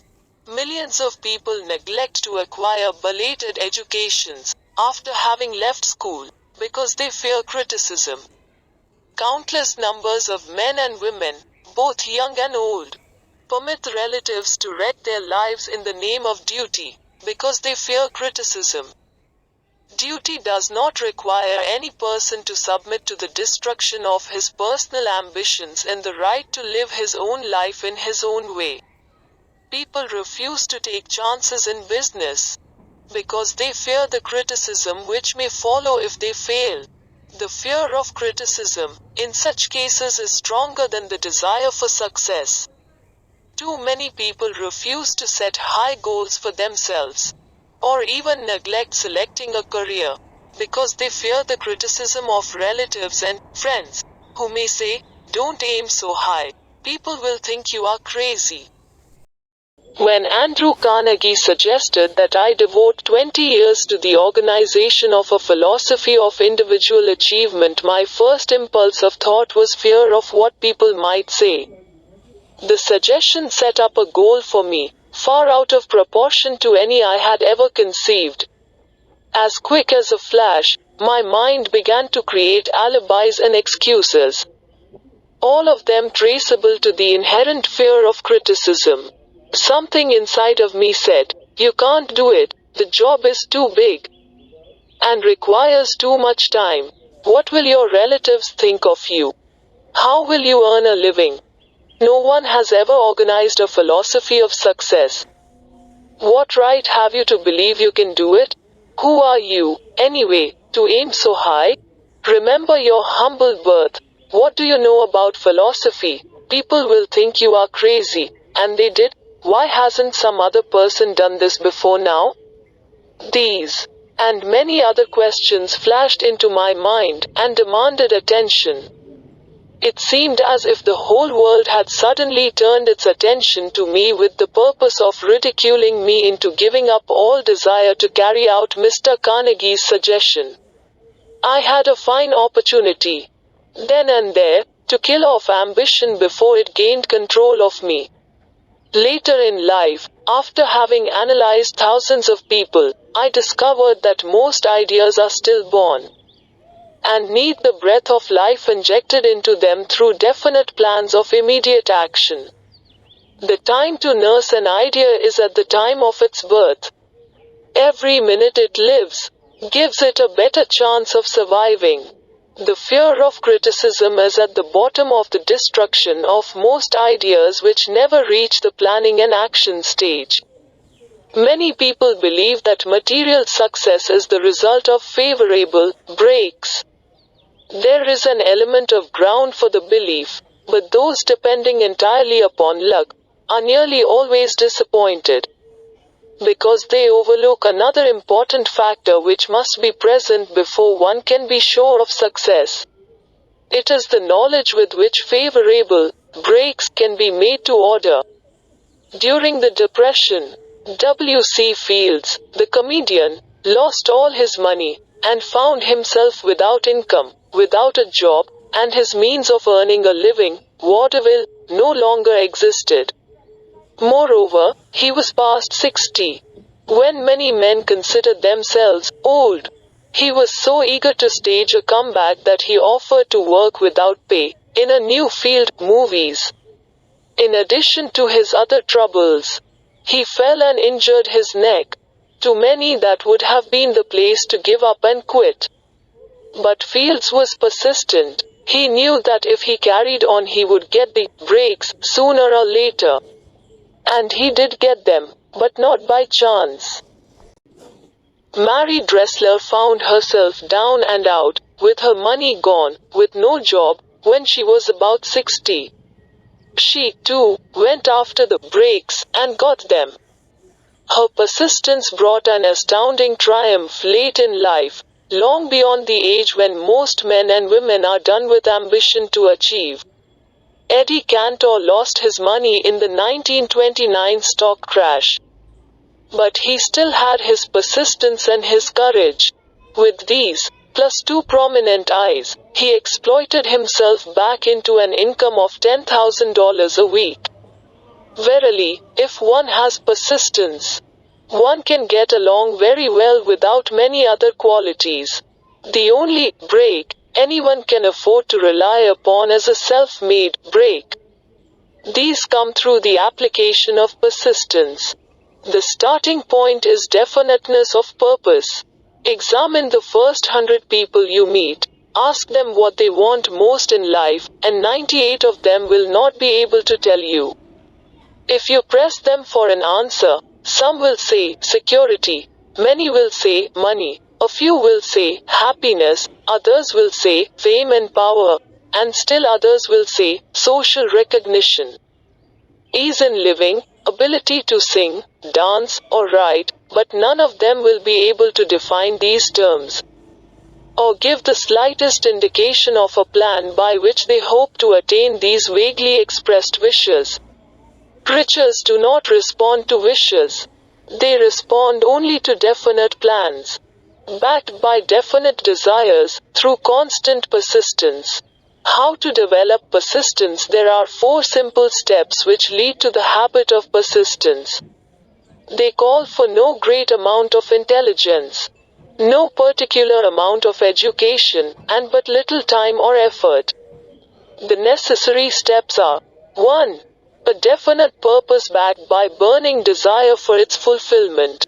2. A definite plan, expressed in continuous action. 3. A mind closed tightly against all negative and discouraging influences, including negative suggestions of relatives, friends and acquaintances. 4. A friendly alliance with 1 or more persons. WHO will encourage one to follow through with both plan and purpose. These 4 steps are essential for success in all walks of life. The entire purpose of the 13 principles of this philosophy is to enable one to take these 4 steps as a matter of habit. These are the steps by which one may control one's economic destiny. They are the steps that lead to freedom and independence of thought.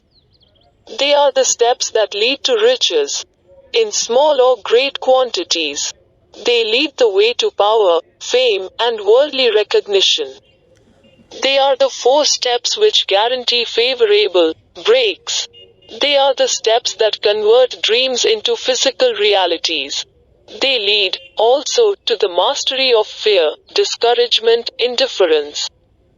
There is a magnificent reward for all who learn to take these 4 steps. It is the privilege of writing one's own ticket, and of making life yield whatever price is asked. I have no way of knowing the facts, but I venture to conjecture that Mrs. Wallace Simpson's great love for a man was not accidental, nor the result of favorable breaks alone. There was a burning desire, and careful searching at every step of the way.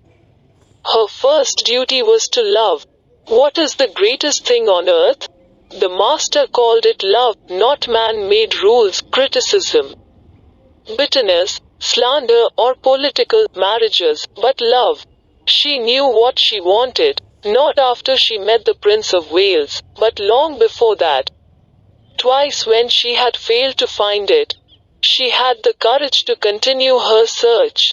To thine own self be true, and it must follow, as the night the day, thou canst not then be false to any man. Her rise from obscurity was of the slow, progressive, persistent order, but it was sure. She triumphed over unbelievably long odds, and, no matter who you are, or what you may think of Wallace Simpson, or the king who gave up his crown for her love, she is an astounding example of applied persistence, an instructor on the rules of self-determination, from whom the entire world might profitably take lessons. When you think of Wallace Simpson, think of one who knew what she wanted, and shook the greatest empire on earth to get it. Women who complain that this is a man's world, that women do not have an equal chance to win, owe it to themselves to study carefully the life of this unusual woman, who, at an age which most women consider old, captured the affections of the most desirable bachelor in the entire world. And what of King Edward? What lesson may we learn from his part in the world's greatest drama of recent times? Did he pay too high a price for the affections of the woman of his choice? Surely no one but he can give the correct answer. The rest of us can only conjecture. This much we know: the king came into the world without his own consent. He was born to great riches. Without requesting them, he was persistently sought in marriage. Politicians and statesmen throughout Europe tossed dowagers and princesses at his feet. Because he was the firstborn of his parents, he inherited a crown, which he did not seek, and perhaps did not desire. For more than 40 years he was not a free agent, could not live his life in his own way, had but little privacy, and finally assumed duties inflicted upon him when he ascended the throne. Some will say, with all these blessings, King Edward should have found peace of mind, contentment, and joy of living. The truth is that back of all the privileges of a crown, all the money, the fame, and the power inherited by King Edward, there was an emptiness which could be filled only by love. His greatest desire was for love. Long before he met Wallis Simpson, he doubtless felt this great universal emotion tugging at the strings of his heart, beating upon the door of his soul, and crying out for expression. And when he met a kindred spirit, crying out for this same holy privilege of expression, he recognized it, and without fear or apology, opened his heart and bade it enter. All the scandal mongers in the world cannot destroy the beauty of this international drama, through which two people found love, and had the courage to face open criticism, renounce all else to give it holy expression. King Edward's decision to give up the crown of the world's most powerful empire, for the privilege of going the remainder of the way through life with the woman of his choice, was a decision that required courage. The decision also had a price. But who has the right to say the price was too great? Surely not he who said, "He among you who is without sin, let him cast the first stone," as a suggestion to any evil-minded person who chooses to find fault with the Duke of Windsor, because his desire was for love, and for openly declaring his love for Wallis Simpson, and giving up his throne for her. Let it be remembered that the open declaration was not essential. He could have followed the custom of clandestine liaison which has prevailed in Europe for centuries, without giving up either his throne, or the woman of his choice. And there would have been no complaint from either church or our laity. This unusual man was built of sterner stuff. His love was clean. It was deep and sincere. It represented the one thing which, above all else, he truly desired. Therefore, he took what he wanted, and paid the price demanded.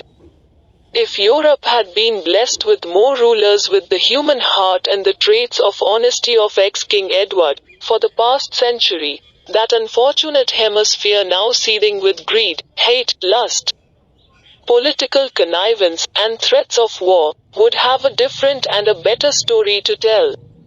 A story in which love and not hate would rule. In the words of Stuart Austin Weir, we raise our cup and drink this toast to ex-King Edward and Wallis Simpson. Blessed is the man who has come to know that our muted thoughts are our sweetest thoughts. Blessed is the man who, from the blackest depths, can see the luminous figure of love, and sing, and singing, say, "Sweeter far than uttered lays are the thoughts I have of you." In these words would we pay tribute to the two people who, more than all others of modern times, have been the victims of criticism and the recipients of abuse, because they found life's greatest treasure, and claimed it. Mrs. Simpson read and approved this analysis. Most of the world will applaud the Duke of Windsor and Wallis Simpson, because of their persistence in searching until they found life's greatest reward. All of us can profit by following their example in our own search for that which we demand of life. What mystical power gives to men of persistence the capacity to master difficulties? Does the quality of persistence set up in one's mind some form of spiritual, mental or chemical activity which gives one access to supernatural forces? Does infinite intelligence throw itself on the side of the person who still fights on, after the battle has been lost, with the whole world on the opposing side? These and many other similar questions have arisen in my mind as I have observed men like Henry Ford, who started at scratch, and built an industrial empire of huge proportions, with little else in the way of a beginning but persistence. Or Thomas A. Edison, who, with less than 3 months of schooling, became the world's leading inventor and converted persistence into the talking machine, the moving picture machine, and the incandescent light, to say nothing of 100 other useful inventions. I had the happy privilege of analyzing both Mr. Edison and Mr. Ford, year by year, over a long period of years, and therefore, the opportunity to study them at close range. So I speak from actual knowledge when I say that I found no quality save persistence, in either of them, that even remotely suggested the major source of their stupendous achievements. As one makes an impartial study of the prophets, philosophers, miracle men, and religious leaders of the past, one is drawn to the inevitable conclusion that persistence, concentration of effort, and definiteness of purpose were the major sources of their achievements. Consider, for example, the strange and fascinating story of Muhammad. Analyze his life, compare him with men of achievement in this modern age of industry and finance, and observe how they have one outstanding trait in common: persistence. If you are keenly interested in studying the strange power which gives potency to persistence, read a biography of Muhammad, especially the one by Asad Bey. This brief review of that book, by Thomas Sugru, in the Herald Tribune, will provide a preview of the rare treat in store for those who take the time to read the entire story of one of the most astounding examples of the power of persistence known to civilization. The last great prophet reviewed by Thomas Sugru, Muhammad was a prophet, but he never performed a miracle. He was not a mystic. He had no formal schooling. He did not begin his mission until he was 40. When he announced that he was the messenger of God, bringing word of the true religion, he was ridiculed and labeled a lunatic. Children tripped him and women threw filth upon him. He was banished from his native city, Makkah, and his followers were stripped of their worldly goods and sent into the desert after him. When he had been preaching 10 years, he had nothing to show for it but banishment, poverty and ridicule. Yet before another 10 years had passed, he was dictator of all Arabia, ruler of Makkah, and the head of a new world religion which was to sweep to the Danube and the Pyrenees before exhausting the impetus he gave it. That impetus was threefold: the power of words, the efficacy of prayer and man's kinship with God. His career never made sense. Muhammad was born to impoverished members of a leading family of Makkah. Because Makkah, the crossroads of the world, home of the magic stone called the Kaaba, great city of trade and the center of trade routes, was unsanitary, its children were sent to be raised in the desert by Bedouins. Muhammad was thus nurtured, drawing strength and health from the milk of nomad, vicarious mothers. He tended sheep and soon hired out to a rich widow as leader of her caravans. He traveled to all parts of the Eastern world, talked with many men of diverse beliefs and observed the decline of Christianity into warring sects. When he was 28, Khadija, the widow, looked upon him with favor and married him. Her father would have objected to such a marriage, so she got him drunk and held him up while he gave the paternal blessing. For the next 12 years Muhammad lived as a rich and respected and very shrewd trader. Then he took to wandering in the desert. And one day he returned with the first verse of the Quran and told Khadija that the Archangel Gabriel had appeared to him and said that he was to be the messenger of God. The Quran, the revealed word of God, was the closest thing to a miracle in Muhammad's life. He had not been a poet, he had no gift of words. Yet the verses of the Quran, as he received them and recited them to the faithful, were better than any verses which the professional poets of the tribes could produce. This, to the Arabs, was a miracle. To them the gift of words was the greatest gift, the poet was all-powerful. In addition, the Quran said that all men were equal before God, that the world should be a democratic state, Islam. It was this political heresy, plus Muhammad's desire to destroy all the 360 idols in the courtyard of the Kaaba, which brought about his banishment. The idols brought the desert tribes to Makkah.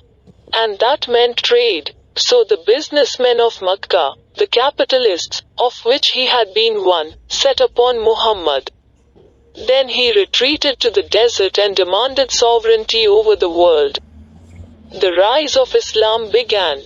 Out of the desert came a flame which would not be extinguished, a democratic army fighting as a unit and prepared to die without wincing. Muhammad had invited the Jews and Christians to join him, for he was not building a new religion. He was calling all who believed in one God to join in a single faith. If the Jews and Christians had accepted his invitation, Islam would have conquered the world. They didn't. They would not even accept Muhammad's innovation of humane warfare. When the armies of the Prophet entered Jerusalem, not a single person was killed because of his faith. When the Crusaders entered the city, centuries later, not a Muslim man, woman, or child was spared. But the Christians did accept one Muslim idea, the place of learning, the university. Chapter 10 Power of the Mastermind. The driving force. The ninth step toward riches. Power is essential for success in the accumulation of money. Plans are inert and useless without sufficient power to translate them into action. This chapter will describe the method by which an individual may attain and apply power.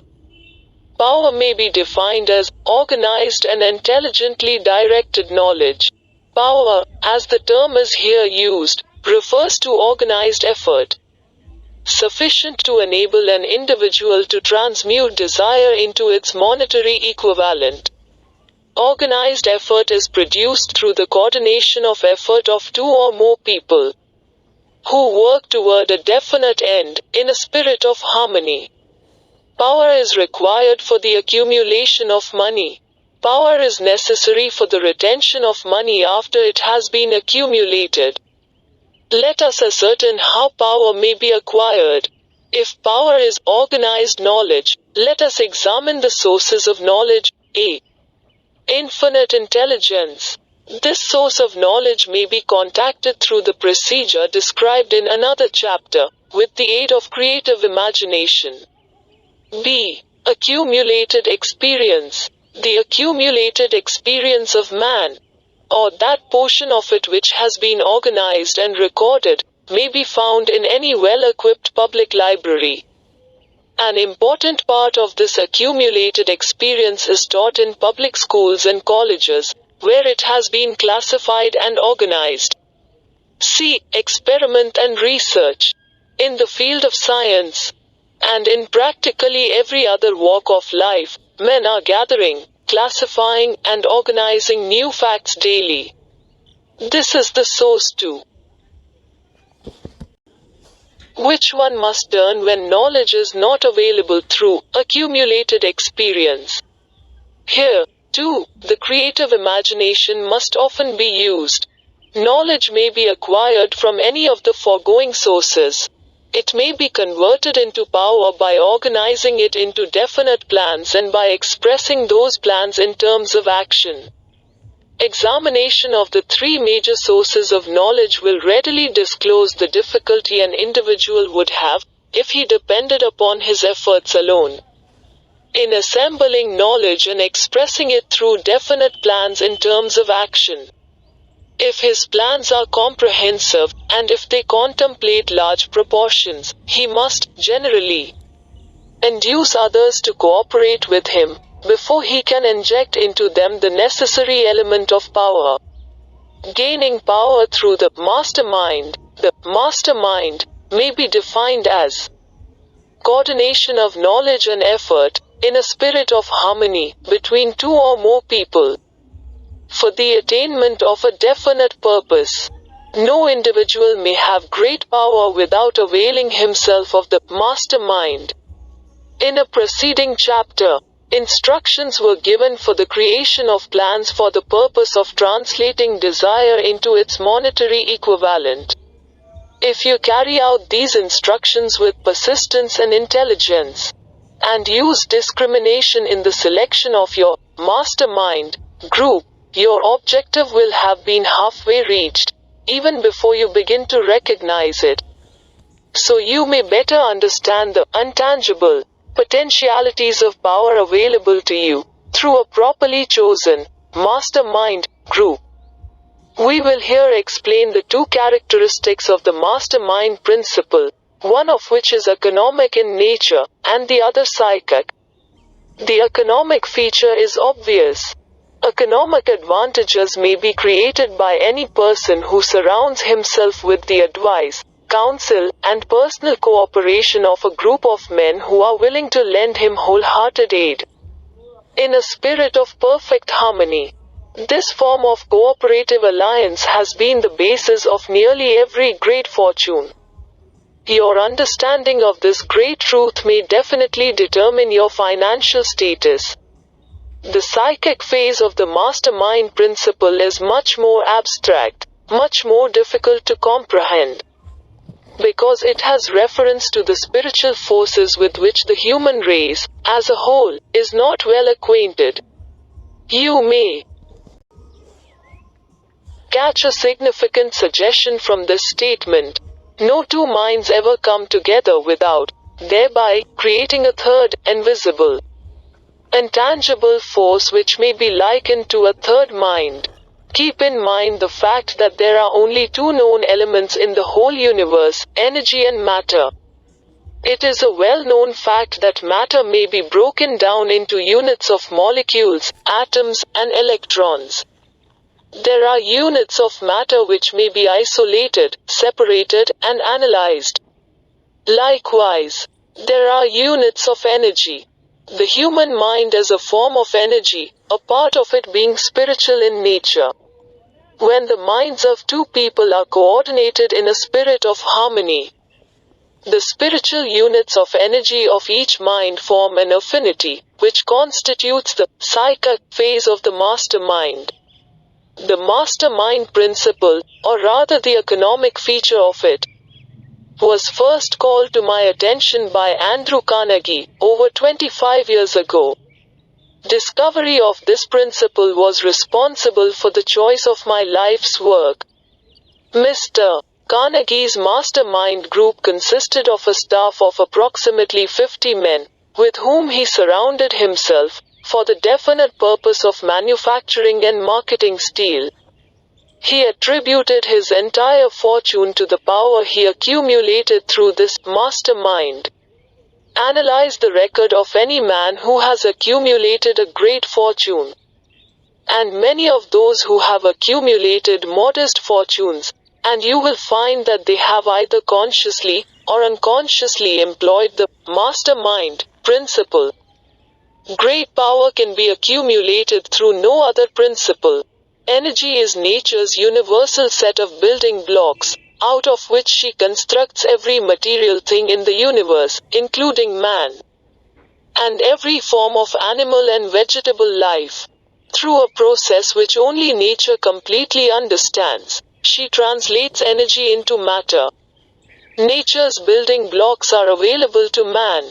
In the energy involved in thinking, man's brain may be compared to an electric battery. It absorbs energy from the ether, which permeates every atom of matter, and fills the entire universe. It is a well-known fact that a group of electric batteries will provide more energy than a single battery.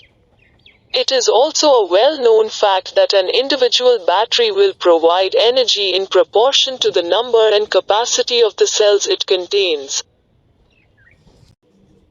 The brain functions in a similar fashion. This accounts for the fact that some brains are more efficient than others, and leads to this significant statement: a group of brains coordinated, or connected, in a spirit of harmony, will provide more thought energy than a single brain. Just as a group of electric batteries will provide more energy than a single battery. Through this metaphor, it becomes immediately obvious that the mastermind principle holds the secret of the power wielded by men who surround themselves with other men of brains. There follows, now, another statement which will lead still nearer to an understanding of the psychic phase of the mastermind principle. When a group of individual brains are coordinated and function in harmony, the increased energy created through that alliance becomes available to every individual brain in the group. It is a well-known fact that Henry Ford began his business career under the handicap of poverty, illiteracy, and ignorance. It is an equally well-known fact that, within the inconceivably short period of 10 years, Mr. Ford mastered these three handicaps, and that within 25 years he made himself one of the richest men in America. Connect with this fact the additional knowledge that Mr. Ford's most rapid strides became noticeable, from the time he became a personal friend of Thomas A. Edison. And you will begin to understand what the influence of one mind upon another can accomplish. Go a step farther, and consider the fact that Mr. Ford's most outstanding achievements began from the time that he formed the acquaintances of Harvey Firestone, John Burroughs, and Luther Burbank, each a man of great brain capacity. And you will have further evidence that power may be produced through friendly alliance of minds. There is little if any doubt that Henry Ford is one of the best informed men in the business and industrial world. The question of his wealth needs no discussion. Analyze Mr. Ford's intimate personal friends, some of whom have already been mentioned, and you will be prepared to understand the following statement. Men take on the nature and the habits and the power of thought of those with whom they associate in a spirit of sympathy and harmony. Henry Ford whipped poverty, illiteracy, and ignorance by allying himself with great minds, whose vibrations of thought he absorbed into his own mind. Through his association with Edison, Burbank, Burroughs, and Firestone, Mr. Ford added to his own brain power the sum and substance of the intelligence, experience, knowledge, and spiritual forces of these four men. Moreover, he appropriated and made use of the mastermind principle through the methods of procedure described in this book. This principle is available to you. We have already mentioned Mahatma Gandhi. Perhaps the majority of those who have heard of Gandhi look upon him as merely an eccentric little man who goes around without formal wearing apparel and makes trouble for the British government. In reality, Gandhi is not eccentric, but he is the most powerful man now living, estimated by the number of his followers and their faith in their leader. Moreover, he is probably the most powerful man who has ever lived. His power is passive, but it is real. Let us study the method by which he attained his stupendous power. It may be explained in a few words. He came by power through inducing over 200 million people to coordinate, with mind and body, in a spirit of harmony, for a definite purpose. In brief, Gandhi has accomplished a miracle. For it is a miracle when 200 million people can be induced, not forced to cooperate in a spirit of harmony, for a limitless time. If you doubt that this is a miracle, try to induce any two people to cooperate in a spirit of harmony for any length of time. Every man who manages a business knows what a difficult matter it is to get employees to work together in a spirit even remotely resembling harmony.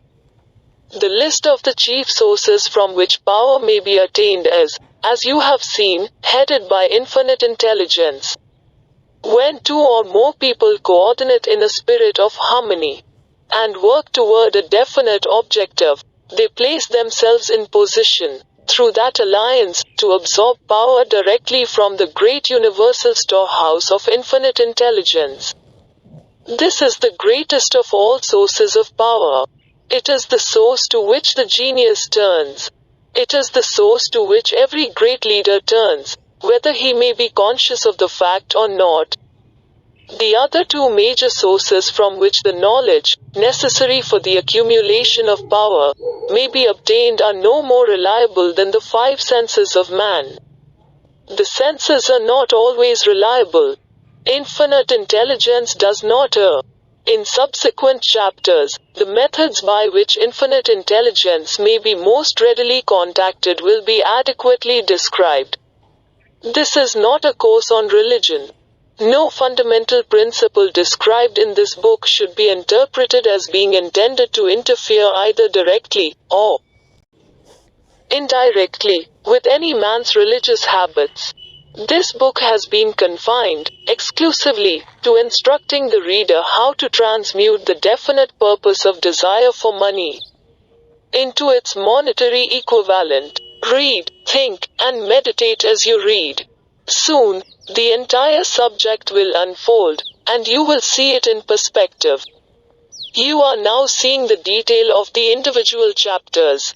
Money is as shy and elusive as the old-time maiden. It must be wooed and won by methods not unlike those used by a determined lover, in pursuit of the girl of his choice. And, coincidental as it is, the power used in the wooing of money is not greatly different from that used in wooing a maiden. That power, when successfully used in the pursuit of money, must be mixed with faith. It must be mixed with desire. It must be mixed with persistence. It must be applied through a plan, and that plan must be set into action. When money comes in quantities known as the big money, it flows to the one who accumulates it, as easily as water flows downhill. There exists a great unseen stream of power, which may be compared to a river, except that one side flows in one direction, carrying all who get into that side of the stream onward and upward to wealth, and the other side flows in the opposite direction, carrying all who are unfortunate enough to get into it, and not able to extricate themselves from it, downward to misery and poverty. Every man who has accumulated a great fortune has recognized the existence of this stream of life. It consists of one's thinking process. The positive emotions of thought form the side of the stream which carries one to fortune. The negative emotions form the side which carries one down to poverty. This carries a thought of stupendous importance to the person who is following this book with the object of accumulating a fortune. If you are in the side of the stream of power which leads to poverty, this may serve as an oar, by which you may propel yourself over into the other side of the stream. It can serve you only through application and use. Merely reading and passing judgment on it, either one way or another, will in no way benefit you. Some people undergo the experience of alternating between the positive and negative sides of the stream, being at times on the positive side, and at times on the negative side. The Wall Street crash of '29 swept millions of people from the positive to the negative side of the stream. These millions are struggling, some of them in desperation and fear, to get back to the positive side of the stream. This book was written especially for those millions. Poverty and riches often change places. The crash taught the world this truth. Although the world will not long remember the lesson, poverty may, and generally does, voluntarily take the place of riches. When riches take the place of poverty, the change is usually brought about through well-conceived and carefully executed plans. Poverty needs no plan. It needs no one to aid it, because it is bold and ruthless. Riches are shy and timid. They have to be attracted. Anybody can wish for riches, and most people do, but only a few know that a definite plan, plus a burning desire for wealth, are the only dependable means of accumulating wealth. Chapter 11 The Mystery of Sex Transmutation. The 10th step toward riches. The meaning of the word transmute is, in simple language, the changing or transferring of one element or form of energy into another. The emotion of sex brings into being a state of mind. Because of ignorance on the subject, this state of mind is generally associated with the physical. And because of improper influences, to which most people have been subjected, in acquiring knowledge of sex, things essentially physical have highly biased the mind. The emotion of sex has back of it the possibility of three constructive potentialities. They are 1. The perpetuation of mankind. 2. The maintenance of health as a therapeutic agency. It has no equal. 3. The transformation of mediocrity into genius through transmutation. Sex transmutation is simple and easily explained. It means the switching of the mind from thoughts of physical expression to thoughts of some other nature. Sex desire is the most powerful of human desires. When driven by this desire, men develop keenness of imagination, courage, willpower, persistence, and creative ability unknown to them at other times. So strong and impelling is the desire for sexual contact that men freely run the risk of life and reputation to indulge it. When harnessed and redirected along other lines, this motivating force maintains all of its attributes of keenness of imagination, courage, etc., which may be used as powerful creative forces in literature, art, or in any other profession or calling, including, of course, the accumulation of riches. The transmutation of sex energy calls for the exercise of willpower, to be sure. But the reward is worth the effort. The desire for sexual expression is inborn and natural. The desire cannot and should not be submerged or eliminated, but it should be given an outlet through forms of expression which enrich the body, mind, and spirit of man. If not given this form of outlet, through transmutation, it will seek outlets through purely physical channels. A river may be dammed, and its water controlled for a time, but eventually, it will force an outlet. The same is true of the emotion of sex. It may be submerged and controlled for a time, but its very nature causes it to be ever seeking means of expression. If it is not transmuted into some creative effort, it will find a less worthy outlet. Fortunate, indeed, is the person who has discovered how to give sex emotion an outlet through some form of creative effort, for he has, by that discovery, lifted himself to the status of a genius. Scientific research has disclosed these significant facts. 1. The men of greatest achievement are men with highly developed sex natures. Men who have learned the art of sex transmutation. 2. The men who have accumulated great fortunes and achieved outstanding recognition in literature, art, industry, architecture, and the professions, were motivated by the influence of a woman.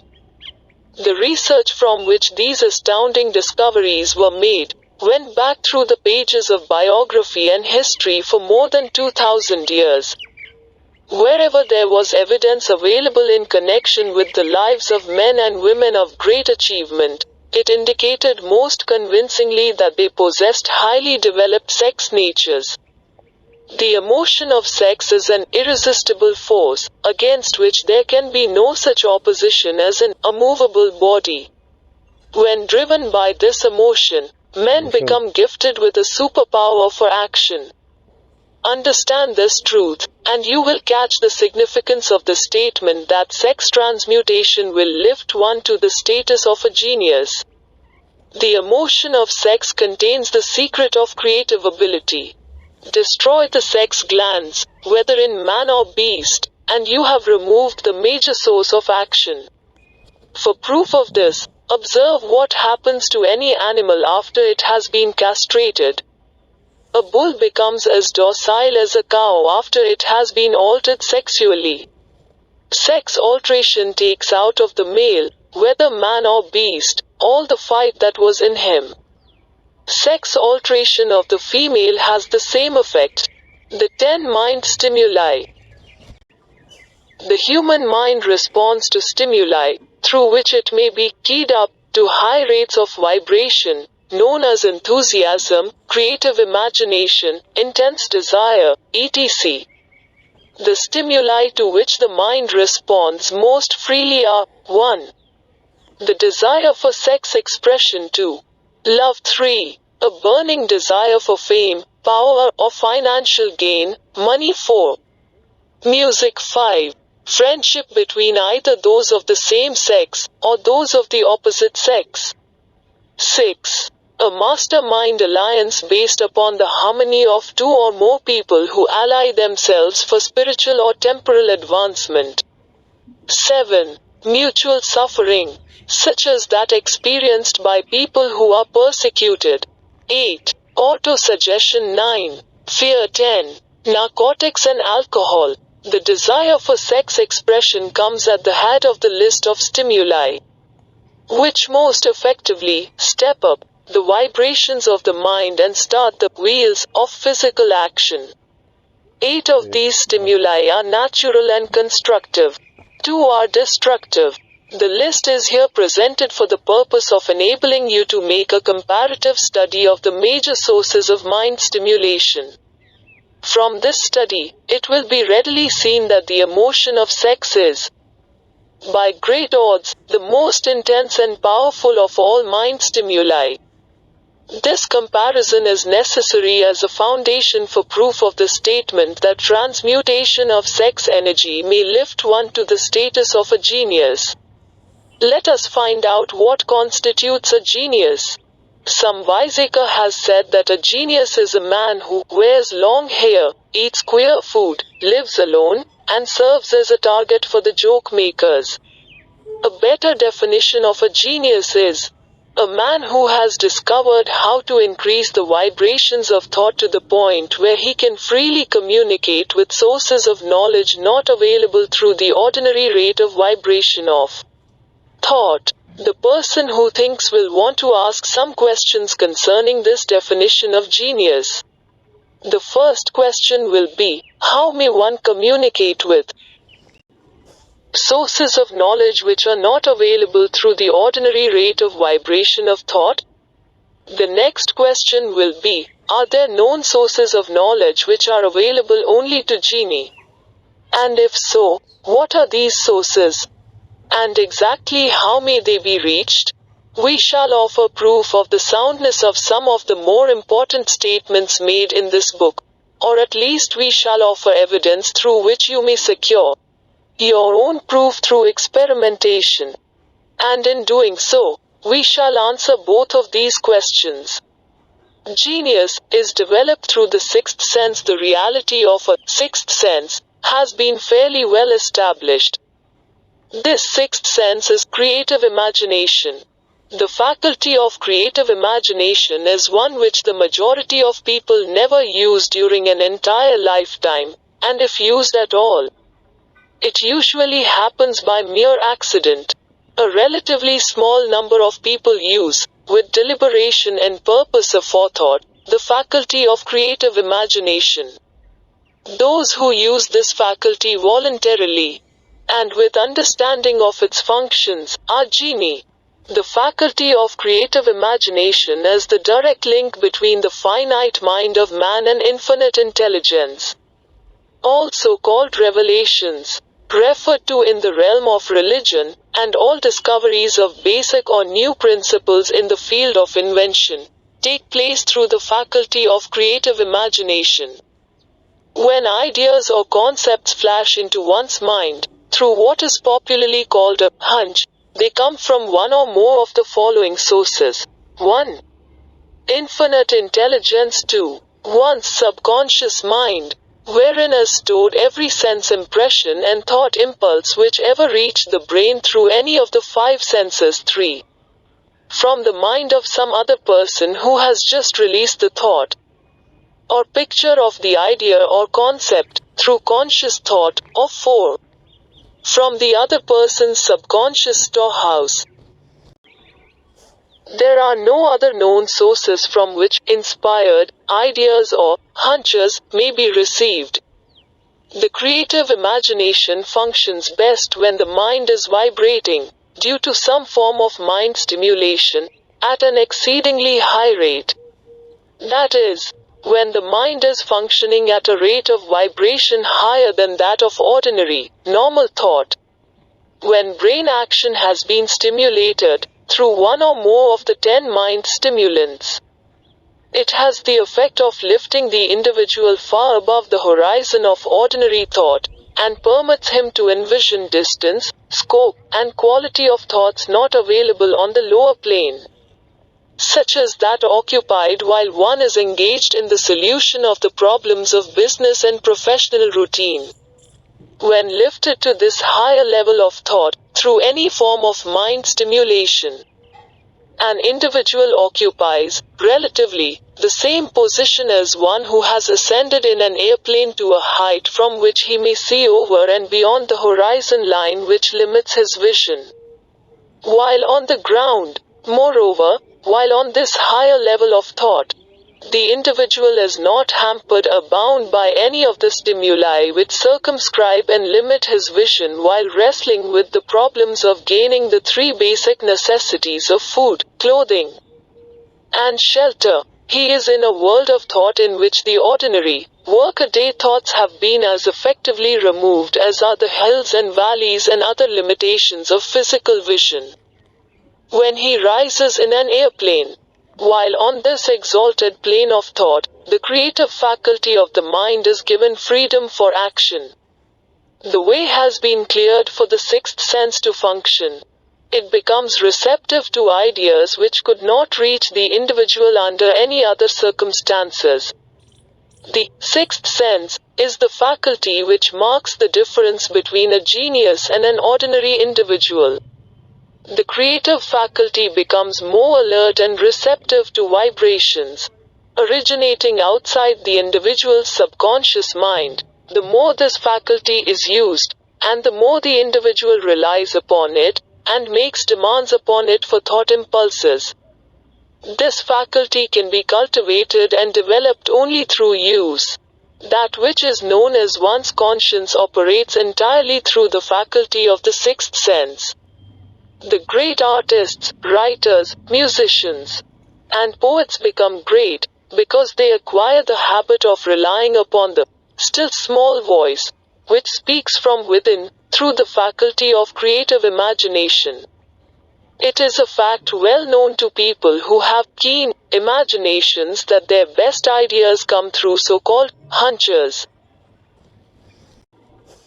There is a great orator who does not attain to greatness until he closes his eyes and begins to rely entirely upon the faculty of creative imagination. When asked why he closed his eyes just before the climaxes of his oratory, he replied, "I do it because Then I speak through ideas which come to me from within. One of America's most successful and best-known financiers followed the habit of closing his eyes for 2 or 3 minutes before making a decision. When asked why he did this, he replied, "With my eyes closed, I am able to draw upon a source of superior intelligence." The late Dr. Elmer R. Gates, of Chevy Chase, Maryland, created more than 200 useful patents, many of them basic, through the process of cultivating and using the creative faculty. His method is both significant and interesting to one interested in attaining to the status of genius, in which category Dr. Gates unquestionably belonged. Dr. Gates was one of the really great, though less publicized scientists of the world. In his laboratory, he had what he called his personal communication room. It was practically soundproof, and so arranged that all light could be shut out. It was equipped with a small table, on which he kept a pad of writing paper. In front of the table, on the wall, was an electric push button, which controlled the lights. When Dr. Gates desired to draw upon the forces available to him through his creative imagination, he would go into this room, seat himself at the table, shut off the lights, and concentrate upon the known factors of the invention on which he was working, remaining in that position until ideas began to flash into his mind in connection with the unknown factors of the invention. On one occasion, ideas came through so fast that he was forced to write for almost 3 hours. When the thoughts stopped flowing, and he examined his notes, he found they contained a minute description of principles which bade not a parallel among the known data of the scientific world. Moreover, the answer to his problem was intelligently presented in those notes. In this manner Dr. Gates completed over 200 patents, which had been begun, but not completed, by half-baked brains. Evidence of the truth of this statement is in the United States Patent Office. Dr. Gates earned his living by sitting for ideas for individuals and corporations. Some of the largest corporations in America paid him substantial fees by the hour for sitting for ideas. The reasoning faculty is often faulty because it is largely guided by one's accumulated experience. Not all knowledge, which one accumulates through experience, is accurate. Ideas received through the creative faculty are much more reliable, for the reason that they come from sources more reliable than any which are available to the reasoning faculty of the mind. The major difference between the genius and the ordinary crank inventor may be found in the fact that the genius works through his faculty of creative imagination, while the crank knows nothing of this faculty. The scientific inventor, such as Mr. Edison and Dr. Gates, makes use of both the synthetic and the creative faculties of imagination. For example, the scientific inventor, or genius, begins an invention by organizing and combining the known ideas or principles accumulated through experience, through the synthetic faculty, the reasoning faculty. If he finds this accumulated knowledge to be insufficient for the completion of his invention, he then draws upon the sources of knowledge available to him through his creative faculty. The method by which he does this varies with the individual, but this is the sum and substance of his procedure. 1. He stimulates his mind so that it vibrates on a higher plane, using one or more of the 10 mind stimulants or some other stimulant of his choice. 2. He concentrates upon the known factors, the finished part of his invention, and creates in his mind a perfect picture of unknown factors, the unfinished part of his invention. He holds this picture in mind until it has been taken over by the subconscious mind, then relaxes by clearing his mind of all thought, and waits for his answer to flash into his mind. Sometimes the results are both definite and immediate. At other times, the results are negative, depending upon the state of development of the sixth sense or creative faculty. Mr. Edison tried out more than 10,000 different combinations of ideas through the synthetic faculty of his imagination before he tuned in through the creative faculty and got the answer which perfected the incandescent light. His experience was similar when he produced the talking machine. There is plenty of reliable evidence that the faculty of creative imagination exists.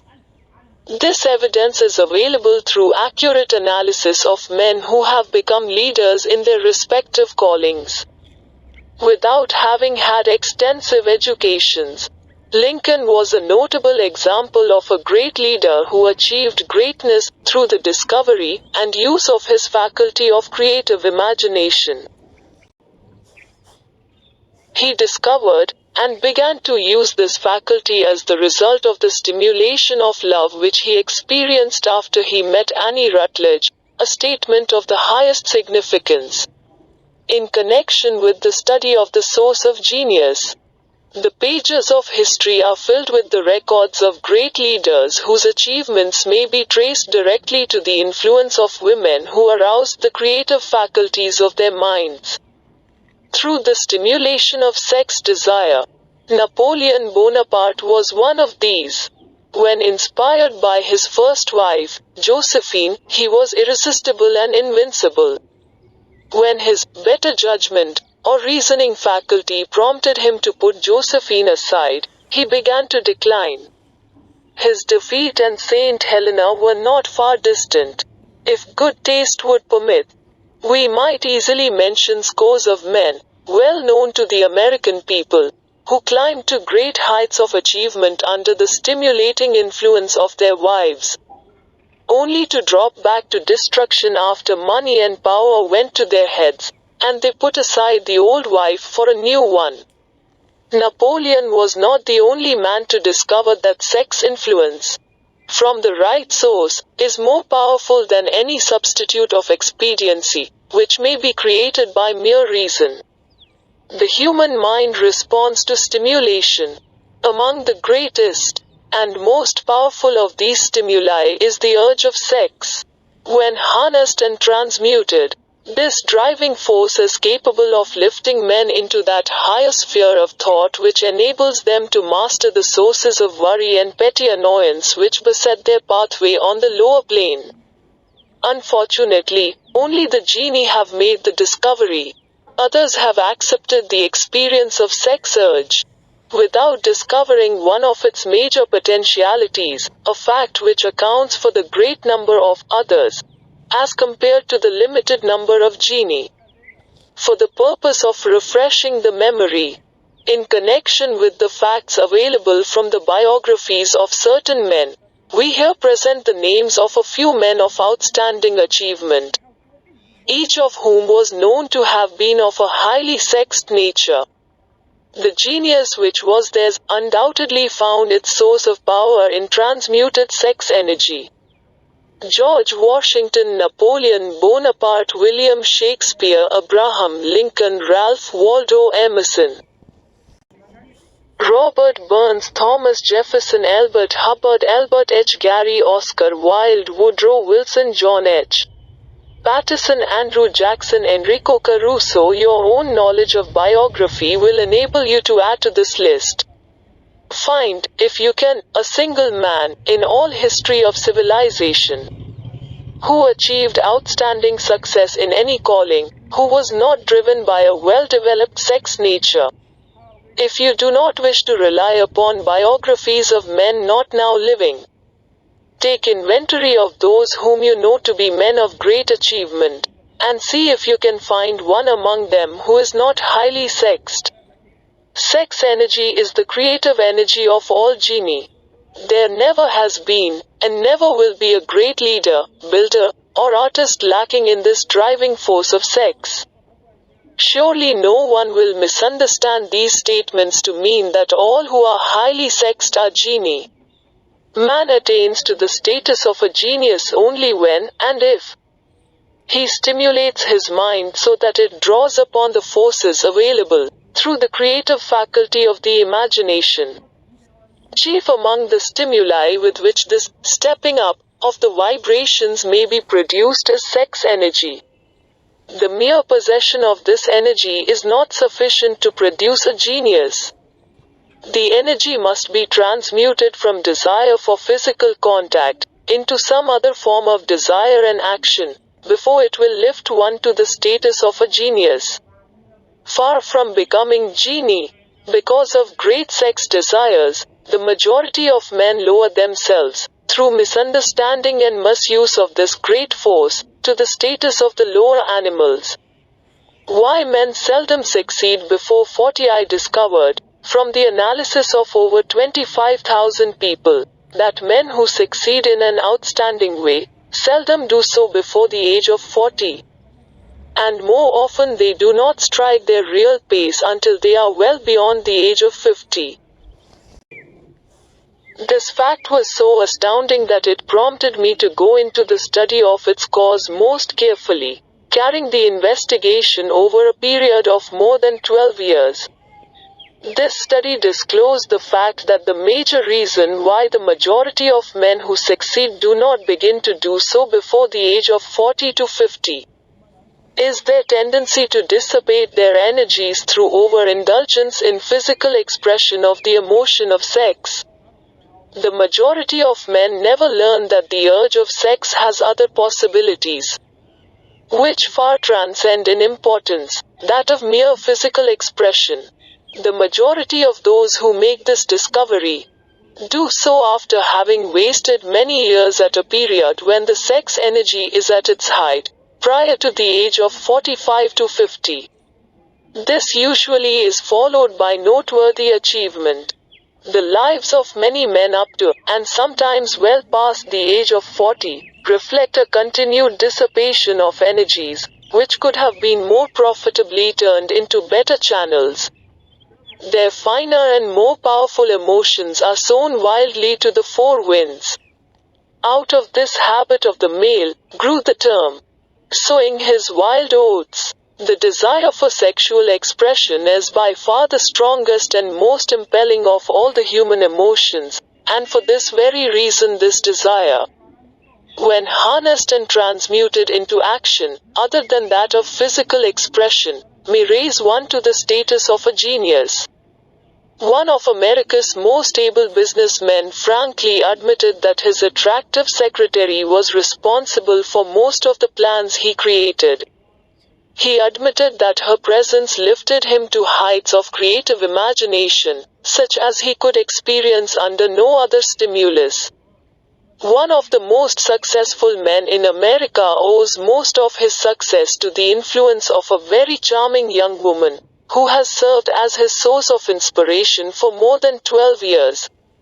Everyone knows the man to whom this reference is made, but not everyone knows the real source of his achievements. History is not lacking in examples of men who attained to the status of genie as the result of the use of artificial mind stimulants in the form of alcohol and narcotics. Edgar Allan Poe wrote The Raven while under the influence of liquor, dreaming dreams that mortal never dared to dream before. James Whitcomb Riley did his best writing while under the influence of alcohol. Perhaps it was thus he saw the ordered intermingling of the real and the dream, the mill above the river, and the mist above the stream. Robert Burns wrote best when intoxicated, for auld lang syne, my dear, we'll take a cup of kindness yet, for auld lang syne.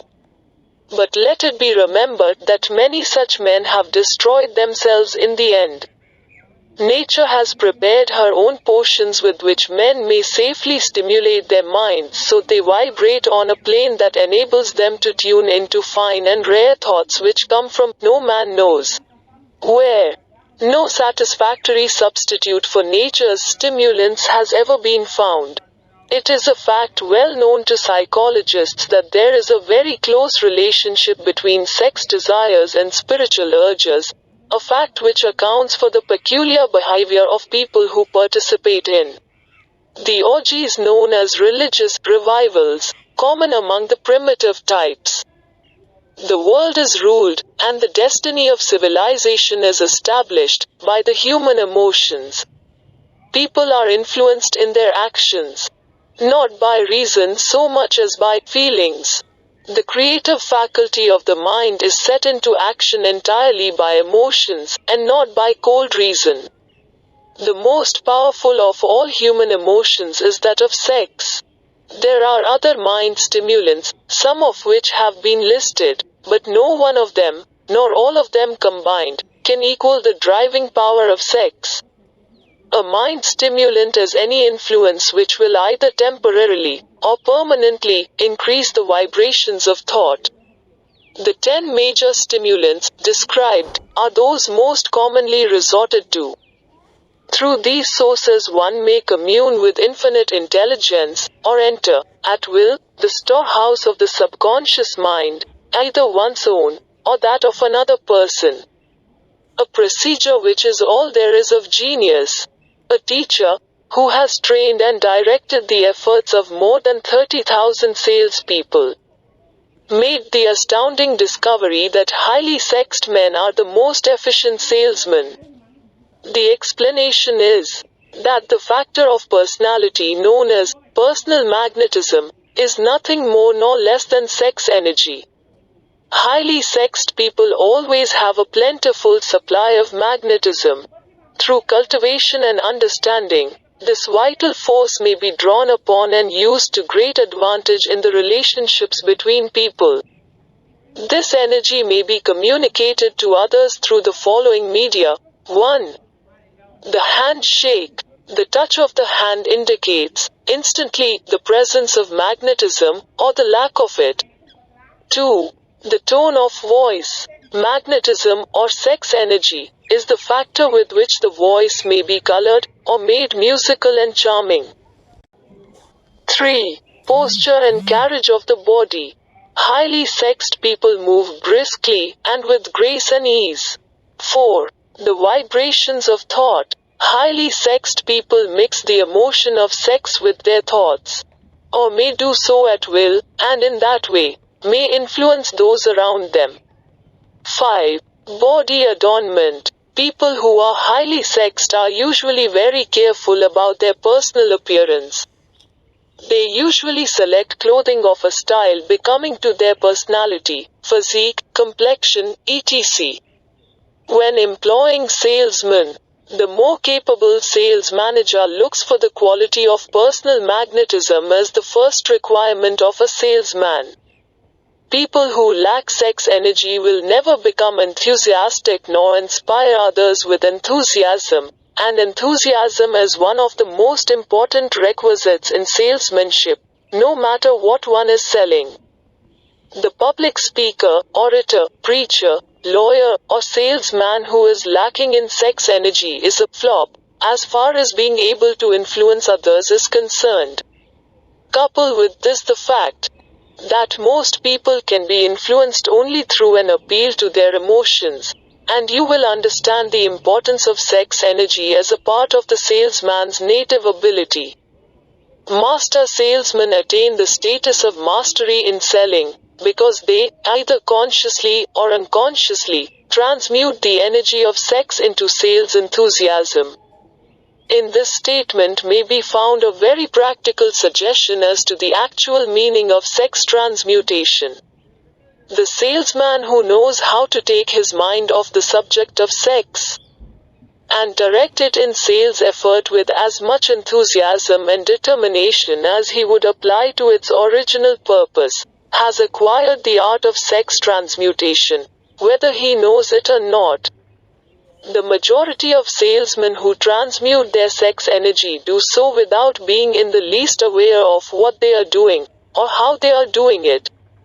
Transmutation of sex energy calls for more willpower than the average person cares to use for this purpose. Those who find it difficult to summon willpower sufficient for transmutation may gradually acquire this ability. Though this requires willpower, the reward for the practice is more than worth the effort. The entire subject of sex is one with which the majority of people appear to be unpardonably ignorant.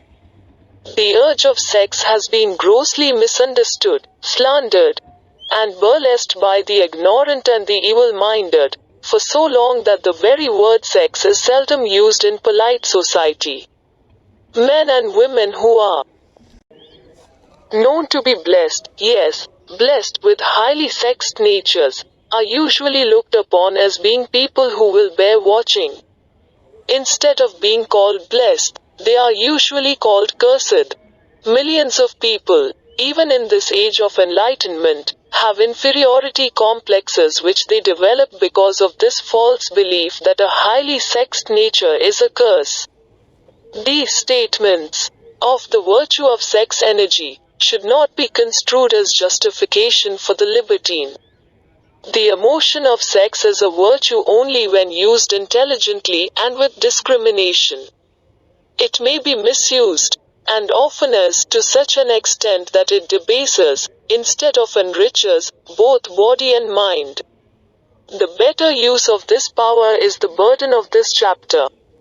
It seemed quite significant to the author when he made the discovery that practically every great leader, whom he had the privilege of analyzing, was a man whose achievements were largely inspired by a woman. In many instances, the woman in the case was a modest, self-denying wife, of whom the public had heard but little or nothing. In a few instances, the source of inspiration has been traced to the other woman. Perhaps such cases may not be entirely unknown to you. Intemperance in sex habits is just as detrimental as intemperance in habits of drinking and eating. In this age in which we live, an age which began with the World War, intemperance in habits of sex is common. This orgy of indulgence may account for the shortage of great leaders. No man can avail himself of the forces of his creative imagination while dissipating them. Man is the only creature on earth which violates nature's purpose in this connection. Every other animal indulges its sex nature in moderation, and with purpose which harmonizes with the laws of nature. Every other animal responds to the call of sex only in season. Man's inclination is to declare open season. Every intelligent person knows that stimulation in excess, through alcoholic drink and narcotics, is a form of intemperance which destroys the vital organs of the body, including the brain. Not every person knows, however, that overindulgence in sex expression may become a habit as destructive and as detrimental to creative effort as narcotics or liquor. A sex madman is not essentially different than a dope madman. Both have lost control over their faculties of reason and willpower. Sexual overindulgence may not only destroy reason and willpower, but it may also lead to either temporary or permanent insanity. Many cases of hypochondria, imaginary illness, grow out of habits developed in ignorance of the true function of sex. From these brief references to the subject, it may be readily seen that ignorance on the subject of sex transmutation forces stupendous penalties upon the ignorant on the one hand, and withholds from them equally stupendous benefits on the other. Widespread ignorance on the subject of sex is due to the fact that the subject has been surrounded with mystery and beclouded by dark silence. The conspiracy of mystery and silence has had the same effect upon the minds of young people that the psychology of prohibition had. The result has been increased curiosity and desire to acquire more knowledge on this verboten subject, and to the shame of all lawmakers and most physicians, by training best qualified to educate youth on that subject, information has not been easily available. Seldom does an individual enter upon highly creative effort in any field of endeavor before the age of 40. The average man reaches the period of his greatest capacity to create between 40 and 60. These statements are based upon analysis of thousands of men and women who have been carefully observed. They should be encouraging to those who fail to arrive before the age of 40, and to those who become frightened at the approach of old age, around the 40-year mark. The years between 40 and 50 are, as a rule, the most fruitful. Man should approach this age, not with fear and trembling, but with hope and eager anticipation. If you want evidence that most men do not begin to do their best work before the age of 40, study the records of the most successful men known to the American people, and you will find it. Henry Ford had not hit his pace of achievement until he had passed the age of 40. Andrew Carnegie was well past 40 before he began to reap the reward of his efforts. James J. Hill was still running a telegraph key at the age of 40. His stupendous achievements took place after that age. Biographies of American industrialists and financiers are filled with evidence that the period from 40 to 60 is the most productive age of man. Between the ages of 30 and 40, man begins to learn, if he ever learns, the art of sex transmutation. This discovery is generally accidental, and more often than otherwise. The man who makes it is totally unconscious of his discovery. He may observe that his powers of achievement have increased around the age of 35 to 40, but in most cases, he is not familiar with the cause of this change, that nature begins to harmonize the emotions of love and sex in the individual, between the ages of 30 and 40, so that he may draw upon these great forces, and apply them jointly as stimuli to action. Sex, alone, is a mighty urge to action. But its forces are like a cyclone, they are often uncontrollable. When the emotion of love begins to mix itself with the emotion of sex, the result is calmness of purpose, poise, accuracy of judgment, and balance. What person, who has attained to the age of 40, is so unfortunate as to be unable to analyze these statements, and to corroborate them by his own experience?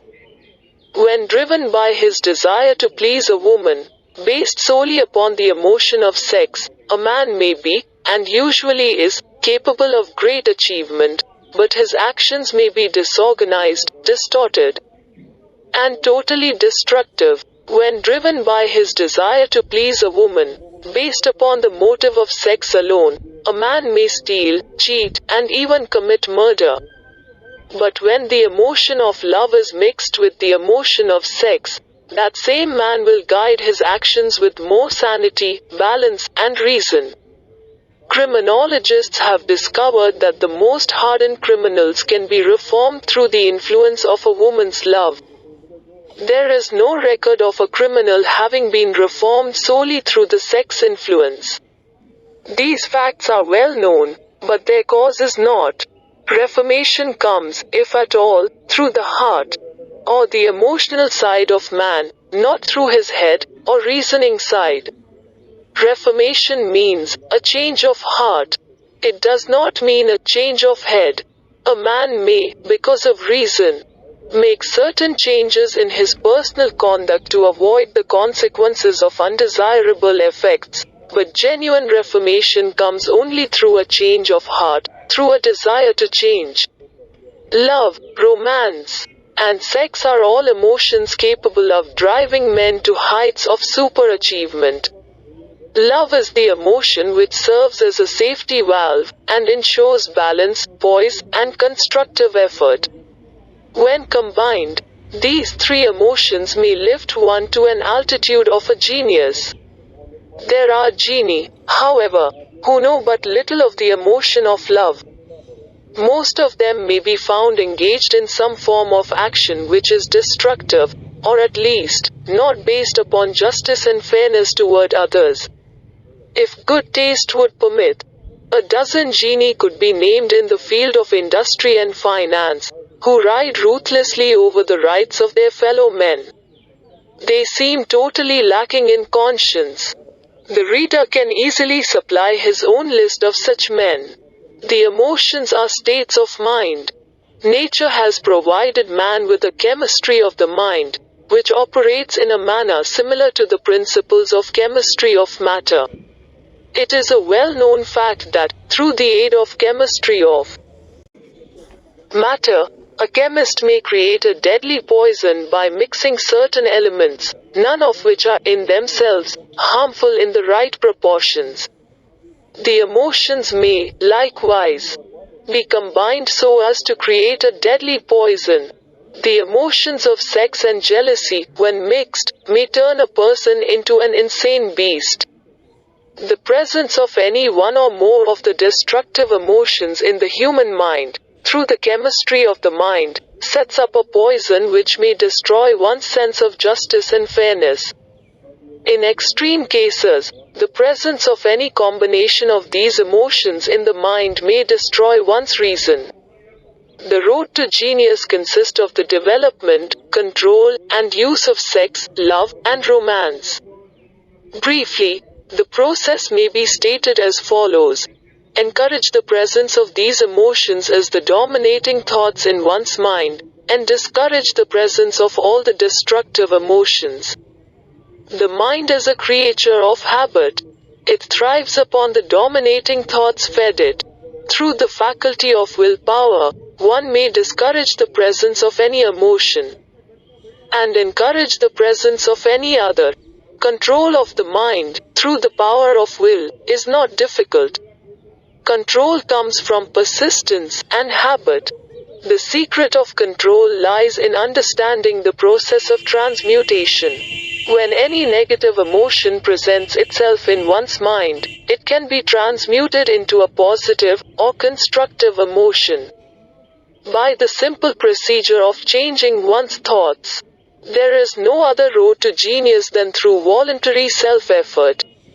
A man may attain to great heights of financial or business achievement solely by the driving force of sex energy, but history is filled with evidence that he may, and usually does, carry with him certain traits of character which rob him of the ability to either hold or enjoy his fortune.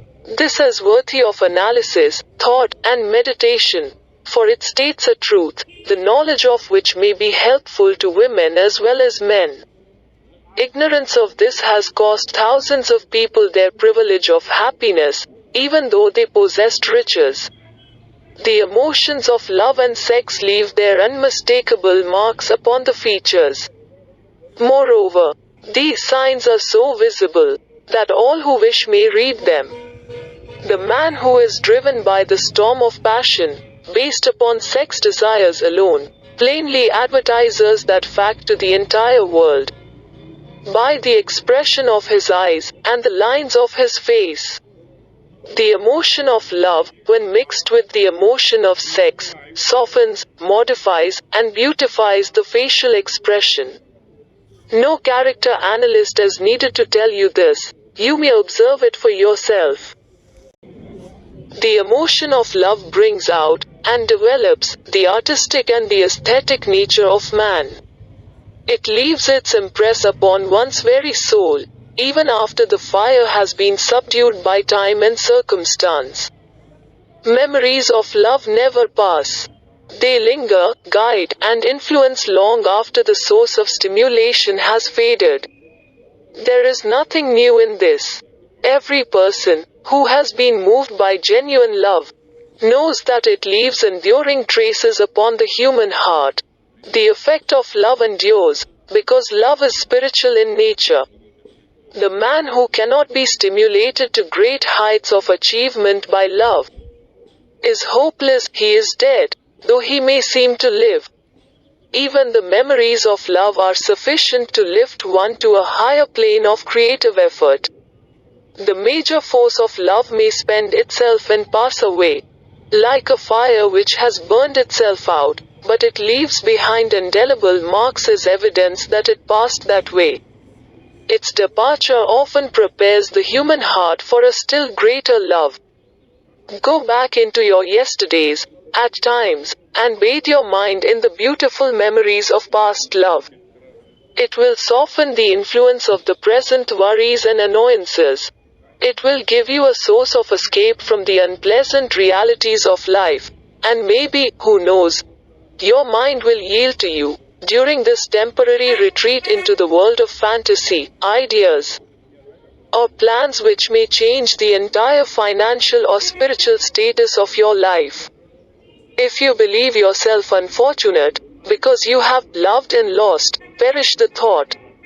One who has loved truly can never lose entirely. Love is whimsical and temperamental. Its nature is ephemeral and transitory. It comes when it pleases, and goes away without warning. Accept and enjoy it while it remains. But spend no time worrying about its departure. Worry will never bring it back. Dismiss, also, the thought that love never comes but once. Love may come and go, times without number. But there are no two love experiences which affect one in just the same way. There may be, and there usually is, one love experience which leaves a deeper imprint on the heart than all the others.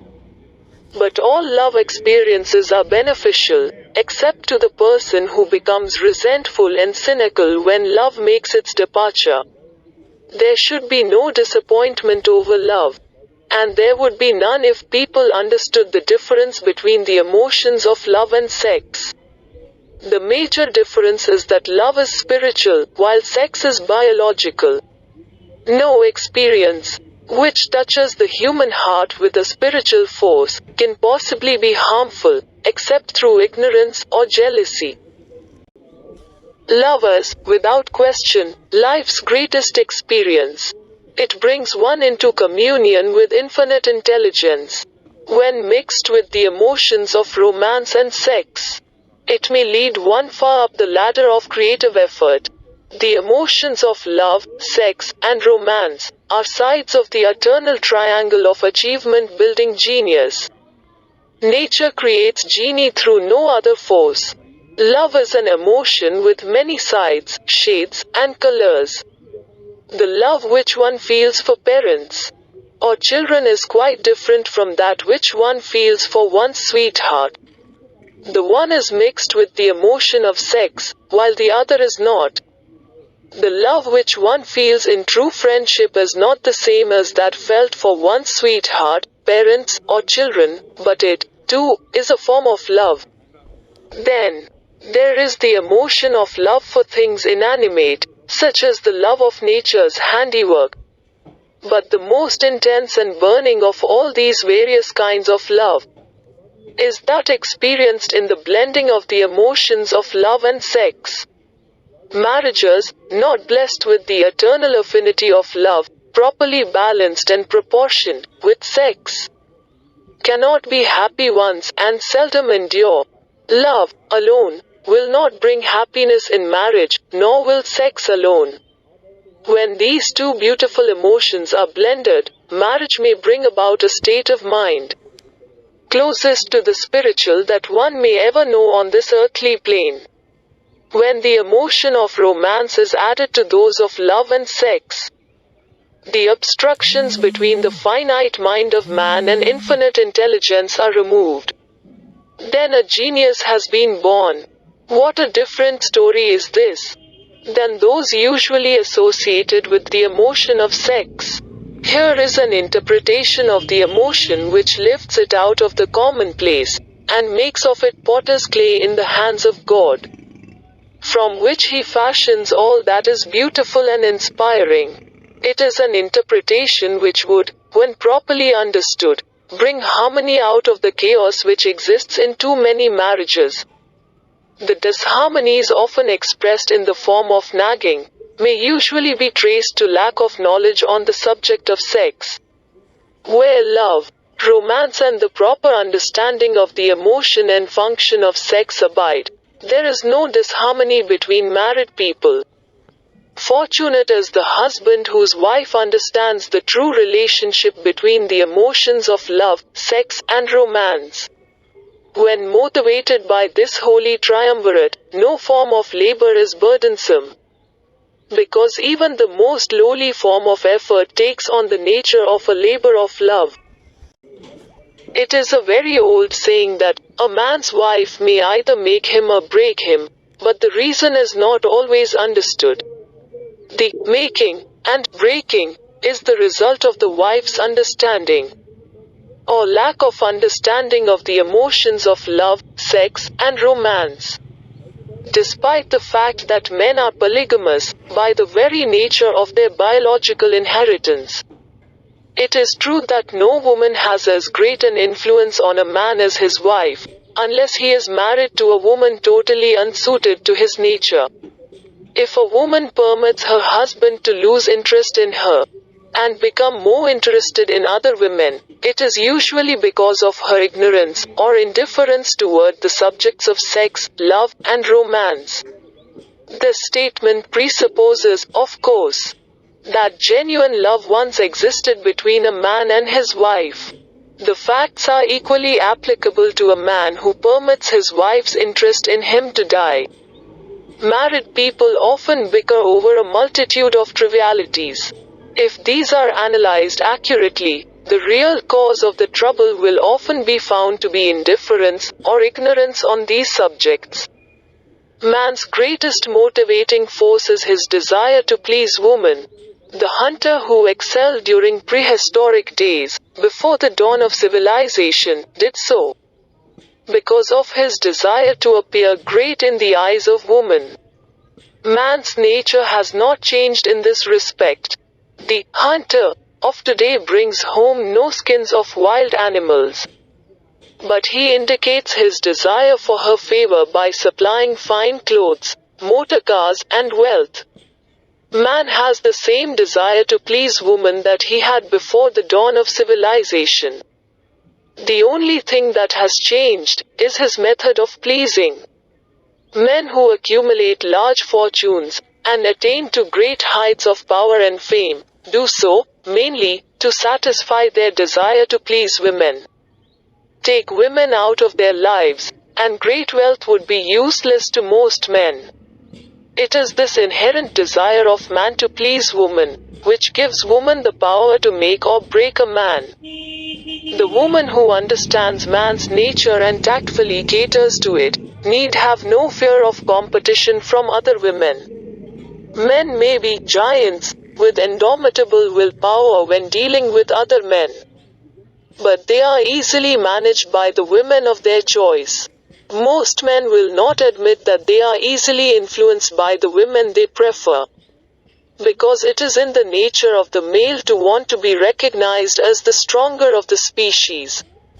Moreover, the intelligent woman recognizes this manly trait, and very wisely makes no issue of it. Some men know that they are being influenced by the women of their choice, their wives, sweethearts, mothers or sisters, but they tactfully refrain from rebelling against the influence because they are intelligent enough to know that no man is happy or complete without the modifying influence of the right woman. The man who does not recognize this important truth deprives himself of the power which has done more to help men achieve success than all other forces combined. Chapter 12 The Subconscious Mind The connecting link The 11th step toward riches The subconscious mind consists of a field of consciousness, in which every impulse of thought that reaches the objective mind through any of the five senses, is classified and recorded, and from which thoughts may be recalled or withdrawn as letters may be taken from a filing cabinet. It receives, and files, sense impressions or thoughts, regardless of their nature. You may voluntarily plant in your subconscious mind any plan, thought, or purpose which you desire to translate into its physical or monetary equivalent. The subconscious acts first on the dominating desires which have been mixed with emotional feeling, such as faith. Consider this in connection with the instructions given in the chapter on desire. For taking the 6 steps there outlined, and the instructions given in the chapter on the building and execution of plans, and you will understand the importance of the thought conveyed. The subconscious mind works day and night, through a method of procedure, unknown to man. The subconscious mind draws upon the forces of infinite intelligence for the power with which it voluntarily transmutes one's desires into their physical equivalent, making use always of the most practical media by which this end may be accomplished. You cannot entirely control your subconscious mind, but you can voluntarily hand over to it any plan, desire, or purpose which you wish transformed into concrete form. Read, again, instructions for using the subconscious mind, in the chapter on autosuggestion. There is plenty of evidence to support the belief that the subconscious mind is the connecting link between the finite mind of man and infinite intelligence. It is the intermediary through which one may draw upon the forces of infinite intelligence at will. It, alone, contains the secret process by which mental impulses are modified and changed into their spiritual equivalent. It, alone, is the medium through which prayer may be transmitted to the source capable of answering prayer. The possibilities of creative effort connected with the subconscious mind are stupendous and imponderable. They inspire one with awe. I never approach the discussion of the subconscious mind without a feeling of littleness and inferiority due, perhaps, to the fact that man's entire stock of knowledge on this subject is so pitifully limited. The very fact that the subconscious mind is the medium of communication between the thinking mind of man and infinite intelligence is, of itself, a thought which almost paralyzes one's reason. After you have accepted, as a reality, the existence of the subconscious mind, and understand its possibilities, as a medium for transmuting your desires into their physical or monetary equivalent, you will comprehend the full significance of the instructions given in the chapter on desire. You will also understand why you have been repeatedly admonished to make your desires clear, and to reduce them to writing. You will also understand the necessity of persistence in carrying out instructions. The 13 principles are the stimuli with which you acquire the ability to reach and to influence your subconscious mind. Do not become discouraged if you cannot do this upon the first attempt. Remember that the subconscious mind may be voluntarily directed only through habit. Under the directions given in the chapter on faith, you have not yet had time to master faith. Be patient. Be persistent. A good many statements in the chapters on faith and autosuggestion will be repeated here, for the benefit of your subconscious mind. Remember, your subconscious mind functions voluntarily, whether you make any effort to influence it or not.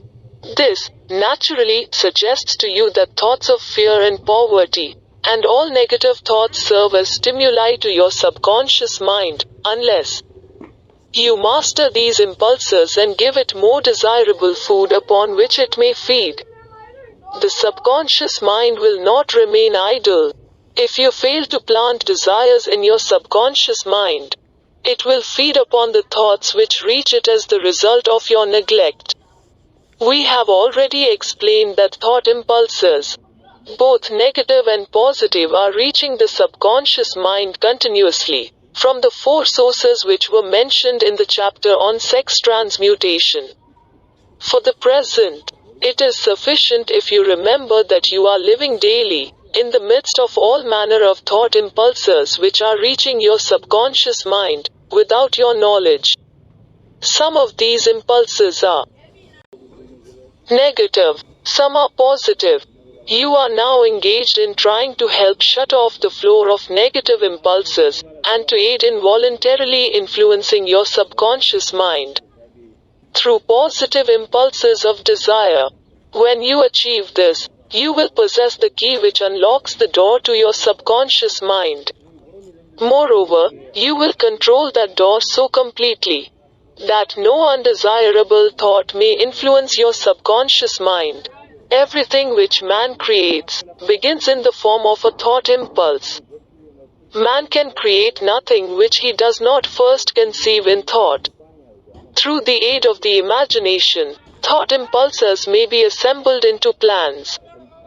The imagination, when under control, may be used for the creation of plans or purposes that lead to success in one's chosen occupation.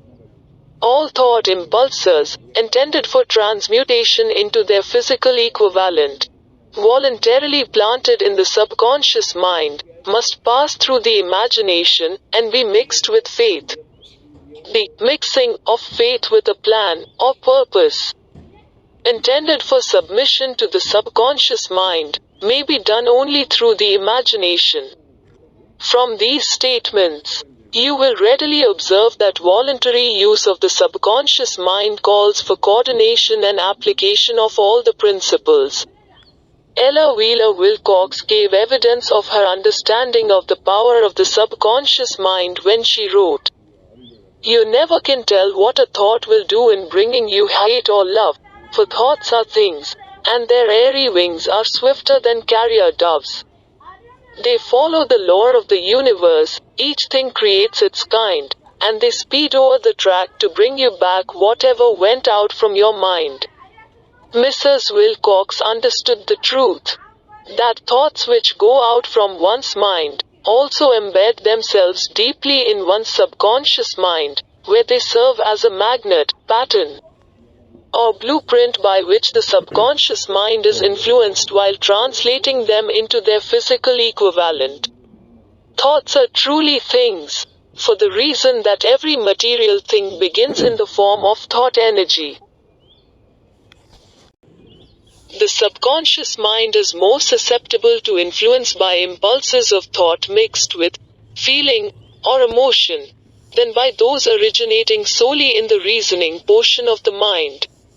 In fact, there is much evidence to support the theory that only emotionalized thoughts have any action influence upon the subconscious mind. It is a well-known fact that emotion or feeling rules the majority of people. If it is true that the subconscious mind responds more quickly to and is influenced more readily by thought impulses which are well mixed with emotion, it is essential to become familiar with the more important of the emotions. There are 7 major positive emotions and 7 major negative emotions. The negatives voluntarily inject themselves into the thought impulses, which ensure passage into the subconscious mind. The positives must be injected, through the principle of autosuggestion, into the thought impulses which an individual wishes to pass on to his subconscious mind. Instructions have been given in the chapter on autosuggestion. These emotions, or feeling impulses, may be likened to yeast in a loaf of bread, because they constitute the action element, which transforms thought impulses from the passive to the active state. Thus may one understand why thought impulses, which have been well mixed with emotion, are acted upon more readily than thought impulses originating in cold reason. You are preparing yourself to influence and control the inner audience of your subconscious mind, in order to hand over to it the desire for money, which you wish transmuted into its monetary equivalent. It is essential, therefore, that you understand the method of approach to this inner audience. You must speak its language, or it will not heed your call. It understands best the language of emotion or feeling. Let us, therefore, describe here the 7 major positive emotions, and the 7 major negative emotions, so that you may draw upon the positives, and avoid the negatives. When giving instructions to your subconscious mind, the 7 major positive emotions, the emotion of desire, the emotion of faith, the emotion of love, the emotion of sex, the emotion of enthusiasm, the emotion of romance, the emotion of hope. There are other positive emotions, but these are the 7 most powerful, and the ones most commonly used in creative effort. Master these 7 emotions. They can be mastered only by use, and the other positive emotions will be at your command when you need them. Remember, in this connection, that you are studying a book which is intended to help you develop a money consciousness by filling your mind with positive emotions. One does not become money conscious by filling one's mind with negative emotions. The 7 major negative emotions to be avoided: the emotion of fear, the emotion of jealousy, the emotion of hatred, the emotion of revenge, the emotion of greed, the emotion of superstition, the emotion of anger. Positive and negative emotions cannot occupy the mind at the same time. One or the other must dominate. It is your responsibility to make sure that positive emotions constitute the dominating influence of your mind. Here the law of habit will come to your aid. Form the habit of applying and using the positive emotions. Eventually, they will dominate your mind so completely that the negatives cannot enter it. Only by following these instructions literally and continuously can you gain control over your subconscious mind. The presence of a single negative in your conscious mind is sufficient to destroy all chances of constructive aid from your subconscious mind. If you are an observing person, you must have noticed that most people resort to prayer only after everything else has failed. Or else they pray by a ritual of meaningless words. And, because it is a fact that most people who pray do so only after everything else has failed, they go to prayer with their minds filled with fear and doubt, which are the emotions the subconscious mind acts upon, and passes on to infinite intelligence. Likewise, that is the emotion which infinite intelligence receives, and acts upon. If you pray for a thing, but have fear as you pray, that you may not receive it, or that your prayer will not be acted upon by infinite intelligence, your prayer will have been in vain. Prayer does, sometimes, result in the realization of that for which one prays. If you have ever had the experience of receiving that for which you prayed, go back in your memory, and recall your actual state of mind while you were praying, and you will know, for sure, that the theory here described is more than a theory. The time will come when the schools and educational institutions of the country will teach the science of prayer. Moreover, then prayer may be, and will be reduced to a science. When that time comes, it will come as soon as mankind is ready for it, and demands it. No one will approach the universal mind in a state of fear. For the very good reason that there will be no such emotion as fear. Ignorance, superstition, and false teaching will have disappeared, and man will have attained his true status as a child of infinite intelligence. A few have already attained this blessing. If you believe this prophecy is far-fetched, take a look at the human race in retrospect. Less than 100 years ago, men believed the lightning to be evidence of the wrath of God, and feared it. Now, thanks to the power of faith, men have harnessed the lightning and made it turn the wheels of industry. Much less than 100 years ago, men believed the space between the planets to be nothing but a great void. A stretch of dead nothingness. Now, thanks to this same power of faith, men know that far from being either dead or a void, the space between the planets is very much alive. That it is the highest form of vibration known, excepting, perhaps, the vibration of thought. Moreover, men know that this living, pulsating, vibratory energy which permeates every atom of matter and fills every niche of space, connects every human brain with every other human brain. What reason have men to believe that this same energy does not connect every human brain with infinite intelligence? There are no toll gates between the finite mind of man and infinite intelligence. The communication costs nothing except patience, faith, persistence, understanding, and a sincere desire to communicate. Moreover, the approach can be made only by the individual himself. Paid prayers are worthless. Infinite intelligence does no business by proxy. You either go direct, or you do not communicate. You may buy prayer books and repeat them until the day of your doom, without avail. Thoughts which you wish to communicate to infinite intelligence must undergo transformation, such as can be given only through your own subconscious mind. The method by which you may communicate with infinite intelligence is very similar to that through which the vibration of sound is communicated by radio. If you understand the working principle of radio, you of course know that sound cannot be communicated through the ether until it has been stepped up, or changed into a rate of vibration which the human ear cannot detect. The radio sending station picks up the sound of the human voice, and scrambles, or modifies it by stepping up the vibration millions of times. Only in this way can the vibration of sound be communicated through the ether.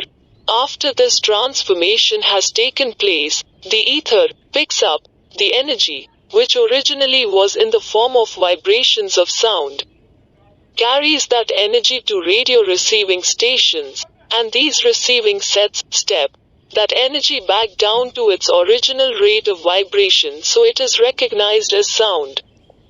The subconscious mind is the intermediary, which translates one's prayers into terms which infinite intelligence can recognize, presents the message, and brings back the answer in the form of a definite plan or idea for procuring the object of the prayer. Understand this principle, and you will know why mere words read from a prayer book cannot and will never serve as an agency of communication between the mind of man and infinite intelligence. Before your prayer will reach infinite intelligence, a statement of the author's theory only. It probably is transformed from its original thought vibration into terms of spiritual vibration. Faith is the only known agency which will give your thoughts a spiritual nature. Faith and fear make poor bedfellows. Where one is found, the other cannot exist. Chapter 13 The Brain a Broadcasting and Receiving Station for Thought. The 12th step toward riches more than 20 years ago. The author, working in conjunction with the late Drive, Alexander Graham Bell, and Dr. Elmer R. Gates, observed that every human brain is both a broadcasting and receiving station for the vibration of thought through the medium of the ether, in a fashion similar to that employed by the radio broadcasting principle. Every human brain is capable of picking up vibrations of thought which are being released by other brains.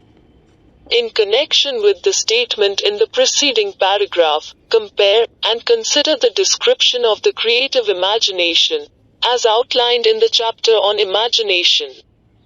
The creative imagination is the receiving set of the brain, which receives thoughts released by the brains of others.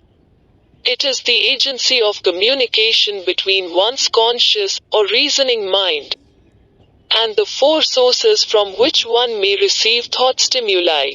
When stimulated or stepped up to a high rate of vibration, the mind becomes more receptive to the vibration of thought which reaches it through the ether from outside sources. This stepping up process takes place through the positive emotions or the negative emotions. Through the emotions, the vibrations of thought may be increased. Vibrations of an exceedingly high rate are the only vibrations picked up and carried by the ether from one brain to another. Thought is energy traveling at an exceedingly high rate of vibration.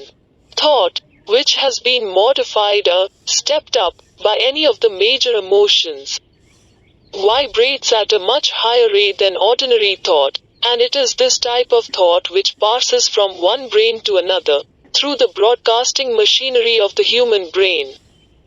The emotion of sex stands at the head of the list of human emotions, as far as intensity and driving force are concerned. The brain which has been stimulated by the emotion of sex, vibrates at a much more rapid rate than it does when that emotion is quiescent or absent. The result of sex transmutation is the increase of the rate of vibration of thoughts to such a pitch that the creative imagination becomes highly receptive to ideas, which it picks up from the ether. On the other hand, when the brain is vibrating at a rapid rate, it not only attracts thoughts and ideas released by other brains through the medium of the ether, but it gives to one's own thoughts that feeling, which is essential before those thoughts will be picked up and acted upon by one's subconscious mind. Thus, you will see that the broadcasting principle is the factor through which you mix feeling or emotion with your thoughts and pass them on to your subconscious mind. The subconscious mind is the sending station of the brain through which vibrations of thought are broadcast. The creative imagination is the receiving set through which the vibrations of thought are picked up from the ether. Along with the important factors of the subconscious mind and the faculty of the creative imagination, which constitute the sending and receiving sets of your mental broadcasting machinery, consider now the principle of autosuggestion, which is the medium by which you may put into operation your broadcasting station. Through the instructions described in the chapter on autosuggestion, you were definitely informed of the method by which desire may be transmuted into its monetary equivalent. Operation of your mental broadcasting station as a comparatively simple procedure. You have but three principles to bear in mind and to apply when you wish to use your broadcasting station: the subconscious mind, creative imagination, and autosuggestion. The stimuli through which you put these three principles into action have been described. The procedure begins with desire. The greatest forces are intangible. The Depression brought the world to the very borderline of understanding of the forces which are intangible and unseen. Through the ages which have passed, man has depended too much upon his physical senses and has limited his knowledge to physical things, which he could see, touch, weigh, and measure. We are now entering the most marvelous of all ages, an age which will teach us something of the intangible forces of the world about us. Perhaps we shall learn, as we pass through this age, that the other self is more powerful than the physical self we see when we look into a mirror. Sometimes men speak lightly of the intangibles, the things which they cannot perceive through any of their five senses, and when we hear them, it should remind us that all of us are controlled by forces which are unseen and intangible. The whole of mankind has not the power to cope with, nor to control the intangible force wrapped up in the rolling waves of the oceans. Man has not the capacity to understand the intangible force of gravity, which keeps this little earth suspended in mid-air, and keeps man from falling from it, much less the power to control that force.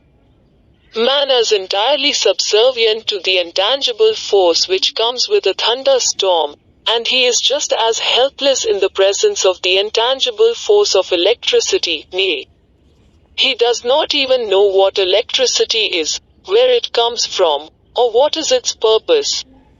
Nor is this by any means the end of man's ignorance in connection with things unseen and intangible. He does not understand the intangible force and intelligence wrapped up in the soil of the earth, the force which provides him with every morsel of food he eats, every article of clothing he wears. every dollar he carries in his pockets. The dramatic story of the brain last, but not least, man, with all of his boasted culture and education, understands little or nothing of the intangible force, the greatest of all the intangibles, of thought. He knows but little concerning the physical brain and its vast network of intricate machinery through which the power of thought is translated into its material equivalent, but he is now entering an age which shall yield enlightenment on the subject. Already men of science have begun to turn their attention to the study of this stupendous thing called a brain, and, while they are still in the kindergarten stage of their studies, they have uncovered enough knowledge to know that the central switchboard of the human brain, the number of lines which connect the brain cells one with another, equal the figure 1, followed by 15 million ciphers. The figure is so stupendous, said Dr. C. Judson Herrick, of the University of Chicago, that astronomical figures dealing with hundreds of millions of light years become insignificant by comparison. It has been determined that there are from 10 billion to 14 billion nerve cells in the human cerebral cortex. And we know that these are arranged in definite patterns. These arrangements are not haphazard. They are orderly. Recently developed methods of electrophysiology draw off action currents from very precisely located cells, or fibers with microelectrodes, amplify them with radio tubes, and record potential differences to a millionth of a volt. It is inconceivable that such a network of intricate machinery should be in existence for the sole purpose of carrying on the physical functions incidental to growth and maintenance of the physical body. Is it not likely that the same system, which gives billions of brain cells the media for communication one with another, provides also the means of communication with other intangible forces? After this book had been written, just before the manuscript went to the publisher, there appeared in the New York Times an editorial showing that at least one great university and one intelligent investigator in the field of mental phenomena are carrying on an organized research through which conclusions have been reached that parallel many of those described in this and the following chapter. The editorial briefly analyzed the work carried on by Dr. Rhine and his associates at Duke University. Viz. What is telepathy? A month ago we cited on this page some of the remarkable results achieved by Professor Rhine and his associates in Duke University from more than 100,000 tests to determine the existence of telepathy and clairvoyance. These results were summarized in the first two articles in Harper's Magazine. In the second, which has now appeared, the author, E.H. Wright, attempts to summarize what has been learned, or what it seems reasonable to infer, regarding the exact nature of these extrasensory modes of perception. The actual existence of telepathy and clairvoyance now seems to some scientists enormously probable as the result of Rhine's experiments. Various recipients were asked to name as many cards in a special pack as they could without looking at them and without other sensory access to them. About a score of men and women were discovered who could regularly name so many of the cards correctly that there was not one chance in many a million of their having done their feats by luck or accident. But how did they do them? These powers, assuming that they exist, do not seem to be sensory. There is no known organ for them. The experiments worked just as well at distances of several hundred miles as they did in the same room. These facts also dispose, in Mr. Wright's opinion, of the attempt to explain telepathy or clairvoyance through any physical theory of radiation. All known forms of radiant energy decline inversely as the square of the distance traversed. Telepathy and clairvoyance do not, but they do vary through physical causes as our other mental powers do. Contrary to widespread opinion, they do not improve when the percipient is asleep or half asleep, but, on the contrary, when he is most wide awake and alert. Rhine discovered that a narcotic will invariably lower a percipient's score, while a stimulant will always send it higher. The most reliable performer apparently cannot make a good score unless he tries to do his best. One conclusion that Wright draws with some confidence is that telepathy and clairvoyance are really one and the same gift. That is, the faculty that sees a card face down on a table seems to be exactly the same one that reads a thought residing only in another mind. There are several grounds for believing this. So far, for example, the two gifts have been found in every person who enjoys either of them. In every one so far the two have been of equal vigor, almost exactly. Screens, walls, distances have no effect at all on either. Wright advances from this conclusion to express what he puts forward as no more than the mere hunch that other extrasensory experiences, prophetic dreams, premonitions of disaster, and the like, may also prove to be part of the same faculty. The reader is not asked to accept any of these conclusions unless he finds it necessary. But the evidence that Rhine has piled up must remain impressive. In view of Dr.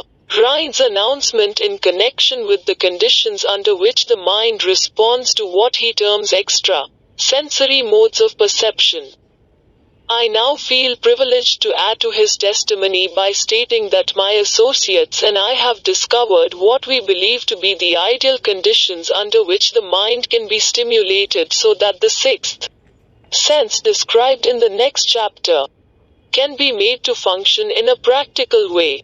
The conditions to which I refer consist of a close working alliance between myself and two members of my staff. Through experimentation and practice, we have discovered how to stimulate our minds by applying the principle used in connection with the invisible counselors described in the next chapter, so that we can, by a process of blending our three minds into one, find the solution to a great variety of personal problems which are submitted by my clients. The procedure is very simple. We sit down at a conference table, clearly state the nature of the problem we have under consideration, then begin discussing it. Each contributes whatever thoughts that may occur. The strange thing about this method of mind stimulation is that it places each participant in communication with unknown sources of knowledge definitely outside his own experience. If you understand the principle described in the chapter on the mastermind, you of course recognize the round table procedure here described as being a practical application of the mastermind. This method of mind stimulation, through harmonious discussion of definite subjects, between three people, illustrates the simplest and most practical use of the mastermind. By adopting and following a similar plan, any student of this philosophy may come into possession of the famous Carnegie formula briefly described in the introduction. If it means nothing to you at this time, mark this page and read it again after you have finished the last chapter. The Depression was a blessing in disguise. It reduced the whole world to a new starting point that gives everyone a new opportunity. Chapter 14 The Sixth Sense, the Door to the Temple of Wisdom, the 13th Step Toward Riches. The 13th principle is known as the Sixth Sense, through which infinite intelligence may and will communicate voluntarily, without any effort from, or demands by, the individual. This principle is the apex of the philosophy. It can be assimilated, understood, and applied only by first mastering the other 12 principles. The sixth sense is that portion of the subconscious mind which has been referred to as the creative imagination. It has also been referred to as the receiving set, through which ideas, plans, and thoughts flash into the mind. The flashes are sometimes called hunches or inspirations. The sixth sense defies description.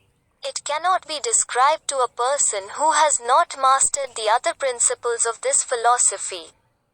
Because such a person has no knowledge and no experience with which the sixth sense may be compared. Understanding of the sixth sense comes only by meditation through mind development from within. The sixth sense probably is the medium of contact between the finite mind of man and infinite intelligence, and for this reason, it is a mixture of both the mental and the spiritual. It is believed to be the point at which the mind of man contacts the universal mind. After you have mastered the principles described in this book, you will be prepared to accept as truth a statement which may, otherwise, be incredible to you, namely, through the aid of the sixth sense. You will be warned of impending dangers in time to avoid them, and notified of opportunities in time to embrace them. There comes to your aid, and to do your bidding. With the development of the sixth sense, a guardian angel, who will open to you at all times the door to the temple of wisdom. Whether or not this is a statement of truth, you will never know, except by following the instructions described in the pages of this book, or some similar method of procedure. The author is not a believer in, nor an advocate of, miracles, for the reason that he has enough knowledge of nature to understand that nature never deviates from her established laws. Some of her laws are so incomprehensible that they produce what appear to be miracles. The sixth sense comes as near to being a miracle as anything I have ever experienced, and it appears so. Only because I do not understand the method by which this principle is operated. This much the author does know, that there is a power, or a first cause, or an intelligence, which permeates every atom of matter, and embraces every unit of energy perceptible to man, that this infinite intelligence converts acorns into oak trees, causes water to flow downhill in response to the law of gravity, follows night with day, and winter with summer, each maintaining its proper place and relationship to the other. This intelligence may, through the principles of this philosophy, be induced to aid in transmuting desires into concrete or material form. The author has this knowledge because he has experimented with it and has experienced it. Step by step, through the preceding chapters, you have been led to this, the last principle. If you have mastered each of the preceding principles, you are now prepared to accept, without being skeptical, the stupendous claims made here. If you have not mastered the other principles, you must do so before you may determine, definitely, whether or not the claims made in this chapter are fact or fiction. While I was passing through the age of hero worship, I found myself trying to imitate those whom I most admired. Moreover, I discovered that the element of faith, with which I endeavored to imitate my idols, gave me great capacity to do so quite successfully. I have never entirely divested myself of this habit of hero worship, although I have passed the age commonly given over to such. My experience has taught me that the next best thing to being truly great is to emulate the great by feeling and action. As nearly as possible, long before I had ever written a line for publication, or endeavored to deliver a speech in public, I followed the habit of reshaping my own character by trying to imitate the 9 men whose lives and life works had been most impressive to me. These 9 men were Emerson, Paine, Edison, Darwin, Lincoln, Burbank, Napoleon, Ford, and Carnegie. Every night, over a long period of years, I held an imaginary council meeting with this group whom I called my invisible counselors. The procedure was this. Just before going to sleep at night, I would shut my eyes and see, in my imagination, This group of men seated with me around my council table. Here I had not only an opportunity to sit among those whom I considered to be great, but I actually dominated the group by serving as the chairman. I had a very definite purpose in indulging my imagination through these nightly meetings. My purpose was to rebuild my own character so it would represent a composite of the characters of my imaginary counselors. Realizing, as I did, early in life, that I had to overcome the handicap of birth in an environment of ignorance and superstition, I deliberately assigned myself the task of voluntary rebirth through the method here described. Building character through autosuggestion. Being an earnest student of psychology, I knew, of course, that all men have become what they are because of their dominating thoughts and desires. I knew that every deeply seated desire has the effect of causing one to seek outward expression through which that desire may be transmuted into reality. I knew that self-suggestion is a powerful factor in building character, that it is, in fact, the sole principle through which character is built. With this knowledge of the principles of mind operation, I was fairly well armed with the equipment needed in rebuilding my character. In these imaginary council meetings, I called on my cabinet members for the knowledge I wished each to contribute, addressing myself to each member in audible words, as follows. Mr. Emerson, I desire to acquire from you the marvelous understanding of nature which distinguished your life. I ask that you make an impress upon my subconscious mind, of whatever qualities you possessed, which enabled you to understand and adapt yourself to the laws of nature. I ask that you assist me in reaching and drawing upon whatever sources of knowledge are available to this end. Mr. Burbank, I request that you pass on to me the knowledge which enabled you to so harmonize the laws of nature that you caused the cactus to shed its thorns and become an edible food. Give me access to the knowledge which enabled you to make 2 blades of grass grow where but one grew before, and helped you to blend the coloring of the flowers with more splendor and harmony, for you, alone, have successfully gilded the lily. Napoleon, I desire to acquire from you, by emulation, the marvelous ability you possess to inspire men, and to arouse them to greater and more determined spirit of action. Also to acquire the spirit of enduring faith, which enabled you to turn defeat into victory, and to surmount staggering obstacles. Emperor of fate, king of chance, man of destiny, I salute you. Mr. Payne, I desire to acquire from you the freedom of thought and the courage and clarity with which to express convictions, which so distinguished you. Mr. Darwin, I wish to acquire from you the marvelous patience and ability to study cause and effect, without bias or prejudice, so exemplified by you in the field of natural science. Mr. Lincoln, I desire to build into my own character the keen sense of justice, the untiring spirit of patience, the sense of humor, the human understanding, and the tolerance, which were your distinguishing characteristics. Mr. Carnegie, I am already indebted to you for my choice of a life work, which has brought me great happiness and peace of mind. I wish to acquire a thorough understanding of the principles of organized effort, which you used so effectively in the building of a great industrial enterprise. Mr. Ford, you have been among the most helpful of the men who have supplied much of the material essential to my work.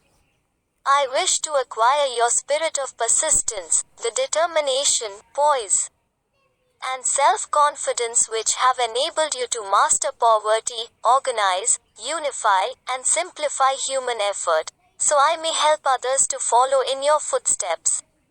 Mr. Edison, I have seated you nearest to me, at my right, because of the personal cooperation you have given me, during my research into the causes of success and failure. I wish to acquire from you the marvelous spirit of faith, with which you have uncovered so many of nature's secrets. The spirit of unremitting toil with which you have so often wrested victory from defeat. My method of addressing the members of the imaginary cabinet would vary according to the traits of character in which I was, for the moment, most interested in acquiring. I studied the records of their lives with painstaking care. After some months of this nightly procedure, I was astounded by the discovery that these imaginary figures became, apparently real. Each of these 9 men developed individual characteristics, which surprise me. For example, Lincoln developed the habit of always being late, then walking around in solemn parade. When he came, he walked very slowly, with his hands clasped behind him, and once in a while, he would stop as he passed, and rest his hand, momentarily, upon my shoulder. He always wore an expression of seriousness upon his face. Rarely did I see him smile. The cares of a sundered nation made him grave. That was not true of the others. Burbank and Payne often indulged in witty repartee which seemed, at times, to shock the other members of the cabinet.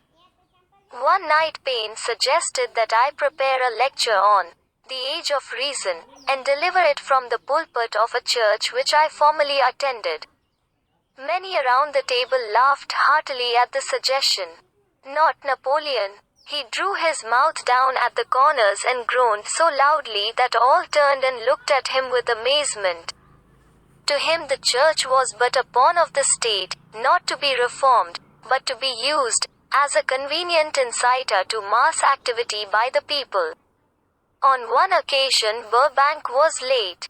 When he came, he was excited with enthusiasm, and explained that he had been late because of an experiment he was making, through which he hoped to be able to grow apples on any sort of tree.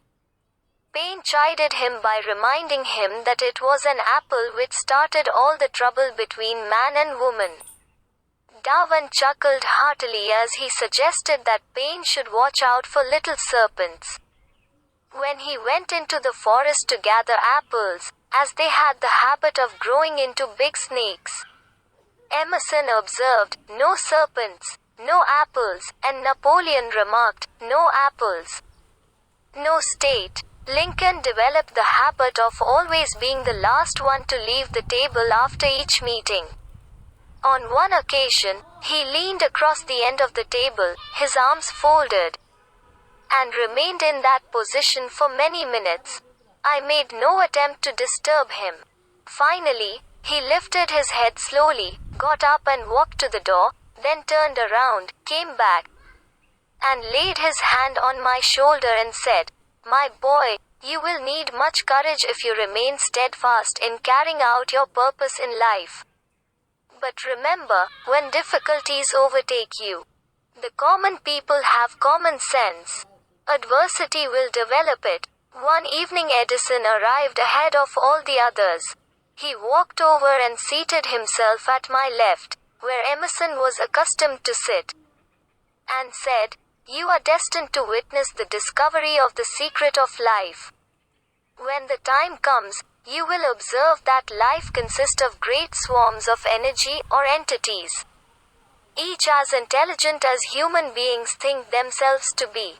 These units of life grew together like hives of bees, and remain together until they disintegrate, through lack of harmony. These units have differences of opinion, the same as human beings, and often fight among themselves. These meetings which you are conducting will be very helpful to you. They will bring to your rescue some of the same units of life which served the members of your cabinet during their lives. These units are eternal. They never die. Your own thoughts and desires serve as the magnet which attracts units of life from the great ocean of life out there. Only the friendly units are attracted, the ones which harmonize with the nature of your desires. The other members of the cabinet began to enter the room. Edison got up. and slowly walked around to his own seat. Edison was still living when this happened. It impressed me so greatly that I went to see him and told him about the experience. He smiled broadly and said, "Your dream was more a reality than you may imagine it to have been." He added no further explanation to his statement. These meetings became so realistic that I became fearful of their consequences and discontinued them for several months. The experiences were so uncanny, I was afraid if I continued them I would lose sight of the fact that the meetings were purely experiences of my imagination. Some 6 months after I had discontinued the practice, I was awakened one night, or thought I was, when I saw Lincoln standing at my bedside. He said, "The world will soon need your services. It is about to undergo a period of chaos which will cause men and women to lose faith and become panic-stricken. Go ahead with your work and complete your philosophy. That is your mission in life. If you neglect it, for any cause whatsoever, you will be reduced to a primal state and be compelled to retrace the cycles through which you have passed during thousands of years." I was unable to tell, the following morning, whether I had dreamed this, or had actually been awake, and I have never since found out which it was, but I do know that the dream, if it were a dream, was so vivid in my mind the next day that I resumed my meetings the following night. At our next meeting, the members of my cabinet all filed into the room together and stood at their accustomed places at the council table, while Lincoln raised a glass and said, "Gentlemen, let us drink a toast to a friend who has returned to the fold." After that, I began to add new members to my cabinet, until now it consists of more than 50, among them Christ, St. Paul, Galileo, Copernicus, Aristotle, Plato, Socrates, Homer, Voltaire, Bruno, Spinoza, Drummond, Kant, Schopenhauer, Newton, Confucius, Albert Hubbard, Bran, Ingersoll, Wilson, and William James. This is the first time that I have had the courage to mention this. Heretofore, I have remained quiet on the subject, because I knew, from my own attitude in connection with such matters, that I would be misunderstood if I described my unusual experience. I have been emboldened now to reduce my experience to the printed page, because I am now less concerned about what they say than I was in the years that have passed. One of the blessings of maturity is that it sometimes brings one greater courage to be truthful, regardless of what those who do not understand may think or say.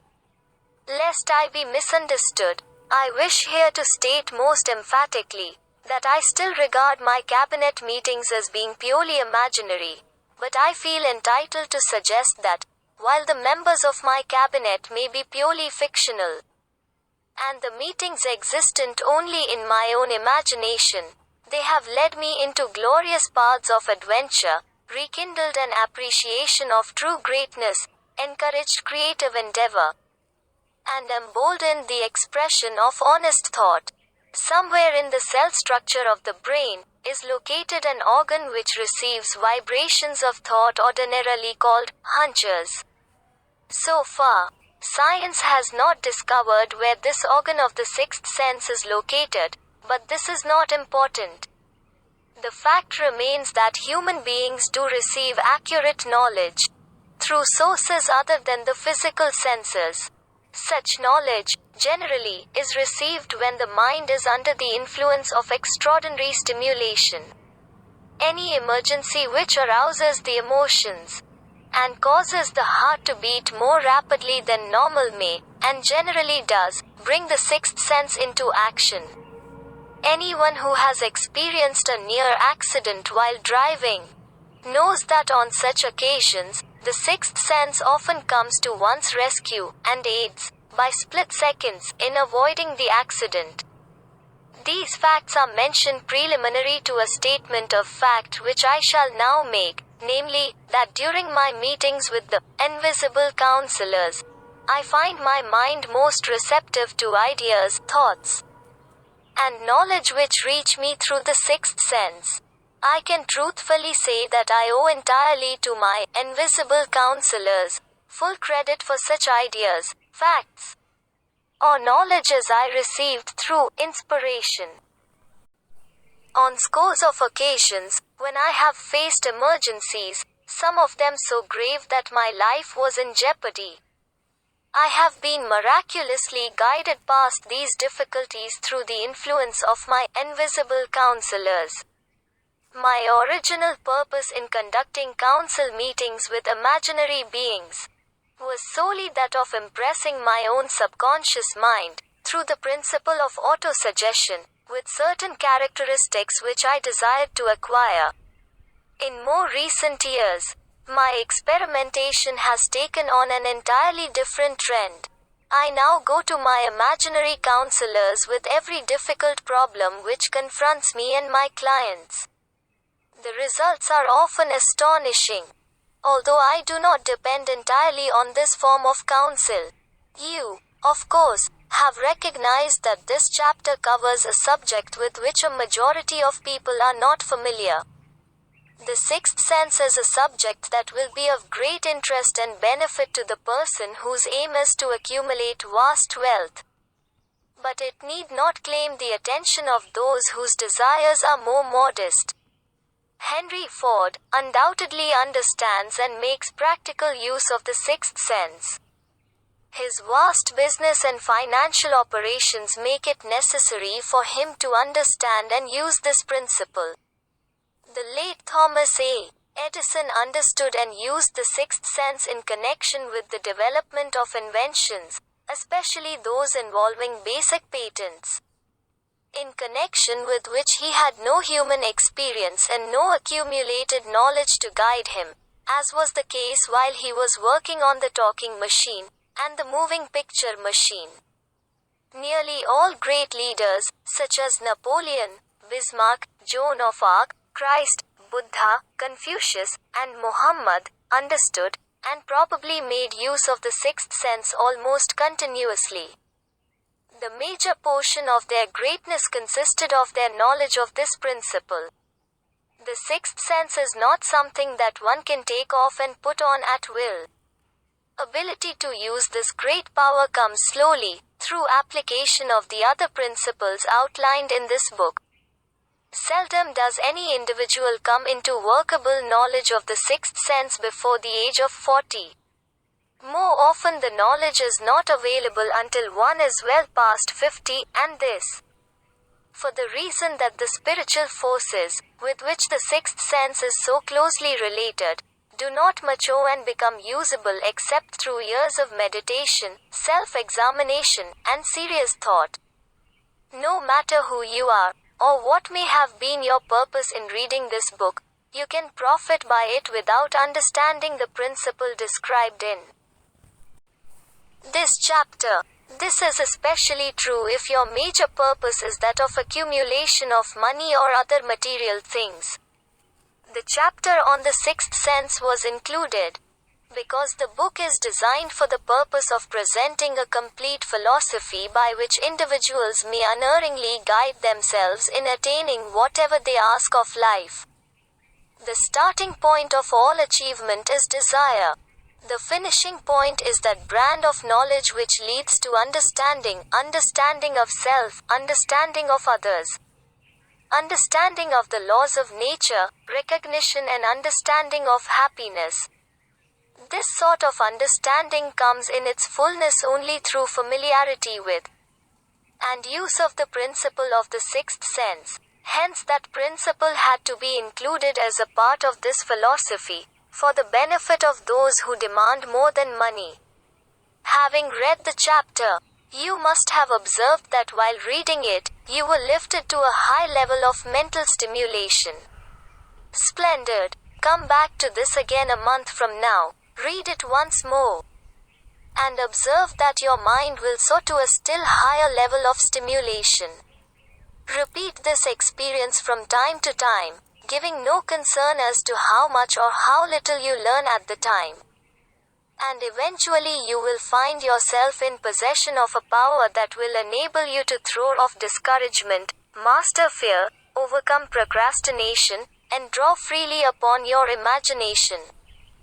Then you will have felt the touch of that unknown something, which has been the moving spirit of every truly great thinker, leader, artist, musician, writer, statesman. Then you will be in position to transmute your desires into their physical or financial counterpart as easily as you may lie down and quit at the first sign of opposition. Faith vs. fear. Previous chapters have described how to develop faith through autosuggestion, desire, and the subconscious. The next chapter presents detailed instructions for the mastery of fear.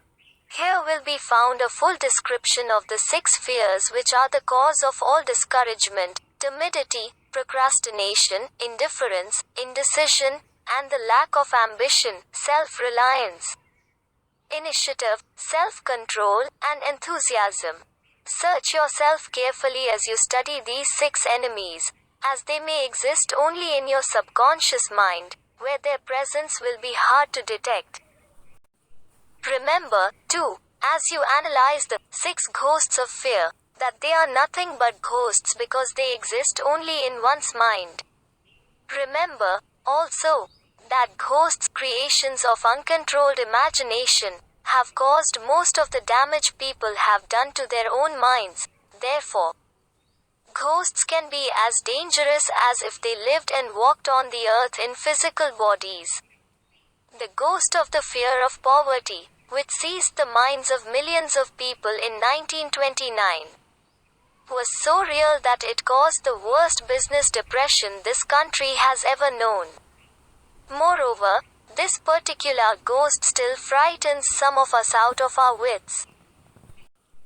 Chapter 15: How to outwit the 6 ghosts of fear. Take inventory of yourself as you read this closing chapter, and find out how many of the ghosts are standing in your way before you can put any portion of this philosophy into successful use. Your mind must be prepared to receive it. The preparation is not difficult. It begins with study, analysis, and understanding of 3 enemies which you shall have to clear out. These are indecision, doubt, and fear.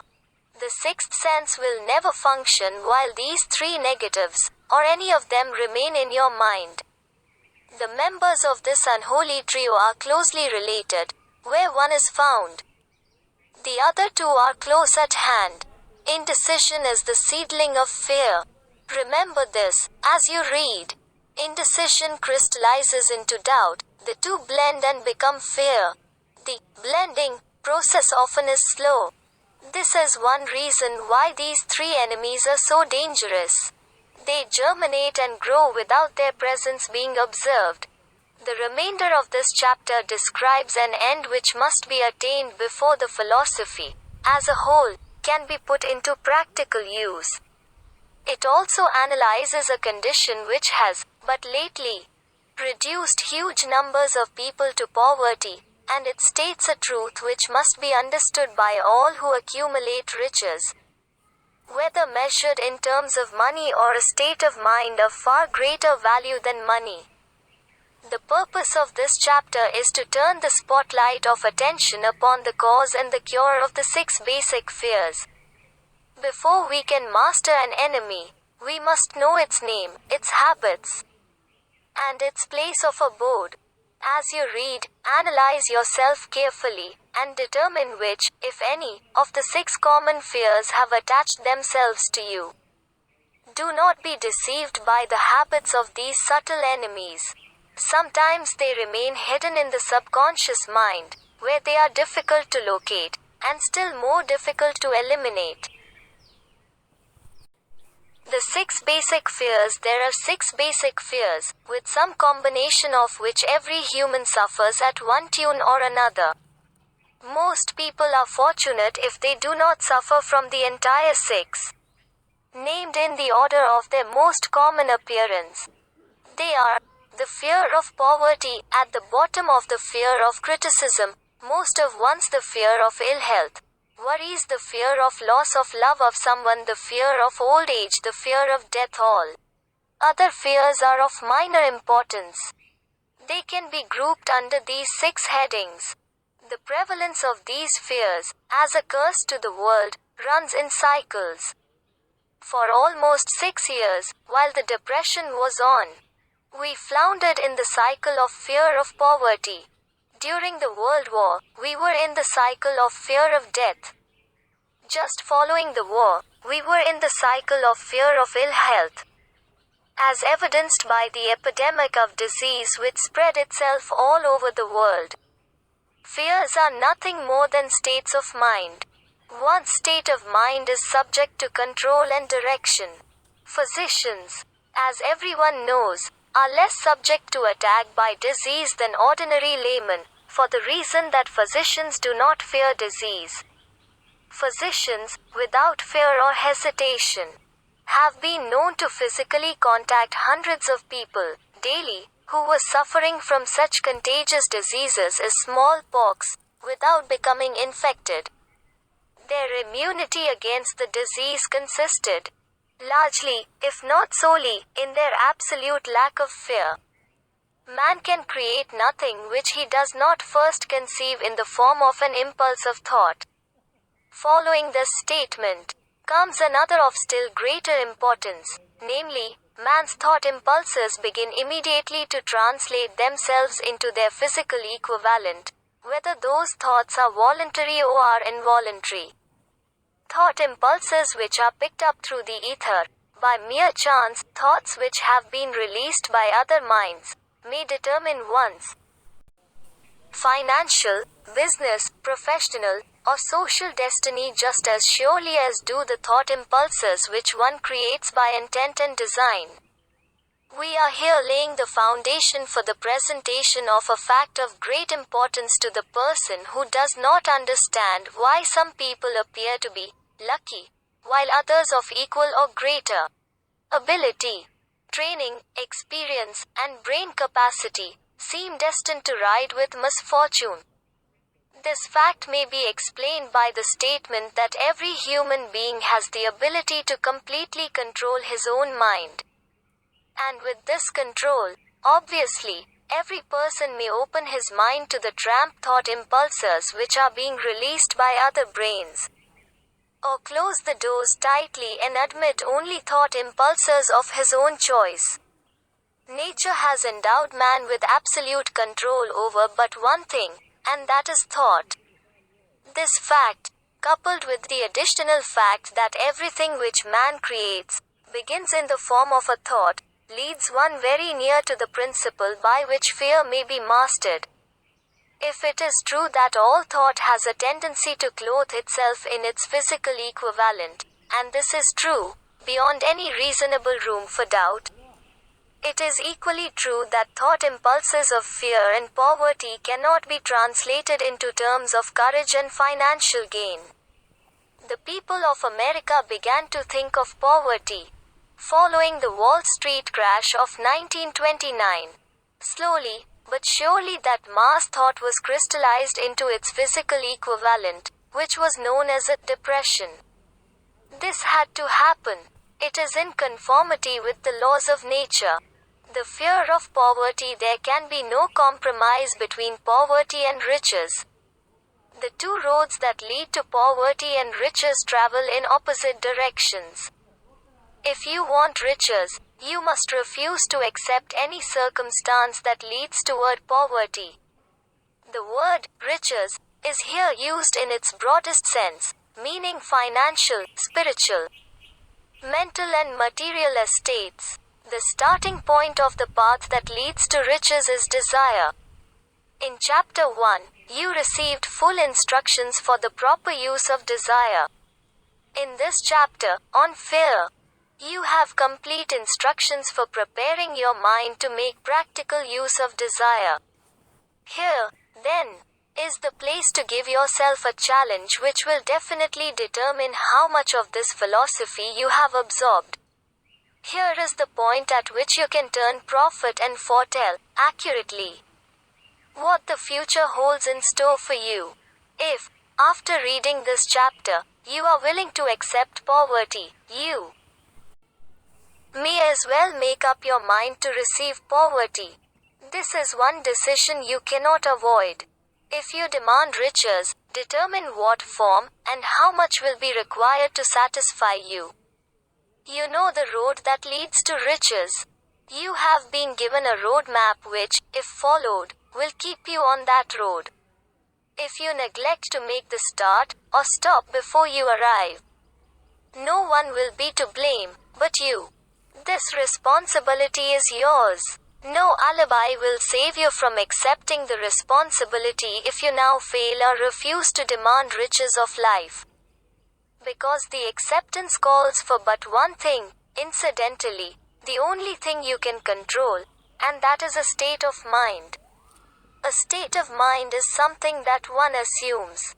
It cannot be purchased. It must be created. Fear of poverty is a state of mind, nothing else. But it is sufficient to destroy one's chances of achievement in any undertaking. A truth which became painfully evident during the Depression. This fear paralyzes the faculty of reason, destroys the faculty of imagination, kills off self-reliance, undermines enthusiasm, discourages initiative, leads to uncertainty of purpose, encourages procrastination, wipes out enthusiasm and makes self-control an impossibility. It takes the charm from one's personality, destroys the possibility of accurate thinking, diverts concentration of effort, it masters persistence, turns the willpower into nothingness, destroys ambition, beclouds the memory and invites failure in every conceivable form. It kills love and assassinates the finer emotions of the heart, discourages friendship and invites disaster in 100 forms, leads to sleeplessness, misery and unhappiness, and all this despite the obvious truth that we live in a world of overabundance of everything the heart could desire, with nothing standing between us and our desires, excepting lack of a definite purpose. The fear of poverty is, without doubt, the most destructive of the 6 basic fears. It has been placed at the head of the list, because it is the most difficult to master. Considerable courage is required to state the truth about the origin of this fear, and still greater courage to accept the truth after it has been stated. The fear of poverty grew out of man's inherited tendency to prey upon his fellow man economically. Nearly all animals lower than man are motivated by instinct, but their capacity to think is limited. Therefore, they prey upon one another physically. Man, with his superior sense of intuition, with the capacity to think and to reason, does not eat his fellowman bodily. He gets more satisfaction out of eating him financially. Man is so avaricious that every conceivable law has been passed to safeguard him from his fellowmen. Of all the ages of the world, of which we know anything, the age in which we live seems to be one that is outstanding because of man's money madness. A man is considered less than the dust of the earth, unless he can display a fat bank account. But if he has money, never mind how he acquired it, he is a king, or a big shot, he is above the law. He rules in politics, he dominates in business, and the whole world about him bows in respect when he passes. Nothing brings man so much suffering and humility as poverty. Only those who have experienced poverty understand the full meaning of this. It is no wonder that man fears poverty. Through a long line of inherited experiences man has learned, for sure, that some men cannot be trusted, where matters of money and earthly possessions are concerned. This is a rather stinging indictment, the worst part of it being that it is true. The majority of marriages are motivated by the wealth possessed by one, or both of the contracting parties. It is no wonder, therefore, that the divorce courts are busy. So eager is man to possess wealth that he will acquire it in whatever manner he can, through legal methods if possible, through other methods if necessary or expedient. Self-analysis may disclose weaknesses which one does not like to acknowledge. This form of examination is essential to all who demand of life more than mediocrity and poverty. Remember, as you check yourself point by point, that you are both the court and the jury, the prosecuting attorney and the attorney for the defense, and that you are the plaintiff and the defendant, also. That you are on trial. Face the facts squarely. Ask yourself definite questions and demand direct replies. When the examination is over, you will know more about yourself. If you do not feel that you can be an impartial judge in this self-examination, call upon someone who knows you well to serve as judge while you cross-examine yourself. You are after the truth. Get it? No matter at what cost, even though it may temporarily embarrass you.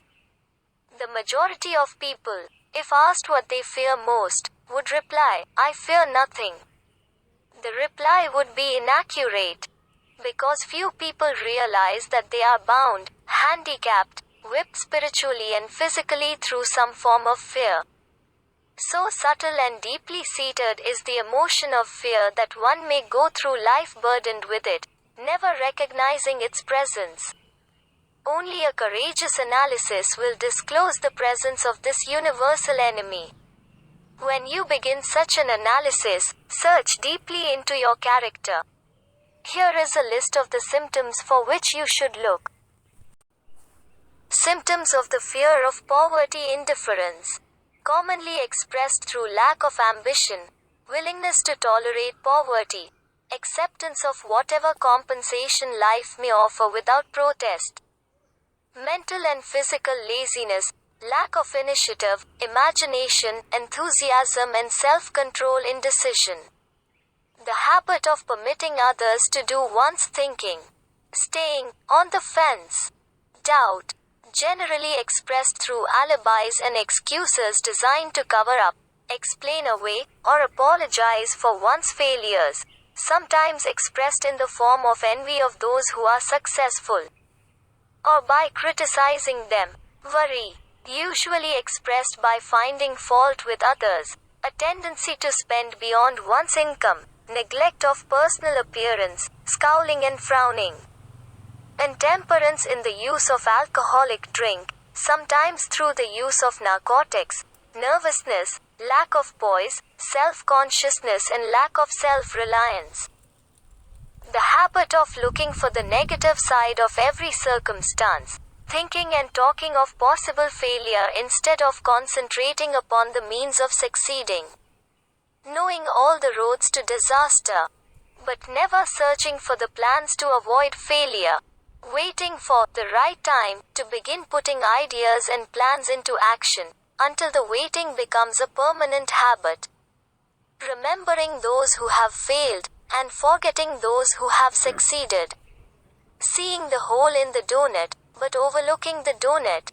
Pessimism, leading to indigestion, poor elimination. Auto-intoxication, bad breath and bad disposition. Procrastination, the habit of putting off until tomorrow that which should have been done last year. Spending enough time in creating alibis and excuses to have done the job. This symptom is closely related to overcaution, doubt and worry. Refusal to accept responsibility when it can be avoided. Willingness to compromise rather than put up a stiff fight. Compromising with difficulties instead of harnessing and using them as stepping stones to advancement. Bargaining with life for a penny. Instead of demanding prosperity, opulence, riches, contentment and happiness. Planning what to do if and when overtaken by failure, instead of burning all bridges and making retreat impossible. Weakness of, and often total lack of self-confidence, definiteness of purpose, self-control, initiative, enthusiasm, ambition, thrift and sound reasoning ability. expecting poverty instead of demanding riches, association with those who accept poverty instead of seeking the company of those who demand and receive riches. Money talks. Some will ask, why did you write a book about money? Why measure riches in dollars alone? Some will believe, and rightly so, that there are other forms of riches more desirable than money. Yes, there are riches which cannot be measured in terms of dollars, but there are millions of people who will say, give me all the money I need, and I will find everything else I want. The major reason why I wrote this book on how to get money is the fact that the world has but lately passed through an experience that left millions of men and women paralyzed with the fear of poverty. What this sort of fear does to one was well described by Westbrook Pegler in the New York World Telegram. Viz. Money is only clam shells or metal discs or scraps of paper. And there are treasures of the heart and soul which money cannot buy, but most people, being broke, are unable to keep this in mind and sustain their spirits. When a man is down and out and on the street, unable to get any job at all, something happens to his spirit which can be observed in the droop of his shoulders, the set of his hat, his walk and his gaze. He cannot escape a feeling of inferiority among people with regular employment, even though he knows they are definitely not his equals in character, intelligence or ability. These people, even his friends, feel, on the other hand, a sense of superiority and regard him, perhaps unconsciously, as a casualty. He may borrow for a time, but not enough to carry on in his accustomed way, and he cannot continue to borrow very long. But borrowing in itself, when a man is borrowing merely to live, is a depressing experience. And the money lacks the power of earned money to revive his spirits. Of course, none of this applies to bums or habitual ne'er-do-wells, but only to men of normal ambitions and self-respect. Women conceal despair. Women in the same predicament must be different. We somehow do not think of women at all in considering the down and outers. They are scarce in the breadlines. They rarely are seen begging on the streets, and they are not recognizable in crowds by the same plain signs which identify busted men. Of course, I do not mean the shuffling hags of the city streets who are the opposite number of the confirmed male bums. I mean reasonably young, decent and intelligent women. There must be many of them. But their despair is not apparent. Maybe they kill themselves. When a man is down and out, he has time on his hands for brooding. He may travel miles to see a man about a job and discover that the job is filled or that it is one of those jobs with no base pay but only a commission on the sale of some useless knick-knack which nobody would buy, except out of pity. Turning that down, he finds himself back on the street with nowhere to go but just anywhere. So he walks and walks. He gazes into store windows at luxuries which are not for him, and feels inferior and gives way to people who stop to look with an active interest. He wanders into the railroad station or puts himself down in the library to ease his legs and soak up a little heat. But that isn't looking for a job, so he gets going again. He may not know it, but his aimlessness would give him away even if the very lines of his figure did not. He may be well dressed in the clothes left over from the days when he had a steady job, but the clothes cannot disguise the droop. Money makes difference. He sees thousands of other people, bookkeepers or clerks or chemists or wagon hands, busy at their work and envies them from the bottom of his soul. They have their independence, their self-respect and manhood, and he simply cannot convince himself that he is a good man, too. Though he argue it out and arrive at a favorable verdict hour after hour. It is just money which makes this difference in him. With a little money he would be himself again. Some employers take the most shocking advantage of people who are down and out.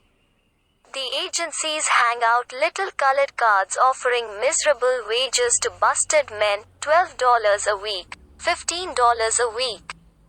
An $18 a week job as a plum, and anyone with $25 a week to offer does not hang the job in front of an agency on a colored card.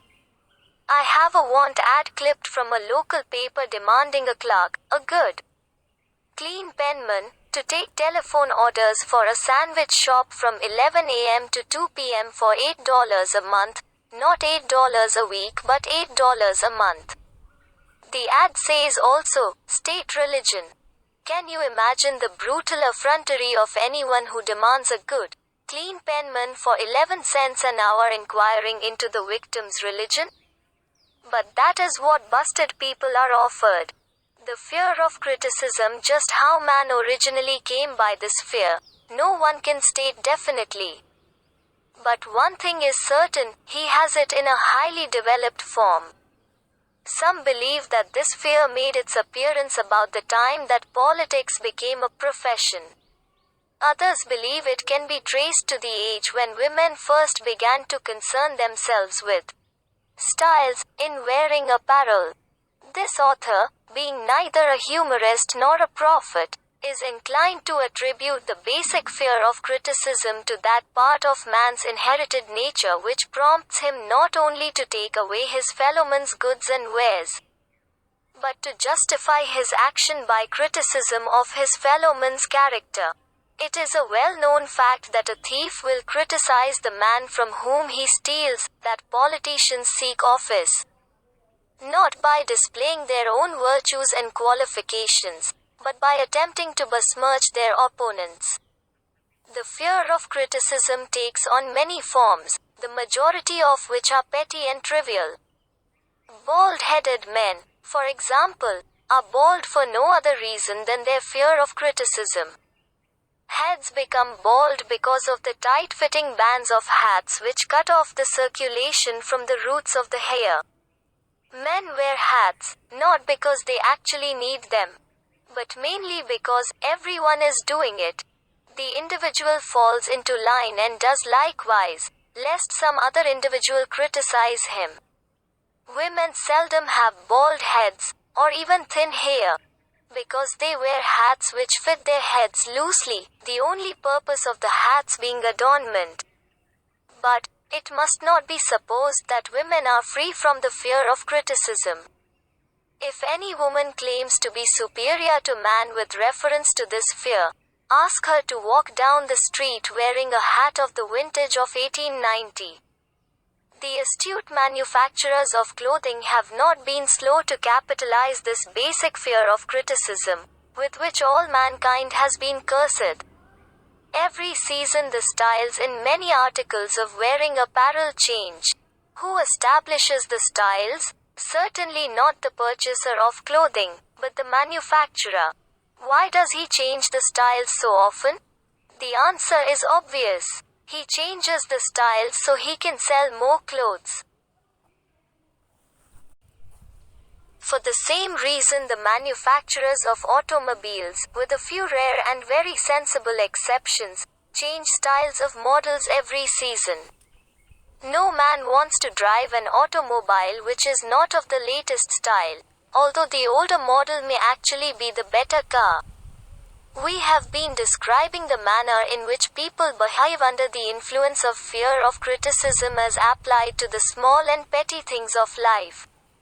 Let us now examine human behavior when this fear affects people in connection with the more important events of human relationship. Take for example practically any person who has reached the age of mental maturity, from 35 to 40 years of age, as a general average, and if you could read the secret thoughts of his mind, you would find a very decided disbelief in most of the fables taught by the majority of the dogmatists and theologians a few decades back. Not often, however, will you find a person who has the courage to openly state his belief on this subject. Most people will, if pressed far enough, tell a lie rather than admit that they do not believe the stories associated with that form of religion which held people in bondage prior to the age of scientific discovery and education. Why does the average person, even in this day of enlightenment, shy away from denying his belief in the fables which were the basis of most of the religions a few decades ago? The answer is, because of the fear of criticism. Men and women have been burned at the stake for daring to express disbelief in ghosts. It is no wonder we have inherited a consciousness which makes us fear criticism.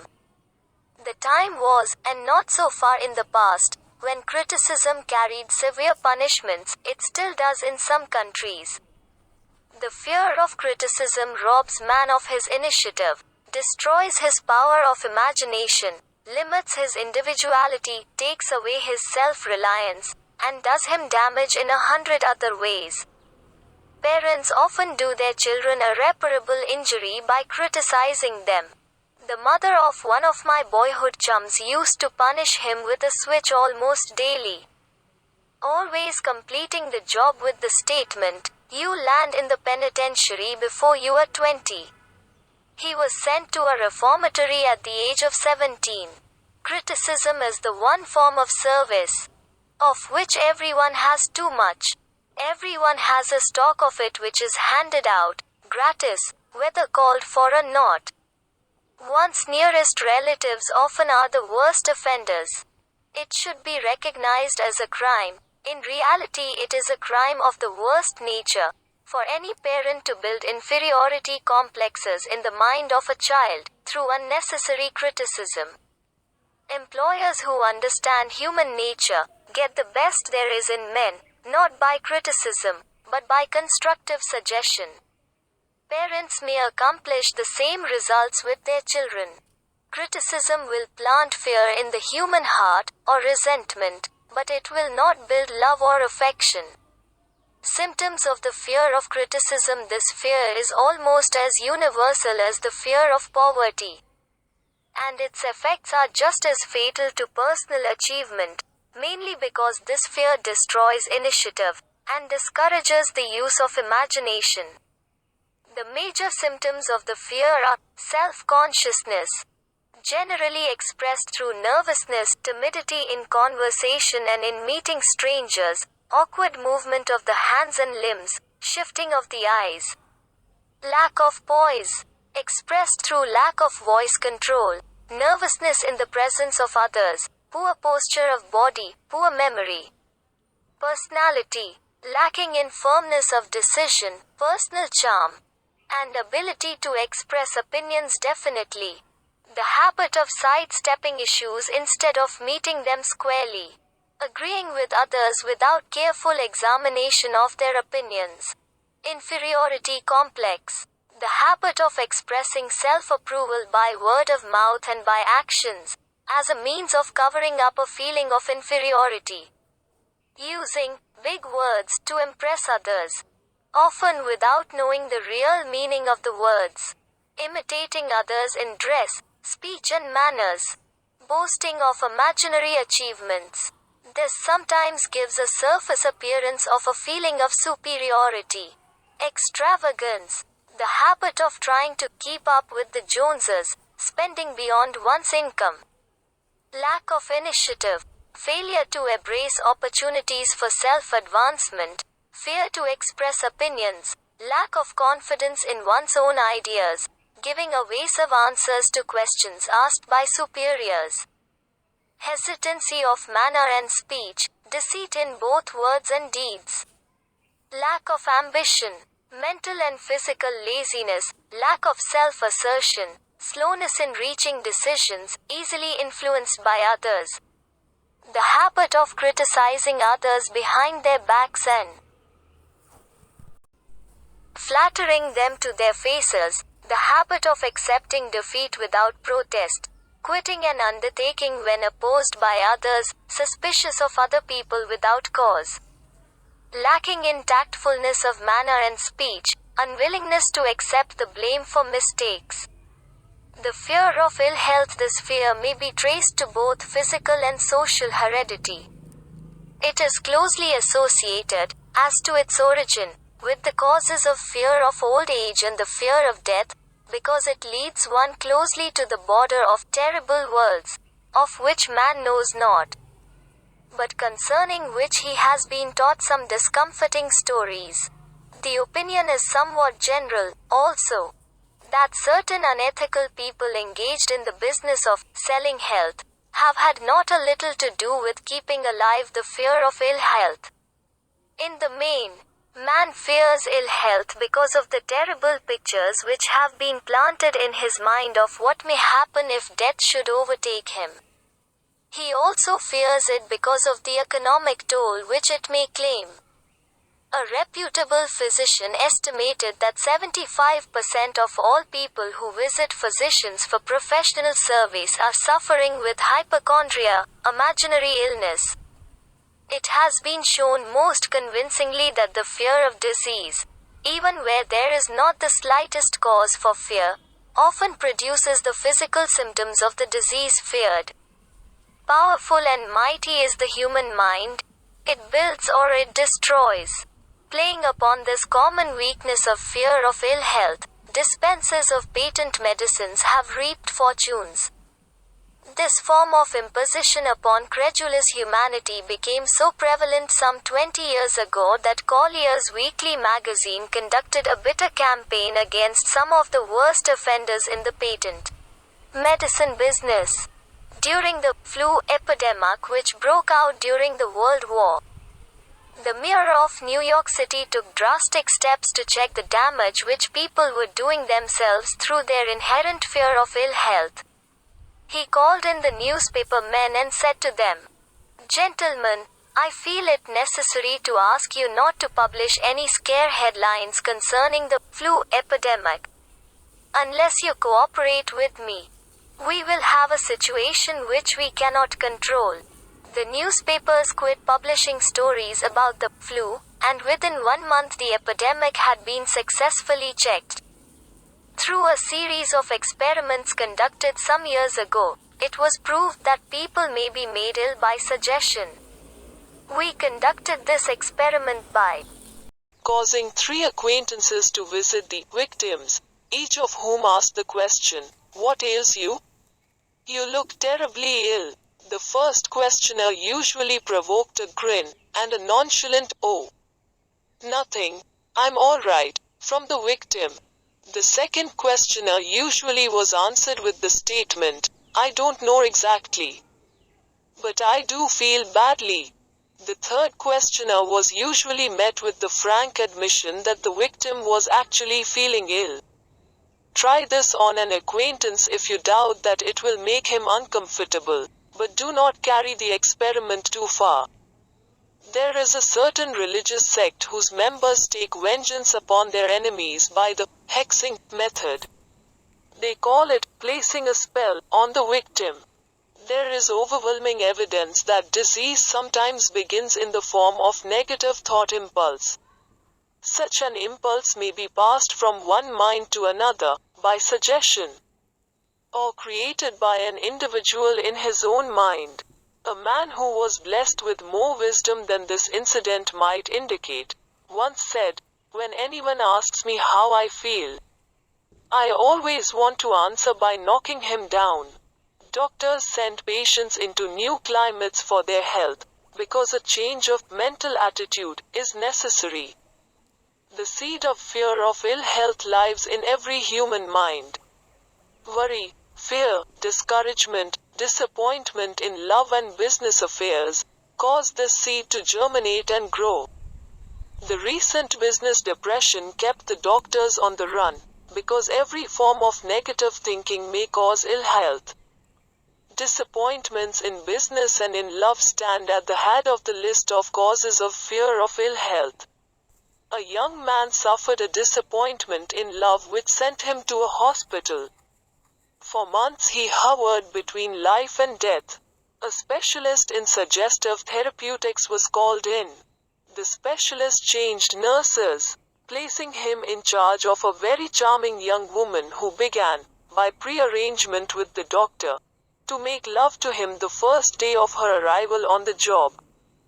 Within 3 weeks the patient was discharged from the hospital, still suffering, but with an entirely different malady. He was in love again. The remedy was a hoax. But the patient and the nurse were later married. Both are in good health at the time of this writing. Symptoms of the fear of ill health. The symptoms of this almost universal fear are the habit of reading about illness and worrying over the possibility of being stricken by it. The habit of reading patent medicine advertisements. The fear of loss of love. The original source of this inherent fear needs but little description, because it obviously grew out of man's polygamous habit of stealing his fellow man's mate, and his habit of taking liberties with her whenever he could. Jealousy, and other similar forms of dementia praecox grow out of man's inherited fear of the loss of love of someone. This fear is the most painful of all the 6 basic fears.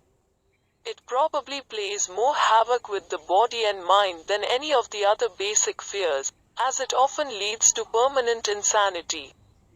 The fear of the loss of love probably dates back to the Stone Age, when men stole women by brute force. They continue to steal females, but their technique has changed. Instead of force, they now use persuasion, the promise of pretty clothes, motor cars, and other bait, much more effective than physical force. Man's habits are the same as they were at the dawn of civilization, but he expresses them differently. Careful analysis has shown that women are more susceptible to this fear than men. This fact is easily explained. Women have learned, from experience, that men are polygamous by nature, that they are not to be trusted in the hands of rivals.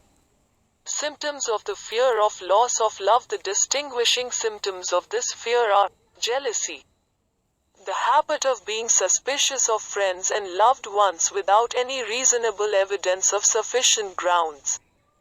Jealousy is a form of dementia praecox which sometimes becomes violent without the slightest cause. The habit of accusing wife or husband of infidelity without grounds. General suspicion of everyone, absolute faith in no one. Fault finding.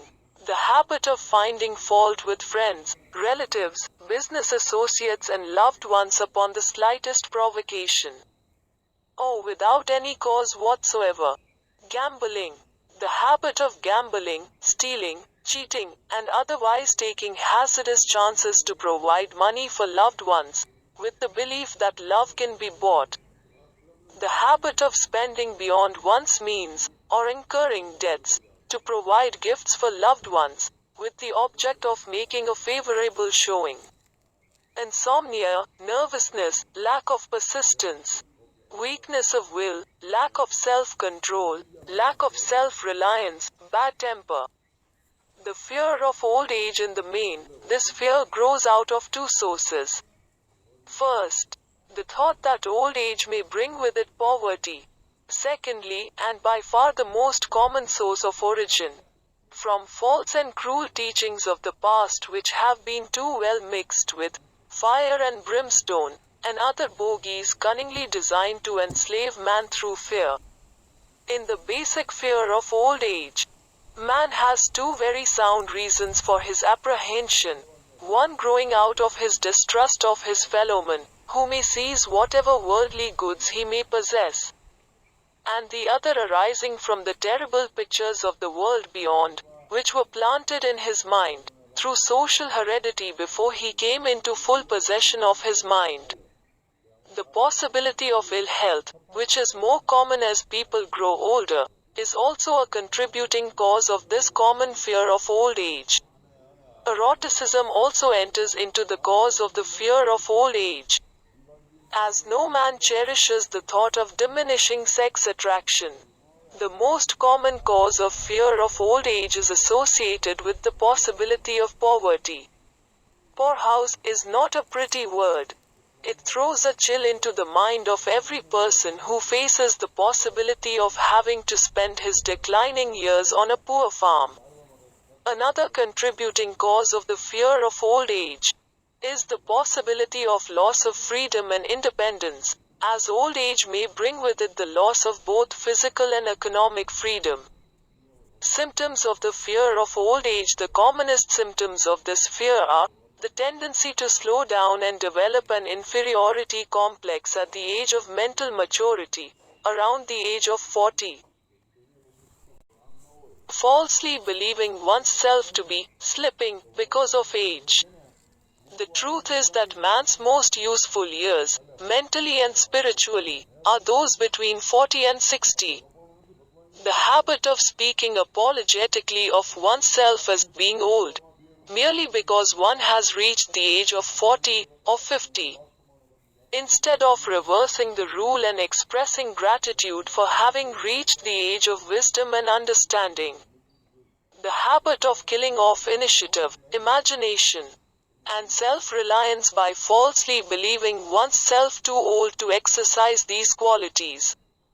The habit of the man or woman of 40 dressing with the aim of trying to appear much younger, and affecting mannerisms of youth, thereby inspiring ridicule by both friends and strangers.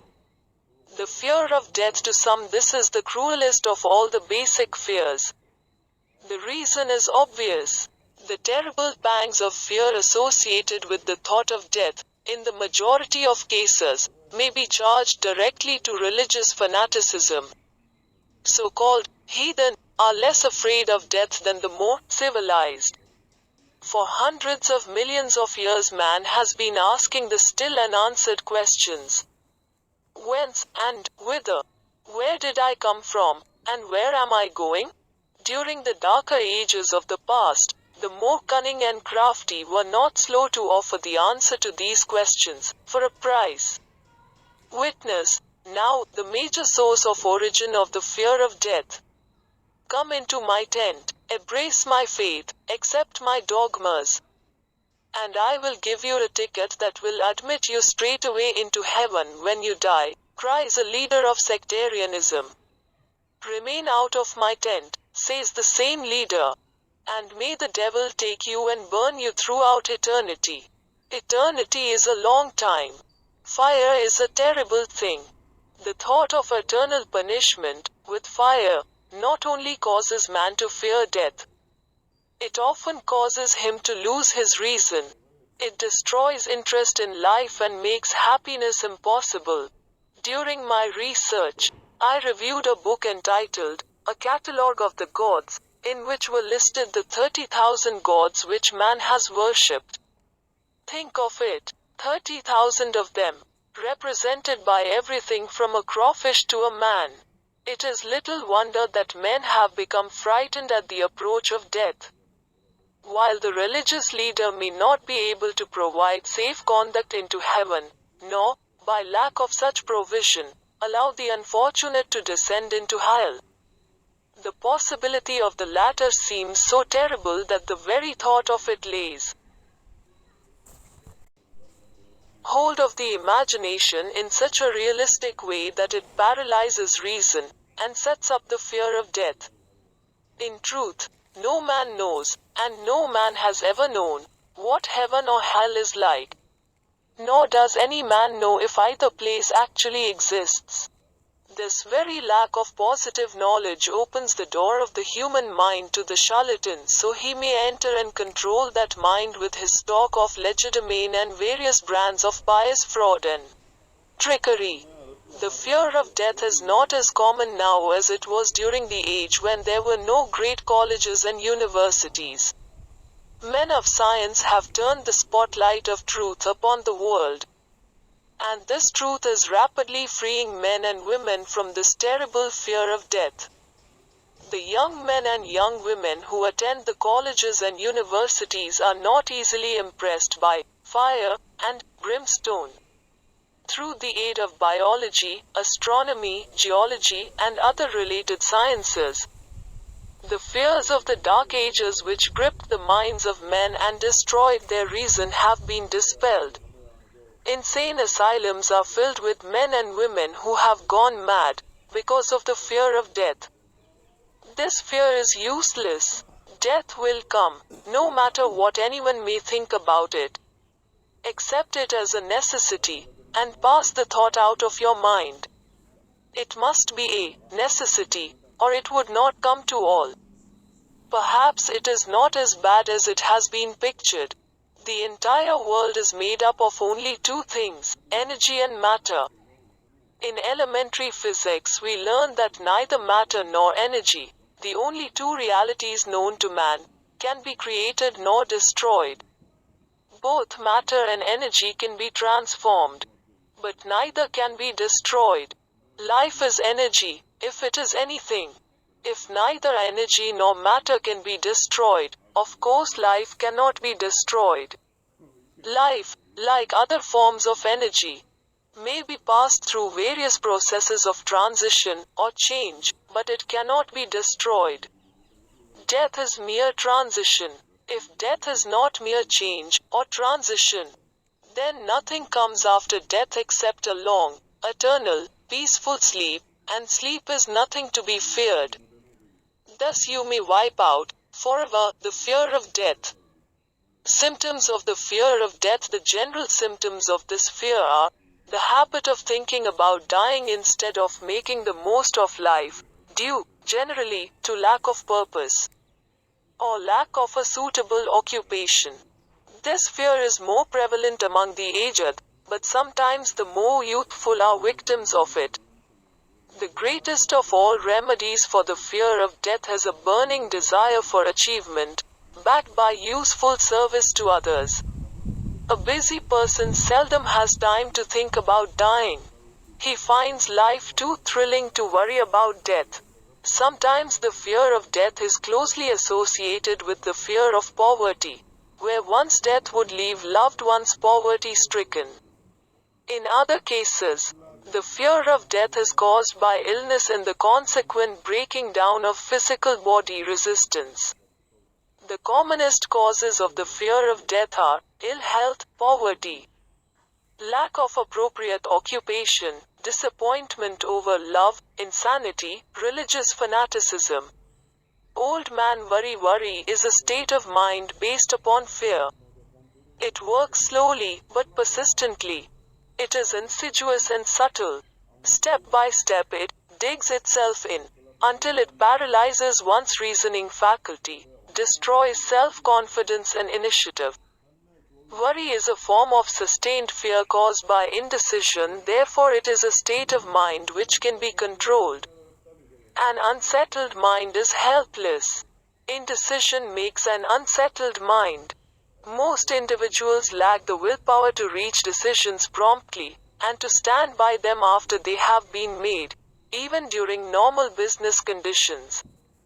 During periods of economic unrest, such as the world recently experienced, the individual is handicapped, not alone by his inherent nature to be slow at reaching decisions, but he is influenced by the indecision of others around him who have created a state of mass indecision. During the Depression, the whole atmosphere, all over the world, was filled with fearenza and worryitis, the two mental disease germs which began to spread themselves after the Wall Street frenzy in 1929. There is only one known antidote for these germs. It is the habit of prompt and firm decision. Moreover, it is an antidote which every individual must apply for himself. We do not worry over conditions. Once we have reached a decision to follow a definite line of action. I once interviewed a man who was to be electrocuted 2 hours later. The condemned man was the calmest of some 8 men who were in the death cell. With him, his calmness prompted me to ask him how it felt to know that he was going into eternity in a short while. With a smile of confidence on his face, he said, "It feels fine. Just think, brother, my troubles will soon be over. I have had nothing but trouble all my life. It has been a hardship to get food and clothing. Soon I will not need these things. I have felt fine ever since I learned for certain that I must die. I made up my mind then to accept my fate in good spirit.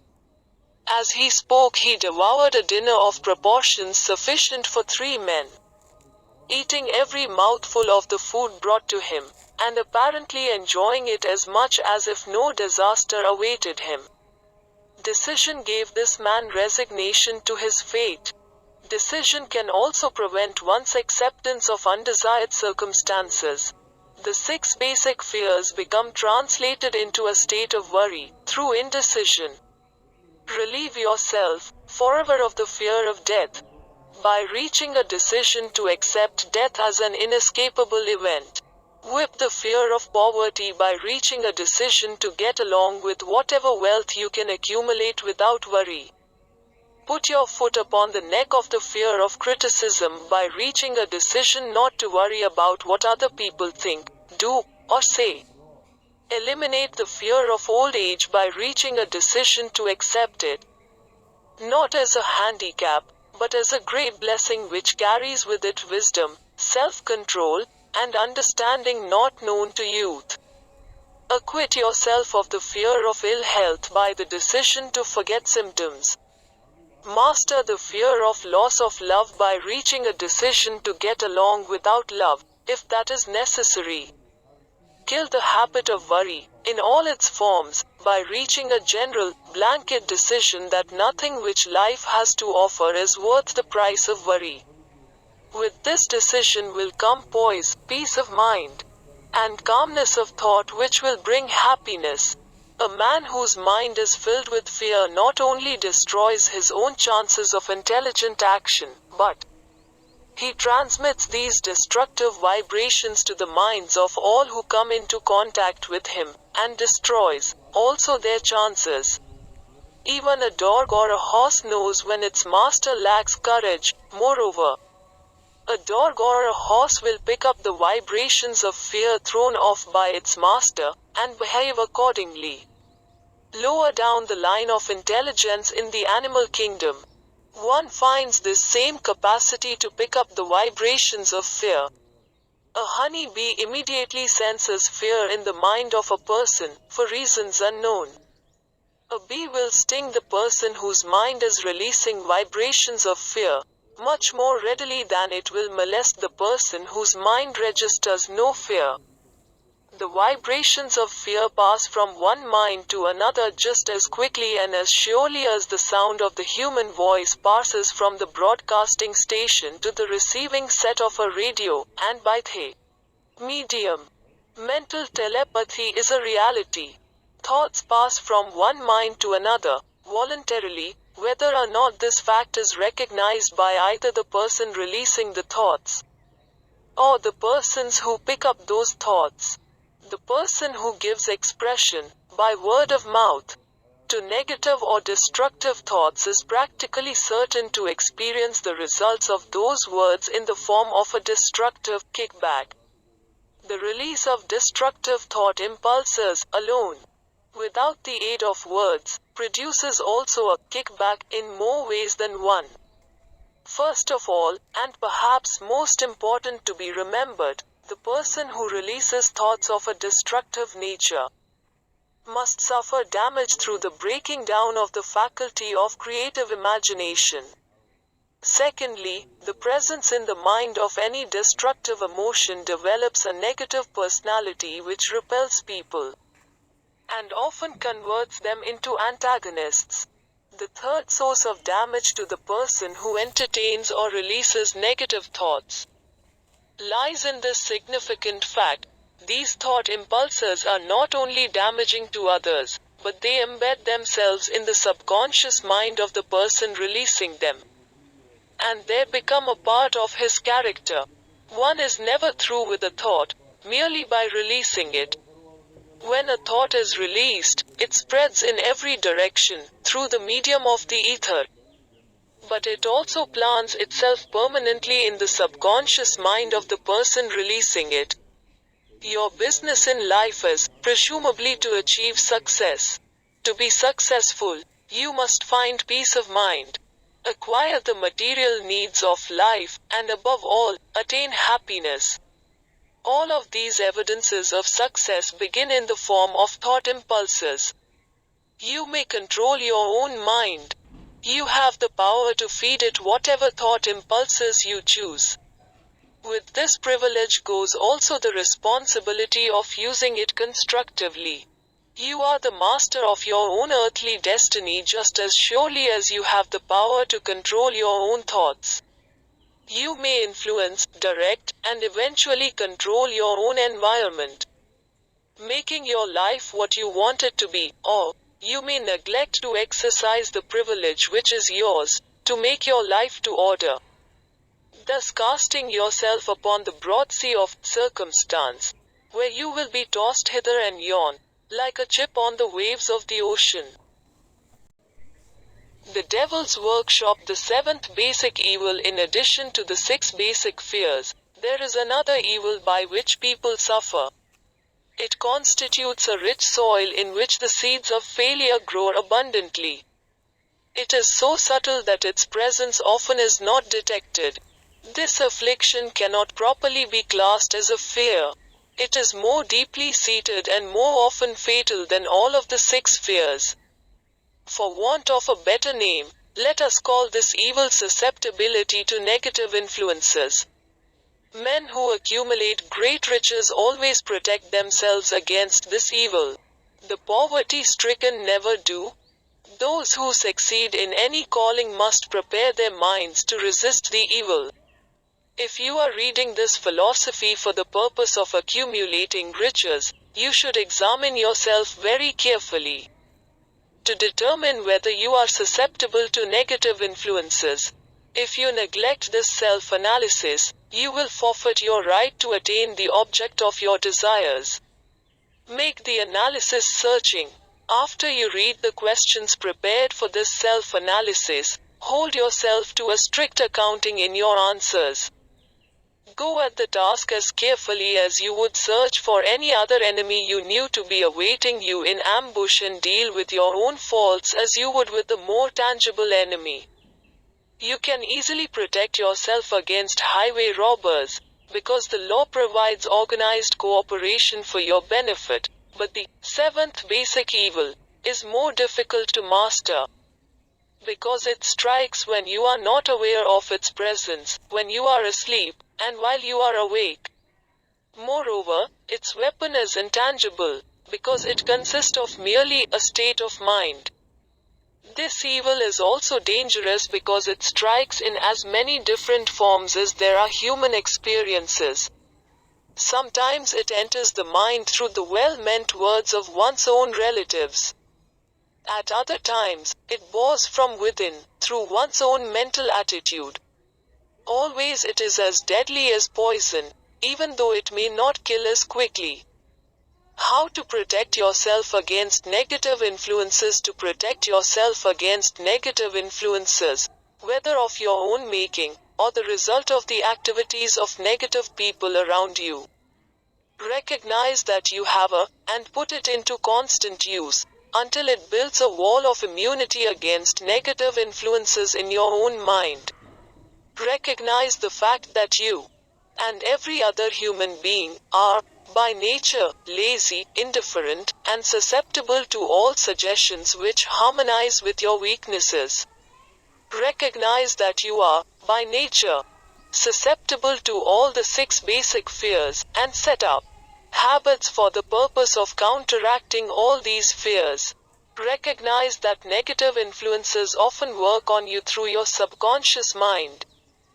Therefore they are difficult to detect, and keep your mind closed against all people who depress or discourage you in any way. Clean out your medicine chest, throw away all pill bottles, and stop pandering to colds, aches, pains and imaginary illness. Deliberately seek the company of people who influence you to think and act for yourself. Do not expect troubles, as they have a tendency not to disappoint. Without doubt, the most common weakness of all human beings is the habit of leaving their minds open to the negative influence of other people. This weakness is all the more damaging because most people do not recognize that they are cursed by it, and many who acknowledge it, neglect or refuse to correct the evil until it becomes an uncontrollable part of their daily habits. To aid those who wish to see themselves as they really are, the following list of questions has been prepared. Read the questions and state your answers aloud, so you can hear your own voice. This will make it easier for you to be truthful with yourself. Test questions: do you complain often of feeling bad, and if so, what is the cause? Do you find fault with other people at the slightest provocation? Do you frequently make mistakes in your work, and if so, why? Are you sarcastic and offensive in your conversation? Do you deliberately avoid the association of anyone, and if so, why? Do you suffer frequently with indigestion? If so, what is the cause? Does life seem futile and the future hopeless to you? If so, why? Do you like your occupation? If not, why? Do you often feel self-pity? And if so, why?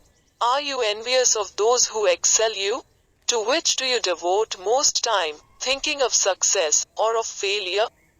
Are you gaining or losing self-confidence as you grow older?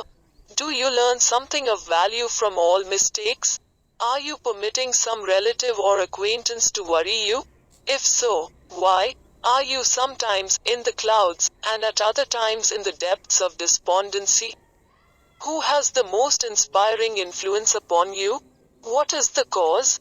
Do you tolerate negative or discouraging influences which you can avoid? Are you careless of your personal appearance? If so, when and why? Have you learned how to drown your troubles by being too busy to be annoyed by them?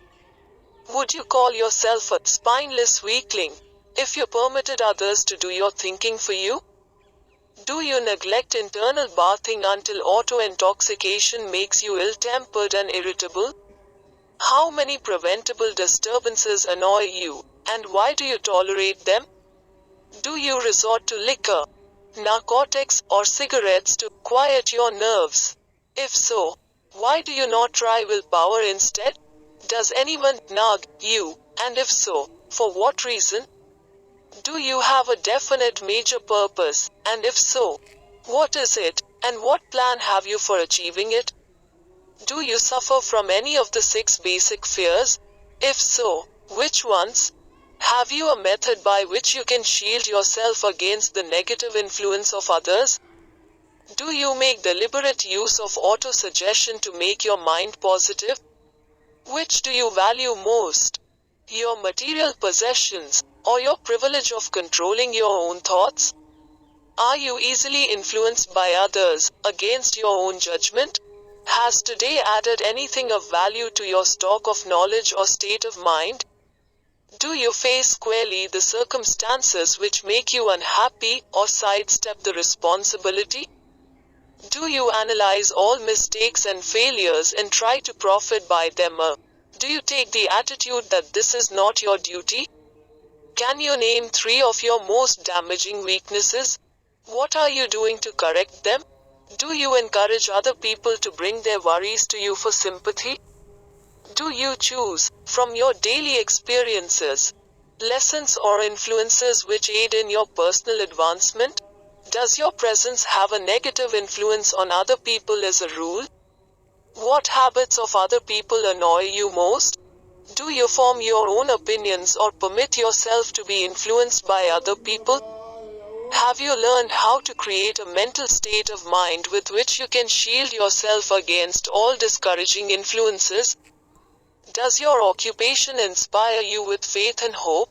Are you conscious of possessing spiritual forces of sufficient power to enable you to keep your mind free from all forms of fear? Does your religion help you to keep your own mind positive? Do you feel it your duty to share other people's worries? If so, why?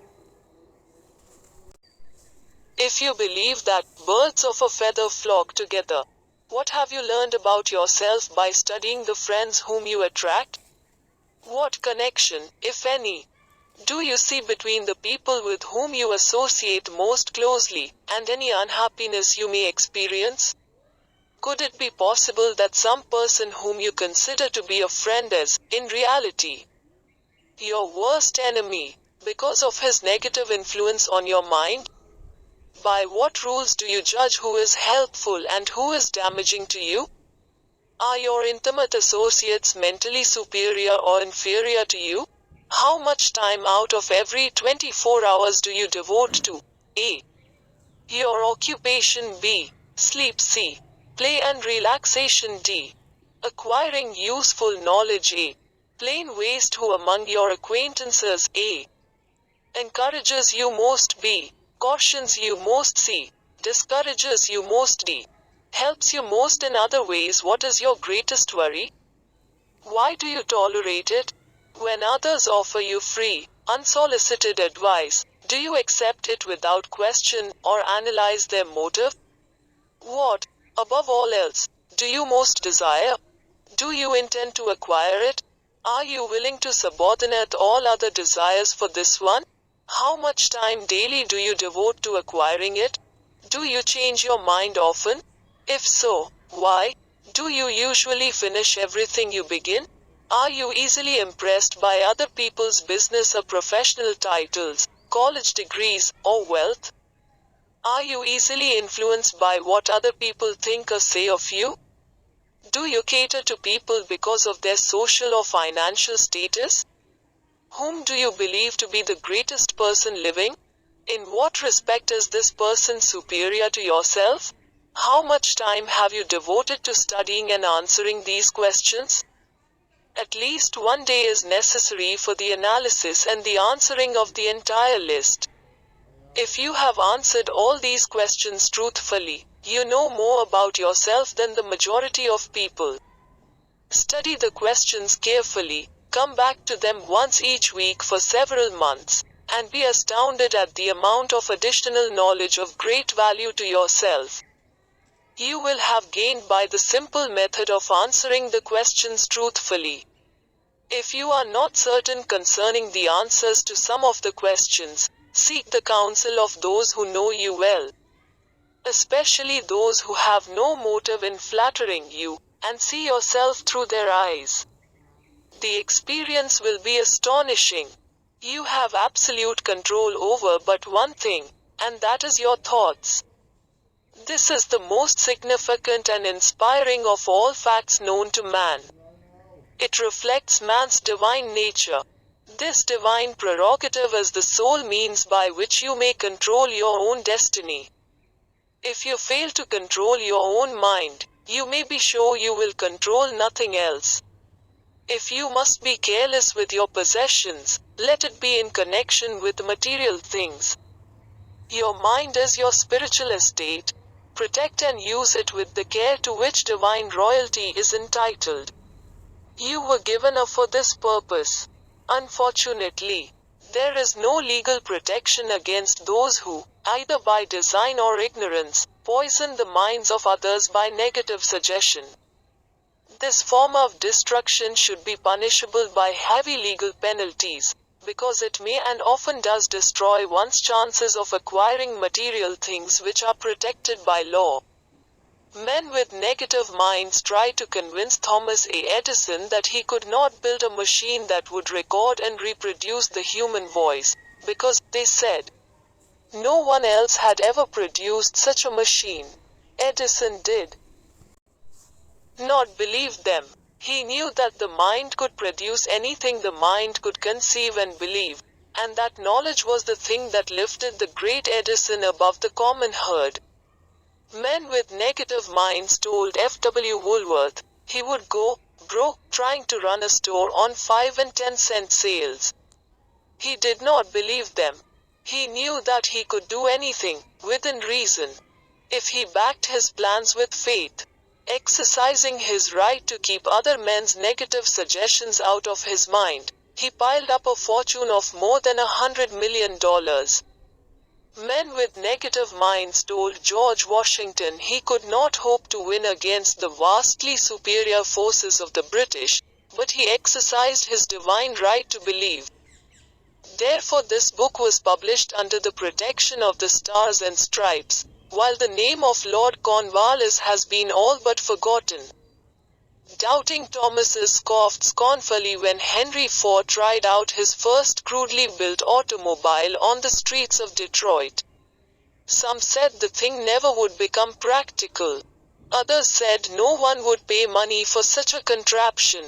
Ford said, "I'll belt the earth with dependable motor cars," and he did. His decision to trust his own judgment has already piled up a fortune far greater than the next 5 generations of his descendants can squander. For the benefit of those seeking vast riches, let it be remembered that practically the sole difference between Henry Ford and a majority of the more than 100,000 men who work for him is this: Ford has a mind and controls it. The others have minds which they do not try to control. Henry Ford has been repeatedly mentioned, because he is an astounding example of what a man with a mind of his own, and a will to control it, can accomplish. His record knocks the foundation from under that time-worn alibi: "I never had a chance." Ford never had a chance, either. But he created an opportunity and backed it with persistence until it made him richer than Croesus. Mind control is the result of self-discipline and habit. You either control your mind or it controls you. There is no hallway compromise. The most practical of all methods for controlling the mind is the habit of keeping it busy with a definite purpose, backed by a definite plan. Study the record of any man who achieves noteworthy success, and you will observe that he has control over his own mind, moreover, that he exercises that control and directs it toward the attainment of definite objectives. Without this control, success is not possible. Famous alibis by old man: if people who do not succeed have one distinguishing trait in common, they know all the reasons for failure, and have what they believe to be airtight alibis to explain away their own lack of achievement. Some of these alibis are clever, and a few of them are justifiable by the facts. But alibis cannot be used for money. The world wants to know only one thing: have you achieved success? A character analyst compiled a list of the most commonly used alibis.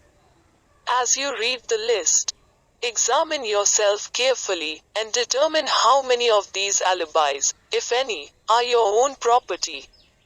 Remember, too, the philosophy presented in this book makes every one of these alibis obsolete.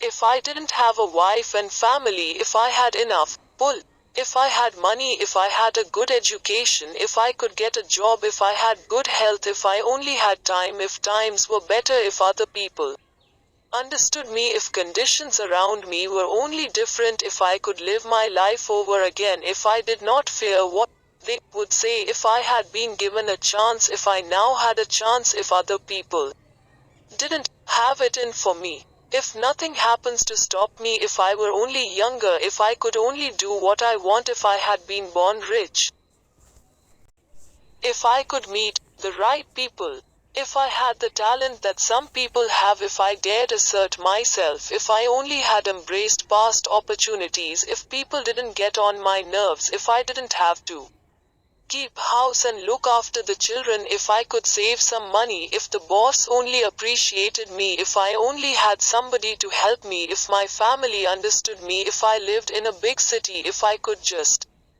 get started, if I were only free, if I had the personality of some people, if I were not so fat, if my talents were known, if I could just get a break, if I could only get out of debt, if I hadn't failed, if I only knew how, if everybody didn't oppose me, if I didn't have so many worries, if I could marry the right person, if people weren't so dumb, if my family were not so extravagant, if I were show off myself, if luck were not against me, if I had not been born under the wrong star, if it were not true that what is to be will be, if I did not have to work so hard, if I hadn't lost my money, if I lived in a different neighborhood, if I didn't have a past, If I only had a business of my own, if other people would only listen to me, if asterisk asterisk asterisk, and this is the greatest of them all asterisk asterisk asterisk, I had the courage to see myself as I really am, I would find out what is wrong with me, and correct it, then I might have a chance to profit by my mistakes and learn something from the experience of others, for I know that there is something wrong with me. Or I would now be where I would have been if I had spent more time analyzing my weaknesses, and less time building alibis to cover them. Building alibis with which to explain away failure is a national pastime. The habit is as old as the human race, and is fatal to success. Why do people cling to their pet alibis? The answer is obvious. They defend their alibis because they create them. A man's alibi is the child of his own imagination. It is human nature to defend one's own brainchild. Building alibis is a deeply rooted habit. Habits are difficult to break, especially when they provide justification for something we do. Plato had this truth in mind when he said, "The first and best victory is to conquer self." To be conquered by self is, of all things, the most shameful and vile. Another philosopher had the same thought in mind when he said, "It was a great surprise to me when I discovered that most of the ugliness I saw in others was but a reflection of my own nature." It has always been a mystery to me, said Elbert Hubbard, why people spend so much time deliberately fooling themselves by creating alibis to cover their weaknesses. If used differently, this same time would be sufficient to cure the weakness. Then no alibis would be needed. In parting, I would remind you that life is a checkerboard, and the player opposite you is time. If you hesitate before moving, or neglect to move promptly, your men will be wiped off the board by time. You are playing against a partner who will not tolerate indecision. Previously you may have had a logical excuse for not having forced life to come through with whatever you asked. But that alibi is now obsolete, because you are in possession of the master key that unlocks the door to life's bountiful riches. The master key is intangible, but it is powerful. It is the privilege of creating, in your own mind, a burning desire for a definite form of riches. There is no penalty for the use of the key, but there is a price you must pay if you do not use it. The price is failure. There is a reward of stupendous proportions if you put the key to use. It is the satisfaction that comes to all who conquer self and force life to pay whatever is asked. The reward is worthy of your effort. Will you make the start and be convinced? If we are related, said the immortal Emerson, we shall meet. In closing, may I borrow his thought, and say, if we are related, we have, through these pages, met.